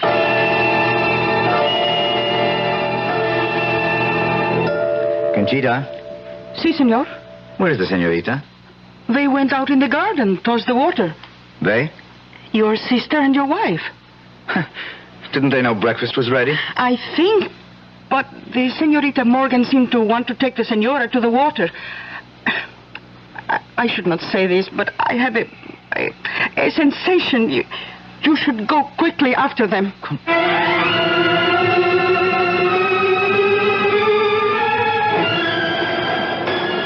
I really don't know why you insisted on me coming up here. I won't change my mind, Lisa. Even now, looking out here at that incredible view? I told you, I didn't like heights. You know, Jenny, you're a little person with no stature. Well, I wouldn't quite agree. Like April, really, for all her cheap beauty. She just couldn't measure up. And I had to sit by and take the fact that she had cheated and stolen Richie away from me. What? My brother? Oh, does that shock you? I've loved Richie longer and deeper than all of you. How much have I gotten in return? Do you have any notion how I hated that smug, superior, super-adulated April? Would you be very surprised to find out that she didn't fall or stumble or take her life when she blew off here into eternity? She was hastened, Jenny, pushed, shoved by me. Just as you're going to be. Why? Even allowing for what you confess. How can you hate me so? Because you are far worse than April. He really didn't love her. They were a team. He was trapped. He had to stick with her. But you... No, you're different. Because he loves me? Because with you, there's no chance for me. There's no chance at all. How could there ever be? I don't have to share his bed, only his life. I could have been the one to care for him, to console him, to love him. Love him, damn you. It'll never be you. Never anyone. Lisa, wait. Be reasonable. You can't stand against me any more than April could. You are going over. Down the rock. Look, put that glass break down. It's a marvelous weapon. Hang on to it if you want to. Take it with you, but you're going. Hey, you over there?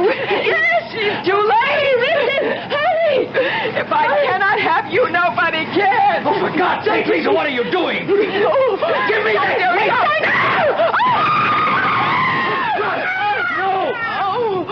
Oh, my God.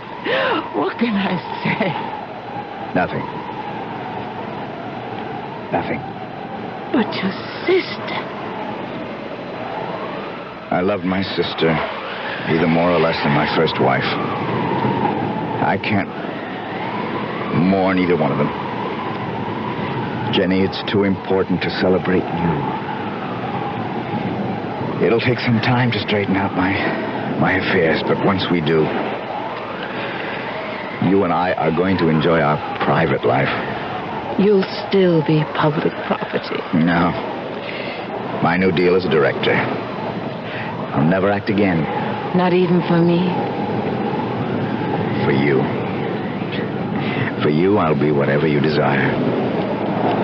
This affair is finally beginning. It will end only the same way. Finally. Which is forever. I love you forever. That's what I just said.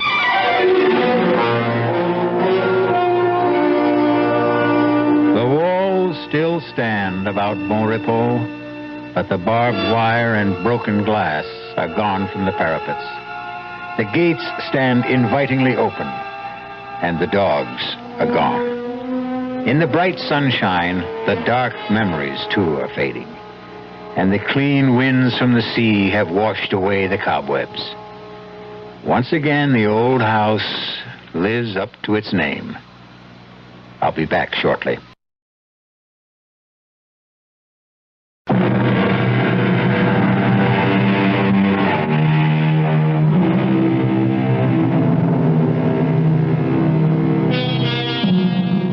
So again, we return full circle to our definition of the supernatural as it applies to tonight's tale. Of or related to ghosts. Behavior caused by the intervention or by the action of a god on earthly affairs. Well, April Sanders was both ghost and, by our modern standards, goddess. But her reign is over, and so is our up-to-date fable of Richard and Jenny. Our cast included Ruby Dee, Michael Wager, Terry Keane, Bryna Raeburn, and Ian Martin. The entire production was under the direction of Hyman Brown. And now, a preview of our next tale. I told you I burned it. And you know that's a fairy tale that no one will believe. I don't care whether you believe it or not. Now, are you coming with me? Where? To talk to your Colonel Blake. He won't see you. Oh, I think he will. Goodbye, Carol. It was nice knowing you. I think. You will kindly step back into your room, Monsieur Feeling. Now, wait a minute. Move. I am Major Simonovich. Oh. You and I have something to discuss. I warned you. Yeah, sure you did. I do so dislike dealing with amateurs. This is strictly a business. You mean you want to make a deal with me? I mean you would find it wise if you wanted to make a deal with us. For the paper? Exactly. Where is it? No, not so fast. Not so fast. You spoke about a deal? You give us the paper, we give you your life. Radio Mystery Theater was sponsored in part by Anheuser-Busch Incorporated, brewers of Budweiser. This is E.G. Marshall inviting you to return to our Mystery Theater for another adventure in the macabre. Until next time, pleasant dreams.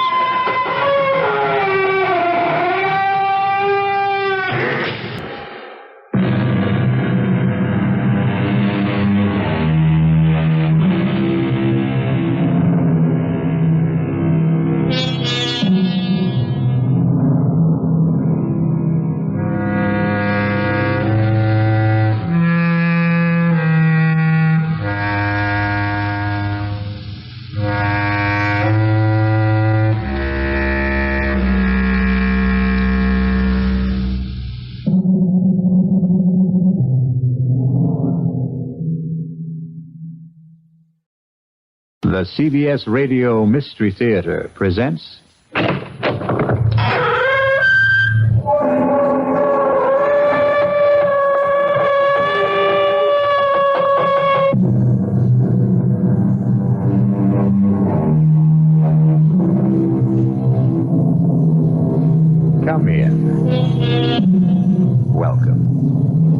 I'm E.G. Marshall. Welcome to the world of mystery, the world of terrifying imagination. The story you are about to hear is called Lost Dog. Yes, a dog story. But please don't expect a charming family tale about man's best friend. In fact, you may even decide that the dog in this story is man's worst enemy. It all depends on whether or not you share the particular terror of our heroine, Miss Julia Smollett. Get it out! Get it out of here, please! Please, George, take him away! It's only a dog, for Pete's sakes. It's not going to hurt you. Get it out! George! Please!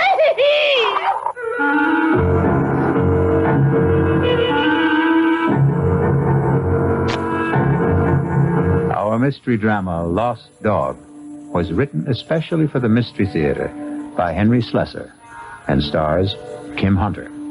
It is sponsored in part by the Kellogg Company, makers of Kellogg's Special K cereal. I'll return shortly with Act One.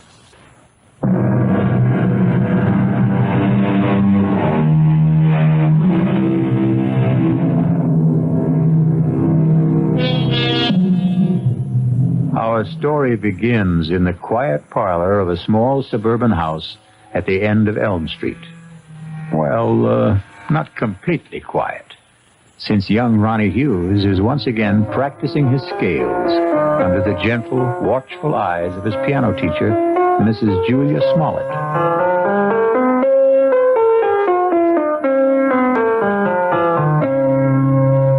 Well, that was very good, Ronnie. That was much better than last time. I still wish we could skip this scale stuff, Mrs. Smollett. I mean, I'm not saying that I'm ready to play concertos yet, but just the same... Why does it bother you so much, Ronnie? Well, playing scales makes me feel like a little kid, I guess. Oh, that's silly. All the finest pianists had to learn their scales before they could play any compositions. I guess it's my fault for starting to learn to play so late in life. Ronnie, 19 years old isn't very late in life. I'm 20, Mrs. Smollett. Are you already? Oh, now don't tell me you've been coming here a full year. No, just about 4 months. But my birthday was last week. It was on Thursday. You weren't well last Thursday. Oh, yes, that's right. You still don't look well. Listen, why don't we see how well you know the chromatics? Your cheek, it's swollen. It's still swollen. Does it hurt? No, it doesn't hurt at all. It was silly of me to stumble and fall that way. I know that your husband hit you, Mrs. Smollett. Now, that's a very silly thing to say. You can't tell me it isn't the truth. I remember the first time he did it. At least the first time I knew anything about it. Now, I'm going to have to put a stop to this. Yes. I wish you would. I wish you'd call the police or something the next time it happens. Now, listen to me, young man. You've been listening to a lot of foolish town gossip. Then tell me it isn't true. What I'm telling you is that it isn't any of your business. Yeah, I guess that's right. It's none of my business. I should never open my big mouth. I'll just keep it shut from now on. Ronnie. Yeah? All right. My husband and I had a quarrel. He was drunk, wasn't he? George is in a very difficult occupation. The competition is very keen, and, well, the people he has to deal with aren't always very gentle. I don't know anything about the trucking business, Mrs. Smollett. I just hate the idea of anybody hurting you. That's all. I just can't understand why he'd do such a thing. What did you do to him? Well, if you must know, Ronnie, I won't allow him to have a dog. What? It sounds silly, doesn't it? And you're right, it is. It's silly on my part. But I'm absolutely terrified of dogs. And unfortunately, my husband wants one. He wants one very much. And that's why he hit you? Well, the argument goes back a very long ways, almost since George and I were married 7 years ago. Well, it wasn't much of a problem when we lived in the city. George didn't have his trucking company then. He was just a driver. But when he got the chance to buy into a firm out here, well, we bought this house. And I guess having a house in the country made George think about dogs and things. But I just don't see what's so important about it. Well, some things become important in marriage. Oh, now, just look what all this talk has done to the time. It's after 6:30.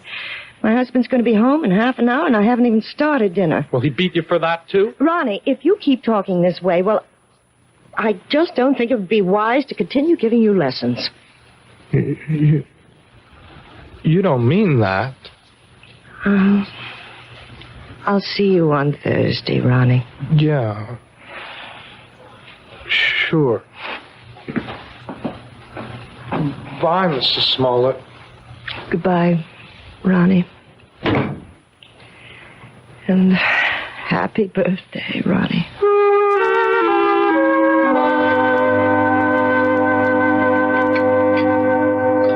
What else could I tell the guy? I had 2 semis in a repair shop. If I wanted the job, I had to use his equipment. Well, fine. Only nobody was going to hook me for a $500 premium. Hey, are you listening, Julia? Yes. Yes, I'm listening, George. What's the matter with you tonight? I'm a little tired, I suppose. Tired? You? From what? Lifting the piano cover? Ah, you make me sick, you know that? You weren't listening to a word I said. You don't care about what happens in my business. You never cared. Well, I never understood much about it. You always talk to me as if I'm one of your associates. I know what's eating on you. Think I don't know? You're sitting there like the last judgment. You're sitting there blaming me for taking that swipe at you last week. No, you're wrong. Look at yourself. You didn't even bother putting makeup on that cheek of yours. Makeup wouldn't cover the swelling. Yeah, you want to remind me how much you suffer. Well, I got a hot flash for you, kid. The one who suffers around this house is me. I could enjoy this house plenty. I could have a great time if you weren't so sick in the head. You're talking about the dog again. Why not? You think I forgot? But surely it can't mean that much to you. I've had dogs ever since I was 6 years old. You never talked about it when we were living in the city. That was different. Who put a dog in that air-conditioned chicken coop? But now we've got a house. A real, honest-to-God house, Julia. A house needs a dog. Oh, George, you know I feel terrible about saying no, but I can't help myself. It's just something in me. It's a phobia, I guess, but dogs terrify me. Even small dogs, tiny, harmless little dogs. I go to pieces when one comes near me. That's all in your mind. Yes, but isn't that enough? No, not for me it isn't. Can't you understand that it's like a sickness, like a disease? Okay, so if it's like a disease, how come you never got cured? How come you never saw a doctor about it? A doctor? Yeah, that's right. You're telling me you're sick? We'll just find out. Well, where are you going? I'm going to get you an appointment, a doctor's appointment. I'm calling Dr. McCann right now. At this hour? I'll call him at home and make an appointment for tomorrow. We're going to settle this thing once and for all.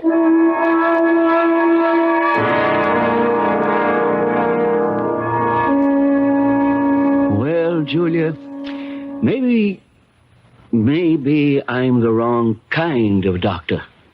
What do you mean? Well, if you're serious about getting rid of this phobia, that would take a specialist. You mean a psychiatrist? Oh, some kind of head doctor. I'm sure you realize that people who are afraid of certain things, well, they've usually had something happen to them in their childhoods, some traumatic experience or other that gets stuck in their mind like a burr and won't come out. Doctor, you know we couldn't possibly afford going through analysis. George's company isn't doing that well. He'd never stand for paying all that money week after week. Well, maybe you don't need all that couch stuff, maybe there's something else you might try. Like what? Do you ever hear of hypnotherapy? You mean getting hypnotized by someone? Not just by someone. I mean someone who can put you under and maybe help cure you of this thing. I'm not saying it always works, but it does sometimes. Oh, I don't know. The thought sort of frightens me. Nothing frightening about it. It might be just the way to find out why you're really afraid of dogs.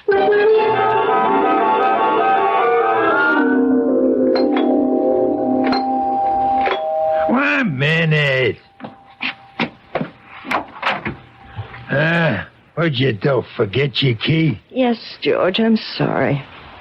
Where you been so late? It's almost 7:15. I went to a movie after I saw Dr. McCann. I was just so nervous. I had to get out of myself, so I went to this movie, and it lasted longer than I thought it would. Oh, that's great. Just great. Now what happens to my dinner, huh? Dinner's all ready. All I have to do is heat it. That's a fine thing. I come home early to surprise you.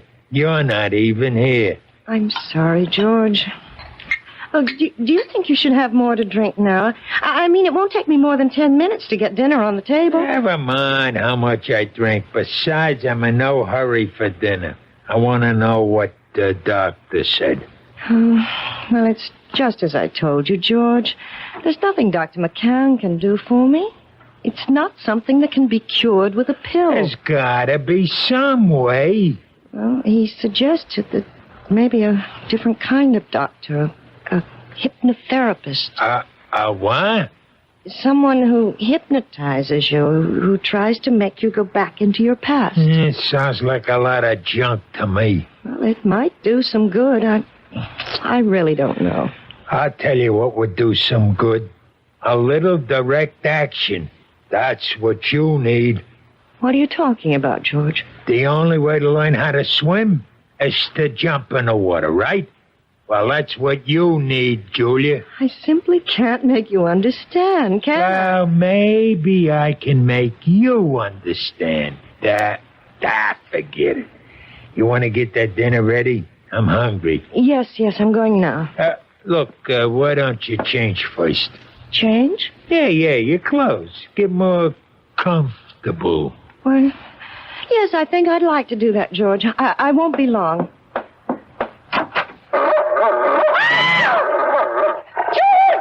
George, there's a dog on our bed. A horrible big dog. Take it easy. That's my surprise. That's it. Tell her. Get him out of here. Please, George, take him away. It's only a dog, for Pete's sake. He's not going to hurt you. Get it out, George. Please.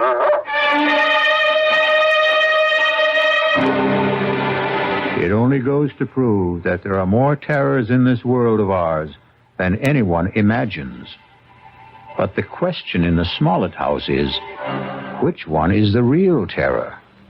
Attila the dog or George the husband? We'll learn more about both of them when we return shortly with Act 2.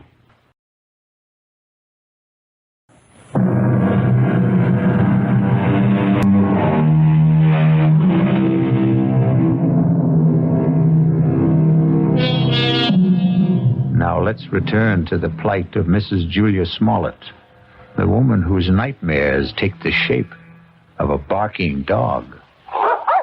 How long do you want me to board the animal, Mr. Smollett? I don't know.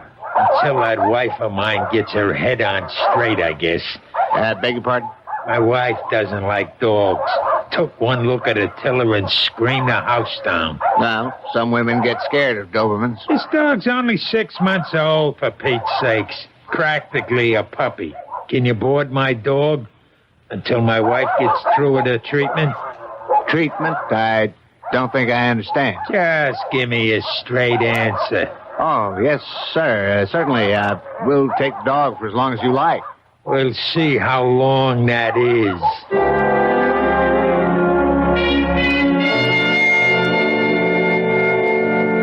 Please sit down, Mrs. Smollett.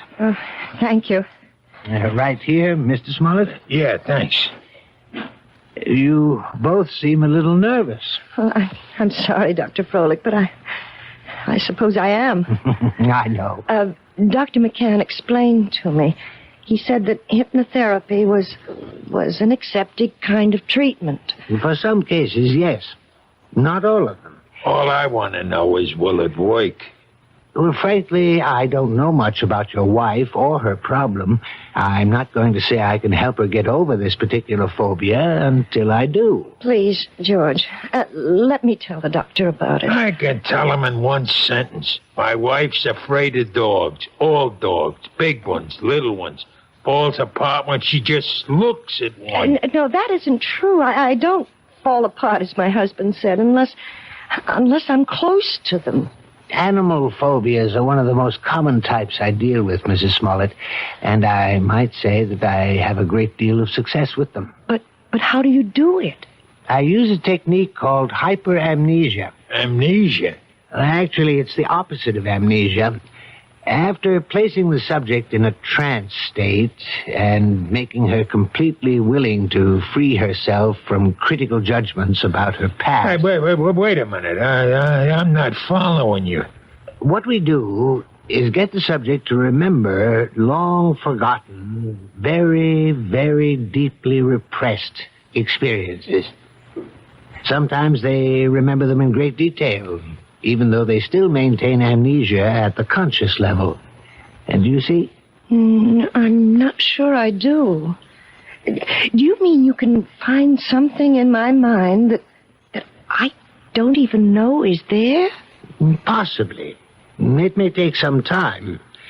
We might need several visits to establish a rapport between us. But if all goes well, we should soon be able to find out if anything in your past is causing this problem. And, of course, that something will most likely concern a dog.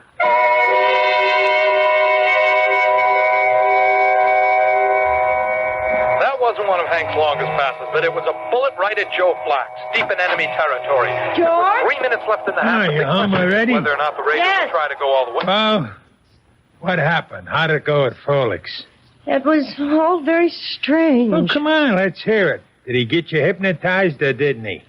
Look, I just want to hang my coat up. Look, I'm missing a big game just because I want to hear. You might as well turn it on again, George, because all that Dr. Froelich did was what he called the first stages. What does that mean? I mean, well, he put me under, all right. There wasn't any problem about that. Yeah, I figured that. Tell me what he said about the dog. He didn't say anything, George. Oh, what do you mean? Just that. He didn't start talking about my problem. That's going to have to wait until I'm more receptive. What's he trying to do? Keep stringing you along until he bleeds me dry? Those visits cost $50 each, you know that? I know it's expensive, but you're the one who insisted that I go. $50 a week plus kennel charges. Couple of months of that, and I'll be hocking half of my trucks. Look, you tell that guy to get down to business. It's only my second visit, George. Well, we better start seeing some results on number 3, understand? I'm not waiting any longer. There doesn't have to be a number 3. As far as I'm concerned, we can stop right now. What are you talking about? George, I don't want to do this thing. I hate being put under. I hate anybody poking around in my subconscious for something that isn't even important to me. You mean you want to be sick? I think I'll lie down for a while. Don't you walk out on me. I'm sure you'd rather watch a football game. Oh, tell me what to do. I know, you think I'm Mr. Lowbrow, but let me tell you something, kid. You're no fairy princess anymore. Maybe that's what you used to think you were back in the old days. But the only fairy around this house is that piano student of yours. I don't like to talk to you when you're like this. That's what you always say when I'm drinking. Well, I'm not drinking now, and you better listen to what I'm saying. Oh, please, George, don't touch me. Yeah, I knew that was coming next. Don't touch. That's your favorite phrase, night and day. Don't touch, George. You're hurting me. That's the only thing you understand. The only touch that means a thing to you. Let go of me. Stop being such an animal. I'll show you what animals do. No, George, please, don't. Don't. I'll show you what kind of an animal I am. I'll show you. No, George, please don't. Please.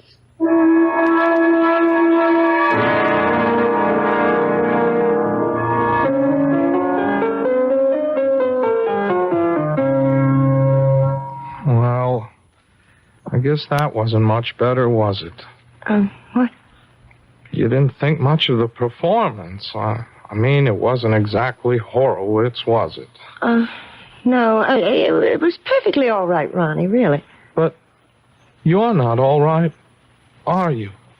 Oh, yes, I'm fine. You look awful. No, I didn't mean that. You never look awful. But you're acting so funny today. Oh, I'm sorry. I guess I have something on my mind. Can I take a guess? No. What you can take is the next page of this lesson. Listen, Mrs. Small. Look. Can I call you Julia? Oh, really, Ronnie? I know. You're going to give me all that stuff about teacher-student relationship. Only I'm sick of calling you Mrs. Smollett. I hate it. I hate it because it's his name. Ronnie. No. You're the most important thing in my whole life. Please, Ronnie. I don't want you to say things like that. They're not true, and they're just making it impossible for me to teach you. You know how I feel about you. I'm sure you do. You're just too smart not to have seen it. I know that you're 20 years old. Is that why you don't want me to talk about it? Because I'm younger than you are? Look, it's flattering that you feel that way, Ronnie, but I know it's just a little crush you have. Boys go through that sort of thing all the time. Boys? Crush? Look, you're treating me like a kid. If you ask me, that's why you keep me on those damn scale exercises all the time, so you won't have to think that I'm any more of a man than those 10-year-old kids that you teach all the time. No, Ronnie. I know you're a man. Of course I do. Well, then if you think that, treat me like one. Just once. Please. Please. Let me kiss you, Julia. Just once. Ronnie. Please, Julia. Ow. What is it? What's the matter? It's nothing. I just bruised my neck a little, and when you touched it... Your neck? Yes, it's nothing. Is that why you're wearing the scarf today? Let me see. No, Ronnie, don't. Oh, my God. It was just an accident, nothing but an accident. You're all bruised. Your whole neck. Look at it. I can see more bruises. Down the shoulder. What did he do to you? Look, please don't talk about it. I can't bear to talk about it. You don't have to. Julia, you don't have to. But he's going to talk about it. With me.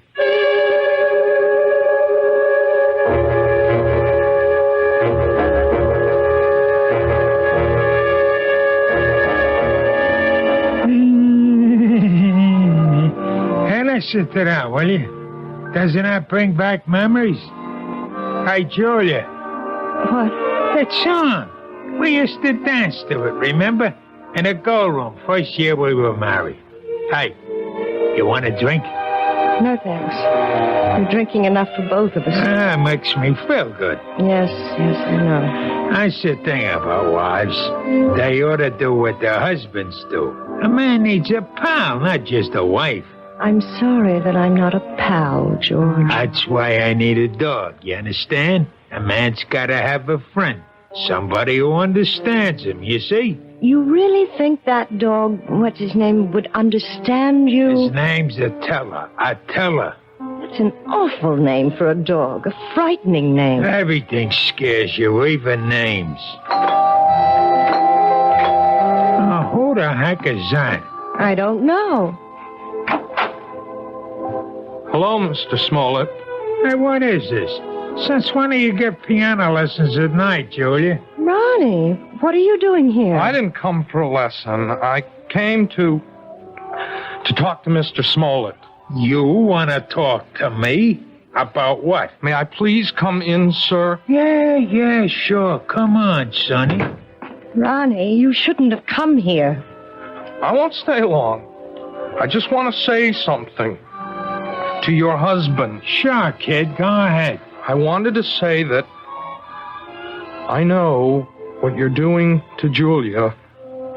I know how you've been hurting her, and I won't let you get away with it. What was that? Oh, Ronnie, no. No, look, even if she doesn't want to say anything about it, I will. You touch her again, I'll go to the police. I mean that.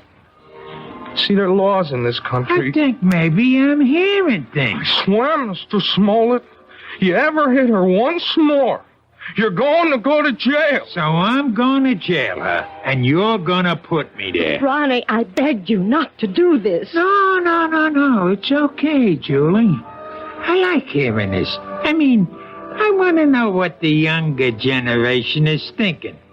You don't want me to hit my wife anymore, is that it? That's it. You sure you know the difference between hitting and just giving little love taps? Please, Ronnie, go. Go right now. I mean, maybe you made a mistake, kid. For instance, this is a love tap. Oh, George! Now, that's a love tap, Ronnie, baby. This is... Oh, George, stop it! Don't! And you see the difference, kid?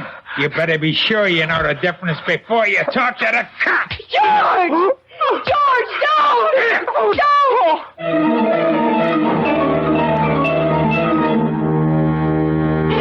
Yes, it's sad to realize that all men who love dogs aren't necessarily lovable themselves. But obviously George Smollett is a man who believes that brute force trains people as well as animals. He may be right in some respects, but perhaps he should be aware of the old saying that every dog has his day. I'll be back shortly with Act 3.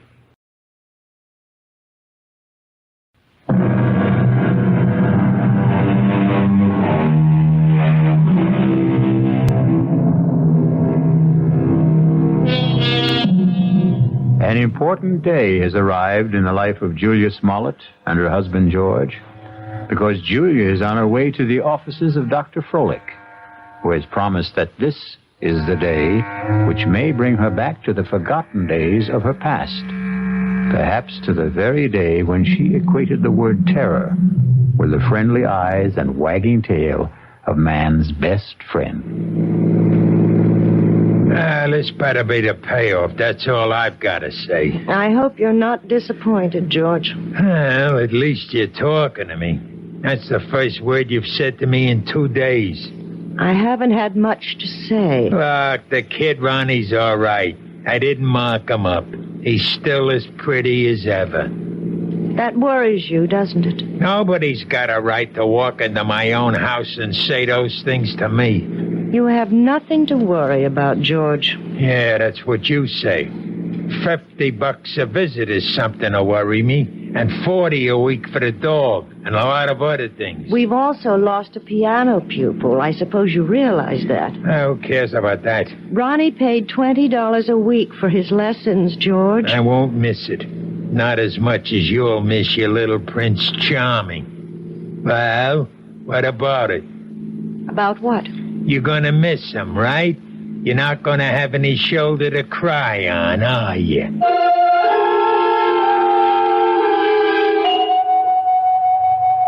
I think I'd better explain exactly what I plan, Mrs. Smollett. We're going to try something called age regression. Age regression? It sounds as if you're going to make me younger. That's almost exactly what we'll try to do. Well, if you can, Doctor, you'll have every woman in America on your doorstep. All I'm going to do is attempt to take your mind back into your own past. I'm going to see if you can relive some of your earlier years. You mean that I might actually remember things from my early childhood? I'm hoping that you'll recall one particular thing. The thing which you've been concealing from your adult self for a very long time. It's rather frightening, isn't it? No, you mustn't fear knowledge, especially self-knowledge. Now, we'll just draw the window shade and we'll get started.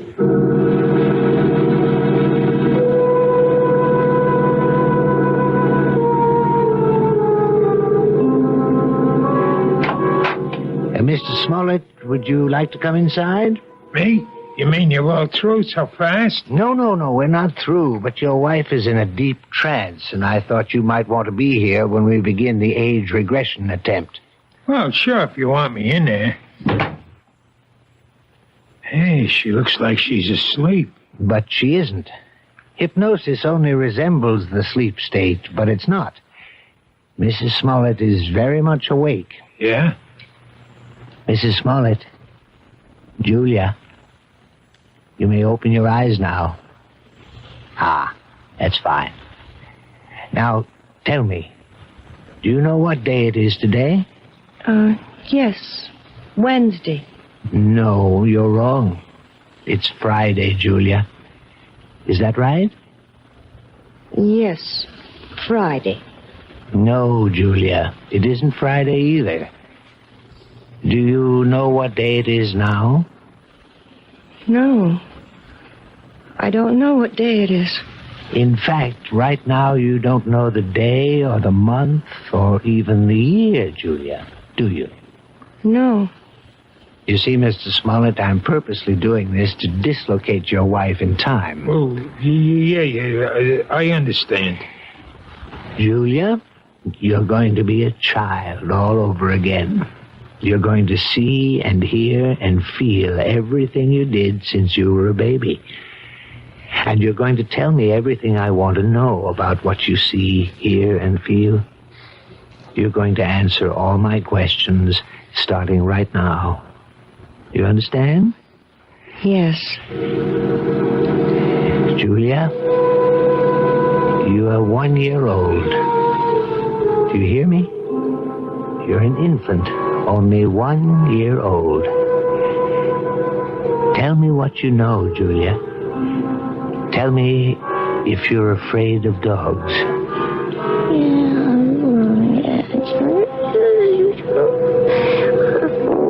Oh, my God. You sound like a happy baby to me, Julia. I don't think you had any fear of animals when you were a little baby. Did you? Now you're 2 years old, Julia. You can probably say a few words now. Are you afraid of dogs? No. And now you're 3, Julia. You're growing up very quickly. Now you're a big 3-year-old girl. And are you afraid of dogs now, Julia? No. I'm not afraid of Bow Wow. You're 4 years old now, Julia. Tell me if you're afraid of dogs now. It's all right to shake your head as long as you tell me, Julia. Now you're 5 years old. What? Still not afraid of dogs? No, I'm not afraid. Now you're 6, Julia. 6. This can't go on forever. Please, Mr. Smollett. Not afraid at 6, Julia? Then let's be 7 years old. You're 7 years old. Still not afraid, are you? Now, what about 8? You're an 8-year-old girl now. Topper. Topper. What was that? Topper. Poor Topper. What's she saying? Julia, who is Topper? Is Topper a dog? Yes, Topper's my dog. Where is Topper now, Julia? Topper's dead. They put Topper away. They killed him, and it's all my fault. It's all my fault. What's your fault? What did you do, Julia? No. It's his fault. It's Bobby's fault.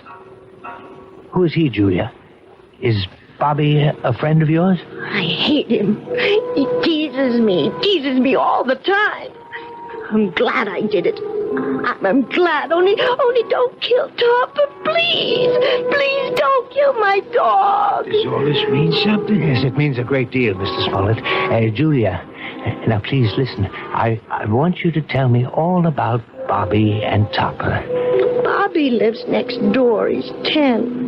He teases me. He pulls my hair. He tore my dress. He put mud in my shoes, and he hit Topper with a rock. Mommy! Mommy! What happened, Julia? Why are you calling your mother? What's happened to Bobby? He's killed him. He's killed him. Who? I warned him. I told him what I would do. I told him. Was it Bobby you warned? Sick him, Topper. Kill him. Kill him. Kill him. My God. Quiet. Julia, listen to me. I want you to explain everything to me very clearly. Did you tell your dog to hurt Bobby? Yes. Did he hurt Bobby? Did Topper kill him? No, he hurt Bobby. He didn't kill him.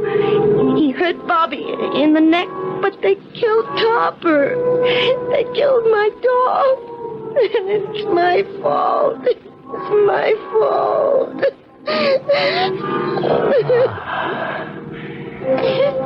Well, I think we found the lost dog.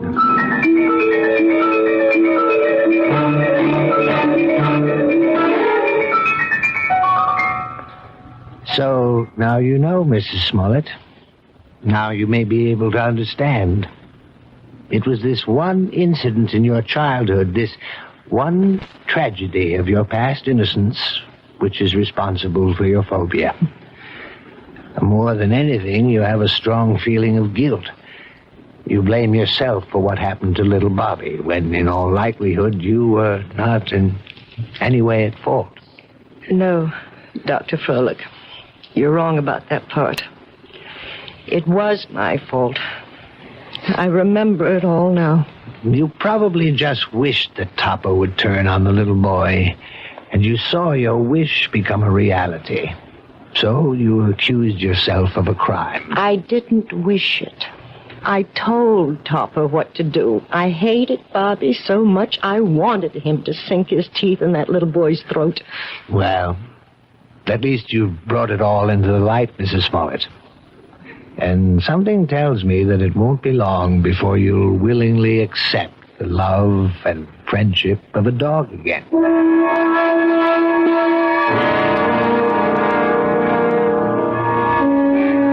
Mrs. Smollett, hi.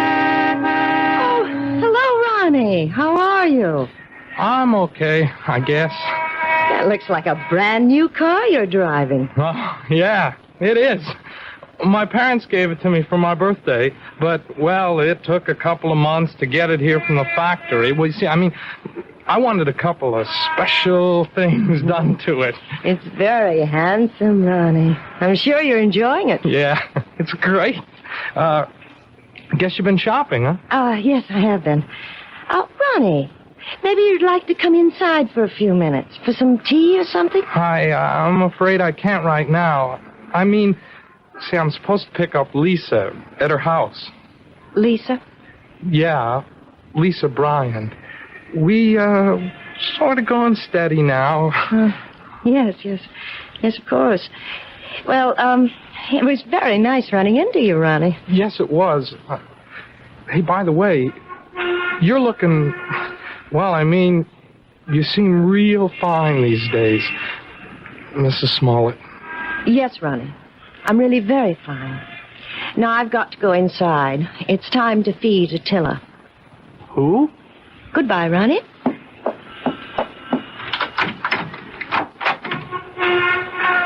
Attila!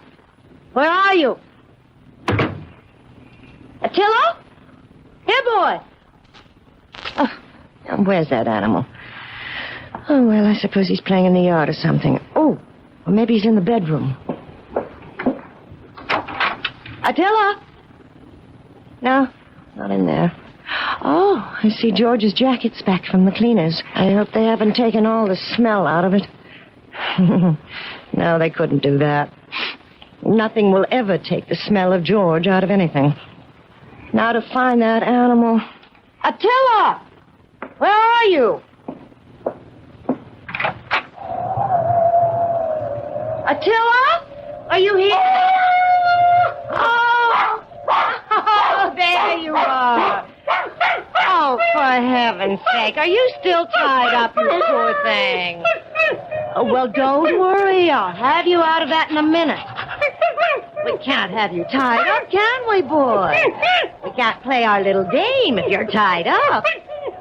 Yes, that's a good dog. Good boy, Attila.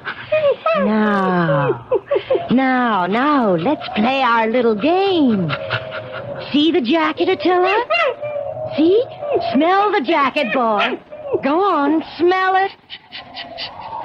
That's a good boy. Now, stick him, Attila. That's it. Stick him, Attila. Stick him.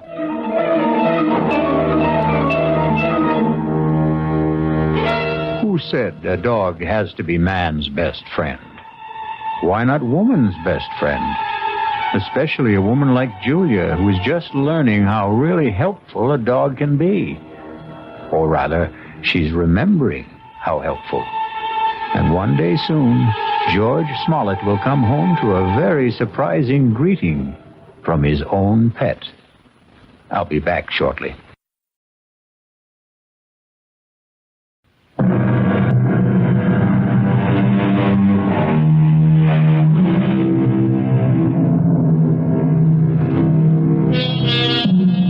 We hope we haven't given you the impression that we don't love dogs.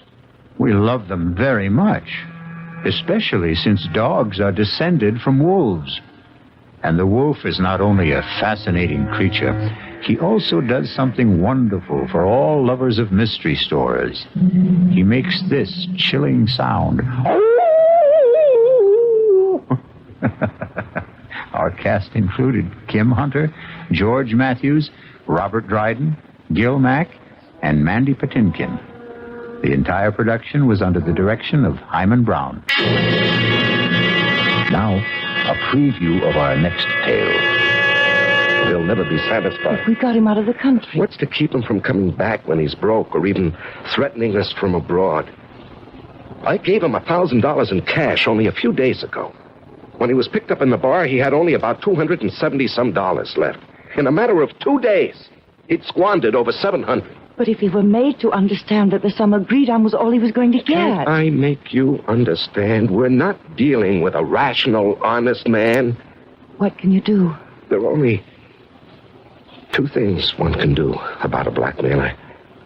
Keep on paying and paying forever. And the other? And the other? Kill him. Radio Mystery Theater was sponsored in part by Anheuser-Busch Incorporated, brewers of Budweiser. This is E.G. Marshall inviting you to return to our Mystery Theater for another adventure in the macabre. Until next time, pleasant dreams.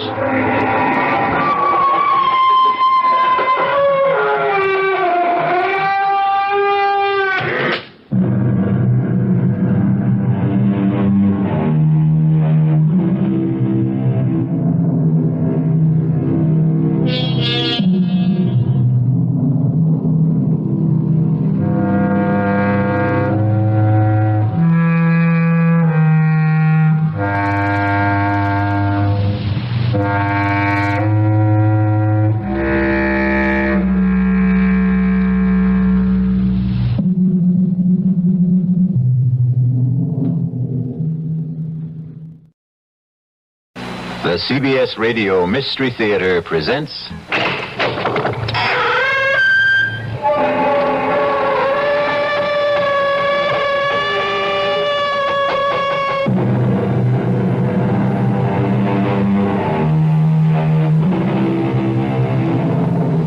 Come in. Welcome. I am E.G. Marshall, and I have a ghost story to tell you. But a most unusual ghost story, since it violates all the established rules.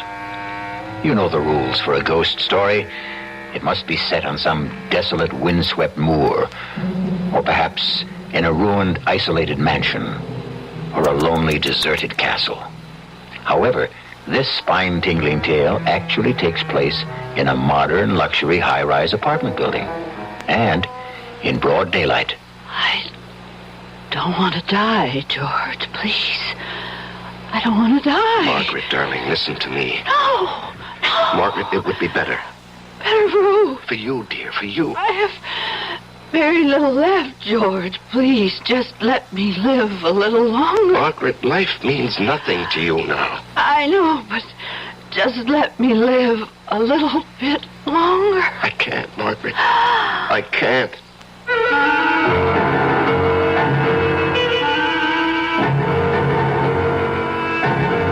Our mystery drama, The Man Who Heard Voices, was written especially for the Mystery Theater by Sam Dan and stars Larry Haynes.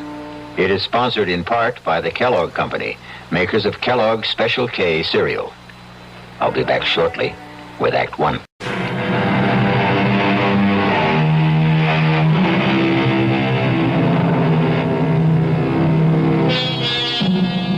At 42, George Wesley Sanderson is handsome, intelligent, and wealthy.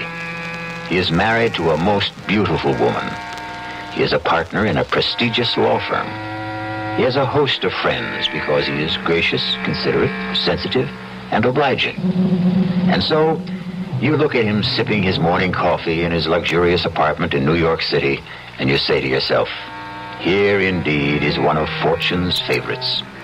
How wonderful life must be for George Wesley Sanderson. But we have invaded his privacy. We have caught him alone and off guard. And so we see a look of terror in his eyes. And no wonder, because George Wesley Sanderson hears a voice. A woman's voice. It's time for my pills, George. The voice is clear and distinct. May I have my pills, George? But George is alone in the room. My pills! George? Not only is George Wesley Sanderson alone in the room, but the voice belongs to a woman 10 years dead. Margaret. Margaret. George, you must give me my pills. Oh, no. George! George, I understand. I forgive you. George, I forgive you.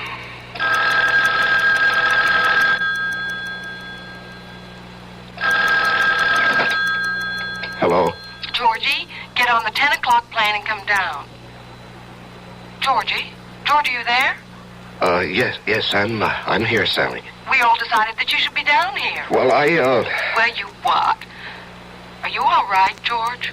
Yes, I'm fine. Good. Get on the plane. Well, darling, somebody has to work. Oh, come on. That silly place runs itself. Goodbye, dear. Georgie, are you sure you're all right? Yes, I'm fine, and, really, I have to get to the office. I notice you'd rather get to the office than fly to me. Darling, it's not what I'd rather do, it's what I have to do. My next husband will be a man with absolutely no ethics at all. Goodbye. My name, as you know, is George Wesley Sanderson. And I must talk to somebody, unburden myself, but there is nobody. Oh, my wife loves me, my father-in-law is most understanding, I have good friends. I could confess to a priest, visit a psychiatrist. But you see, each in his own way would fail me because No one would accept the basic point of my problem. No one would ever believe that I'm a man who hears voices. There are times when I can hear what people think, what they're going to think. And there are times when I can hear people who are miles away or even dead. It started, 15 years ago. I was married to my first wife then. Her name was Margaret. She was 23 years old, vivacious, active, loved sports. She could even beat me in tennis, but she did it with such charm, I didn't mind it a bit. That's out. Oh, that looked into me. Okay. If you want the point, you can have the point. You should have a handicap anyhow. Okay. Just look out for this ace. An ace. How'd you like that, huh? I say, how'd you like that? Margaret? Margaret, is something wrong? No. I'm fine. Well, you had a funny look on your face. Did I? It's just... Just what? Nothing. I just had a funny little twinge in my back. But it's gone now. Your serve. Then and there, I heard a voice. It was the voice of our doctor. You both should know the truth. We don't know what's wrong with Margaret. She won't be able to walk. She'll have to stay in bed. For a while, anyway. These pills will keep her alive. Exactly 1 year later, the doctor spoke those very words to us in the hospital.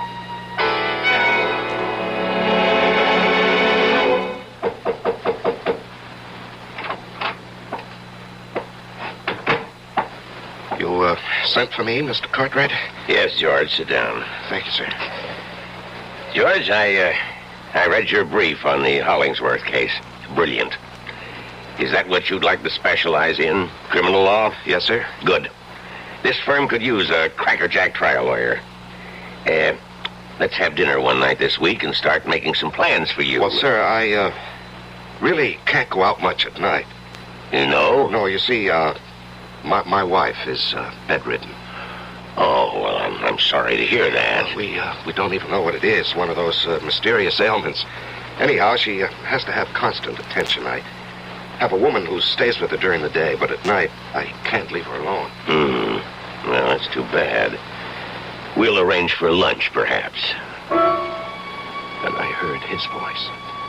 His silent voice, but to me, it was crystal clear. Too bad. We may have to forget about George. It's a tragedy. But if he wants to be an 8-hour-a-day man, he'll remain in an 8-hour-a-day job.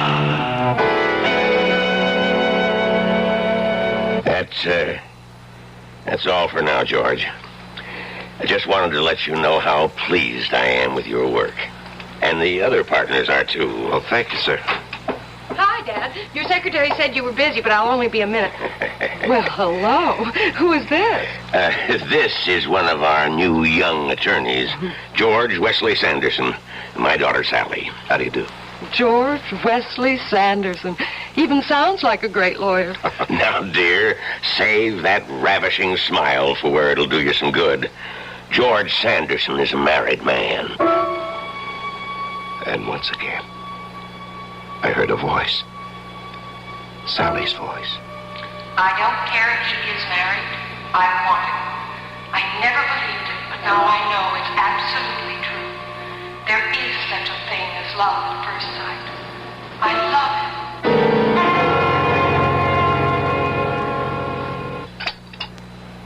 Oh, thank you, dear. But I don't want any more. It's time for my pill. Oh, yes, so it is. I'll get it for you. Those pills, they're like a lifeline. Well, let's be thankful they work. Poor George. You've become a full-time nurse. And in addition, you've got a full-time job. You really don't get much sleep, darling. You have to set an alarm every 2 hours to give me my pill. Darling, we stood up together and we took a vow for richer, for poorer, for better, for worse. in sickness and health. Till death do us part. Let's change the subject, huh? Okay.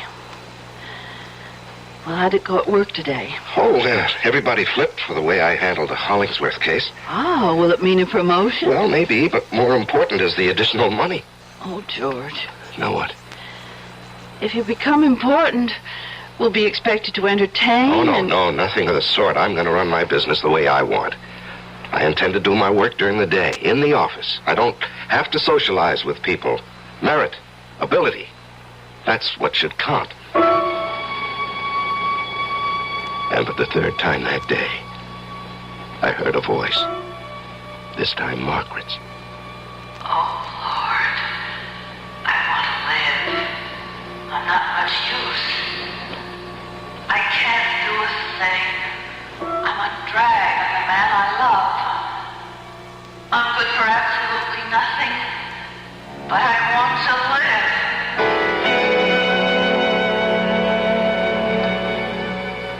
And we have a clear precedent here. When Theodore Roosevelt was police commissioner of the city of New York, the question of injury incurred while making a citizen's arrest... Do you always talk to yourself? Oh, I happen to be dictating into this recorder. How did you get in here? Being the boss's daughter ought to give a girl certain privileges. I came by hoping you might have pity on me. Pity? I'm famished. You might take me to lunch. Well, Well, what? It wouldn't hurt you with the chief. Might even pave the way to a promotion. Well, on the other hand, it might backfire. How? Well, how does your father regard married male employees who take his daughter to lunch? I don't know. It's never happened before. As you legal types might say, there are no precedents. Come on. Take a chance. Live dangerously. I'll give my hat.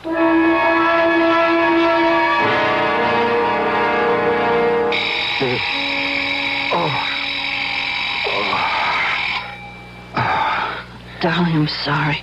I need my pill. No, it's okay. It's okay, darling. Here you are, dear. Thank you. There. Now, just let me set the alarm again. You must be exhausted. No, not really. Are you feeling any better? Yes, a little. I was so tired when you came home, though, we couldn't even talk. And I looked forward to our talk so much. Anything interesting happened today? No, just a lot of routine. What did you have for lunch? Lunch, let's see, I just had a sandwich at the desk. Oh, George, you should go out. No, dear, no, I shouldn't.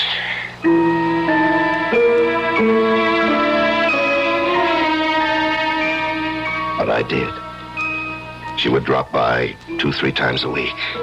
And it just became, well, a thing we did. We were friends, that's all. I knew she was in love with me, but I was discovering something else.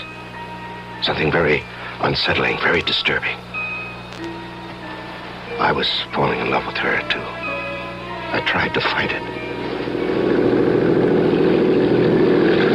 How about right here? Okay. There. Well, now that we've scared away every fish between here and Europe... I wouldn't know what to do with a fish if I caught one. Well, let's just drift for a bit, huh? You didn't have to say that. Say what? Drift.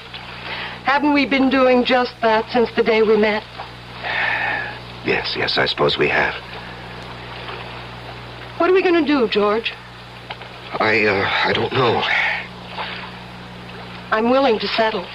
Settle? For half a loaf. Oh, no, that wouldn't work. After a while, you'd get to hate me.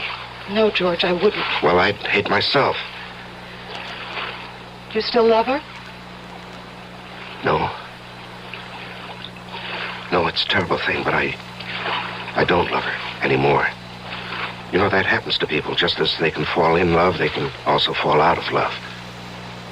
It's just that the timing and the circumstances are bad for Margaret and for me. But if you no longer love her... Well, how could I ever divorce her? Hey, Hey, where are we going? I don't know. But the one thing I can't do is just to stand still.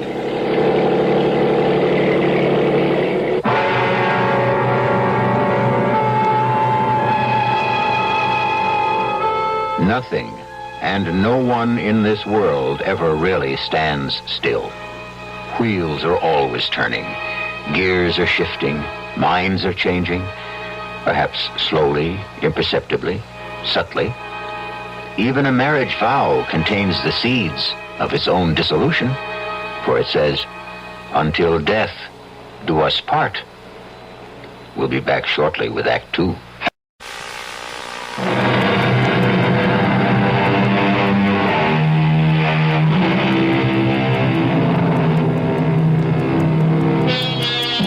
George Wesley Sanderson is in a motorboat just off Long Island.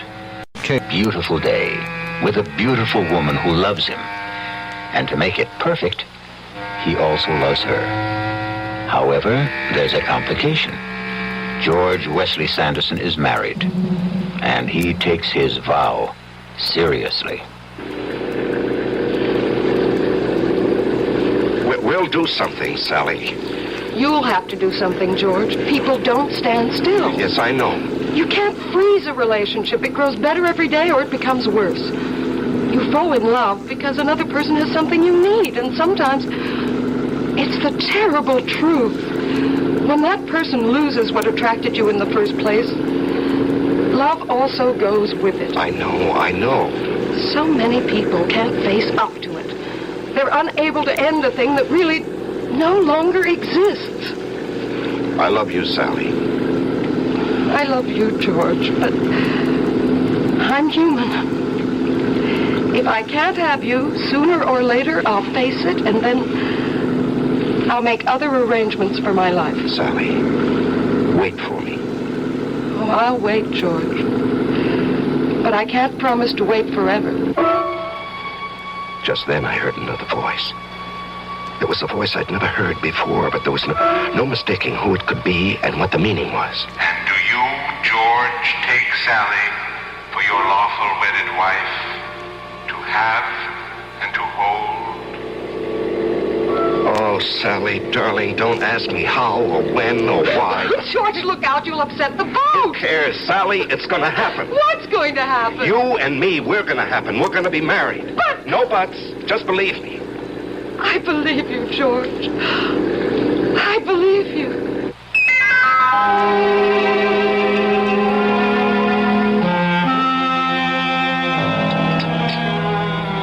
That was good. I was so hungry. Oh, Margaret, that's a good sign.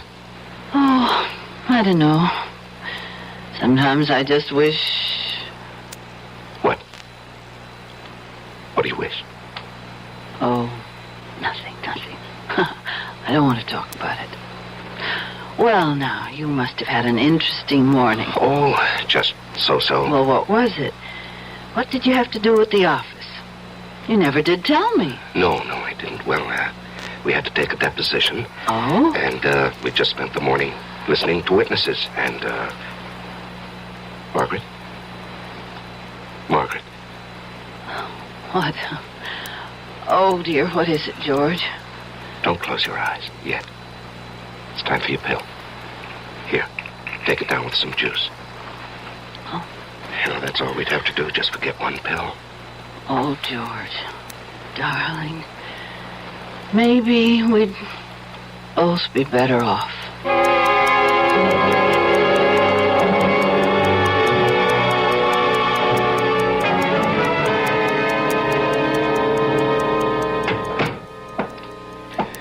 Good morning, George. Morning, sir. Sit down. Thank you. Now, George, I want you to go to Washington. I know you have personal problems. Yes, sir. I want you to argue the Stillwell case before the Court of Appeals. Well, sir, you can win this case for us. You're a natural. Lawyers like you come along once in a generation. Yes, but Mr. Cartwright... The trial date is in 6 weeks. Now, I'm sure you can find a way to resolve your problem. You can buy nursing care while you're gone. Sir, it's more than that. I'm sure it is. Now, I don't want to intrude in your personal affairs. Although I understand I'm indirectly affected, my daughter evidently is quite taken with you. Well, that's between the two of you. I assure you. Of what? The two of you are in love. It's a very difficult situation. But it's your situation. For my part, I need you for the Stillwell trial in Washington. Now, don't give me your answer right now. And then I heard a voice. And this voice I knew very well because it was my own voice. And I could hear myself say, If it please the court, the prosecution claims that the defendant, Anna Stillwell, has committed the crime of high treason against the government of the United States.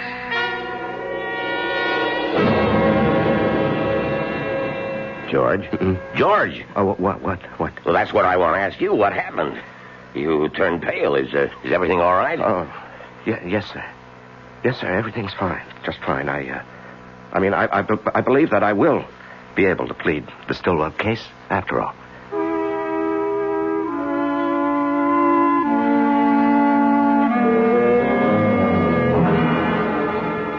Has she been taking these pills regularly? Oh, religiously, Doctor. The woman we have here in the daytime is absolutely trustworthy, and of course I'm here all night. And he's a tyrant about it, Doctor. Well, he should be. Doctor, what about Margaret? Well, for the first time since this thing struck, I have good news. Good news? I say good. These words, good and bad, are relative. Yes, but what do you mean by good? Well, for the first time, I can detect no further signs of deterioration. I see. Unless some other complication occurs. Margaret can live on indefinitely, provided she takes her pills on a regular basis. Oh, we'll see to that, Doctor. We'll see to that. Well, keep in touch if anything unusual happens, and I'll be here again next week. Yes, I'll see you to the door, Doctor. Goodbye, Margaret. Goodbye, Doctor. Oh, a lovely day, isn't it, George? Yes. Oh, about those pills, George. Make sure you never run out. And she must have one every 2 hours. That's what his speaking voice was saying to me. The little amenities, the weather, don't forget her pills, and so on. But there was another voice. His inner voice. And I could hear it so clearly, so plainly. Poor kids. I'm glad I don't have to decide. She's in such terrible pain. Constantly. Well, that's between the two of them. Or maybe it's up to him. I only know I wouldn't want to be in his shoes for all the money in the world.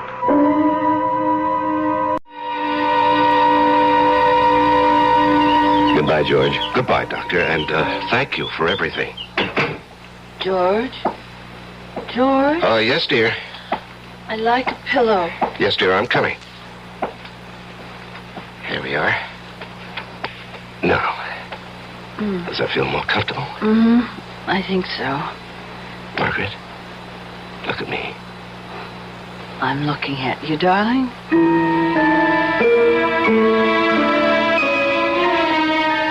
I wanted to hear her voice.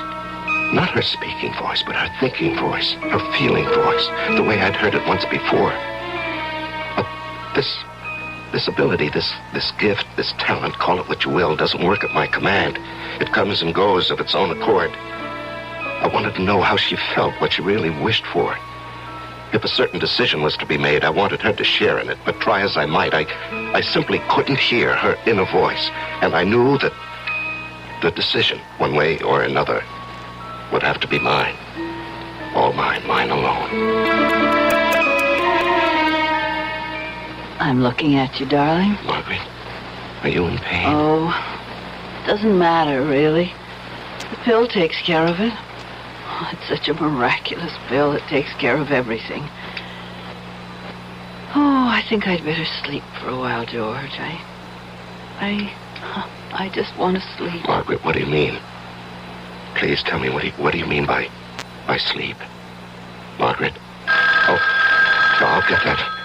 Hello? George? Oh, yes, Mr. Cartwright. Can you arrange to fly to Washington a week from Friday. A week from Friday? Yes, for a pre-trial on the Stillwell case. Well, sir, I hadn't expected You told me just yesterday in the office that you'd handle it. Well, yes, sir, but that was because I thought I had 6 more weeks. Well, you do. This'll just involve you down there for a day or two this time. I understand.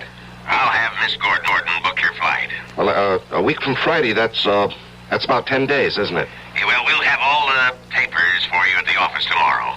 And I'm taking you off everything else. Just remember, we want this case. Yes, sir. Goodbye, George. Goodbye, sir. George? Oh, darling, I thought you were asleep. The ringing of the phone woke me. I thought it was the alarm for my pill. Oh, no, we still have another hour for that. Now, what's supposed to happen a week from Friday? Just a lunch date with Mr. Cartwright and a client. He must like you a lot, doesn't he? Well, I'm not really a bad lawyer. Oh, George. I wish I could be of help to you. I wish there was something I could do.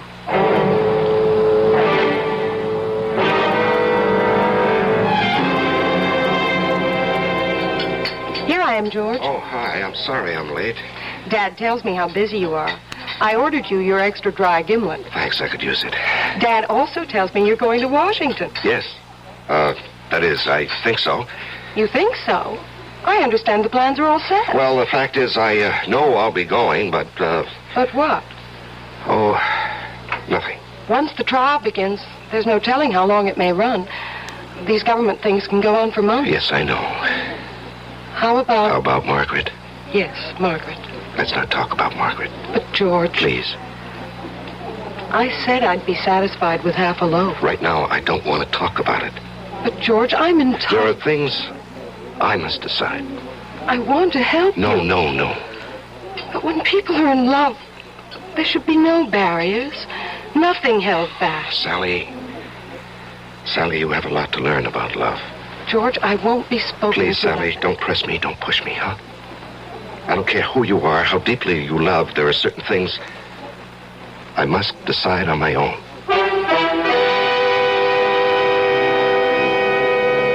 George Wesley Sanderson is faced with a decision. And it's a decision a man doesn't make lightly, nor does he make it every day. Because what George must decide is whether or not to kill his wife. We shall return shortly with Act 3.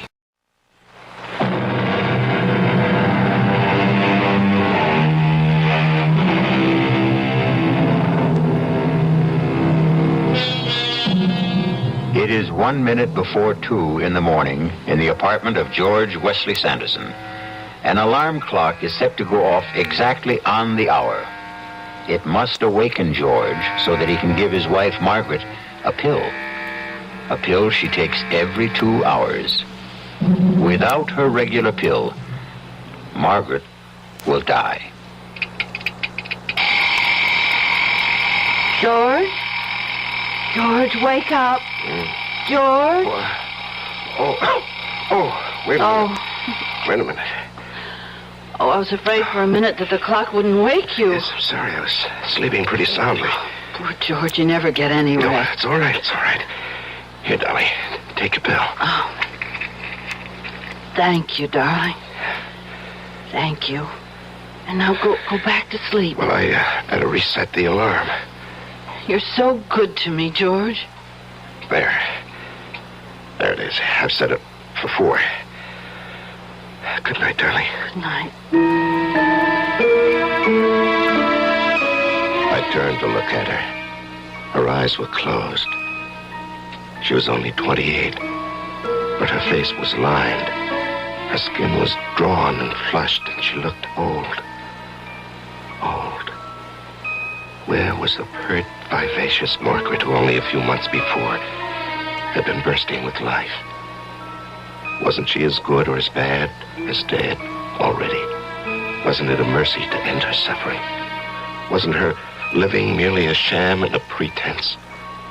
Suppose I would somehow forget to give her the next pill. What would I be ending? And then once again I heard the voices. But these were voices from the past. The recent past. This firm could use a crackerjack criminal lawyer. I love you, George. I love you. We have plans for you. I'll wait for you, darling. But I can't promise to wait forever. We're all pleased with your work. Why hold on to a relationship that no longer exists? I can't do a thing. I'm absolutely useless. But I want to live. I want to live. George? George, the alarm. George, wake up. George, it's time for my pill. George, wake up. You must wake up. George?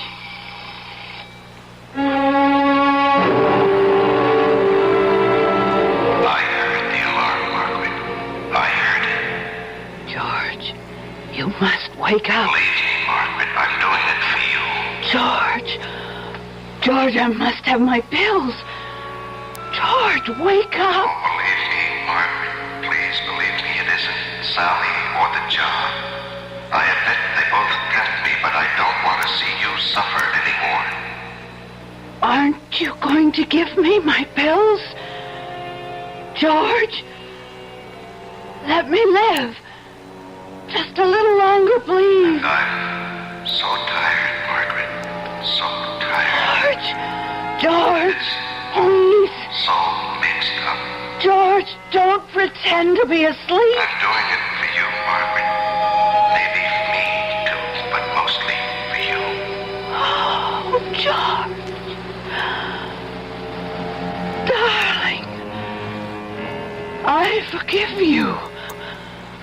I forgive you.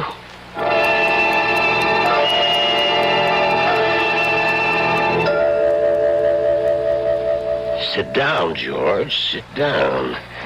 Now, you didn't have to come into the office today. Yes, I know, sir, but she's been dead a week, and, well, things go on. I'm due to leave for Washington tomorrow. Yes, we wondered whether, under the circumstances, to ask for a delay. Well, there's no point to that, sir. What I need now is lots of work. Well, we have lots of work around here. George, I've been trying to reach you to tell you how sorry... Sally, it's all right. Now, there is a possibility that you people have something to discuss. Excuse me for a moment. Well, Sally, here we are. Yes. How did it happen, George? Oh, it's something that could have happened at any time. She just, fell asleep and she didn't wake up. And now what, George? And now we can be married. That is, if you'll still have me. Oh, darling. I have to go to Washington. I'll go with you. And you know, of course, what Dad's been talking about. Well, actually, I don't. Well, we're fairly direct people, all of us. Dad was saying that since you and I would be married, there'd be a partnership in the firm as well. Mm-hmm. Well, as long as we're fairly direct people, I may as well tell you that I deserve it. Darling, do you know that this is the first time I've ever seen you smile? Oh, I smile all the time. You listen to me, George Wesley Sanderson. You're going to live. You're going to travel. You're going to mingle with all the people worth knowing in government, politics, the theater, art. Wait. Now, when do I work? Oh, you can work as hard as you like. As long as you remember you have to play hard, too. When do we start? Right now. That was, 15 years ago. I was 30, she was 25. And the years haven't changed either of us. Well, not very much, anyhow. Life has been full of excitement, zest, and, of course, satisfaction. Because I've won some very well-publicized cases, and there's talk of a judgeship, but that's all for the future. The important thing is that for almost 15 years, since she died, I haven't heard voices. You know, those voices. Until last week. And it happened when I was alone. In the morning, at breakfast. Isn't it? May I have my pills, George? My pills. I want to live. Please, George. My pills.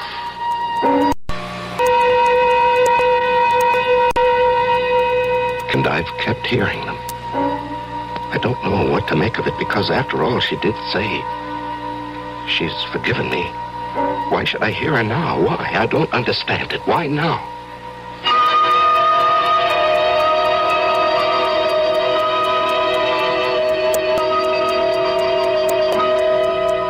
In the case of delay versus international par, the precedent is clearly stated. Sally! Sally, what are you doing here? I'm here to tell you about a precedent which is going to be established right now. Well, I thought you were in London. I was, and then I decided to come back here for some litigation. Litigation? With whom? With you. Oh? What kind of litigation? I want to review the basis for our marriage. It is rooted in the factors of common interests. We're both alive. We like to do things, go places. Do you agree? Sure. So why aren't we going and doing? Well, we... Well, we what? Do you realize that for the past year you've been working day and night? Well, darling, it so happens we have some crucial cases. Do you want our relationship to change permanently? Do you want us to drift apart? Do you know you're a nut? Darling, a long time ago we talked about this. Nothing, no one ever stands still. People change, and if they do, so does the basis of their relationship. All right. We'll go skiing. Turn your work over to the bright young eager beavers and let's you and I start having fun again.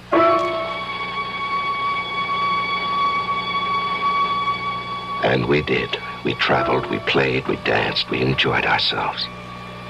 And I even managed to get some good work done, too. We were never so happy. There was, of course, one small, dark cloud for me. I could hear Margaret's voice. I need my pills, George. Aren't you going to give me my pills? Please? Penny for your thoughts, George. Oh, well, you couldn't buy my high-priced thoughts for a penny. You seem to be in a state of reverie. I was? As if you were listening to something. Oh, it must be your imagination. As if you were listening to voices. Voices? Are you sure you're all right? Positively spooky. Spooky? Here in our apartment in the bright sunlight? Oh, no, you've got to look for your spooks in the dead of night. Well, I know what we both need. All right, tell me. A good, hard hour of tennis. Oh, now, darling, I have to be at the office. You don't have to be anywhere except with me. It must be your imagination. As if you were listening to voices. Voices? Are you sure you're all right? Positively spooky. Spooky? Here in our apartment in the bright sunlight? Oh, no, you've got to look for your spooks in the dead of night. Well, I know. I think I'm going to break your service. Well? George, what's the matter? It's nothing, dear. Well, I'm waiting, sir. What is it, George? Is something wrong? No, I'm fine. You have a funny look on your face. Have I? Are you sure you're all right, dear? Yes, I'm sure. It's just... Just what? Oh, it's nothing. I just had this little twinge in my back. But it's gone now.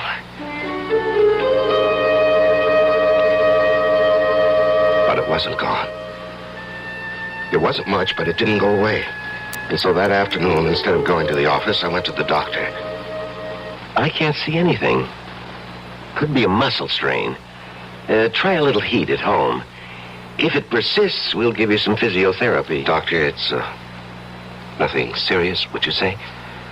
Well, right now it doesn't look serious. I looked very hard at the doctor. I tried to listen for another voice. His inner voice. Perhaps a voice he didn't even know he had. The voice I'd heard 15 years before with Margaret, when he predicted. But no, there was nothing. I sighed with relief.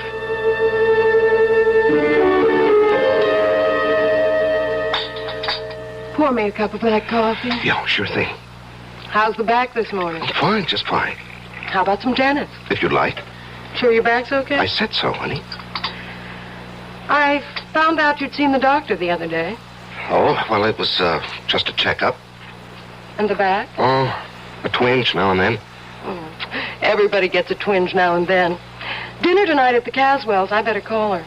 And then we'll try a few sets. Do you love me? I think so. I think I love you, too. She left the room. I was all alone. For a week now, I've been hearing Margaret's voice. But now there wasn't a sound.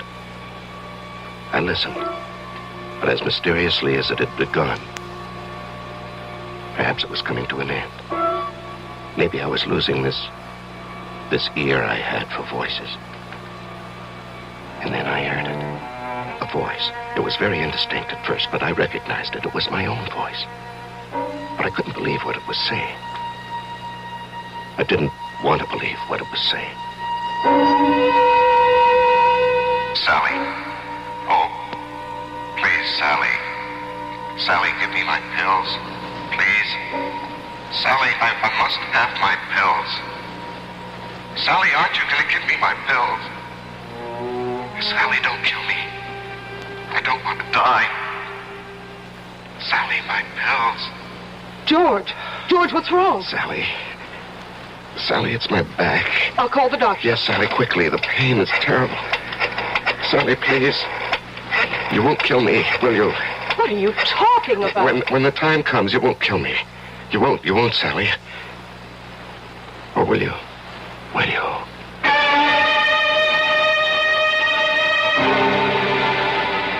Who knows?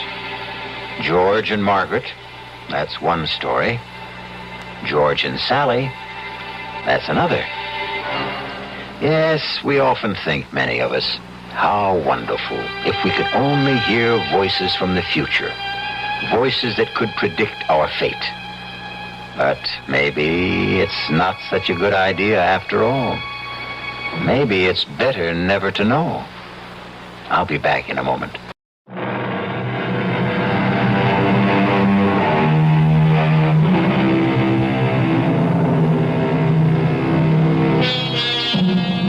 Voices. What are the voices we think we hear in the night? Are they merely dreams, fantasies, or our own wishes? Or are they real? And why shouldn't they be real? After all, reality is what we think it is, and ever so often, what we want it to be. One reality that you can count on is the absolute fact that we will be back here again with other voices to tell you another tale that will excite and amaze and perhaps cause just a tiny, delicious tingle of terror. Our cast included Larry Haynes, Augusta Dabney, Leon Janney, and Suzanne Grossman. The entire production was under the direction of Hyman Brown. And now, a preview of our next tale. I want a baby. Get on with whatever you have to do. First of all, this talisman.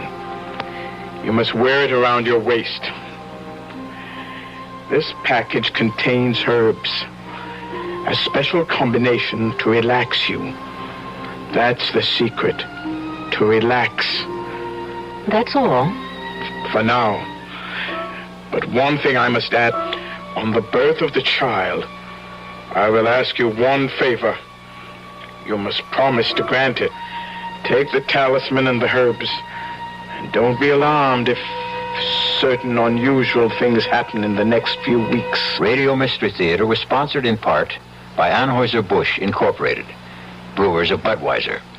This is E.G. Marshall inviting you to return to our Mystery Theater for another adventure in the macabre. Until next time, pleasant dreams.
E.G. Marshall. Welcome to the fear you can hear. Welcome to the sounds of suspense, to the terrifying world of your own imagination. And I hope you won't hold it against us if we scare you a little with a tale that really could happen, I suppose. But when you hear the outcome, you'll hope it never does. Consider the case of Paula Richards, age 24, who put her future in the hands of an old fortune teller and dealer in the macabre. But one thing I must add about our arrangement. Yes? On the birth of the child, I will demand one favor. You must promise to grant it. A favor? What? I shall ask it when the child is born. But I can't promise that when I don't know what it is. It's a very small favor, but it is part of the bargain.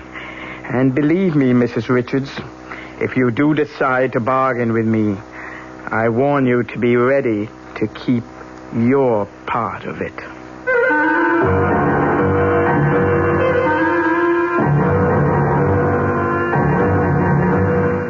Our mystery drama, Mother Love, was written especially for the Mystery Theater by Bob Jurin and stars Joan Hackett. It is sponsored in part by Anheuser-Busch Incorporated, brewers of Budweiser, and by the Kellogg Company, makers of Kellogg's Special K cereal. I'll return shortly with Act One.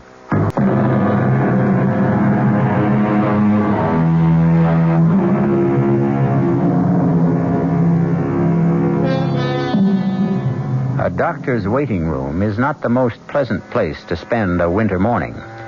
And for Paula and George Richards, this morning is a very fateful one. What's taking him so long? Easy, honey. Dr. Morton has other patients, sick patients. Why can't Dr. Morton say yes or no? Why does he have to keep us waiting? He wanted to see us together, in person. I understand how he feels. Sometimes a doctor's word can make or wreck a life. This waiting is making a wreck out of me. I'm going to call Mr. Jordan. I'll tell him I won't be in today. I told him I'd be late, but I'm just no good for work today. I'm sure the doctor won't mind my using his phone. Jordan Electric. Oh, Mr. Jordan, I didn't expect you to answer. Oh, Millie's out sick. What's the verdict, Paula? I don't know yet. That's why I'm calling. I'm too upset to come in today. Is it all right? Sure, I understand. The books can wait another day. No audit till the end of the quarter anyway. Thank you. What's the holdup? The doctor's busy. We're next. Courage up, Paula. I've got my fingers crossed for you. Thanks, Mr. Jordan. Goodbye. Bye, Paula. He didn't mind, did he? No, he didn't. He said if I wanted... Mrs. Richards, Mr. Richards. Hello, Doc. Oh, thank heavens. Will you step inside, please? Come right in. Take those chairs by the desk. Thank you. I'm sorry you had to wait. Doctor, I'd like... I know, Miss Richards, you're anxious about the tests. Oh, you have no idea. Easy, honey. I'll come right to the point. I think that's what you want. Yes. Please, Doctor.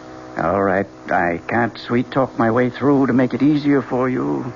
The results are negative.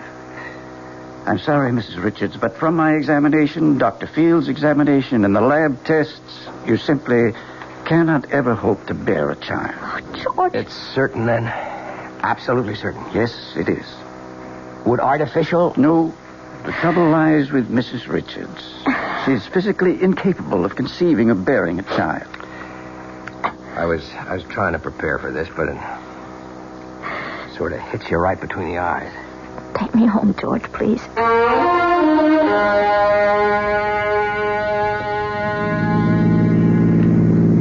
I hate to leave you alone today, but I have to get to the studio.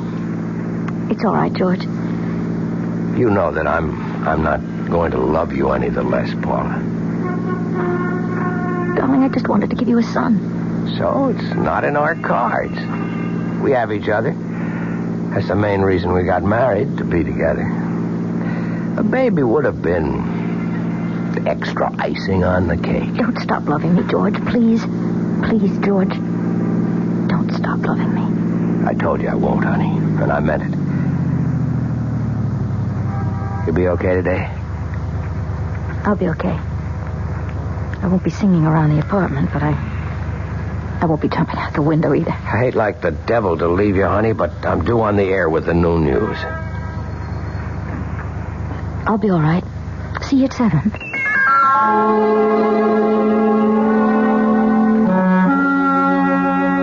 Paula, what's the news? I've been dying for your call all morning. Edna, would you have lunch with me today? I know our date isn't until Friday, and I know that it's snowing awful hard, but if you could just... Of course I'll have lunch, but get me down off the ceiling. What did the doctor say? I'll meet you at the towers, 1 o'clock? Oh, of course. Paula, what happened? Bad news? Yes, bad news.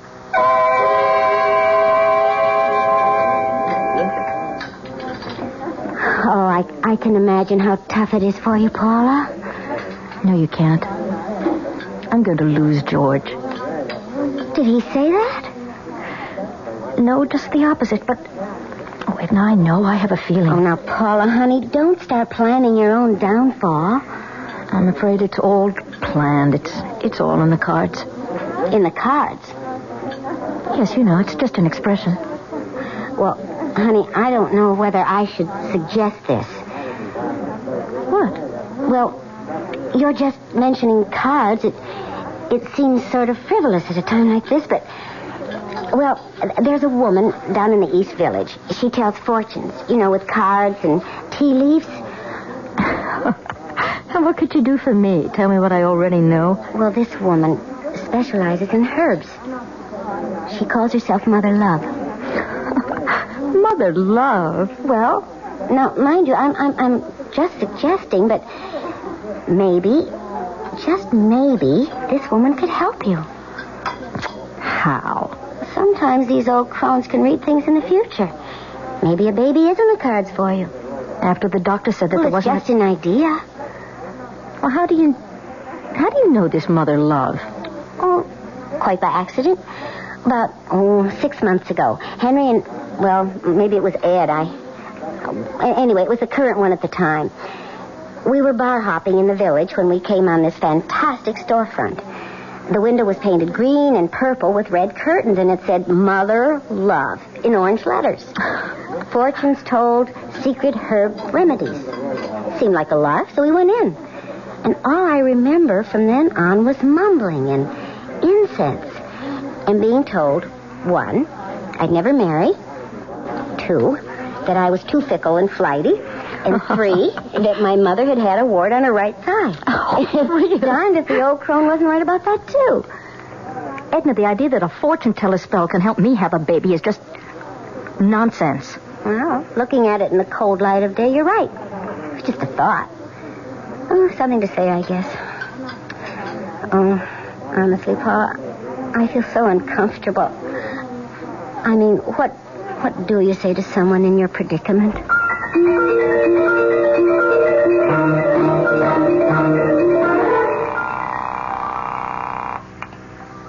Hello? Edna? Oh, hi, Paula. Edna, look, last month you mentioned a woman in the village. She works with herbs. Mother Love? Oh, Paula, you don't mean you've been thinking seriously about that? Not until now, not really, but I'd like to know how to find her. Well, I seem to remember it was on 8th Street. No, it was 9th. Yeah, 9th, near 1st. Well, that's about all I'm sure of. 9th, near 1st. Now, Paula, I wasn't really being serious last month. Well, it can't do any harm. Right now, I'm ready to grab at any straws. Oh, when are you going? Saturday. Have you told George? No, he'd be furious. Do you want me to come with you? Would you? I'd feel a lot better. Now, Paula, let's not go too far. What does that mean? Well, we all laugh at fortune-telling and spells and brews, but sometimes when we want to believe, well, things happen. I'm going to this Mother Love because I want something to happen. Maybe she can't do anything to help me have a baby, but I'm going to try.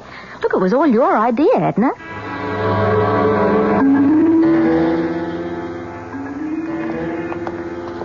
I think it's at the end of this block. What a neighborhood. Makes my skin crawl. That's it. I see what you mean about those red curtains and orange letters. Looks like a Coney Island transplant that failed. Mother Love fortunes, told secret herb remedies. Well, Mother Love, here I come.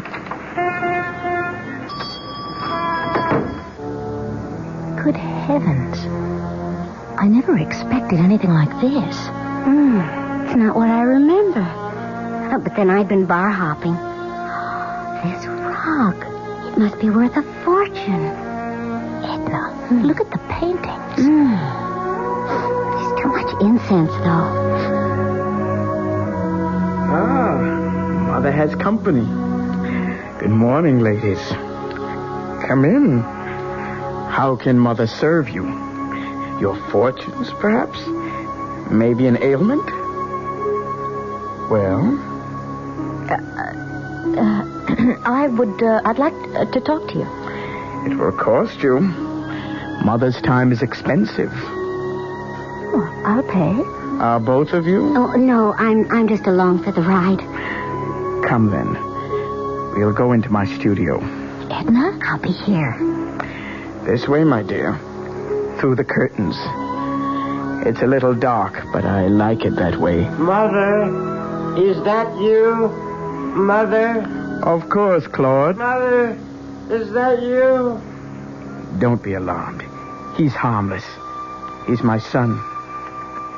What's the matter with him? He's blind and feeble-minded. Oh, I'm so sorry. Come, sit down at the table. What will it be? Cards, tea leaves, crystal ball? No, I'm more interested in herbs, I think. What is it you want? I want to have a baby. I was told that you might be able to help. Who told you I can do things like that? A friend? That one out there? No, someone else. Mother, is that you? Yes, Claude. Everything's all right. I tell fortunes. I give herbs for minor complaints. I do not deal in that sort of thing. Is there a herb that might help me? Of course not. Not without... a spell. Forget it. I've said too much already. Mother Love, I want desperately to have a child. The doctor says that I can't. The problem is my fault. I'll try anything. Even if a spell is necessary. It would be expensive. I don't care. There may be a way to help you have a normal baby with your own husband. Please, that's all I want. It will cost you $1,000. I have that. Plus another $5,000 when you have conceived. 5,000? I said it would be expensive, and I guarantee nothing. With these things, we can only try. Will you tell me one thing? Perhaps. Perhaps not.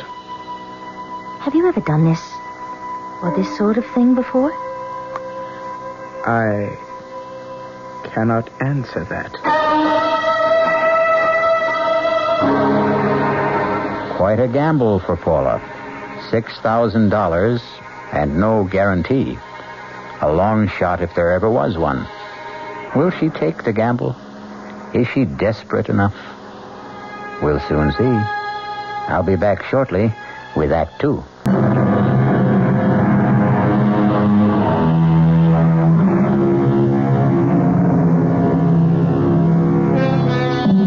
Welcome again to the studio of Mother Love in a dingy part of New York City. A strange and eerie place where strange things are said to happen.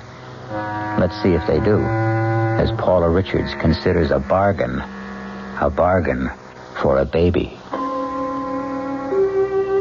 I'll have to think this over. I admit that I am desperate, but I'll just have to think about it. It's for you to decide, of course. Mother, who's there? Who is that? Hush, Claude. I'll be with you in a moment. I'm sorry, he's very ill. Thank you. Anyway, I'll be in touch with you if I decide that... You'll be in touch. Yes. Claude, what's the matter now? Mother's here. Mother is always here. Well, I thought you'd never come out. What happened? Let's get out of here.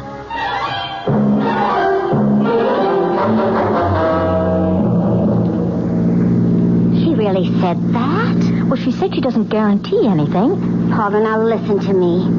Forget it. She's a fraud and you know it. Well, you can't throw away $6,000 on a phony fortune teller. But if she could possibly... Oh, what? You'll have to tell George about this. Heavens, no. He'd think I was completely crazy. You know, I'm sorry I ever brought this up. Don't be, Edna. Look, I won't lose my head. Well, now, where would you get the money anyway without telling George? Well, I have $1,000 in a personal account. It's all that's left of my father's inheritance. I'll worry about the rest later.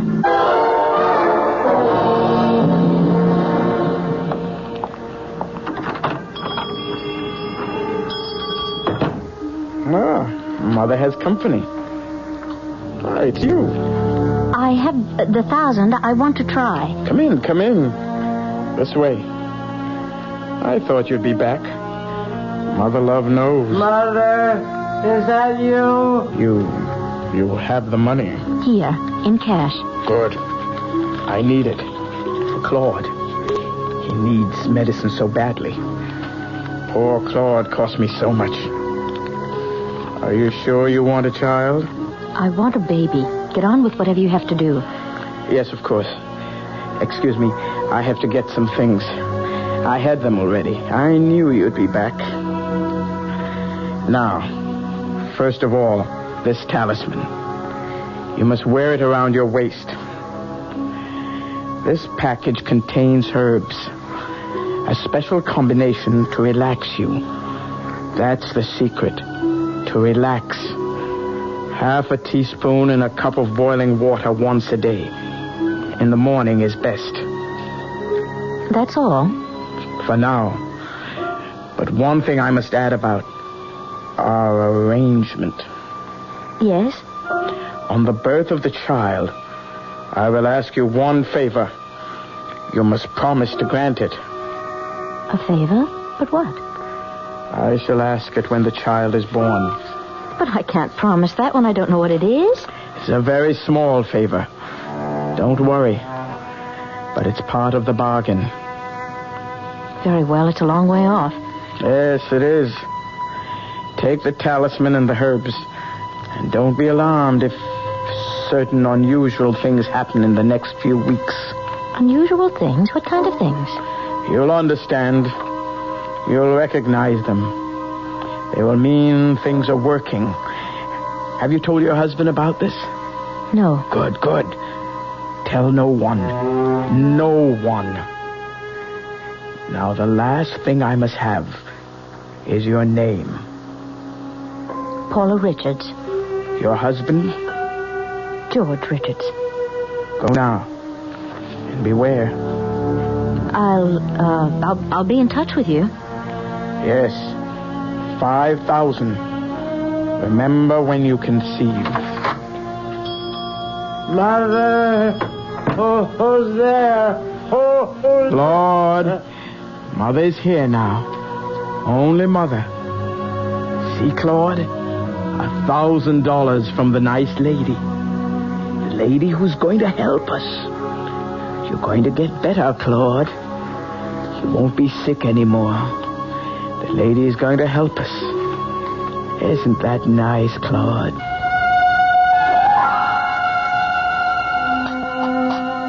Paula? Any for your thoughts? Oh, I wasn't thinking of anything, really. You've been like that a lot lately. Distant. I'm surprised you noticed. Look, honey, I know I haven't been a lily to live with either. I mean, we've let our problem be too important. We're both disappointed, but we can't change the situation. I mean, we have to adjust to it. Sorry if I've been a pill, if I've done anything to make you so... edgy. That's your word. Is that how you feel? I guess. George, let's go to the show tonight. We haven't been out in weeks. I'd like that, Paula. I'd really like that. I've had a lot on my mind, and you're right. I've been thinking about myself too much. I'll see what I can get tickets for. Look at the time. I've got to shower and run. Hey, will you look at that? What is it? It's a bird. At the window. I think it's a crow. No, crows are bigger. A blackbird? No, I don't know. I thought they all went south for the winter. It looks awfully cold. Well, don't invite it in. They know how to take care of themselves. I'll see you tonight, honey. Bye, George. I'll call you at the office about the tickets for tonight. Okay. Shoo. Go away. Shoo. Oh, well, a few crumbs. Then I've got to get to work.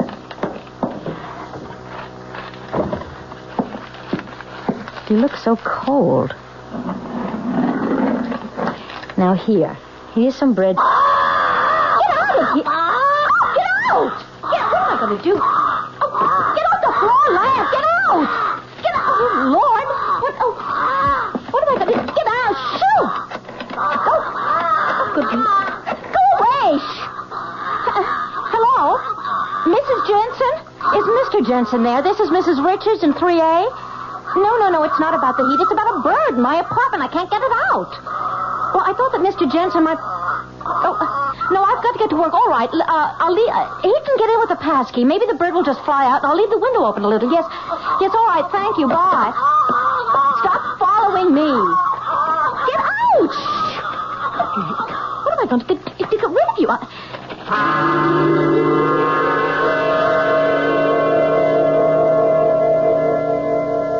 You wanted to see me, Mr. Jordan? Yes. Sit down, Paula. How are you feeling? Why? Well, I know you've had a personal disappointment. You've been under a strain. You don't have to say it, Mr. Jordan. I know that my work has just been rotten lately, and I'm just all on edge. And today there's a bird in my apartment. A bird? Tapped on the window this morning, and stupid me opened the window and gave it some crumbs. What kind of bird? I don't know. It's black and shiny. Not too big. I asked the superintendent to get it out. It's so unnerving. Well, I can imagine. I'm sorry about the work, Mr. Jordan. I know I've been letting you down. No, well, I'm sure it's just a passing thing. Your work has always been tops, Paula. But the books are important. And with the auditors coming in next month, well, everything just has to be in order. I know, Mr. Jordan, and I promise I'll straighten up. Yes? Yes, she's here. It's a call for you. Oh, it must be George about tonight. Hello? Mrs. Richards? You know who this is? Yes, I know. Tell me, Mrs. Richards, has the visitor arrived yet? The visitor? You'll know. You'll know when the visitor arrives. You don't mean the bird. Good. He has arrived. It's working. Yes, it's working, Mrs. Richards. Oh. Don't neglect the tea now, whatever you do. And take care of the visitor. It is most important. I'll be in touch with you again very soon. Oh, Paula, is it trouble? You're white as a ghost.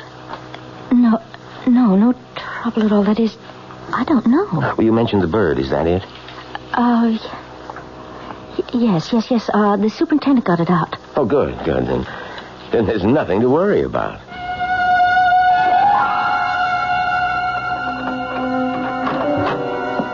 Hey, honey, I'm home. Paula? Don't touch it, George. What? Just let it alone. Oh, good grief. How did it get in? Look, I let it in by accident. It won't leave. I'll get it to leave. No, George, don't go near it, please. Paula, we are not going to live with that in the house. It has a broken leg. I was thinking of getting a cage for it. You can't cage a wild bird, and I'm not going to sit around with one beady eye staring at me like that. George, don't touch it, please. Just go along with me. Oh, Paula, a pet is one thing, but this... I have to take care of it. Why a wild bird? I can't stand the way it stares at me. It stares at me, too. Well, just get used to it. Now, this gives me the willies. I'll get dinner. You have to be back at the studio at 9, don't you? Yeah, I'm sorry about our theater date, but with Pete's wife in the delivery room, I've got to cover the evening news. Of course, Pete shouldn't be anywhere else when the baby is born. Do you want French fries or boiled potatoes? Whatever's fastest. So you found a home, did you? Well, I'm not in favor of it, but Looks like you're part of the family. Paula, come in. Come in. I haven't seen you, why, since your father's funeral, almost 3 years. It was nice of you to see me, Mr. Martin. And why wouldn't I? I'm only sorry I wasn't more attentive to you after your father passed away. Fred and I were good friends. I've missed him. Thank you. So have I. I'm here to ask a favor. Of course, Paula. Mr. Martin, would you lend me $5,000, no questions asked? 5,000? Are you in some kind of trouble, Paula? No questions? Yes, of course. You wouldn't ask me if you didn't need it badly. I will, Paula. I don't have that much on hand. Suppose I send you a check. Thank you. Thank you so much. I don't need it immediately. Any time in the next few weeks will just be fine. You'll have it in a few days. I promise you I will pay you back. Oh, I'm not worried about that.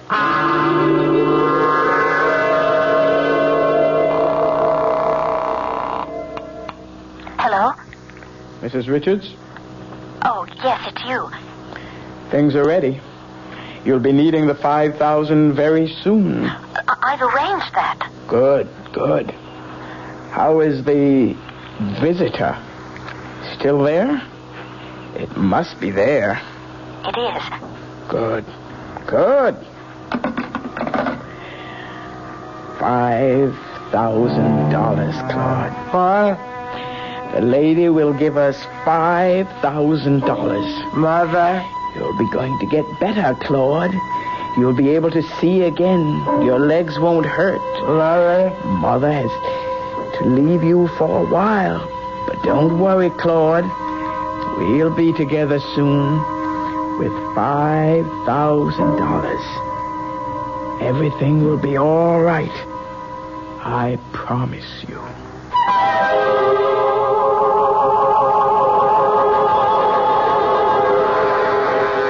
Everything will be all right for Mother Love and Claude, and presumably Paula.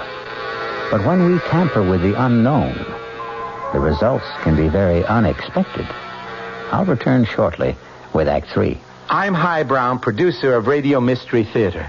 In recent weeks, I've invited listeners to enter a weekly prize drawing and to send along comments about our program if you wished. Well, you leave me just about speechless except to say thank you for the fantastic response. Thousands upon thousands of letters, and they're still pouring in. But although we couldn't feel more gratified, there is a problem. In addition to your kind words, many of you ask questions, and the volume of mail is so great that we can't get around to sifting through it for many weeks.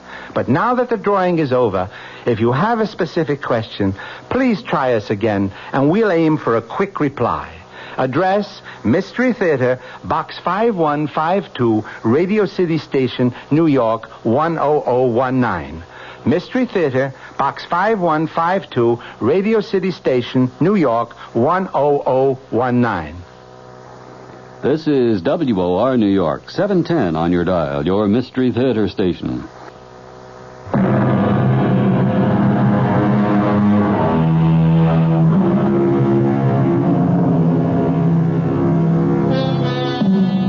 Let's return now to the plight of Paula and George Richards. You'll remember that Mother Love told Claude everything would be all right. But things are not quite so right for George. In fact, things for George are getting downright impossible. Paula, I am not going to bed another night with the bird on the dresser. It's been there every night for 2 weeks. All it does is sleep. You've got to admit he hasn't been any trouble. I still don't like the look in its eye. The way it hobbles with that broken leg. It's grotesque. Turn out the light, George. You won't see it then. Oh, boy. I never thought I'd be sharing my bedroom with a bird. Good night, darling. What's the matter with that thing? I don't know. It never acted that way before. If it keeps that up, I'm going to shoot it. Good night, George. Good night, Paula. Paula, what is it? Paula. His pain! Oh, wait a minute. Let me get the light. There. I'll call Dr. Morton. No. Wait. Oh, what's the matter? What is the matter with the bird? Devil, take the bird. I'm concerned about you. It's Louis. Stop it. What time is it? It's 4:30. I'm calling Dr. Morton. No. Not yet. It might be appendicitis. No. It's not that. I'm going to kill that bird if it doesn't shut up. Look, I'll be all right. I'll be all right. I'll see... God, I'll see Dr. Morton in the morning.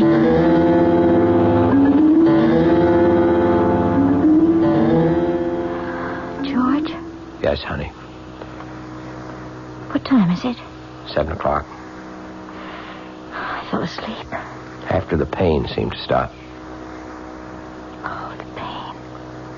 I'm so much better now. Well, we're going to see Dr. Morton just as soon as you feel well enough to get up. No, I'll be all right. I'll just stay home. I don't want to see Dr. Morton today. Paulie, you can't let it go. It might be something serious. I promise I'll see him when it is necessary. I want to stay in bed today. I'm going to call him and tell him about it after I make us some coffee. All right. I'm going to wash. I'll call Mr. Jordan also and tell him that you won't be in today. He isn't going to like that. Paula. What? Come in here. What's the matter?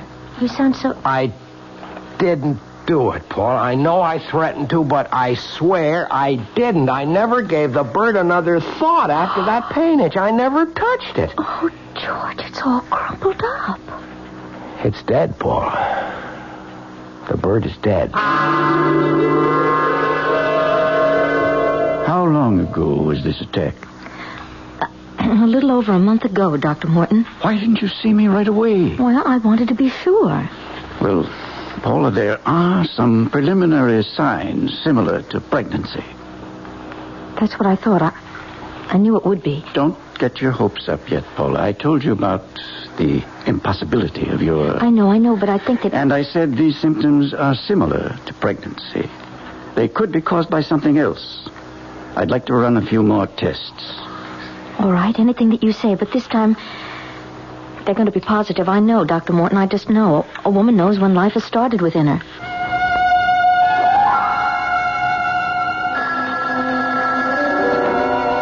Hello? Mrs. Richards, I thought I'd be seeing you by now. Oh, yes, well, the doctor hasn't confirmed it yet, but But we know, don't we? Yes. The second part of our bargain is due, Mrs. Richards. $5,000. And after what we've already been through, I think you know I mean what I say. Yes, I do. Good. I'll be expecting you, Mrs. Richards. I promise I'll keep my end of the bargain. I told you I arranged for the money.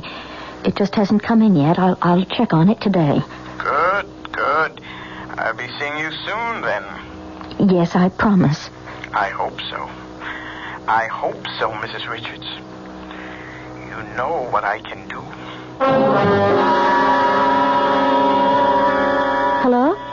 Hello, may I speak to Mr. Morton, please? No, Mr. Morton Sr. Yeah. What? Oh, God, when?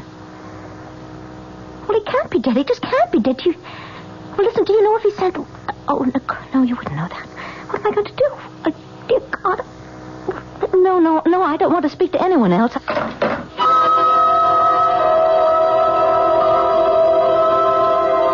expected you sooner. I'm sorry. I had to turn to another source for the money. It doesn't matter. You're here with it now? It's all there. Good. We're almost even then, eh? I hope so. You don't sound grateful, Mrs. Richards. You wanted a child, and you are pregnant. You should be grateful. I have lost my son. Oh, I'm so sorry. Claude is dead. But he was so ill, perhaps it's better. Part of this will pay for the funeral. The rest is for the future. I really must go now. Of course. Go. and good fortune. You won't need the amulet anymore. Save it as a souvenir. And I'll be seeing you when the baby is born. Paula, George. Sit down. Well, I'm sure glad Paula's finally decided to have you check on those stomach pains, Dr. Morton. When I examined her last week... Last week? I didn't tell you, George. I wanted to be sure first. Sure what? I'm going to have a baby. What? That's right, George. I wanted to see you both about the results of the tests. It's almost impossible for me to believe, but it's conclusive. Paula is pregnant. I wanted it so much for you, George. What? You said that Paula could never conceive or bear a child. I did, but Paula proved us wrong. Believe me, many things happen to prove us wrong now and then. You're happy, George? Happy? Oh, Paula, now I know why you've been so irritable and distant. You know, I feel like I'm getting my wife back along with a baby. Well, I want to see you every 2 weeks. We usually make it a monthly visit, but you're an unusual case. A very wonderful case. I wish you both much happiness. You wanted to see me, Mr. Jordan? Yes, Paula. How are you feeling? I think full is the word. When is the big day? The end of August. It's only 3 months. I'm going to spend an uncomfortable summer. It looks that way. I don't know any way of saying this, Paula, other than just coming right out with it. You know we were audited last month at the end of the quarter. Yes. The auditors found a shortage of $5,000. I'll have to have an explanation. Yes, I suppose you will. Now, I know there must be a reason, Paula. You worked for me for 5 years. Never a mistake. I'm going to tell you the truth. I just hope that you can believe it. Why shouldn't I?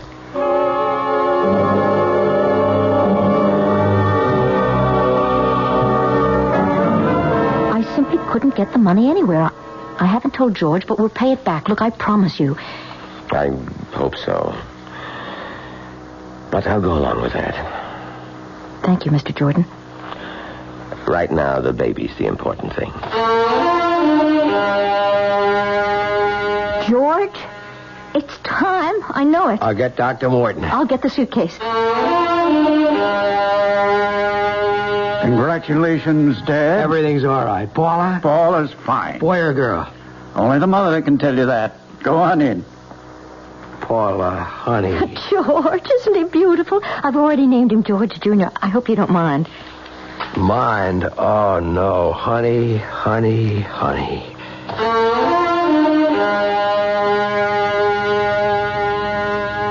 More champagne, Edna? Silly question. A toast to the godmother. Here. Oh, you two. You know you're going to make a grown woman cry. To Edna and to little George. Oh, I'm so happy for both of you. And you don't know how relieved I am. Relieved? Oh. Well, what I mean is, I think that Edna means that she's relieved she doesn't have to listen to my troubles at lunch anymore. From now on, everything's roses. I'll get it. Hello? Yes. It's for you, honey. Hello? Hello, Mrs. Richards. Congratulations on your new son. How did you... thank you. It's time now for the favor. The last part of our bargain. Yes, I suppose it is. Good. I'll see you here in my studio tomorrow. With the baby. Just to see him? That's all. Just to see him. All right. Good.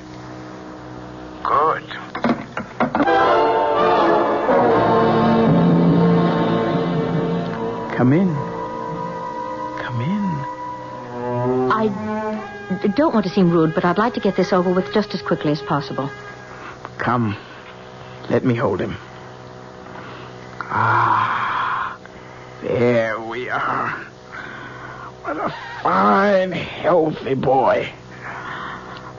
Aren't you, Claude? Such a fine, strong legs now. They don't hurt anymore, do they, Claude? Give me back the baby. Mother told you everything would be all right, Claude.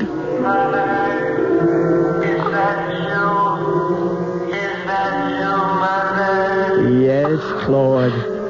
Oh, my God. My God, what is it? Mother told you that you'd be away for a little while. But now we're together again. And you won't be sick anymore, Claude. You have a fine new body now. And we'll take better care of it than we did with the last one. Mother will see to that, Claude. Mother will see to it. So, little George, or little Claude, whichever you prefer, seems to have more than his share of mothers. Perhaps Paula and Mother Love will share the raising of the child. But whatever they do, I hope that you, if you're ever tempted to deal in spells, will remember some age-old advice and follow it. Caveat emptor. Let the buyer beware. I'll be back shortly. This is WOR New York, your Mystery Theater station.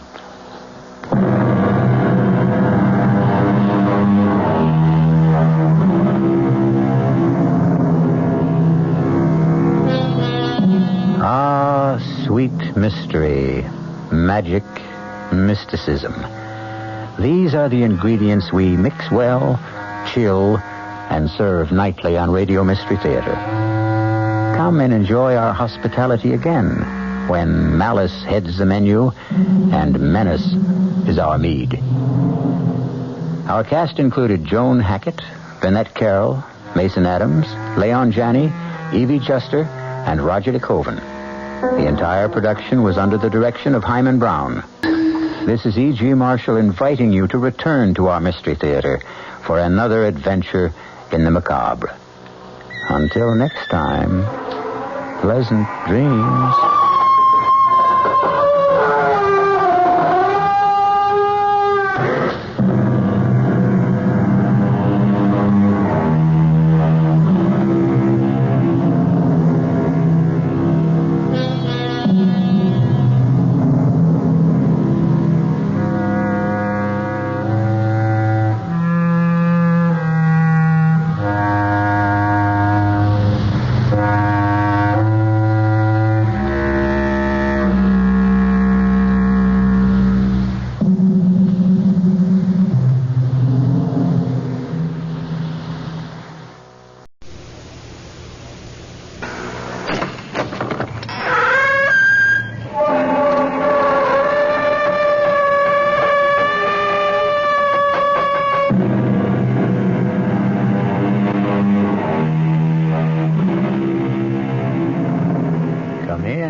I'm E.G. Marshall. Welcome to the sounds of suspense. Welcome to the world of your own terrifying imagination. So many catastrophic things happen in this world because a lady asks a gentleman a question and then refuses to accept his answer. For instance, the Lady Eve. What great harm could it do if I took just the tiniest bite of that apple? Or the lady named Pandora. Why would it be a calamity if I should sneak just a quick little peek into that box? Now add to the list a charming young lady named Millie. She also has a question. Why can't I have the bracelet, Kevin? It belongs to the temple. Oh, nonsense. It's been lying here in the jungle for at least 1,000 years. Who'd miss it? Its owner, the beast goddess. Oh, come on, Kevin. And you know what she does with people who steal her property. She turns them into animals. Really? Well, it's the local legend, Millie. Now, you just take that little bracelet off your arm and put it back exactly where you found it. Sure. Millie, I mean it. Sure, Kevin. Sure.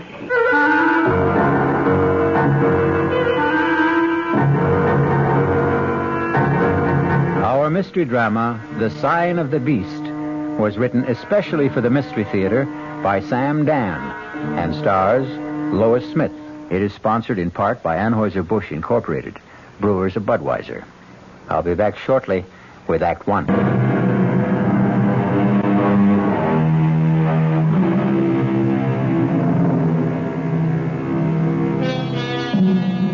What is the difference between man and beast?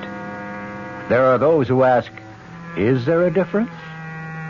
It wasn't very long ago that man himself was a beast, a carnivorous hunter with an insatiable appetite for raw meat. True, quite a bit has happened since. We've learned manners, we've invented civilization and culture, we've created a conscience, a code of morals, a system of ethics. But how deep do all these things go? Does the beast still slumber in each of us, waiting patiently, biding its time, ready at any moment to assert its mastery with fang and claw? This is going to be a very vital question for the very pretty and vivacious young lady who at this moment is riding in a helicopter. The copter is hovering over a large clearing deep in a South American jungle. Here you are, Millie. Thanks a million, Larry. It's a sure bet Kevin and Professor Jorgensen won't thank me. Better lift up out of here before they make you take me back. You know, Millie, I don't think I'm doing you a favor. Just toss my duffel bag over the side. What's more, it could cost me my job. Company's coming. And leading the parade, the adorable Kevin himself. Well, all ashore is going ashore. This ship's sailing right now. Thanks again, Larry. And if I ever leave Kevin, I'll marry you. Gee, and I thought you liked me. Now jump out fast.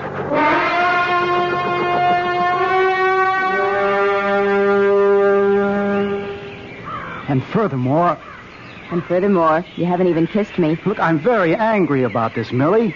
You could still kiss me, Kevin. You promised to stay at the base camp. That was last week. But we're moving into the jungle tomorrow. Kevin, we've already been through all the arguments. Category A, danger from animals.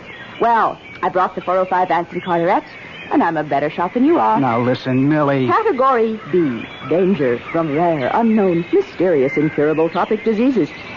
You have just as much chance of getting one as I do. Dr. Jorgensen will be furious. Your Dr. Jorgensen is my Uncle Bert. I can handle him. It isn't a matter of handling people. Well, it's true, you know. Millie can always handle me. Uncle Bert, I love you. A kiss to see me. Dr. Jorgensen will have to radio that idiot Larry. I'm not going back, Kevin. Won't you make her see reason? I warned you about this, Kevin. Last year, when you said to me, how about an introduction to that good-looking niece of yours, I told you the problems, but you would have her. And I'm worth it. Oh, Millie, it's only because I love you so much. Uncle Bert, why don't we leave Achilles here to sulk in his tent while you show me around the camp?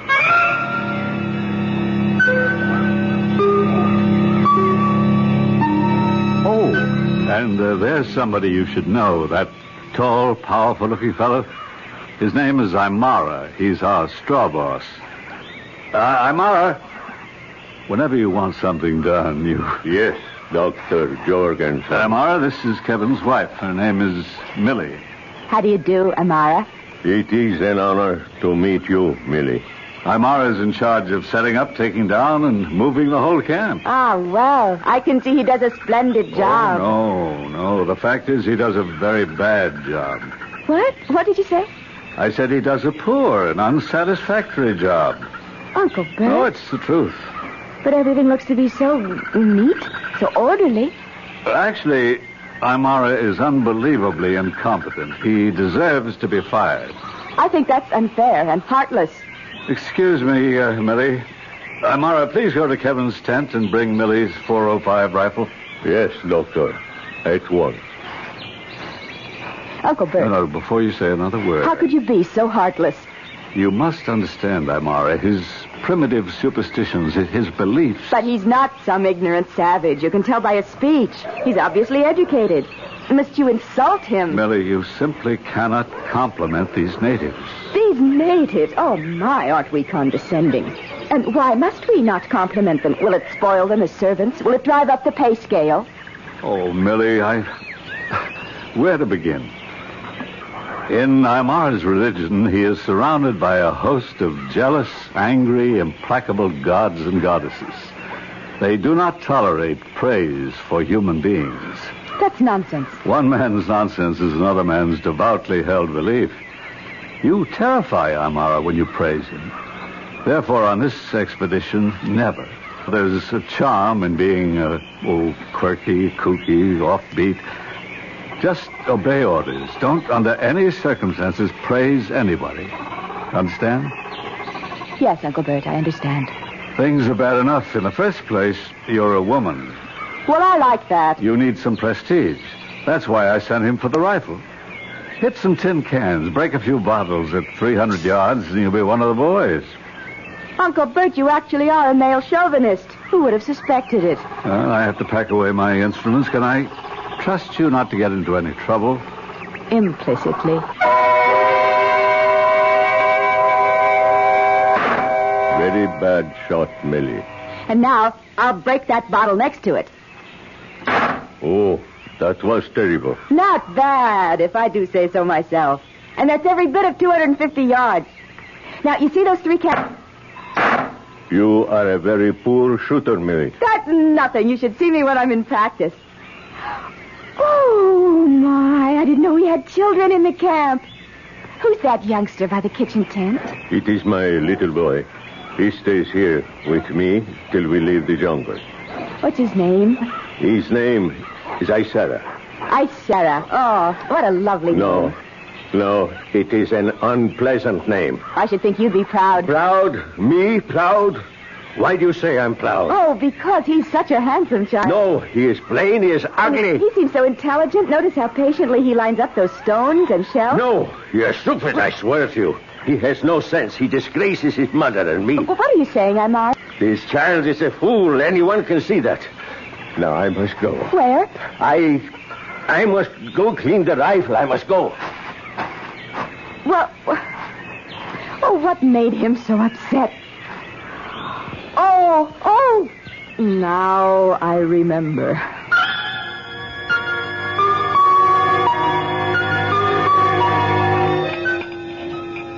Amira, you may serve the coffee. I know the cuisine has left something to be desired these past few days, Millie. Oh, none of this bothers me. I can live on tea and toast, fruit and vegetables. By tomorrow sometime, we'll come to the ancient temple, the forbidden grounds. I have the cameras ready. I must caution you, Millie.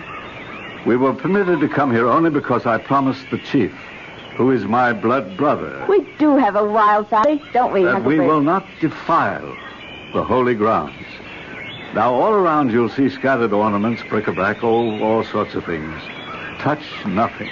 Uncle Bert, I hardly have to be told. We can photograph anything, everything, but it all belongs to the goddess, the beast goddess. It'd be dangerous to touch anything anyhow. You see, dear, this is very possessive. I don't know why I have to be treated like a child and indoctrinated with lessons in basic honesty. I've been on digs with you before, Uncle You Bert. take anything that belongs to the beast goddess, and she'll transform you into a wild animal. What's that, Uncle Bert? Those drums. You get used to it. It's just the native telegraph service. What are they saying? Oh, I never learned to read them exactly. I can just get the general idea. I think it's news of death. Death. Yes, it's someone's death.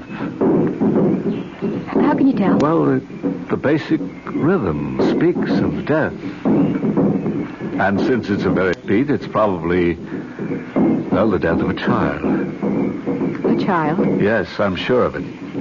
Millie, is something wrong? Oh, I have a headache. I think I'd better turn in.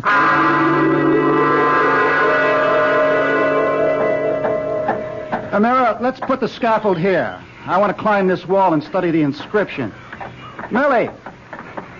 Darling, you feel better? Yes, I suppose so. I'll just have to live with this headache. Come here a minute. Okay. Aymara, Yes, Millie.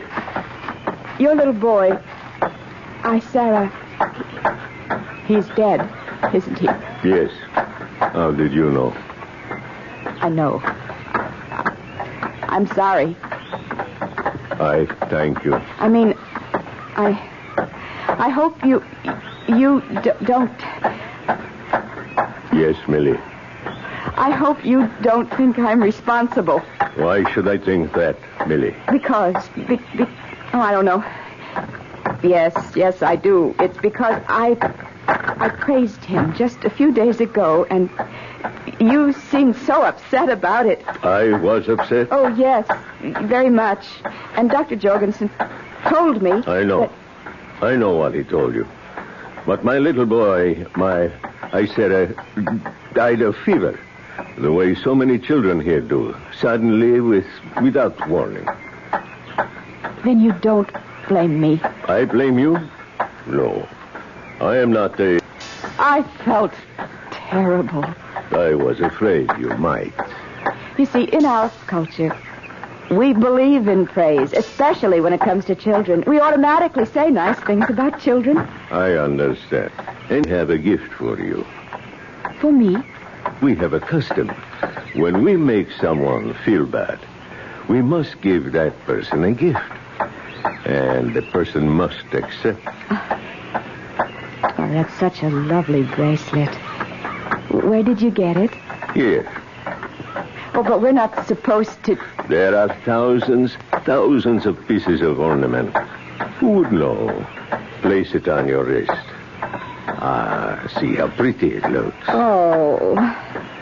Wherever you look, thousands of beautiful things. This is the very last.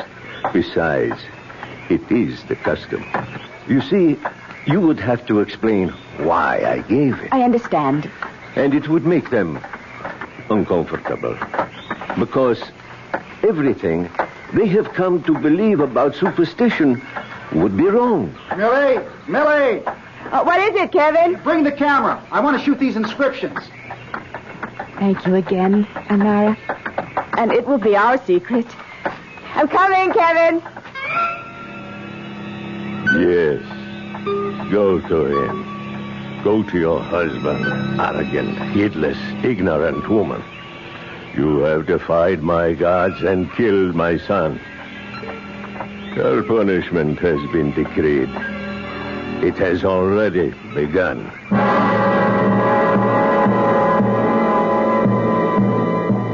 Well, Aymara is obviously a man of parts, and he's already shown us quite a few of them so far. The punishment that has just begun will be expanded and continued when we return shortly with Act 2.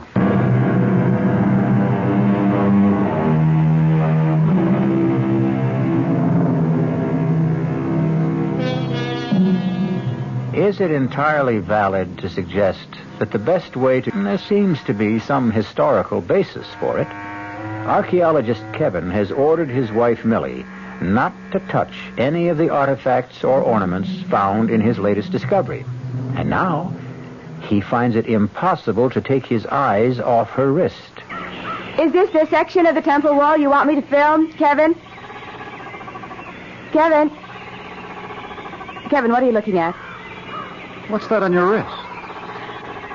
Oh, well, it's just... Millie, Dr. Jorgensen told you. I told you. Under no circumstances were you to touch anything. Well, You not only touched it, you're wearing it. Look, these silly superstitions. Where did you get it?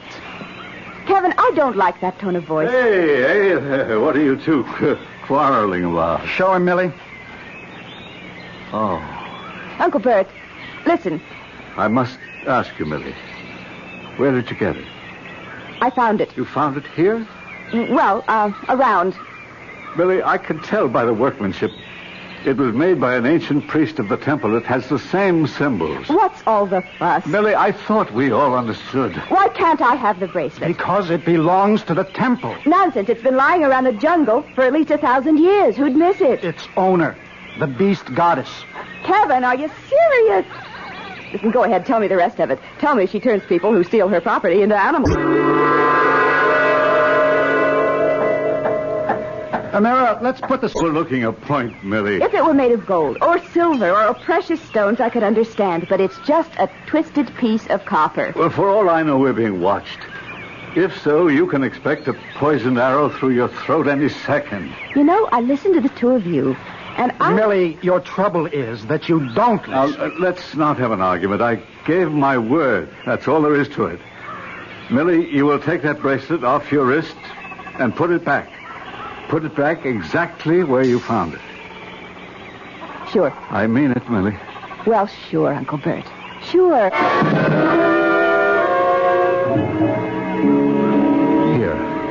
These are the symbols the Incas used for weddings. Well, could they have originated this far north and east, Dr. Jorgensen? Millie, photograph this section of the wall. Yes. I need some more film. I'll be back in a second. Well, you don't have to go. We'll send a mirror. No, it's all right. I just want to stop off at the kitchen tent. I think I need a snack. We just had breakfast. I know, but I'm hungry. Are you sure you feel all right, Millie? Oh, I'm fine. Just a little hungry. That's all. Millie, about yesterday. What about yesterday? The bracelet. Oh, that. Forget it, Uncle Bert. I know that you see so much just lying around. It seems silly to make a fuss over some trinket, but... I'm willing to forget it, if you are.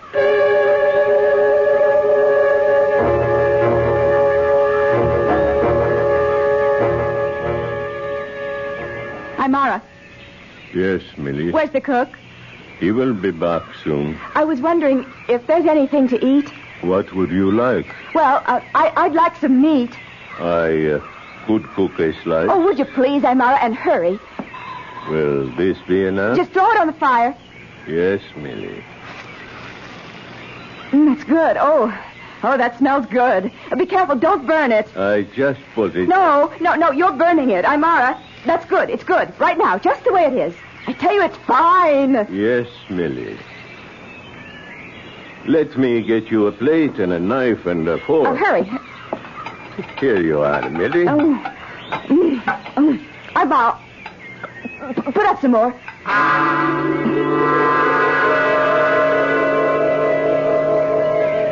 Kevin. What is it, Amara? You asked me to prepare a list of supplies for the helicopter. Yes, good. Let me write it down. First, we need fresh meat. Okay, fresh meat. Wait a minute. Didn't Larry fly some up just a couple of days ago? Yes, Kevin. Oh, we should have at least enough for the rest of the week. The cook says he has only enough for tonight's meal. Oh, that's impossible. Would you like to see, Kevin? I take your word for it. But is someone stealing meat? I cannot say, Kevin. Well, I know we eat a lot of it, but still, All right, put down meat. And this time, get plenty of it.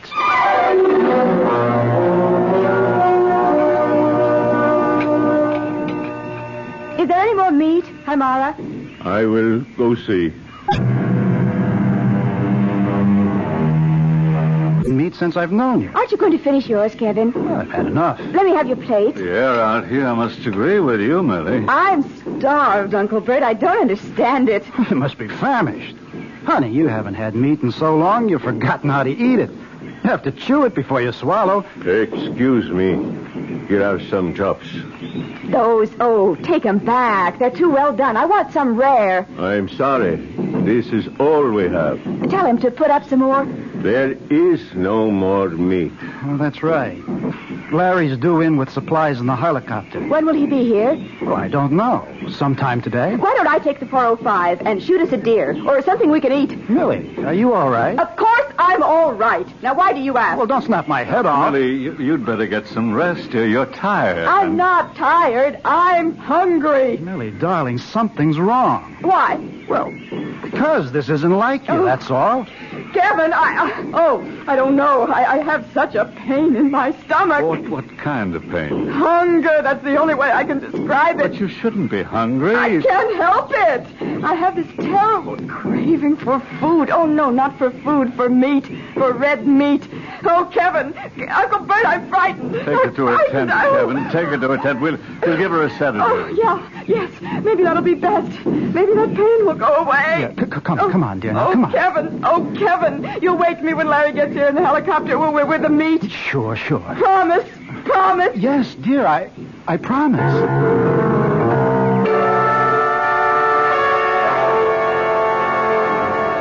Is she asleep, Kevin? Yes, finally. Dr. Jorgensen, what's wrong? I don't know. I've never seen her hysterical. Are you as worried as I am? I'm worried enough to want to get her to Rio, to a hospital. Let's radio Larry to get that damn helicopter here pronto. I just spoke to Larry. We have a problem. It seems the helicopter needs some repairs. What kind of repairs, for God's sake? I don't know. It was technical. Larry's working on it. Larry, he's an idiot. If he hadn't brought her here... It's our fault, yours and mine. We let her stay. What are we going to do? You say she's asleep. Well, all she needs is rest. Maybe when she wakes up, she'll be better.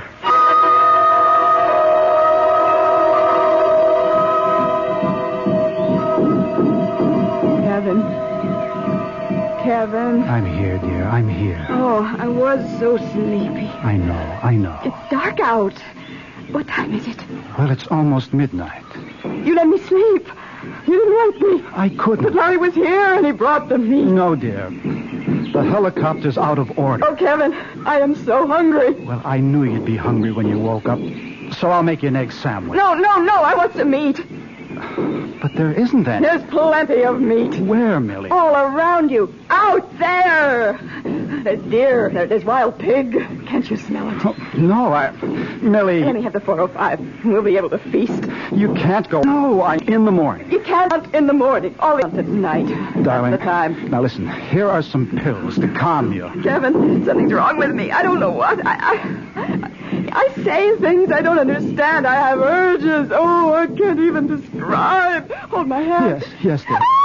What is it, darling? What is it? Oh, my wrist! My wrist! It's burning! Oh, it's on fire! What's the matter, Millie? Look at her wrist. Oh, that's very ugly-looking irritation. How did you get it, Millie? Oh, I don't remember. I don't know. Oh, Uncle Bert, I don't know anything. I'm all right. Here. Now, Millie, you must try to be calm. Try, dear. Yes, Uncle Bert, I'll try. Now, tell me, how did you hurt your wrist? I don't remember. Try to think. Try to remember. You probably have an infection, some kind of bruise. I don't have an infection. I'm not sick. I'm hungry. Do you understand? I'm hungry. You want me, Dr. Jorgensen? I'm all right. Bring the medical kit. I'm hungry. Well, the first thing we have to do is put a penicillin ointment on that bruise. She's feverish, ravenous appetite for meat. Bruise on wrist. Could be anything. She could have scraped it against a bramble, anything. Or an insect. Dr. Jorgensen, we have to get her out of here. Now, radio Larry. Tell him it's an emergency. We have to do something. Don't lose your head. Listen, Millie. Oh, Kevin, won't you get me something to eat? Yes, dear, I will. I have the medicines, Dr. Jorgensen. Good. Oh, Kevin, you don't love me. I think we'd better put her to sleep. Hold your arm still, Millie, dear. No, you want to stab me. I'm going to bleed. Hold her arm, Kevin. No.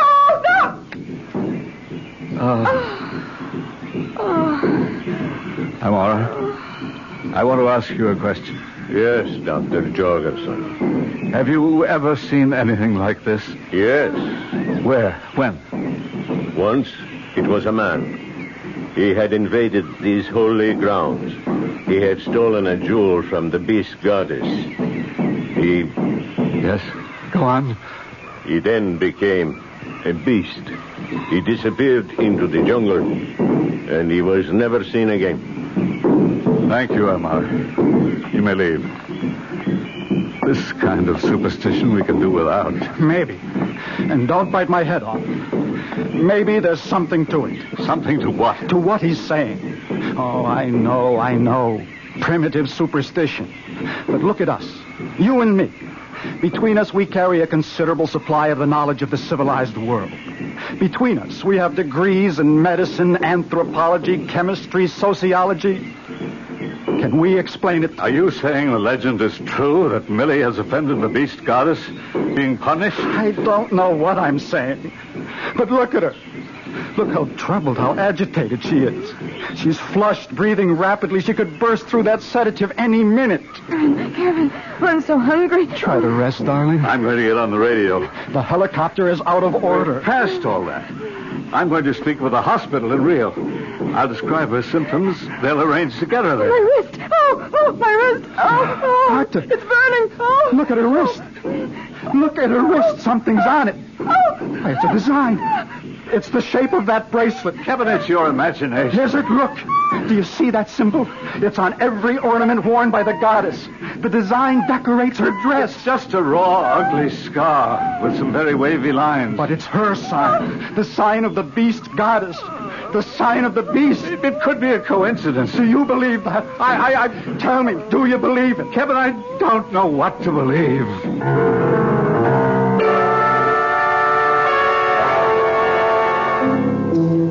Well, you've got a pretty good handful of advanced college degrees in that tent. Most of them in the sciences. And it's surprising how quickly knowledge abdicates in the face of the unknown terrors of the jungle. Can science be just a veneer also? I'll return shortly with Act 3.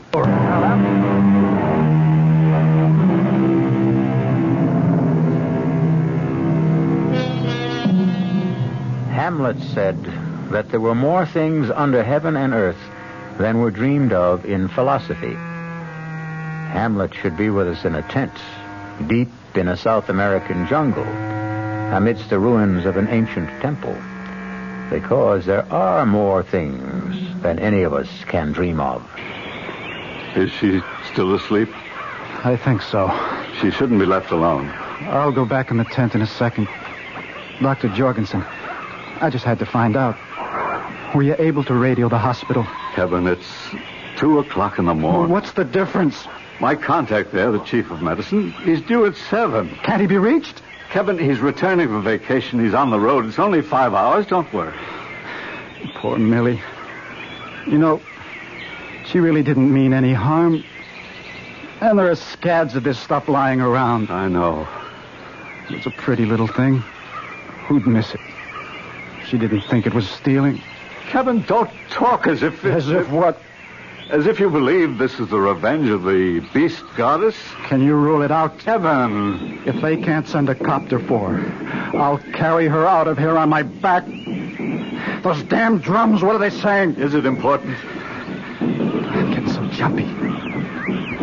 What are the drums saying? Oh, nothing. That isn't so, Dr. Jorgensen. Why do you make an issue out of it? Why do you refuse to tell me? Now, you can read those drums.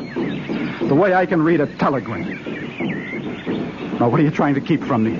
It's just that I thought the agitated state you're in right now... Well, don't make it worse. What are those drums saying? Well, it has to do with revenge. Revenge?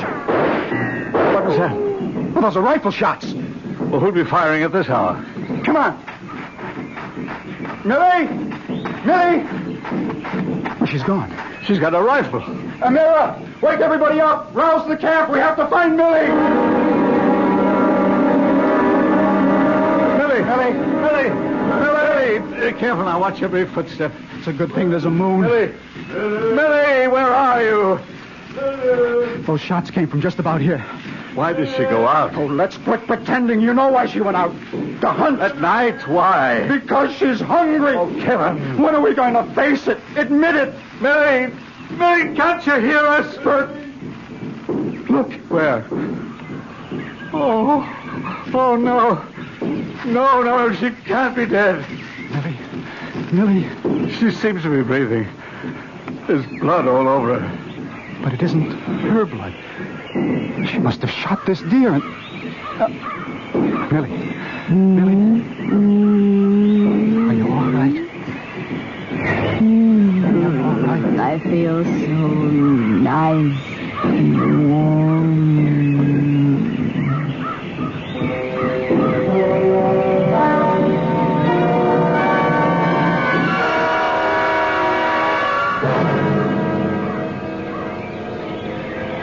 doctor yet? Yes, Kevin.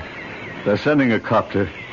It'll be here late this afternoon or tomorrow morning. Oh, that's great. They're doing the best they can. Oh, sure. I'll be reasonable. Reasonable, huh? My wife is being destroyed before my eyes. It seems there is, or they think that this might be a very unusual disease. Oh, come on. It's an infection. She might have picked it up from the bracelet. What are you talking about? It could have scratched her when she put it on. And? Well, it's been lying here for hundreds of years. All kinds of parasites, microorganisms. Anyhow, it seems this disease creates enormous cravings for protein. And what does your man suggest? Massive doses of penicillin. Well, do we have enough? I hope so. I'm Amar. Yes, Dr. Jorgensen. Bring me the medical chest. Kevin! Kevin! She's awake. I'm coming, dear. Kevin. No, Millie, now lie still. Don't get up. Oh, I feel so comfy. How's your wrist? My wrist? Oh, it's okay. It only hurts when I feel hungry. And you're not hungry now?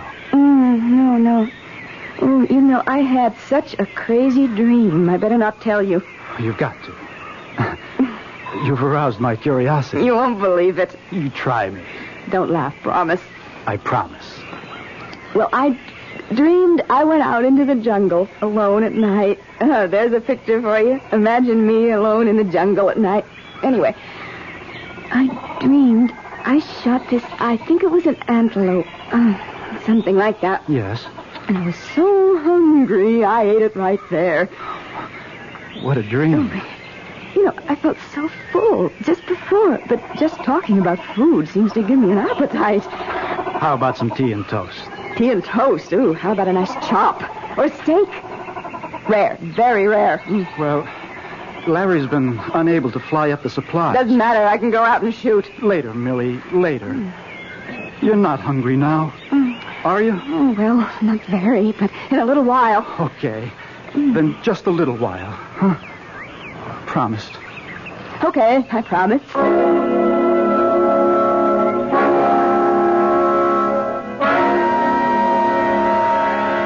Where have you been, Doctor? I've been waiting in the tent. Don't leave her alone again, Kevin. Where's that penicillin? That's just the problem. What problem? Look, we just can't have any more problems. We do. The penicillin is gone. That's impossible. All the bottles of penicillin solution, all the tablets, gone. But how? I don't know. Are any other supplies missing? No, everything's here. Kevin! Go to her quickly. The penicillin. Amara brought me the chest. The drug was missing. We have spares in the supply depot. I looked, gone from there, too.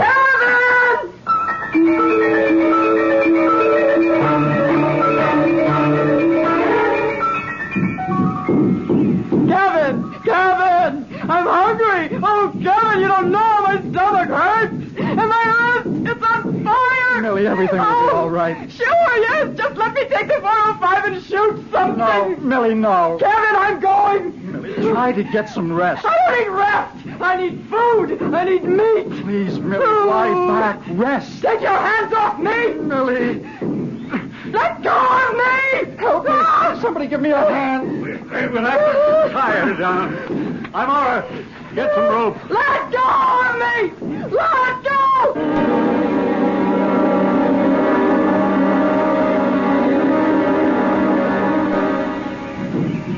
Where's that damn helicopter? He could never find us at night. It'll have to wait till morning. I don't know if she can wait until morning. Listen, we don't have medicine. Let's try the other thing. What other thing? The legend. Maybe we can placate the goddess. Kevin. Is there anything else we can do? Now, there's something happening here. The penicillin is gone. How do you account for it? We may have forgotten to pack it. Nonsense. Last night, you said the drums were talking about revenge. Revenge for who? For what? And what are they saying tonight? It's revenge. Kevin! Come in here! I'm coming. I'm coming. Kevin, I want the 405. Untie me. No, Millie. Millie. What did you do with it? Untie me. What did you do with it? The bracelet. You didn't put it back, did you? I'm hungry. I'll die, Kevin. I'll die. I'll untie you. If you'd just tell me, where did you put the bracelet? I'll get you some meat. Yes. Oh, Kevin, yes. The bracelet. The bracelet. It's in my makeup kit. Oh, no, untie me. Let me hunt. Where did you find the bracelet? You promised to untie me. Where did you find the bracelet? I must go hunting. Oh, Kevin. Where did you find the bracelet, Millie? I didn't find it. Tell me the truth or I'll never untie it. I didn't find it. I'll leave you here to starve. Amara. What about Amara? I promised him I wouldn't tell. What about Amara? He gave me the bracelet. Oh, Kevin, untie me. Please, untie me.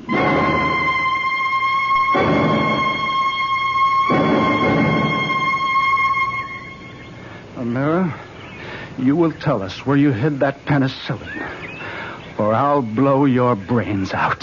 You may kill me. That's not the way. Let me beat it out of him. For the past 2 nights, Amara, the drums have talked of revenge. Whose revenge? Mine. Upon whom? Millie. For what reason? She killed my only son. How? She made the gods jealous. She spoke of his beauty, his intelligence, his skills. The gods were angry. Of course, but she didn't know any better. It made no difference to my son. He died. And your revenge? I gave her a bracelet. I tricked her. I fooled her. I made her take it. Where did you find the bracelet? So that we may return it with a suitable prayer and beg forgiveness from the goddess. I will not say. Stand aside, Doctor. It's my turn. You may kill me. No, he won't kill you. Who says I won't kill him? Be quiet. No one will kill you. But I am a blood brother to your chief. I will tell him that you committed a sacrilege. I will tell him that you stole a bracelet from the goddess for an evil purpose. Now you may go, Amara. What do you mean, he may go? He'll be disgraced for life. His wife, his parents, his brothers and sisters, all will be driven from the village into the jungle. No one will speak to him. Why do you stay here, Amara? We have no further use for you. Oh, I believe we owe you a month's wages. Here, plus 2 weeks' notice. The bracelet. It was taken. I took it from the arm of the statue of the goddess.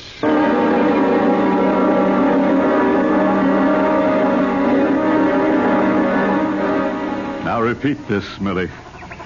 Why do I have to go through this mumbo-jumbo? Oh, just do it, Millie. Now, place the bracelet on the wrist of the statue. Ugly old girl, isn't she? Millie. Okay. Now say, forgive my sin. What sin? Okay. Forgive my sin. What else? That's all. That says it. Well, that's a relief. I must have been a trial to you boys. What happened to me, anyhow? The way you were shooting penicillin into me. How are you now, darling? Okay, I guess. Oh, but I'm so hungry. Hungry? Starved. For what? Meat? Meat. Since when did I ever eat meat? Just point me at some tea and toast and salad and fruit. I might even have an egg.